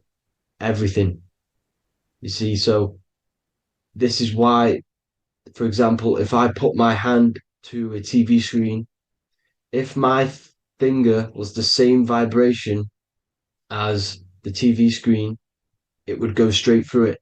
However, the particles in my hand and the particles on the TV screen are two separate vibrations, and this is what causes the friction to stop and not my finger to go straight through it. So, like I said, when you don't feel the vibe of someone, when you don't feel right, you don't really get along with someone, this is a vibration. Your vibrations are not matching, they're not similar, they're two complete different vibrations, and they're not aligning properly. So music has a massive part on this. Music is a massive, massive tool for the elites because music is frequency. And in 1975, the musical instrument are all tuned to 440 hertz. So Spotify, Apple Music, most of the music on YouTube is all set to 440 hertz. And 440 hertz is not divisible by 3, 6, or 9. And when you can't divide a frequency by 3, 6, or 9, it's not a natural frequency. As you can see here, this is 432 hertz. This makes a nice geometric pattern. However, 440 hertz is a distorted pattern. So when you listen to this, this actually shuts off the whole right side of your brain. Like I said at the start, this is the most attacked side of your brain. It's to do with creativity, imagination, intuition. When you listen to 440 hertz, it shuts off the whole right side of your brain. And obviously shutting off all of these forms of your brain. Music is very, very powerful tool for the elites because it's the only thing which can enter your soul or your ears without consent, your body without consent. Everything else has to be through consent. You choose whether to eat something, you choose whether to drink something, but frequency, you're going to hear it no matter what. This is why it's so powerful. And music influences the body in many different ways. It's the most powerful imitator of everything. It directly affects all listeners. It directly affects intentions, gestures, movements, and actions. It stimulates your mind, and certain songs, certain catchy songs, can reprogram your subconscious mind, invoking certain emotions. This is why when you listen to slow beat songs, it makes you feel more sad. When you listen to upbeat songs, you feel more energetic. This is because these frequencies have a profound influence on reality and on how you feel. Because like I said, you are 60% water. And as you can see here, each frequency creates a different geometric pattern. And inside of you is 60% water. So like I said, 440 hertz is going to make a distorted pattern in your water. And this is going to have a profound effect on your emotions and your reality. So like I said, health is not just the body. It's you are made of body, mind, and spirit. You need to look after what you put in your body. You need to look after your spirit and look after your mind. It's very important to keep all these in balance because once one of these are unbalanced, it affects the other two. So if you're eating wrong, it's going to affect your spirit and mind. If you're thinking wrong, it's going to affect your body and spirit. These are all interlocked. You have to look after them all. So it's very important you understand music. Stop listening to low vibrational music. To be honest, you want to listen to music without any sort of speaking inside of it. You just want pure frequencies, which are the solfeggio scale, like one of these, for example, 432, 528 hertz. These are all good frequencies. It's called the solfeggio scale. And these frequencies make you more in tune with nature. 528 hertz is what the earth vibrates at. So it's very important. And the Rockefellers are the one who changed this to 440 hertz. The Rockefellers, one of the elite families. So if you want to manipulate reality, it's very important to have your chakras aligned and having a high vibration, because the higher your vibration, the more powerful your words and your intentions are on reality. So the lower your vibration, the harder it is to affect reality because you're on a lower state of consciousness. Like I said, you have the mental, astral, etheric, and physical. Everything is a product of the one above. As above, so below. This is what Hermes Trismegistus was saying in the Egyptian days. This is where it comes from. As above, so below. If you affect above, it directly affects below. So like I said, meditation helps on this, helps align your chakras. Think positive, feel positive. Like I said, your feelings are magnetic, your thoughts are electric. So once you combine these two together, you're then creating an electromagnetic frequency. And that will have profound effect on reality. So the law of cause and effect. The law of cause and effect. Every effect has the root cause. Like I said, your mind is the root cause of everything. Every decision you make is having a different effect on reality. Everything happens for a reason due to the root cause, which is your mind. You choose everything that happens in your life. Okay? So it's very important you understand this and you constantly make the right decisions, the good decisions to have good effects on your reality. You have to be very conscious of this law because nothing escapes this law. This is the law of all consciousness. So think about it. Imagine a massive ball of consciousness. However, off this ball are different sparks, and each one of these sparks are in each and everyone's body. This spark is governed by these laws, the law of cause and effect, the law of correspondence, the 7 Hermetic principles. It's very important you understand this because this mass ball of consciousness is what is obeying these laws. And everyone has this spark of consciousness inside their third eye. And like I said, everyone is the same consciousness. This is why if you do bad onto someone else, that will directly affect your reality. So if you hurt someone, it's going to come back to you in one way or another because you are that same consciousness. This is like a mirror reality. As within, so without. Whatever you feel on the inside, you're gonna see that on the outside. You're gonna experience that reality, whatever you've impressed. So there's different ways to bend reality to your will. This is kind of a sort of magic. So obviously you have black magic, which is manipulating reality to harm and influence others, or to be very selfish. And then you have white magic, which is manipulating reality for the good of humanity. So you do have to be very careful with your intentions, people, when you're trying to manipulate reality, because this is nothing to be played with. If you are manipulating reality for the wrong reason, it's going to come and bite you in the ass in some way or another. Because everything is balanced. Everything balances out in this reality. Nothing escapes the laws. Not one thing escapes the laws. So if you're stealing from yourself because it's just going to come back in one way or another. Inside of everyone's heart, you know whether you're doing good or wrong. You can feel it when you do something wrong. You can feel it when you do something good. The heart is the center of the torus field. It's balance. And this is why you say follow your heart, because it's the center of the torus field. It's very important to listen to this inner voice inside of you, because that is telling you the right things to do, the good decisions to make. And when you keep following that voice, that good voice inside of you, it takes you to your life path. Very important to follow that voice. However, don't let the ego get in the way of it. Don't care what your friends are going to say. It's very important to understand this. So you have different ways of manipulating reality. You have sigil magic. This is where you create your own sigil or symbol. You create your own sigil and symbol, and then you charge it. You behind that symbol, you have an intention. So, for example, if you want to manifest wealth, you create a sigil which represents what you want. You create that sigil, you draw it out, you charge it, because wherever your attention goes, energy flows. So whatever your attention is, you're sending energy that way. So what you do with your eyes and your hands, you place attention on the sigil. Imagine that it's glowing. Imagine that you're sending energy to the sigil. And then you burn the piece of paper once you've done this.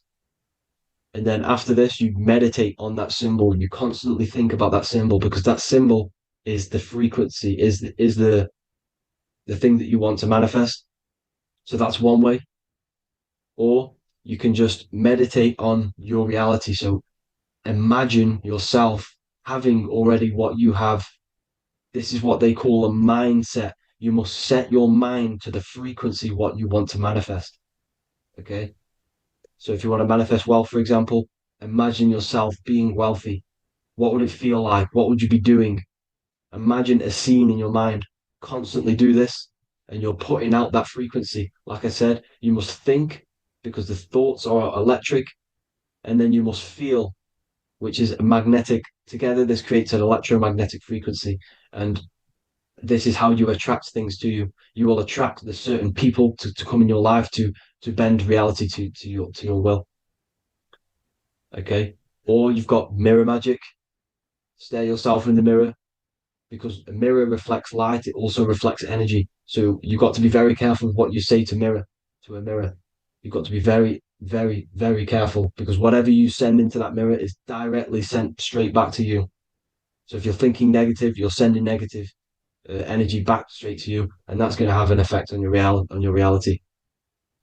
Affirmations are very important, because your words are frequency, your words are vibrations, and each word you say has a certain frequency. If it's positively charged, it's it's going to affect you positively if it's negatively charged. Because like I say, your brain and your mind is like the director of energy. That's what your brain is. And it directs energy into certain things. You can either positively charge it or negatively charge it. And this brain is creating your reality constantly. It's manifesting your reality constantly in the present moment. So this is what the government knows. The government know your mind is the root cause of reality. This is why they call themselves a government. Government. The New World Order is not being manifested by them. They are controlling the information. They are controlling your perception of this reality. And they know the mind is the root cause of reality. Therefore, if they control your perception of reality and your information, what you believe, you're going to manifest that information, that perception. So we, the people as a collective consciousness, are the ones manifesting this new world order. You see, so this isn't black magic. They're actually tricking us into manifesting their own their plans, this new world order. You see, this is how smart these people are. They know how to get around the laws of reality. They know how to bend reality to their will without facing the consequences. They're getting humanity to do it. You see, there is a collective consciousness. As like I said, we all have that same spark of consciousness, right? So as a collective consciousness, we are on a very low vibration at the moment. However, we are waking up rapidly. There are more and more people waking up at the moment, and light always chases away the shadow. Light is a lot more powerful than darkness, you see. So one person waking up has a massive effect than one person being asleep. It has a profound effect. Because like I say, the light always chases away the darkness. It's more powerful. The light is always more powerful. High vibrations are more powerful than lower. So that's it for this, people. I hope you all enjoyed. This is a short, quick video. God bless you all.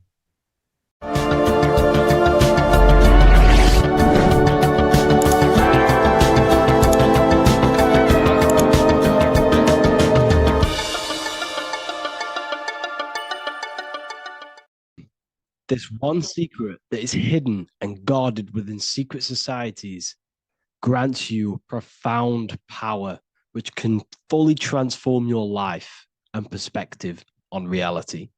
Today, I'm going to reveal this one secret, which you probably already know, but never realized how deep it truly is. This has the power to change your life. It is the key to your potential. And if you stay with me, this power may be yours, and you could transform your life with this hidden secret that is guarded within secret societies and esoteric orders. And this secret is not really a secret, but something people overlook, that the universe is mental. Everything we experience and interact with and perceive originates within the mind. The universe is a boundless field of consciousness, a mental construct molded and shaped by thought. We do not just live in a physical world, as they want you to believe. There are hidden forces that mold the material world. They want you to believe that you are only a physical being inside of a physical universe. But this is completely wrong. You are the architecture of the universe. Your consciousness is the very fabric of reality. And you create your own universe. The universe is an infinite field of consciousness, a vast and limitless mental construct, intricately woven and shaped by the power of thought. It is a dynamic and ever-evolving field where the interplay of awareness and attention gives form to existence. Within the boundless realm, every idea, perception, and belief contributes to the creation and transformation of reality itself. Each thought holds the power to transform reality. Your consciousness is the very fabric of reality. And this is shown in the symbol of the flower of life. The flower of life is a symbol. It symbolizes the interconnectedness of all existence, illustrating how every thought is not merely a fleeting moment, but a ripple that reverberates across every layer of reality. Each action, like the intricate overlapping circles of this pattern in the symbol, extends its influence far beyond its origin, weaving a web of interdependence where every choice impacts the whole. It serves as a profound reminder that everything is connected, bound by an unseen field of consciousness. This symbol represents how one action, one thought is a ripple in the whole vastness of the ether of consciousness. To master your mind is to master the universe, because your mind is a miniature universe. The mind is the very fabric of reality. So if we gain the hook, if we gain the power and the mastery over our minds, we have now gained the power to create reality to your will and intent. You see, most people live in a cycle, and this cycle is the outer world manipulating how they feel on the inner world. People's external circumstances are creating their thoughts and emotion in the inner world of consciousness, which is producing a constant cycle of negative manifestation. For example, let's say something negative happens to me in my external world. Then I start to think negative and feel negative. What that is actually doing is manifesting and projecting more negativity, because our thoughts hold the power to control and weave our own life. Your life is a direct correlation of every thought you thought in the past.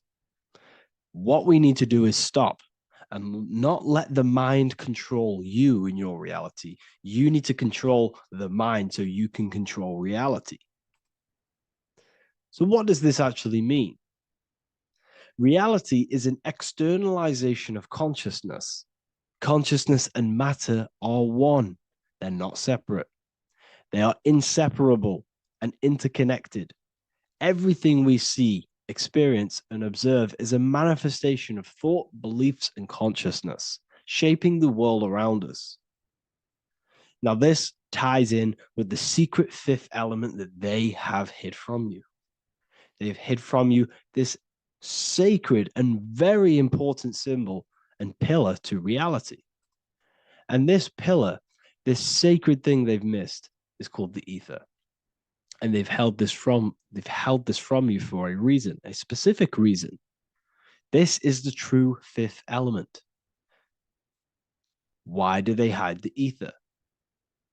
Because the ether has the power to shape and manifest whatever we imprint upon it. Every thought is a vibration interacting with the ether and actively shaping our reality. The ether, you could see it as the codes to physical reality. It's like an energetic blueprint which surrounds all physical objects. It is the life force that gives life to all things. All energy comes out of the ether and returns back to the ether. Energy, it's 0-point energy, and it is an infinite source of energy. So this is why they hide the ether, because whatever our mind can imprint onto the ether, we can create into a reality. And we imprint the ether through thought and imagination. The mind holds the power. The mind is the very source of reality. The material realm is not separate from the mental realm. Rather, it is intricately shaped and influenced by it through the ether. This subtle, all-pervasive medium bridges thought and matter, allowing consciousness to mold and manifest the physical reality. To transform our lives, we must first transform our minds. True change begins within, as our thoughts, beliefs, and perceptions shape the reality we experience. By shifting our mindset, we unlock the power to reshape our world and recreate the life we desire. This is the power of the mind. And this is the power that's been hidden from you.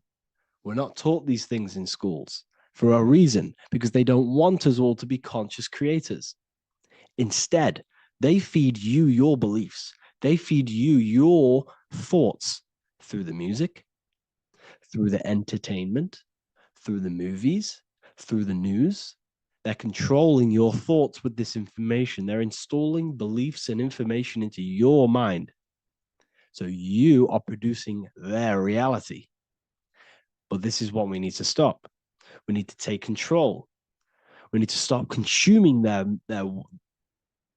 music, their movies, their information, their news, because all of this is contributing towards your reality. They have the collective consciousness at the tip of their fingers. They do not create the world. We create the world by believing their beliefs and their thoughts and installing their information into our minds. You see, it's mind over matter, and most people live in matter over their mind. Most people let matter, the external circumstances, dictate their mind, when it should be the other way around. It should be mind over matter. This is the mental plane. This is the astral. This is the etheric. This is the physical. The mind holds power over the emotions, over the imagination, over the physical, and over our spirit. It holds power over everything. It's mind over matter. It's the mental body that we must transmute and change. Most of us live in a chaotic state of mind, and this is what we must change. Turn chaos into order. So we need to be mind over matter. We need to install this belief into our subconscious. I, Harry B. Joseph, have created the ultimate esoteric school on the earth. As a member, you'll gain access to live mentoring calls twice a week, along with new lectures, books, and exclusive content released every week. Additionally, you'll have a full access to all my life-changing programs. If you're ready to transform your life and start your journey today with me, join Ethereal University. These are the campuses. We have the real lecture sections filled with lectures that you can watch. Manifestation Mastery, which teach you exactly how to reprogram your subconscious mind so you can live that reality. Sexual Alchemy, the path to empowerment of how you can transmute your sexual energy. The Real Library, where you gain access to powerful esoteric books, PDFs. Symbols of Secrets, an amazing course. The course that allows you to see beyond the veil that has been pulled over your eyes. The language of symbolism that secretly rules the world. I teach you how to read symbolism. Esoteric Exchange, live calls. You get to rewatch all of the old live calls. Mindwave Hub, this is a place of binaural beats where you can listen to infinite amounts of binaural beats. So you can meditate to them. Meditation section, numerology, health section, and electromagnetism. This is a life-changing place. And if you are serious, we only accept serious about changing your life and studying the occult and esoteric, this is the place for you. I've been there. I've been on YouTube looking around for valuable information, trying to find good accounts, good channels. It's very hard. I had to go through years of trying to find good information on YouTube. But what I've done is, instead of you searching around everywhere for bits of information and connecting the dots, I've put it all into one big place. You get your binaural beats, you get all the programs you need to walk the path of enlightenment to transform your life. I will connect with you on the inside, and I hope this lesson, this lecture, you gained some information, you gained some power from it. Please like and comment, or don't. It's up to you. If you have any reviews, if you have any ideas of lectures that if you don't understand certain things, make sure to leave a comment and I can make a lecture about it. I can make a video about it for sure. I don't mind taking recommendations for videos. So I thank you all, people. Have an amazing day.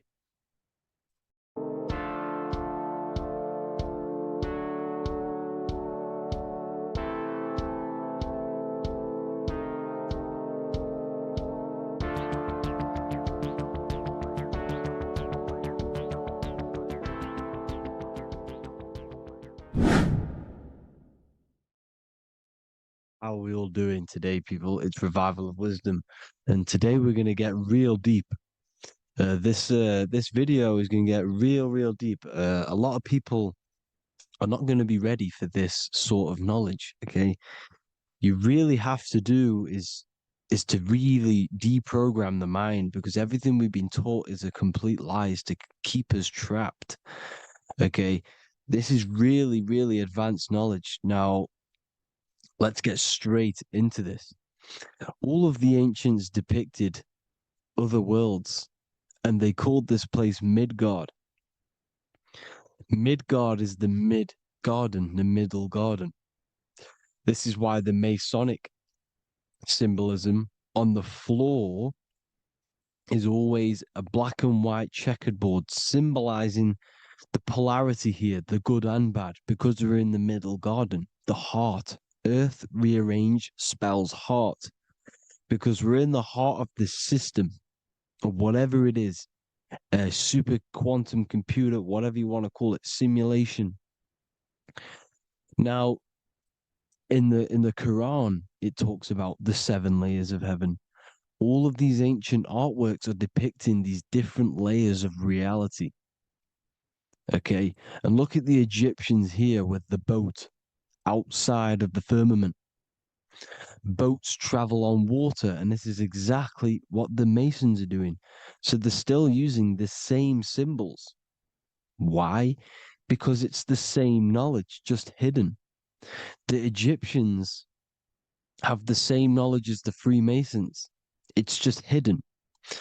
Now, this cosmology that they're showing here, which is probably made maybe 100 years ago, this painting or artwork, is the exact same as the one we see here, with the arch, the boat. You know, it's similar, because the boat is symbolizing traveling these other worlds, because the ether is also symbolized as water, because if you look up at the stars through a telescope, it looks like it's water. It's shining through water, because this ether, whatever this substance is outside of this world, was symbolized as water. Okay, and look at all these ancient depictions showing these different layers of reality. Now, we are being trapped within this 3D dimensional world, which is the cube, the Saturn cube, because there are 6 sides to everything in this world: front, back, left, right, up and down. 6, which is the cube, because we're in the Saturn, Saturn's world. Okay, now, always been depicted as a tree of life, the tree of the universe has always been depicted as this tree. Because let's get a bit deeper. Now, the cosmology of this reality is the sun, the moon, and Polaris, always in the Masonic art. The sun, the moon, and Polaris, the all-seeing eye.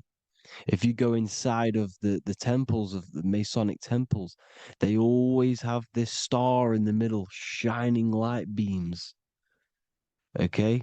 Look here. The light beams coming from the big star in the middle, which is Polaris. This eye is God. It's God's light shining down from his abundance. Now, when you astral travel, you will see this big ball of light above you, and this big ball of light is God. But you cannot travel towards it until you are pure. It doesn't work like that. You have to become formless. You have to become pure before you can become one with the light. In all these Masonic artworks, it's all depicting the star in the center. This star is Polaris, because Polaris is the way out of this place. And this is why you see the stairway to heaven all the way up to the light beam, the light source. What does it say in the Bible? God is light, because everything is made out of one substance, and that substance is light. And it symbolizes the eye, because God is an eye. All things that are alive have an eye. And we all say, I am. We all see these realities through eyes. God is an eye. He's the all-seeing eye. He sees all things at all times. And he is projecting this light. And this light comes down to create all the different levels of the worlds.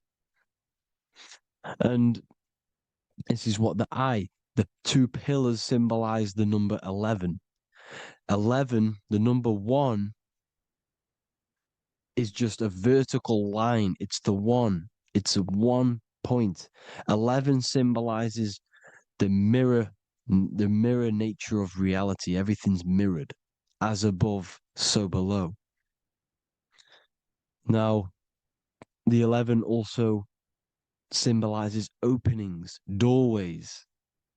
And as you can see here, an opening to the all-seeing eye. And you see here again, an opening to the stairway all the way up to the light. This light is the light of God in the astral worlds, beyond this world. Now, Polaris has also been symbolized as the UFO. They put the truth in plain sight. So, you know, in the films, how the UFOs suck people up. That's what Polaris is doing. If you ascend beyond this world, if you do not ascend beyond this world, you will be reincarnated in this world. The whole thing is to outgrow this consciousness to the plane above. And I'm not just making this up. I'm going to be bringing in scriptures after this. But you can see with the Christmas tree, we always put a high, big star at the center, at the top, which is the star of Polaris, which is exactly what the Masons are doing here. The star at the top. And it's on top of our Christmas trees. And all of these symbolize the other stars, because Polaris is the most high star. And all the other stars are wrapped around the firmament lower than Polaris. And that's exactly what the Christmas tree is. And it's a triangle. It's a triangle, just like light beams travel from one point in the triangle, just like the all-seeing eye. It's a triangle. The light is coming from one point and sending its rays downward. You see, it's kind of like you see here with the water. And the lower you go, the darker it gets, the more evil it becomes. And this is what the ancients would call hell. Now, this all-seeing eye is Polaris. And below Polaris is Mount Meru, the North Pole, the magnetic North Pole. The Tower of Babel, which is in the Bible. The etymology of the word Babel, Ba meaning spirit, which gives the ability to move the soul through the worlds, which is that's the ancient Egyptian description of the word Ba, meaning of the word Ba. You have the Ka, the Ba, the Ak, but the Ba is the one that gives the ability for the soul to move through the worlds. Your soul can't speak into a world without incarnating into it. Now, the Tower of Babel symbolizes Mount Meru because it's the word Ba is the spirit which gives the ability for the soul to move through the worlds.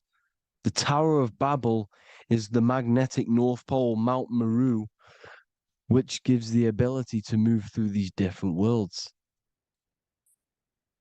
And you can see the ancient Tibetans always showing this depiction of these different worlds coming from the center.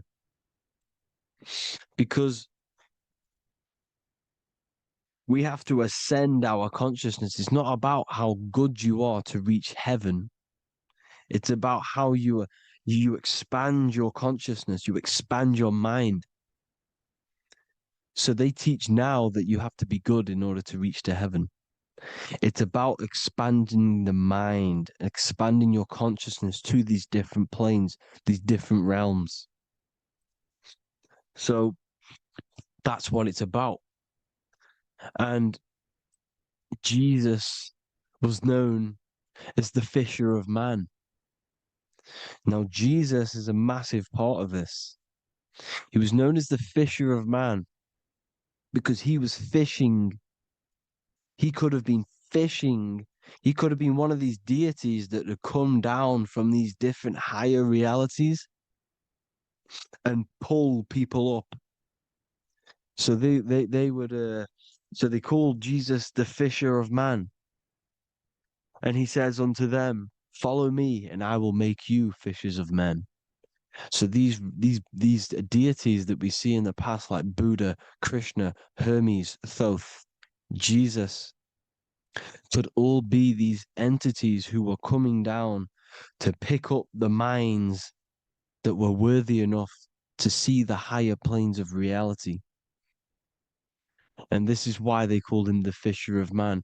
Now, when Jesus walks on water, there is a parable with Paul. And he says, but Jesus immediately said unto them, take courage, it is I, don't be afraid. He's talking about astral travel here. He's talking about leaving the body. Because when you leave the body in astral travel to see these alternative realities, you can't be afraid because fear is a bondage, which is what the Emerald Tablets talks about. Lord, if it's you, Peter replied, tell me to come to you on the water. The water. Come, he said. And Peter got down from the boat, walked on the water, and came towards Jesus. But when he saw the wind, he was afraid and began to sink. When you become afraid in astral travel, you sink back into your body. Lord, save me. So this is talking about Jesus pulling people up into different realities. And you can see the fish is the symbol of Jesus. Is another symbol of Jesus, a fish. Because fish symbolize deep occult knowledge. Because fish travel the depths of the ocean. And they symbolize us because we are fish underneath the ethers. And Jesus was pulling people up.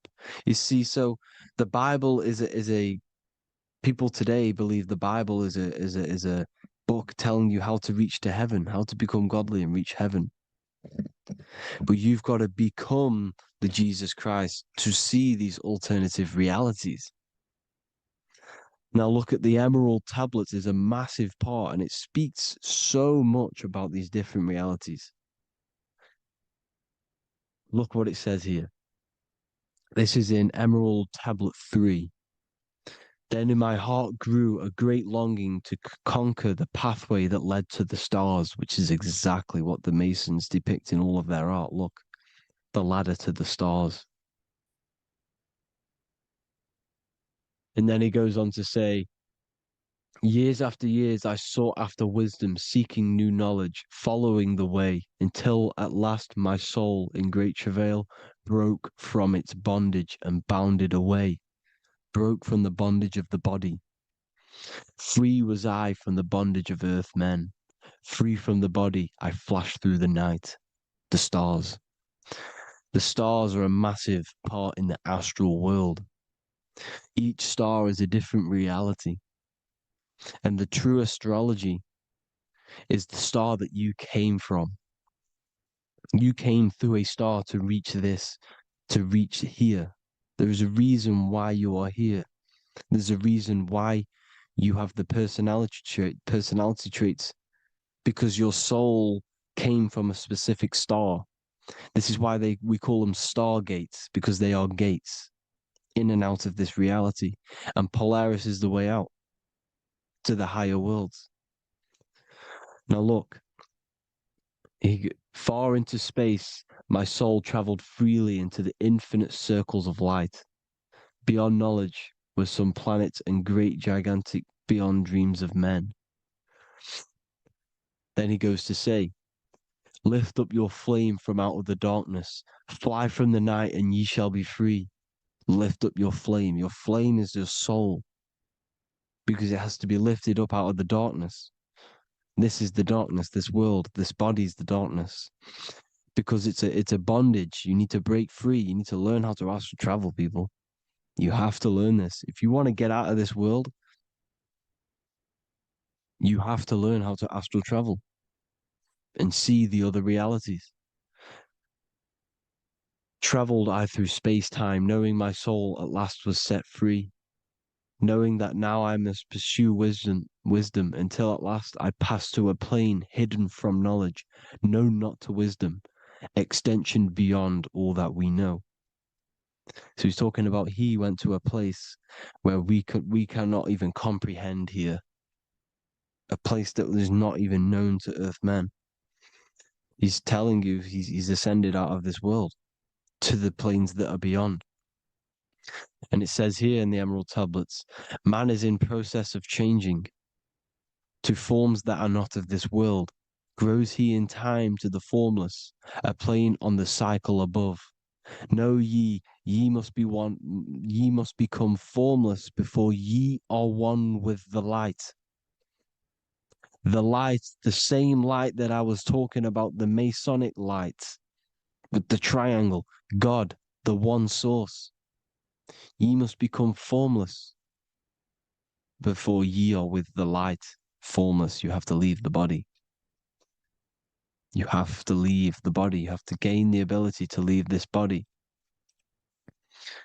and travel to these other worlds.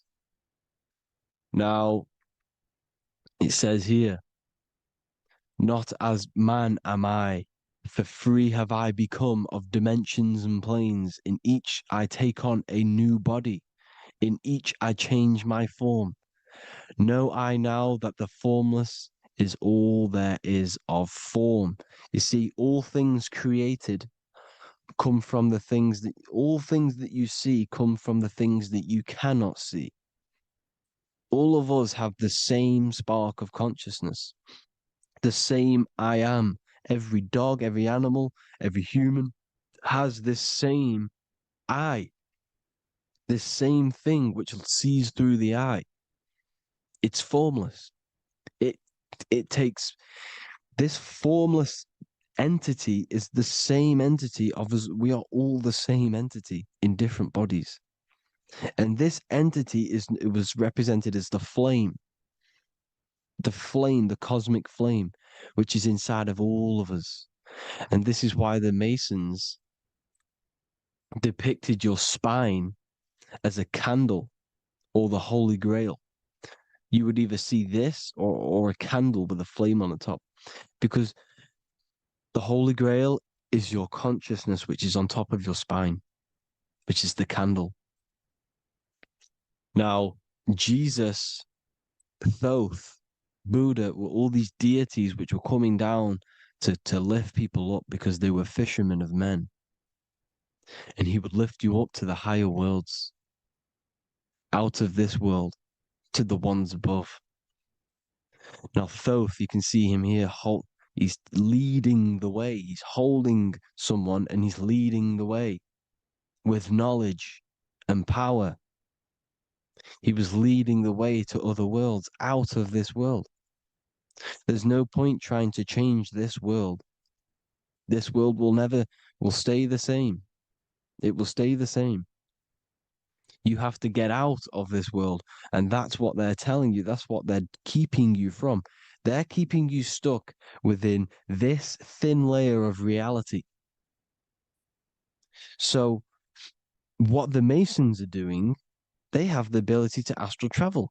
They're living not stuck and bound to one reality, but living within the different layers of reality. And this is what Morpheus was doing in the Matrix. Morpheus was going into the Matrix to go and get Neo, which is exactly what Jesus was doing, pulling up people out of this world to the ones higher. And that's exactly what Morpheus is doing in the Matrix. If you haven't watched the Matrix, go and watch it. It will blow your mind. Everything I'm saying in this video, you will see it.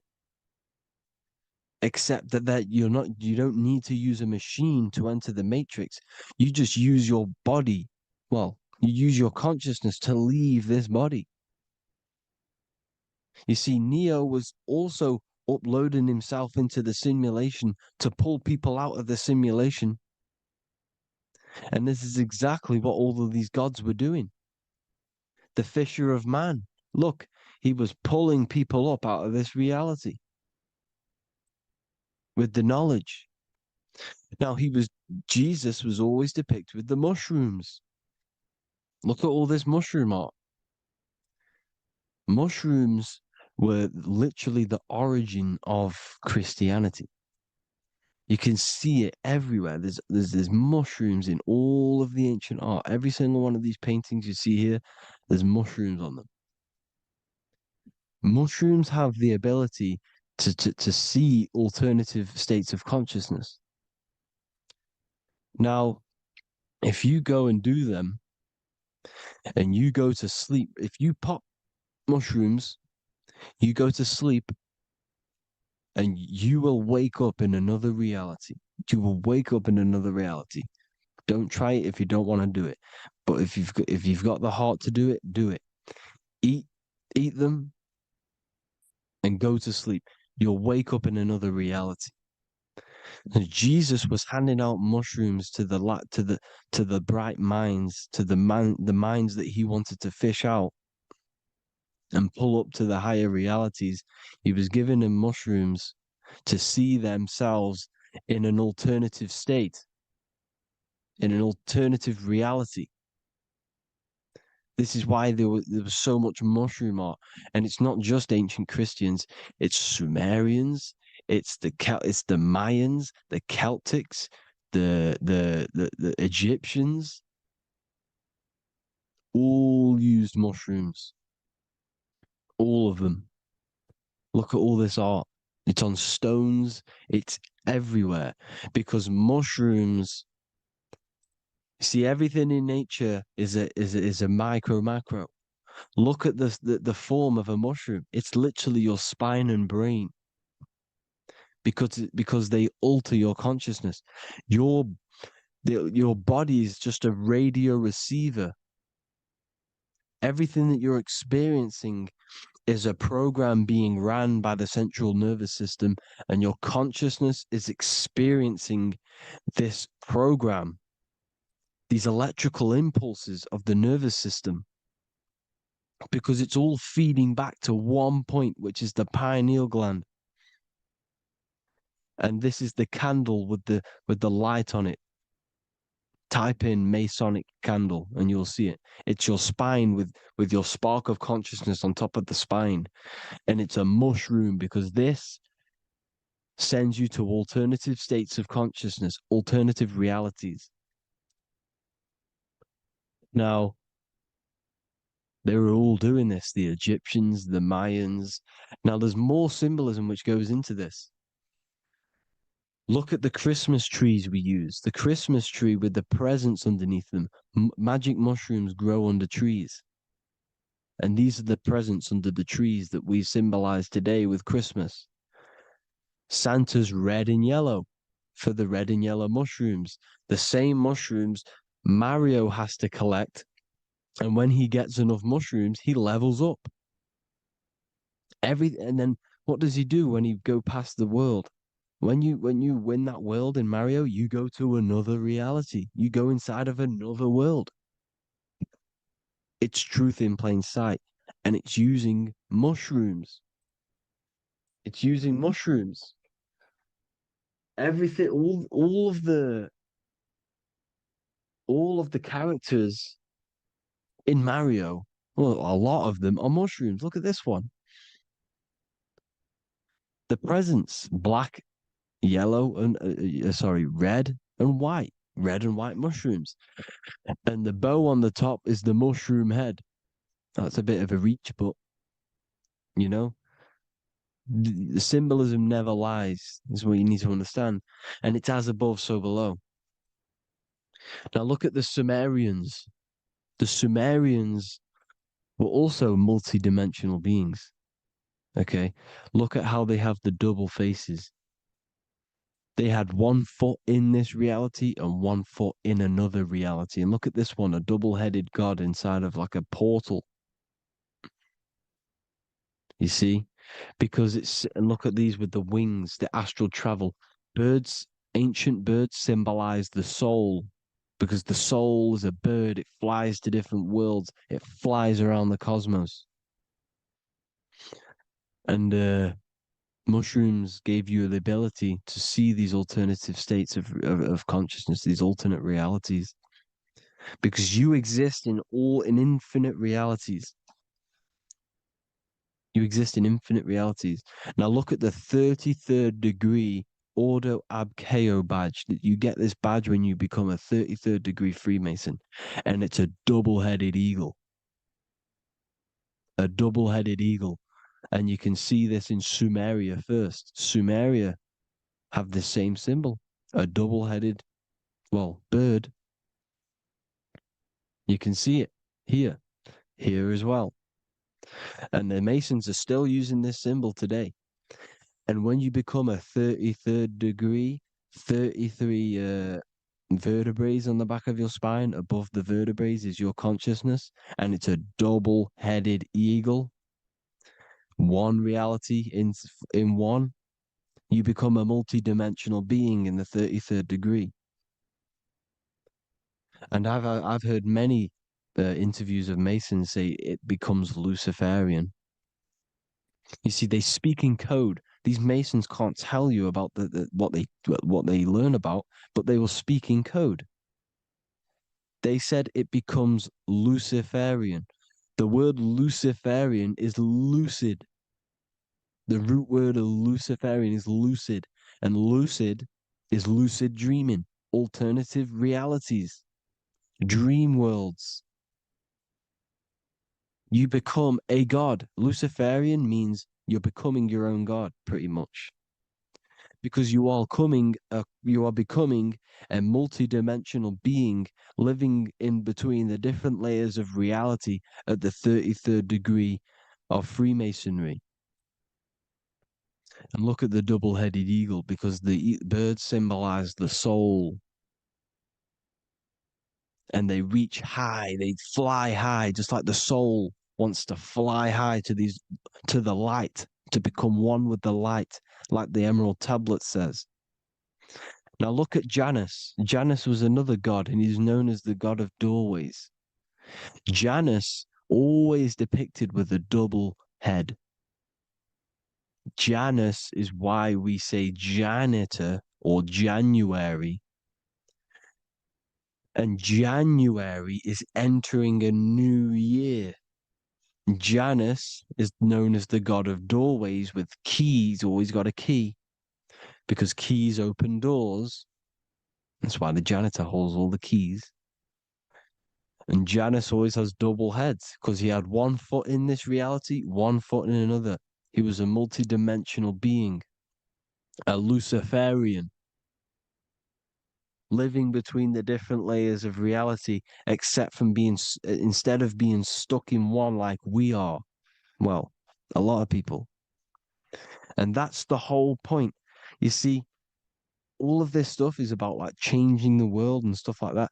This world will probably never ever change. It's probably been like this forever. Well, forever, for a long time. But it's about moving out of this reality to the higher states. And the Masons always depict the ladder to the luminaries, the stars, with a key, the same key of Janus. The Vatican is a key, and it's in charge of all the religions. Why is it a key? Because they're holding back the key. They're keeping you stuck within this reality, keeping you stuck as identifying yourself with the body, identifying yourself with this world. You are not in the world is within you. This is a program being ran by your central nervous system, and your consciousness is experiencing this reality. Now, this is going to be a mind-blowing video for some people. You have to have an open mind. You have to let go of all the programs. I'm repeating what the ancients are talking about and the ancient symbolism. Look at Janus with the double-headed god. He was just another god coming down, giving keys to people who had the worthy mind to be pulled up out of this reality, to be pulled up to heaven, just like Jesus was teaching how to reach heaven. But really, it's an encoded scripture. But anyways, hope you all gained some insight on this video. Have an amazing day. Please like, share, comment. All the links are in the bio for the PDF, for the Manifestation Mastery course, and all the other amazing stuff. And if you want to support the channel, I'd greatly appreciate if you became a Patreon member. Hope you all have an amazing day, people. God bless.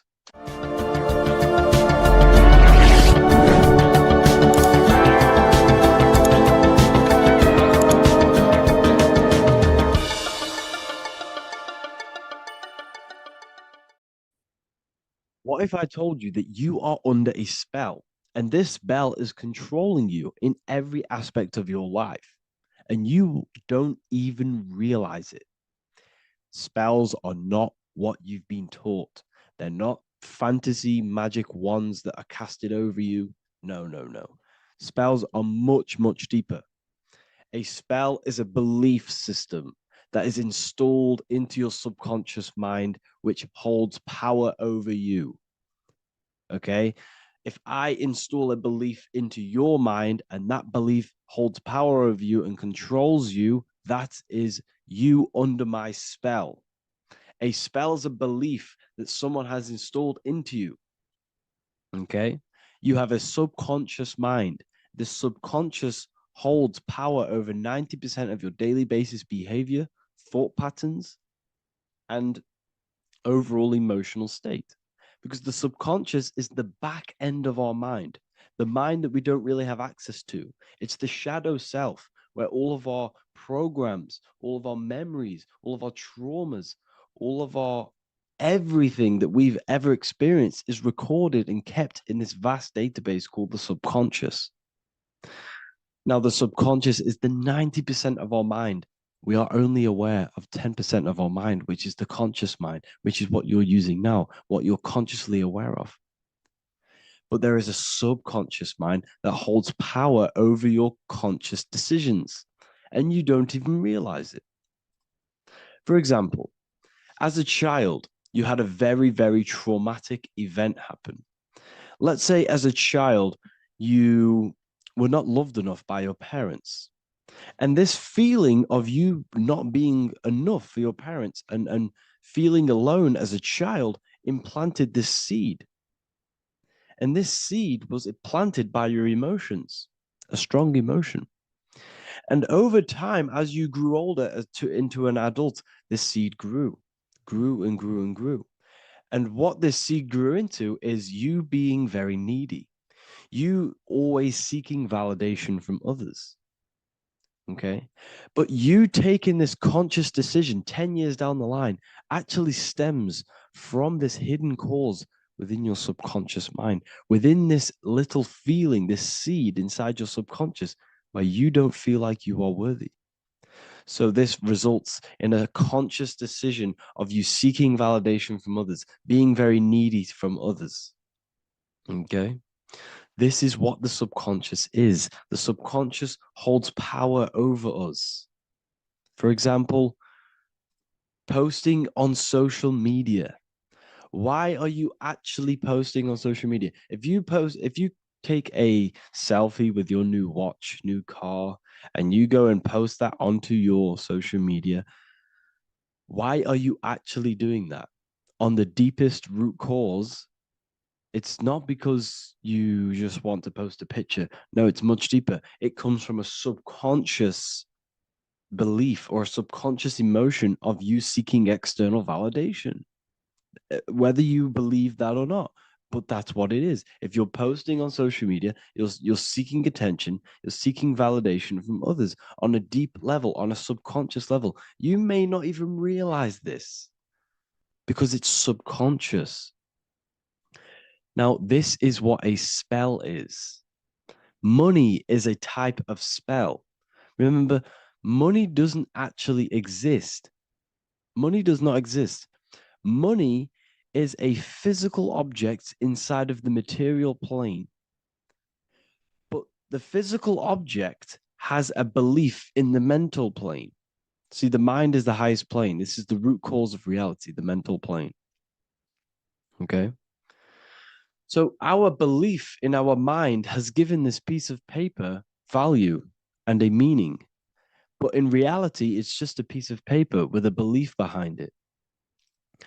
But this subconscious belief behind this piece of paper is controlling your daily basis behavior, is controlling your emotional state, and controlling your life without you even realizing it.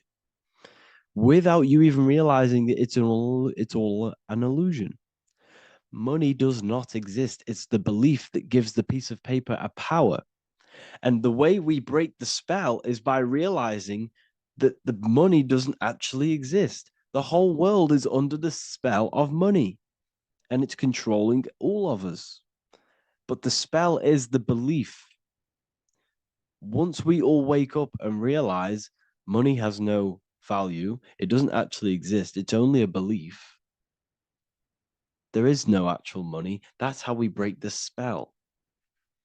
The spell is broken when we figure out that we are under the spell, under the belief, under the illusion of this piece of paper having value, and it's controlling our lives.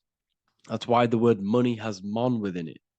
Mon is moon, and the moon represents our hidden aspect of our mind, our subconscious, and the sun represents our conscious mind.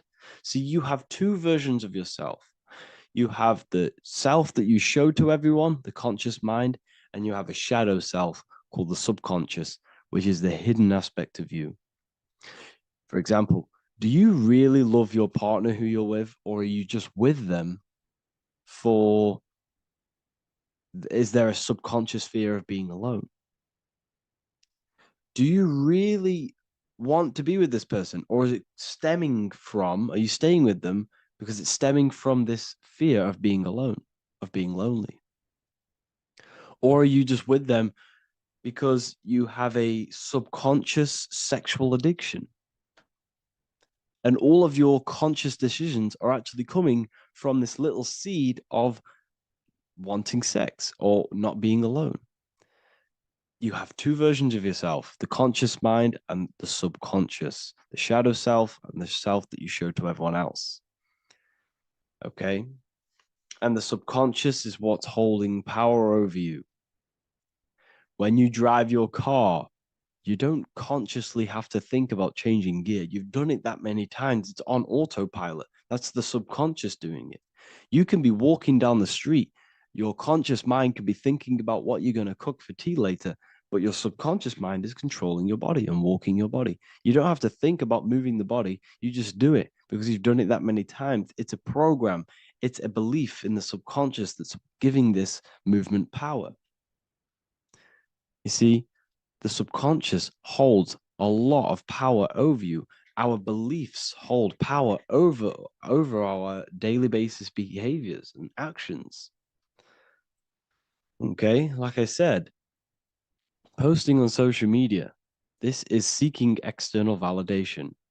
There's a subconscious stem, there's a subconscious urge bringing this desire into conscious reality. So we must break the spell of our emotions controlling us, our traumas from a child controlling us. For example, another example of this, let's say you were in a car crash years ago, and this car crash led you to having a very traumatic event, very traumatic emotion you felt in that car crash. You felt a lot of pain. That was impressed into your subconscious. And even to this day, you're probably scared of going into trains, going onto cars, going inside of vehicles. And you might not even be aware that it's actually stemming from this event that happened 10 years ago.